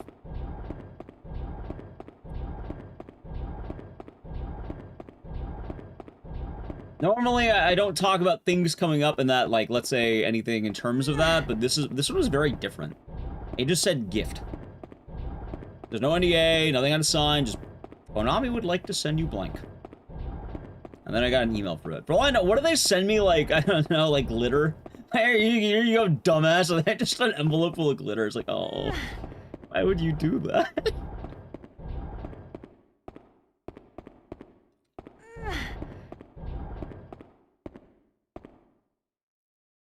That would be funny, but, yeah, they sent me something. Yeah, I don't know, maybe we can score some sponsorships for the month of October, Chad. There's some cool horror games coming out, right? I don't know, maybe Tormented Souls will hit us up. That could be a cool one.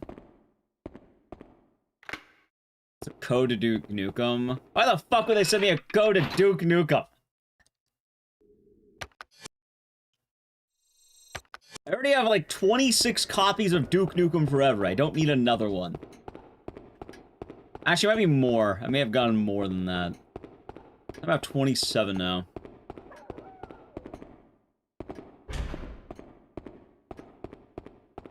Out of all those copies, I've only played one.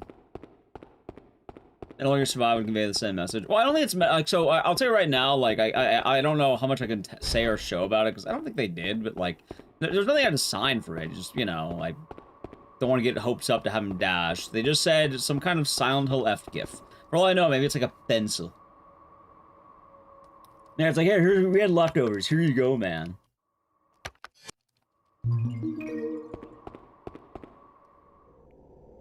You had just bought me a copy for Duke Nukem Forever Christmas. Tango, have you seen my Dukes? Have you seen them? Chat, do I need to whip out the Dukes?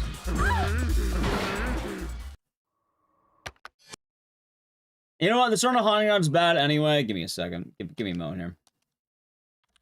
Give me a moment.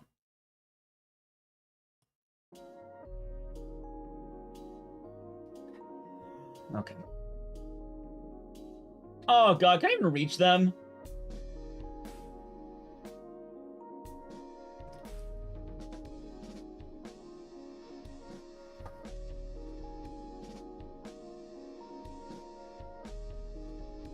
Actually, it's probably for the best. I mean, I need to reorganize the tank a little bit.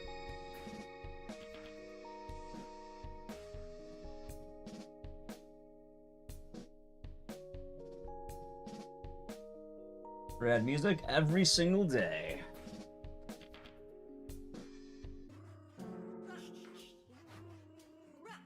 Like, straight up, I think this has become a bit of my theme song, almost.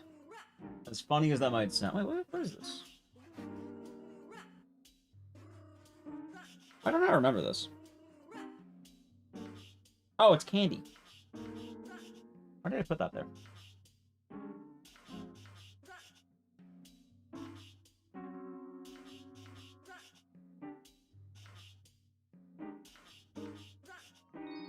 Okay,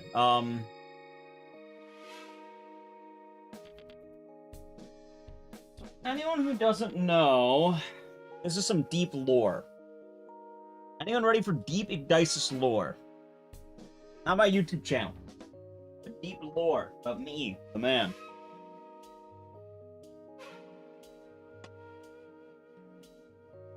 For everyone who does not know, I have been one of my best friends I have known for years. Green lights. I'll do it later. Right now is not a good time for lights. So actually, I'll just fun right now. You can do it later if you want. But they do work. I just no time because I have to gather supplies. And trust me, this will be worth the lights. Don't you worry. I assure you. Anyway, to put the long story short, I've known one of my best friends since high school.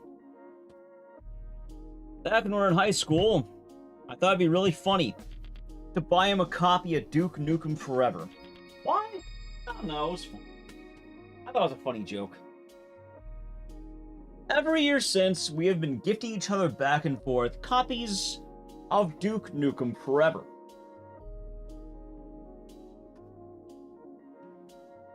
We'd get each other different versions of the game, too. You know, we'd find them out, and we'd buy them. One year, my buddy gave me a Christmas gift.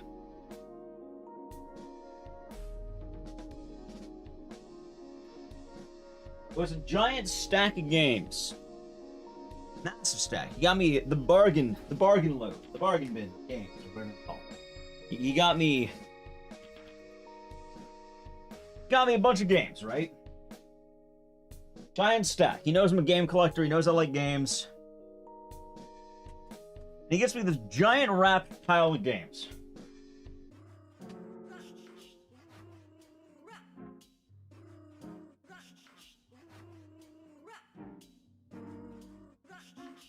And you may be wondering, what did he give me?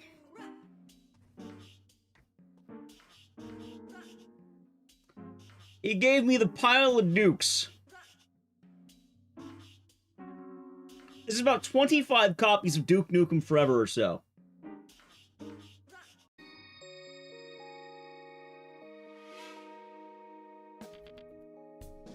My Dukes. So, no, chat, I do not want any more copies of Duke Nukem Forever. See, it's really funny, Tango, because you accidentally possibly spoil the surprise, unintentionally. But I will tell you, because I think it's funny. But for the holidays this year, I was thinking of doing a subathon based on these. So look forward to that for Christmas. I don't have all the details yet, but I do have a plan.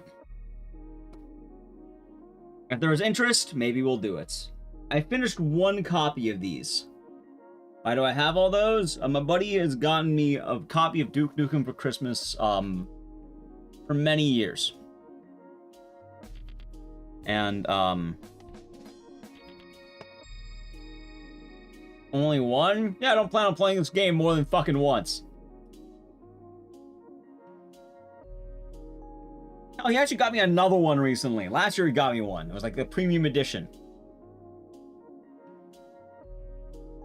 I have too many copies of this stupid shit, man. And now, for a one-off joke, I now get to put every game back on my shelf. Because I put these in an inconvenient spot. Shockingly enough.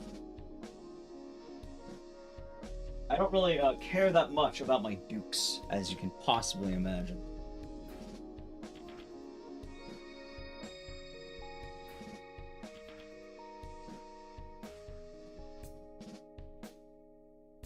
Oh, no.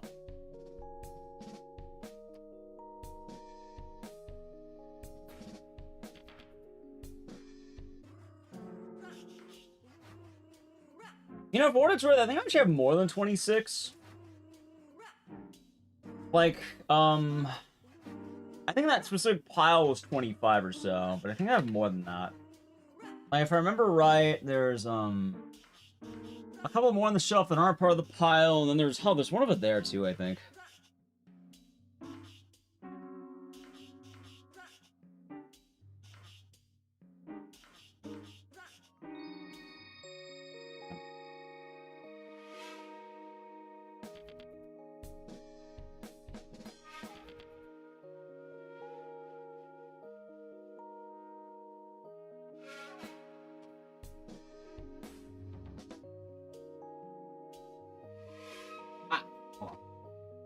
It is the taunt.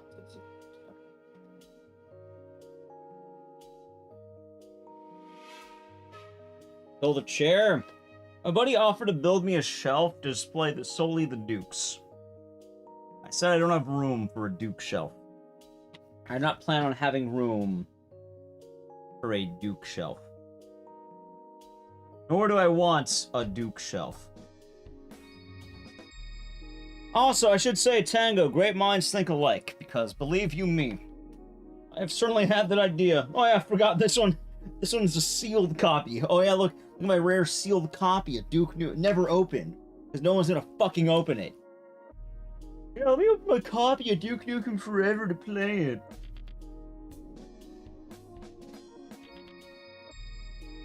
Sealed copy. I have an Xbox copy, I have PS3 copies, I have the Big Duke edition. I have a PC port. I have an old photo of me? Why is there an old photo of me here? Back when I had hope, I look dead. A guy.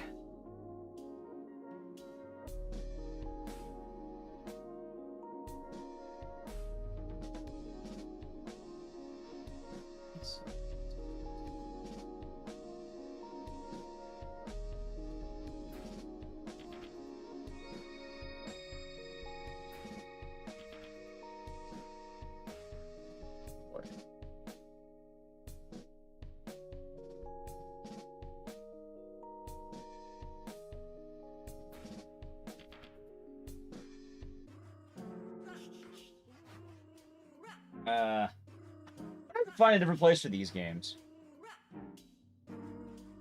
See the old photo? No, you're not seeing the old photo. I'm up for 500 gifted subs. You can see the old photo.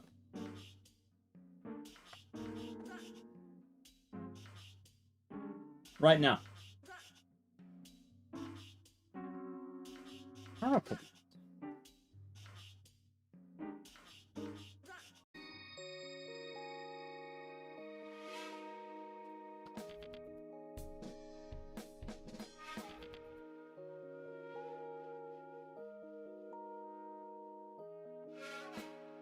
These are the big box games. They're a bit, you know, spacey. Actually, I might put them right here. That could be a good spot.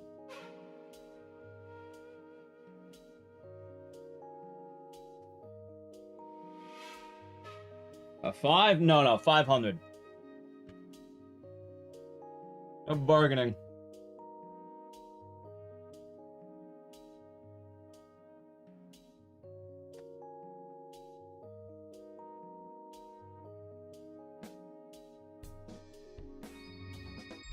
Okay. Almost have it fixed. Wait. Wait, no. Maybe? Yes. Dump.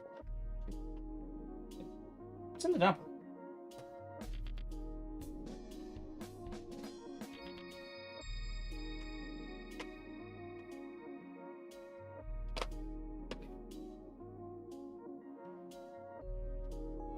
Habitat, thank you for getting 5 subs. Let me tell you how much I've come to hate you since I began to live. Oh my god, how am I gonna do this? Go into Mr. Copy, Asa Kitsune, Frankie the Mankey, Hudson Hawk, and Inkstains. You know what? I'll assume that is the cost of my dukes. See? Now you can say, I got out the dukes for a good reason. Working for the dukes.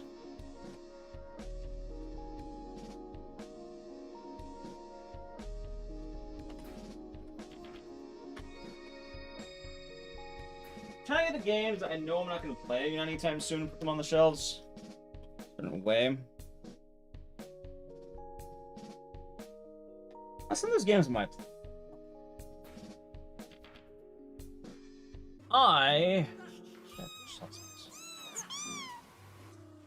Thank you for the 1 good sub, bastard. Going to Reese Ray. Important games. Very important games. These are very important.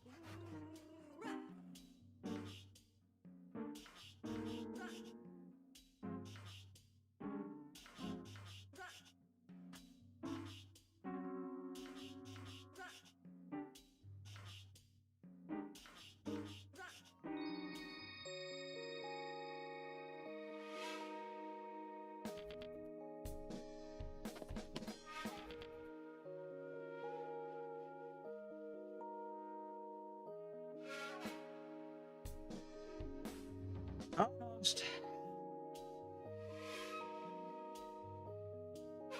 Yeah, unfortunately for me, I had to move like 5 stacks of games to get to the dukes. But I like doing it every once in a while, it's funny.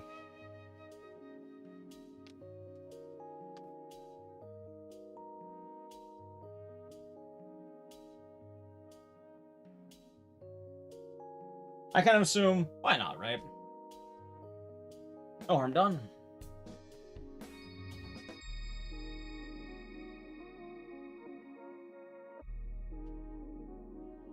I'll probably reorganize the shelf later, but right now it's...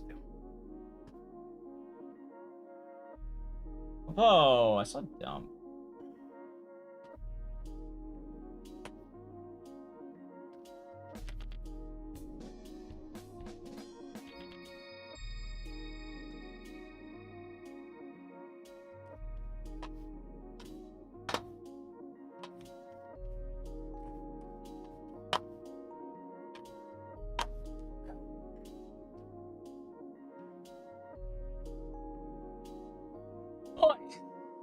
Okay, I got my dukes. Alright, chat. Maybe one day the Duke will come back. I doubt it. Did I hear about it? I didn't totally see it, but I did hear about it. It was heard. Seems kind of dope.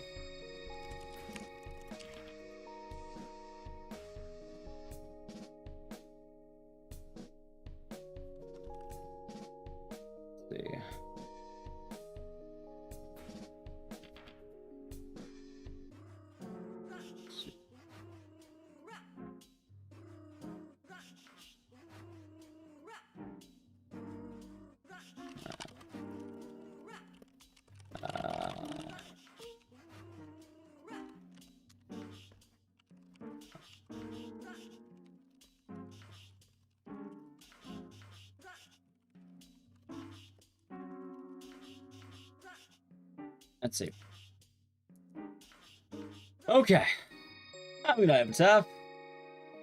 Oh god. And now I can do a full run. Am I going long today? That was so much more work than I thought it'd be. Can you imagine grabbing the dukes as the end of the stream? Alright, got my dukes.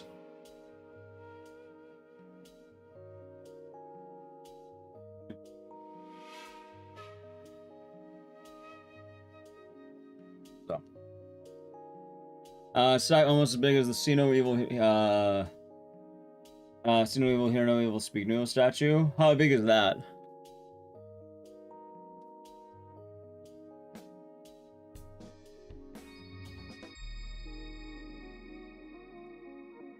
There we go. Well, thank you. And haunting around, now I get a fresh run. Oh, do I really want to do a 9-hour stream today? Hold on, let me think about this. We're at a good point. Should we do a 9-hour stream, chat? I know you're going to say yes. Hold on. So I did an 8.5 hour, I did another 8.5 hour, and then I did a 9.5 hour.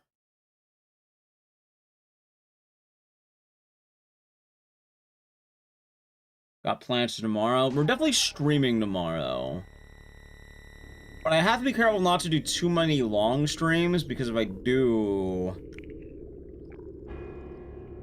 I can't work on the video. How would we do C ending? How would we do C ending? I mean, we could just maybe 9 hour, maybe squeeze in a 9 hour. Fuck it, let's go for it. Let's just go for it. I'm right here. Yeah, I'm up for it. I'm just kind of, my throat's been kind of weird. Like, there's been a lot of parts of me that have been strange.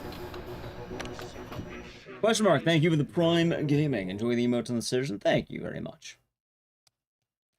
I've talked about it, and, love that for me. Which one, Gabers? Working on videos? Thank you. There's been good news and bad news. My mental has been getting better. But ever since I got back from Japan, I think this is the first real week we've been able to have a stream. Both on a combination of body and mind. And as a result of all the streaming, I'm beginning to kind of get back into my graveyard routine. Oh, hold on. And a lot of that has been a little bit odd because people don't realize that how much goes into the graveyard shift streams and the long streams. The one I got last. Oh, the fucking. Wait, hold on.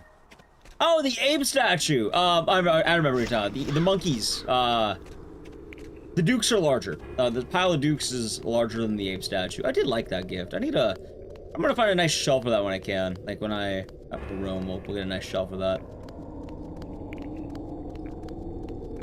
Oh, but stream-wise. Yeah, there's just been a lot more, like, taxing, if that makes sense. I talk a lot, I'm up all night, long hours. And while I do understand that a lot of it is playing video games, I actually forgot about how much actually goes into it. In terms of, like, composure, I guess. But day by day, it's been getting a lot better, which is kind of funny, because mentally I feel better, but physically it's been, taking its toll on me a bit. Like, I think, Thursday I didn't stream because I was physically exhausted from all the graveyard shifts, and, what, 8.5 hour, 9.5 hour.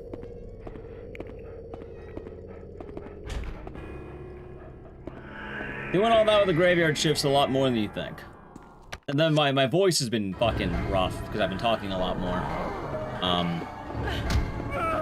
Like, my desk, giant pile of cough drops. I actually need to clear my desk a little bit.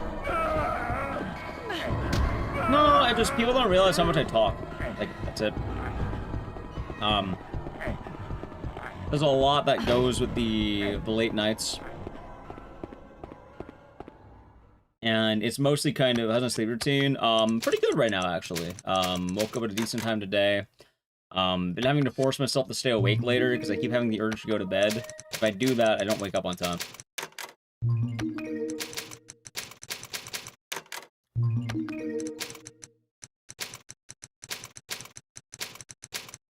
That helps. I mean, it took a while to get back to it. Like, I think, like, there's a few times where it got kind of out of hand, and also there's times where, in addition to that, if I go to bed too early, I have really bad sleep, which is not good. So I have to force myself to stay awake. But also, something really dumb, I've started burning out of fun. like, sometimes I can do it, but, like, I started just being more productive. I'm like, I want to work on shit. Like, I think one day I was, like, trying to play a little bit of WoW, like, after, like, alright, take a little break. And then I was like, wow, I don't want to do this right now. So then I started taking notes of time and eternity, because I think it was like, I did a bunch of the video. It was like, okay, I should stop working on the video for today. I did a lot. And then I was just, well, I don't want to work on the video, but well, I don't want to do this either. Huh, weird.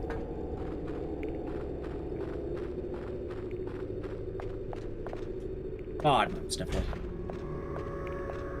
So, it's a mixture of things. But as long as I stream tomorrow, we have done a full week of streams, chat. And I can say I'm back to normal-ish.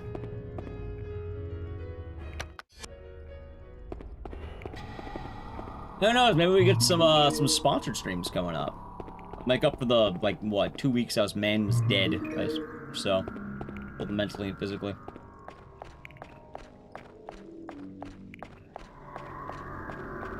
But I do feel myself getting back into proper routine and happy to be awake in the morning. That's a good thing, right? Being happy to be awake. Thank you, Raichu. I do appreciate that. And I appreciate anyone who's kind of stuck with it all. Like, the beginning of this week was a lot harder than the end of the week. And I'll admit, it did take some time to get there.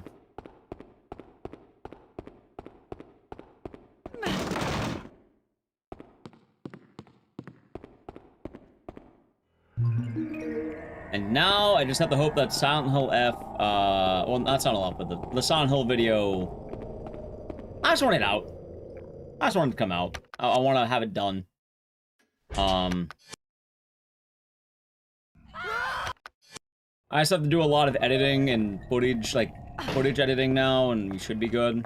Funny enough, while I was grabbing all the Dukes, I found Downpour and Origins, so, hey, maybe I do gather footage tonight.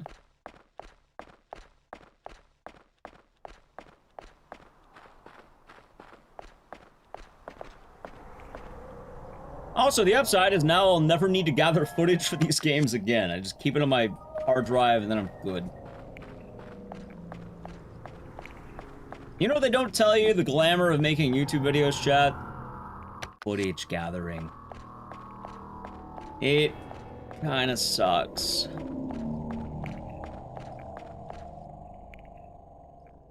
Yeah, I mean, I'm glad to have footage for Downpour. It's Downpour and Origins that's left, and Book of Memories, but I don't even need a lot. I see like a little bit. B-roll. The sad part too is the amount I have to get, because I essentially am like just recording the whole game through chapters and making sure I'm all good there.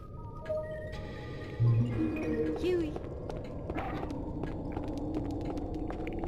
It's a pain too, because I need certain shots, I need certain bits of footage, and how I see it in my head. I don't even know what I'm using it for. Usually, when I'm playing the game, I kind of gather it. I was in Shadow Insignius. Yeah. Been trying to pick it on back up. Trying to get my grind set back on. Huey. Yeah, thank God there is, Michael, because like I was able to reuse a lot of my Silent Hill 1 footage. Like, I think Silent Hill 1, 2, and 4 are my most detailed games for footage, so luckily I already have all that done. But I had to replay through all of Silent Hill 3. Because guess who didn't have Silent Hill 3 footage? A lot of it, I should say. I guess now who has Silent Hill 3 footage? It's me.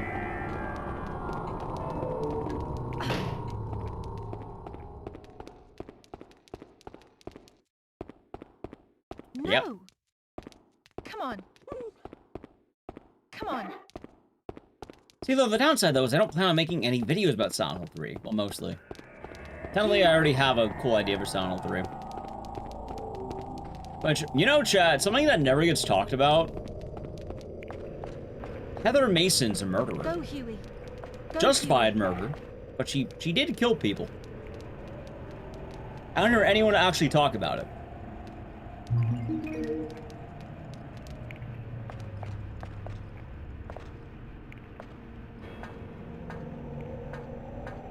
That being said, her murders are 100% justified. Kinda skate over that part. Well, I think it's most people don't realize that the people she killed are people. Alright, let's see if I get the skip. So if I get the skip, we're golden. If I don't get the skip, everything's dead. If the run dies, by the way, I'm gonna let it die. I think that'll be the rule. I don't mind going long, but if it dies, it dies. Why am I getting knocking on my door?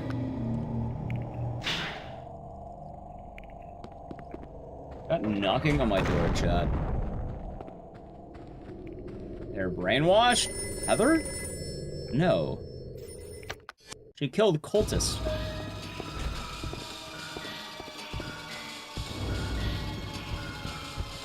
Can I check the knocking on the door, chat? I think it just text me. Oh, it will just text me, probably.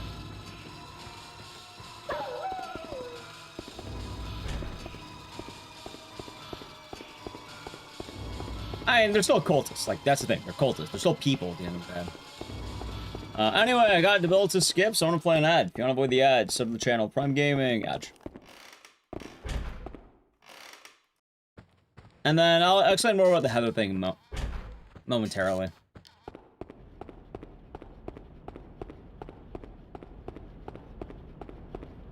Actually, I know that wasn't a knock, and they could just be putting Hank in front of my door. That actually could be possible. What if Hank shows up? If I open my door and there's Hank Hill.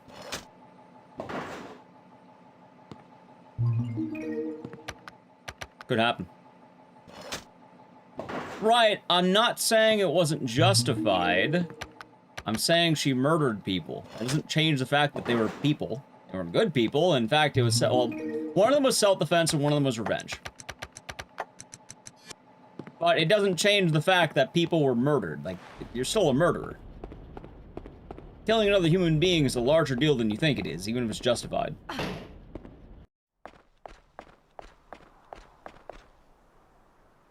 Also, we don't know what the other one was. We could assume they were well, definitely a murderer. We can definitely tell you that much. He killed the killer. And then the other one was self-defense. Keep in mind, justified murder is still murder. You still kill the person. Not saying, well, you're not saying Heather's not, you know, in the right.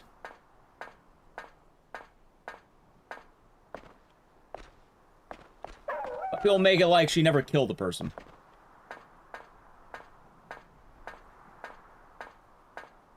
Hell, if anything, the murders actually lead to her developing God even more. The murders were negative. The more I think about it, if she didn't kill them, she probably would have foiled the plan even easier. Like, she almost dies because of the kills. Or I should say gives birth to God. May as well be dead.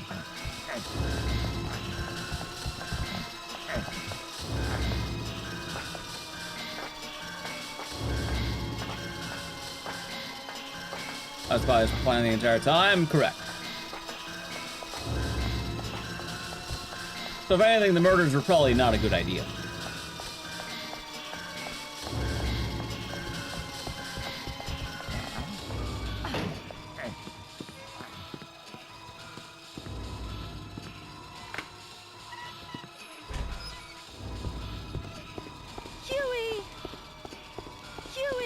Oh, but the point I'm bringing it up is that no one ever talks about this. Like, I don't hear anyone ever mention it. Hell, people don't even mention the idea that Silent Hill 3 is a revenge game. Like, it doesn't really come up. Or at least I don't hear people talk about it. Or maybe I just never hear people talk about Silent Hill 3. Usually it's Heather's cute, or I like Heather. It's never Heather Mason's on a plot of revenge. Heather Mason in The Last of Us 2, quite actually.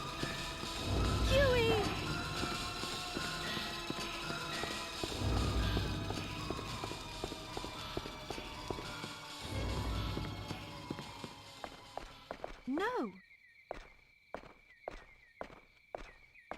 Come on. Maybe I just have weird takeaways from games. Could be that too. Morning Fusion. Come on. I hope you're doing good today.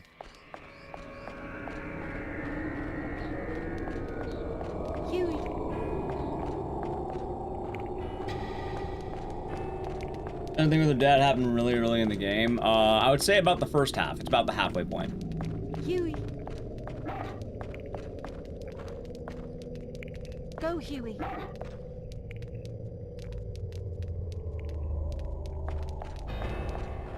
Go, Huey.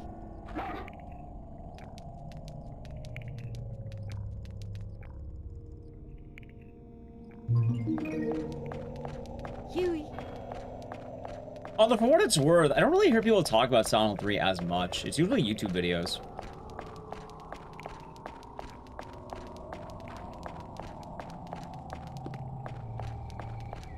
Huey. Go, Huey. Actually, does Silent Hill 3 get talked about a lot? Like, I know people like it, but like whenever I hear about it, it never really seems actual analysis. It always seems like Heather's cute, and then people post pictures of Heather. And then I hear nothing about the actual game. In fact, I think one of the only videos I know about is Tango's.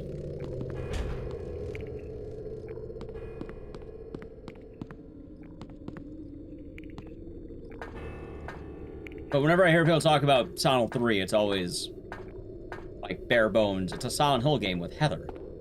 Go, Huey. Most affections migraine to Silent Hill 4. That's more like Silent Hill F.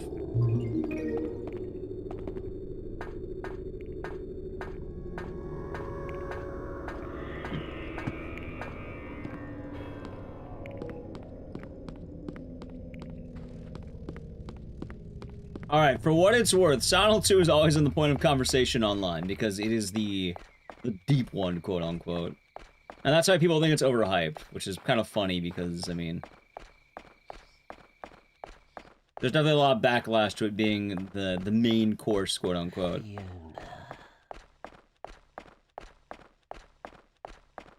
One might even say the Chad. Well, I have good news for you. They are making a remake of Shattered Memories. It's called Silent Hill 1 Remake. It's gonna be overhyped and still be very good. Oh, I don't think Silent Hill is overhyped. I think YouTubers get it wrong a lot.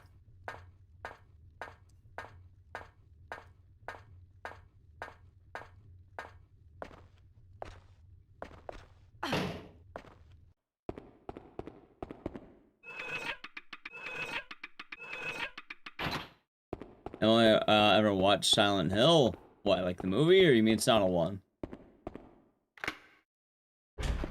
Oh, you mean the games in general, probably. I mean, Silent Hill discourse is kind of weird, because realistically, it is fully understandable why most people have not played the games. The lack of accessibility will do that for you. And not quite as bloated as Silent Hill Remake. If anything, it looks to be more bloated.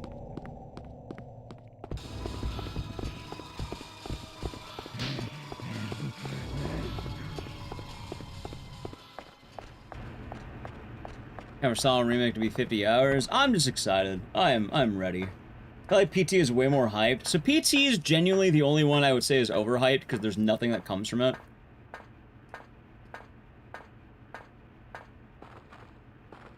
F so soon? It is indeed F. What is blown about Silent Hill Remake? Definitely the Labyrinth. Labyrinth is long, is like way too long. I think the Labyrinth overstayed its welcome a bit.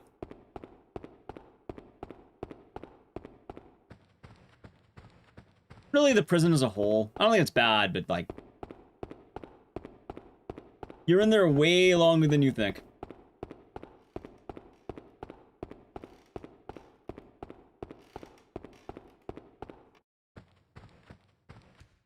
P2 is a tech demo that people like lost it over, then just dropped development. So...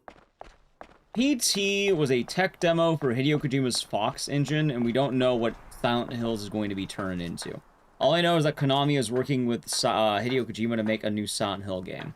However, as a result of problems with the development of Metal Gear Solid 5, they ended up parting ways between Hideo Kojima and Konami, where Kojima would go on and make things like Death Stranding and soon-to-be OD and Death Stranding 2, and Konami would enter their current era. That being said, they kind of burned the bridges both ways. Which, I hope Silent Hill F's in the running for Game of the Year. I don't care if it wins or not, but I want Jeff Keighley to have to hype up the game. I want him to say nice things. Am I spearheading all endings of this game? No, it's too long. Plus, two of them are like the exact same ending.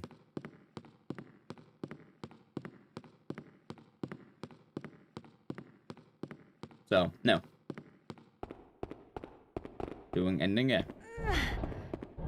That's why it says it in the splits.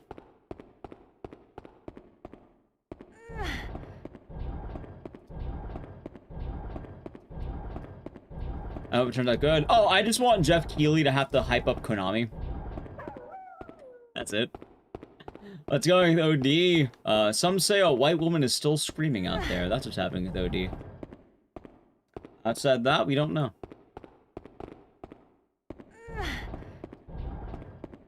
Well, actually, I can tell you what's happening with OD. As we speak, right now, Hideo Kojima is getting scans of Hunter Shaver's feet. What if I told you this? And what if I told you OD is not going to be an actual video game and is actually an excuse for him to get scans of additional celebrity feet?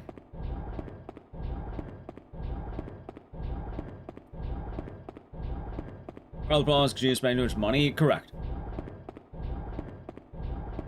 Very correct. Believable? Honestly, it might just be. Oh yeah, that's what OD actually means. It's an OD of feet.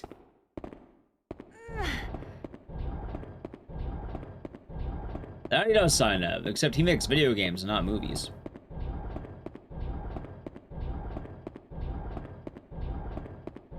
I'm just saying, man, I don't think game developers need that detailed scans of lady feet. He was a feet guy kind of guy. Of course we all know it, it's blatantly in the games.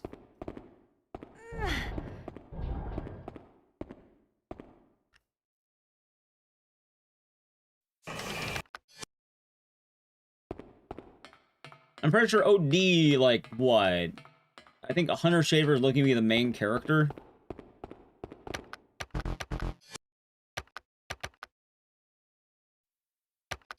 And over time, well, no, I don't want to do that, so we're not doing that.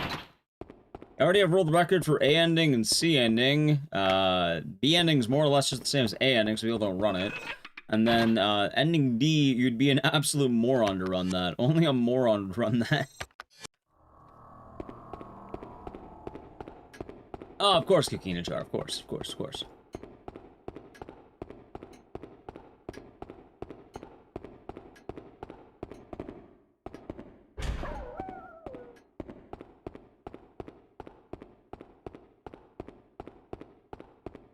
I didn't die there. Oh, of course, Ricky. That, for what it's worth, I'm gonna day one OD. Oh, I mean, not gonna OD, but like, I'm gonna play OD. Drops, well, we'll play it. Hey, maybe we'll get that Hideo Kojima sponsorship. Which, I think OD has some good stuff so far. You know what? There's a movie you could watch if you want to know more about that. Hunter Schafer was in a movie called Cuckoo.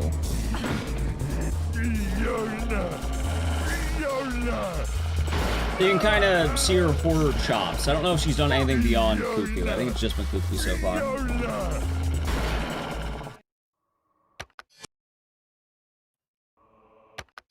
Which, Cuckoo was neat. It's gonna get banned in Japan? No, I'm playing the Japanese port as we speak.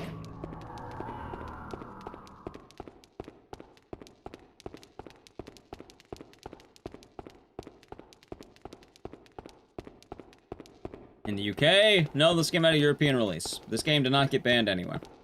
Rule of Rose got banned in the UK, and by banned, they mean they pulled it off shelves and didn't allow distribution. That's it.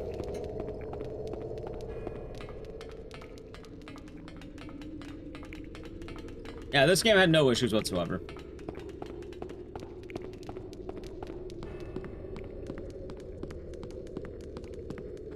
I'll bring back another conversation as well. I don't know if either Eurothug or Tango are still here, but I wanted to ask both of you.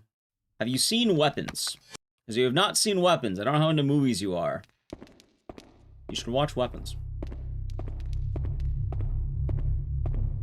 The best way I could describe it is it has Siren-based storytelling. It does the Siren thing. It's pretty tight.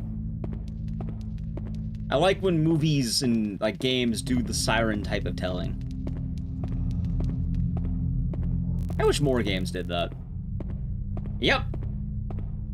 Like, I'm not gonna spoil much more, but like with the weapons, it like, one of the big things it does is it kind of shows you a bunch of different perspectives. Kind of like how Siren does it. Morning, Nelly Q. I went to go check on you earlier, but you were eating. I hope I didn't wake you up. I like to make sure you get proper eat.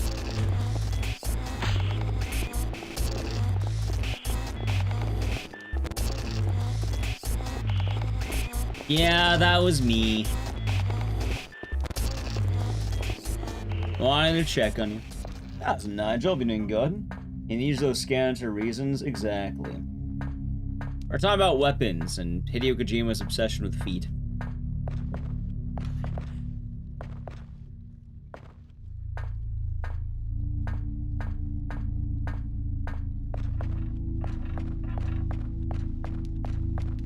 You know, that's how it goes. And then, we almost have the first full week back to normal.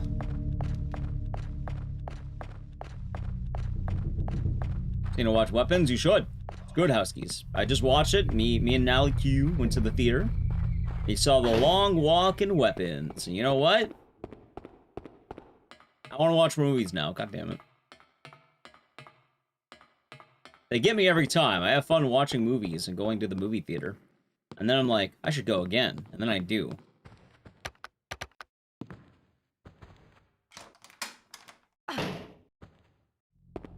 I would definitely rewatch Weapons. I want to see that movie again.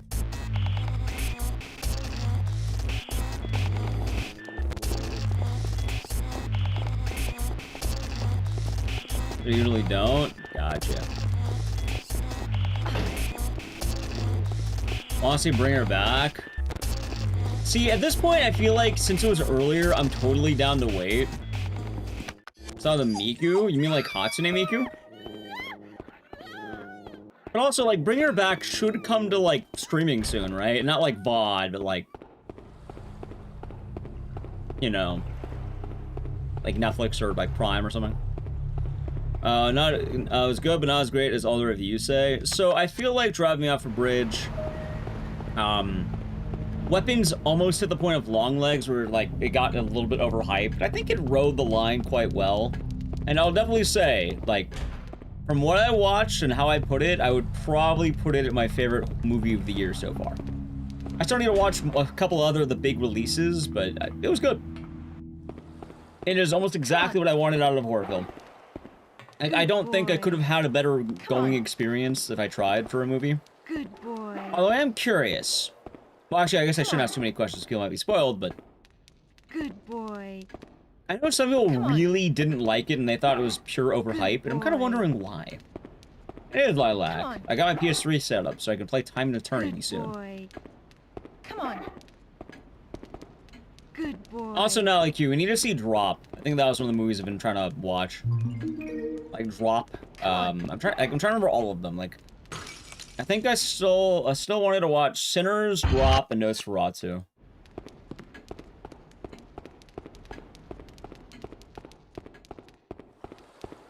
I'm trying to play catch up too because I am always falling behind.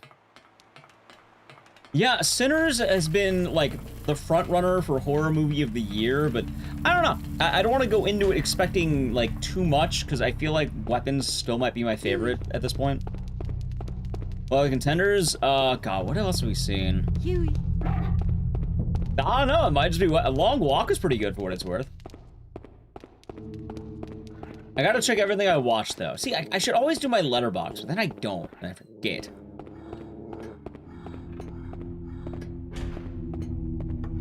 Huey. The Shore might be dead, by the way. Sinners is horror? Yes, it is a horror film.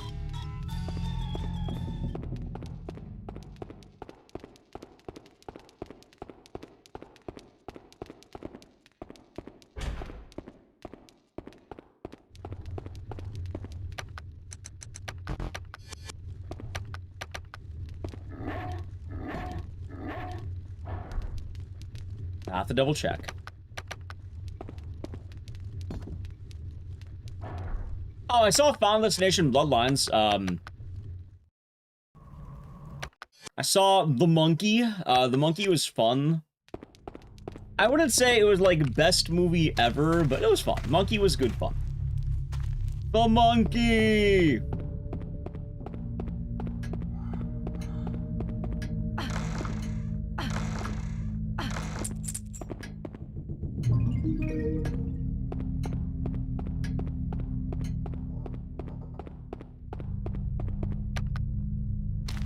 Although, yeah, I guess Finalization Bloodlines did let me down. Kind of unfortunate, but you know what happened. It is what it is, as they say.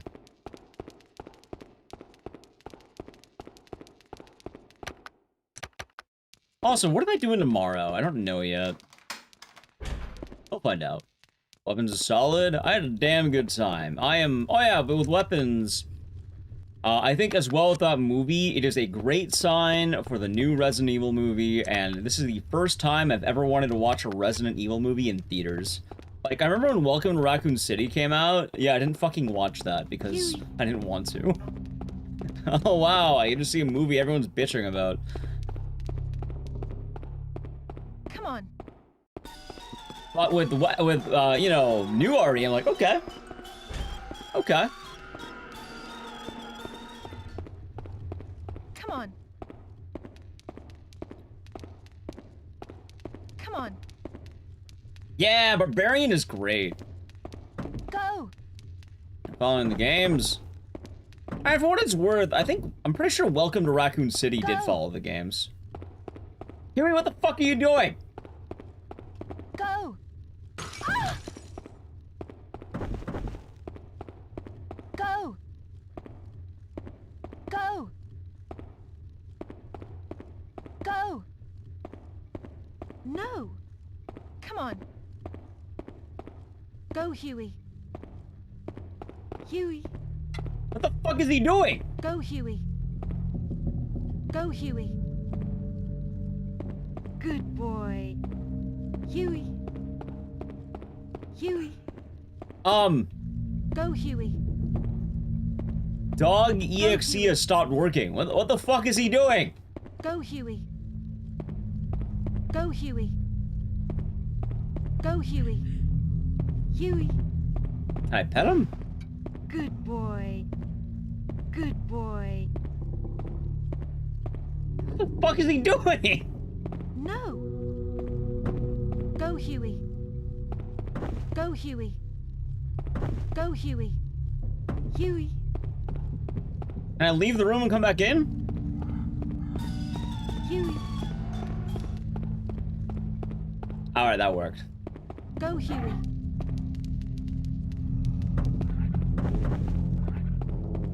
Go, Huey.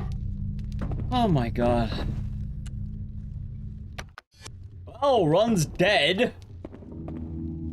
New glitch. I didn't realize Huey would just fucking freeze. I didn't know he could do that. Also, Run's definitely dead at this point.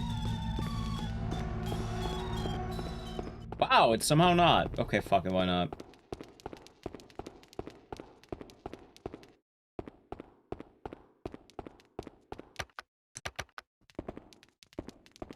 I don't know, man. I don't know. Huey, he folded under pressure.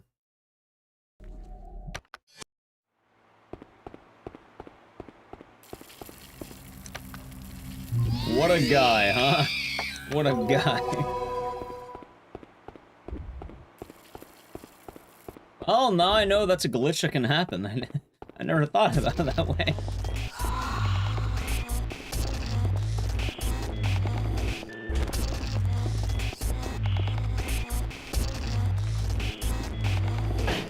New clip acquired. Oh, I have Mr. Huey? Huey has let me down. I send Huey to the glue factory? You know what? I'm kind of agreeing with you right now. I think you're right.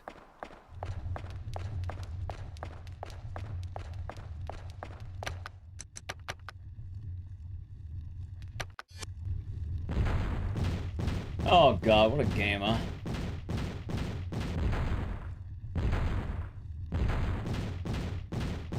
Out of all the guys out there, Huey is one of them.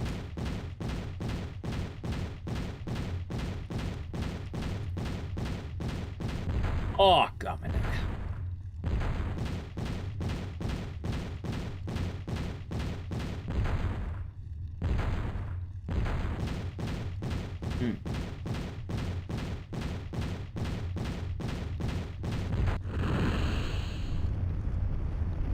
Anything good on Twitter? No.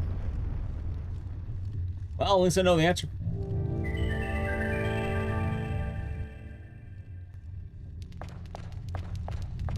I don't know, what was I talking about where Huey, like, freaked out? There's never anything good on Twitter. Yeah, I suppose you got me there.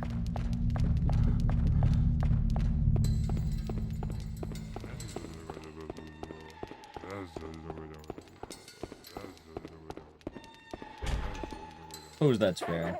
I saw Barbarian. Yeah, Barbarian was damn good. How's his weapons? New Resident Evil movie's looking like we haven't even seen it yet, but I have good signs, good energy. I wonder who's gonna produce it though, or like distribute it.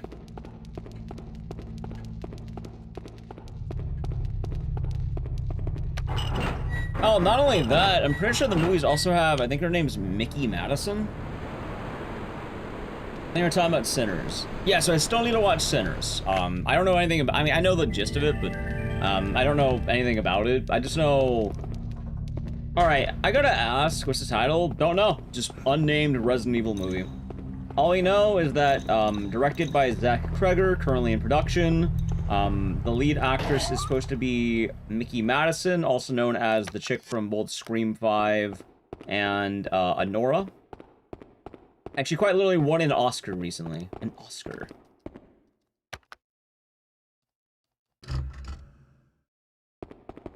Also, be careful posting links. Nightbot knows no bounds.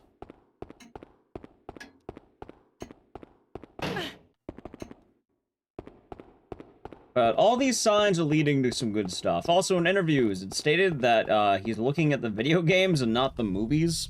And he's also telling an original story. Yeah, what the fuck random link is this? Wait a minute, hold on. Is that a spam link? It might be. You know what? Kill him. I don't know if kill him, but... Yeah, it seems like some kind of scummy link. I gotta have that here. Kill him. Thank you.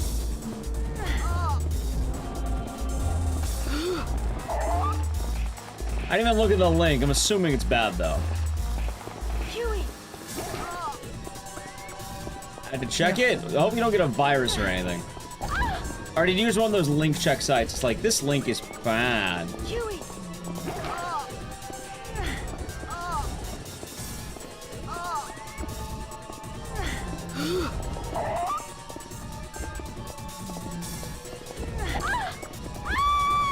Rob might be dead, chat. He might be dead.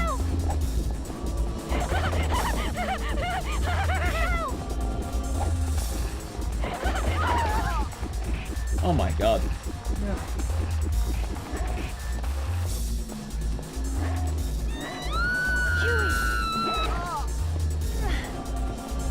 That was a nice moon. Chat, did we kill the run? Yeah, maybe it's a good calling point, I don't know. It's been a bad run.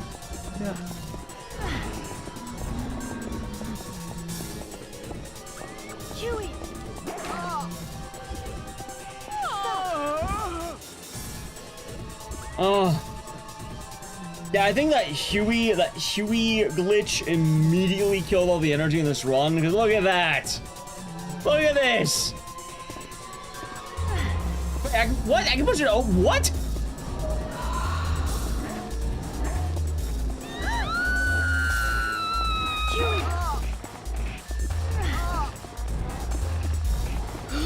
I'm still killing the run, chat. Okay, I think that's a good sign.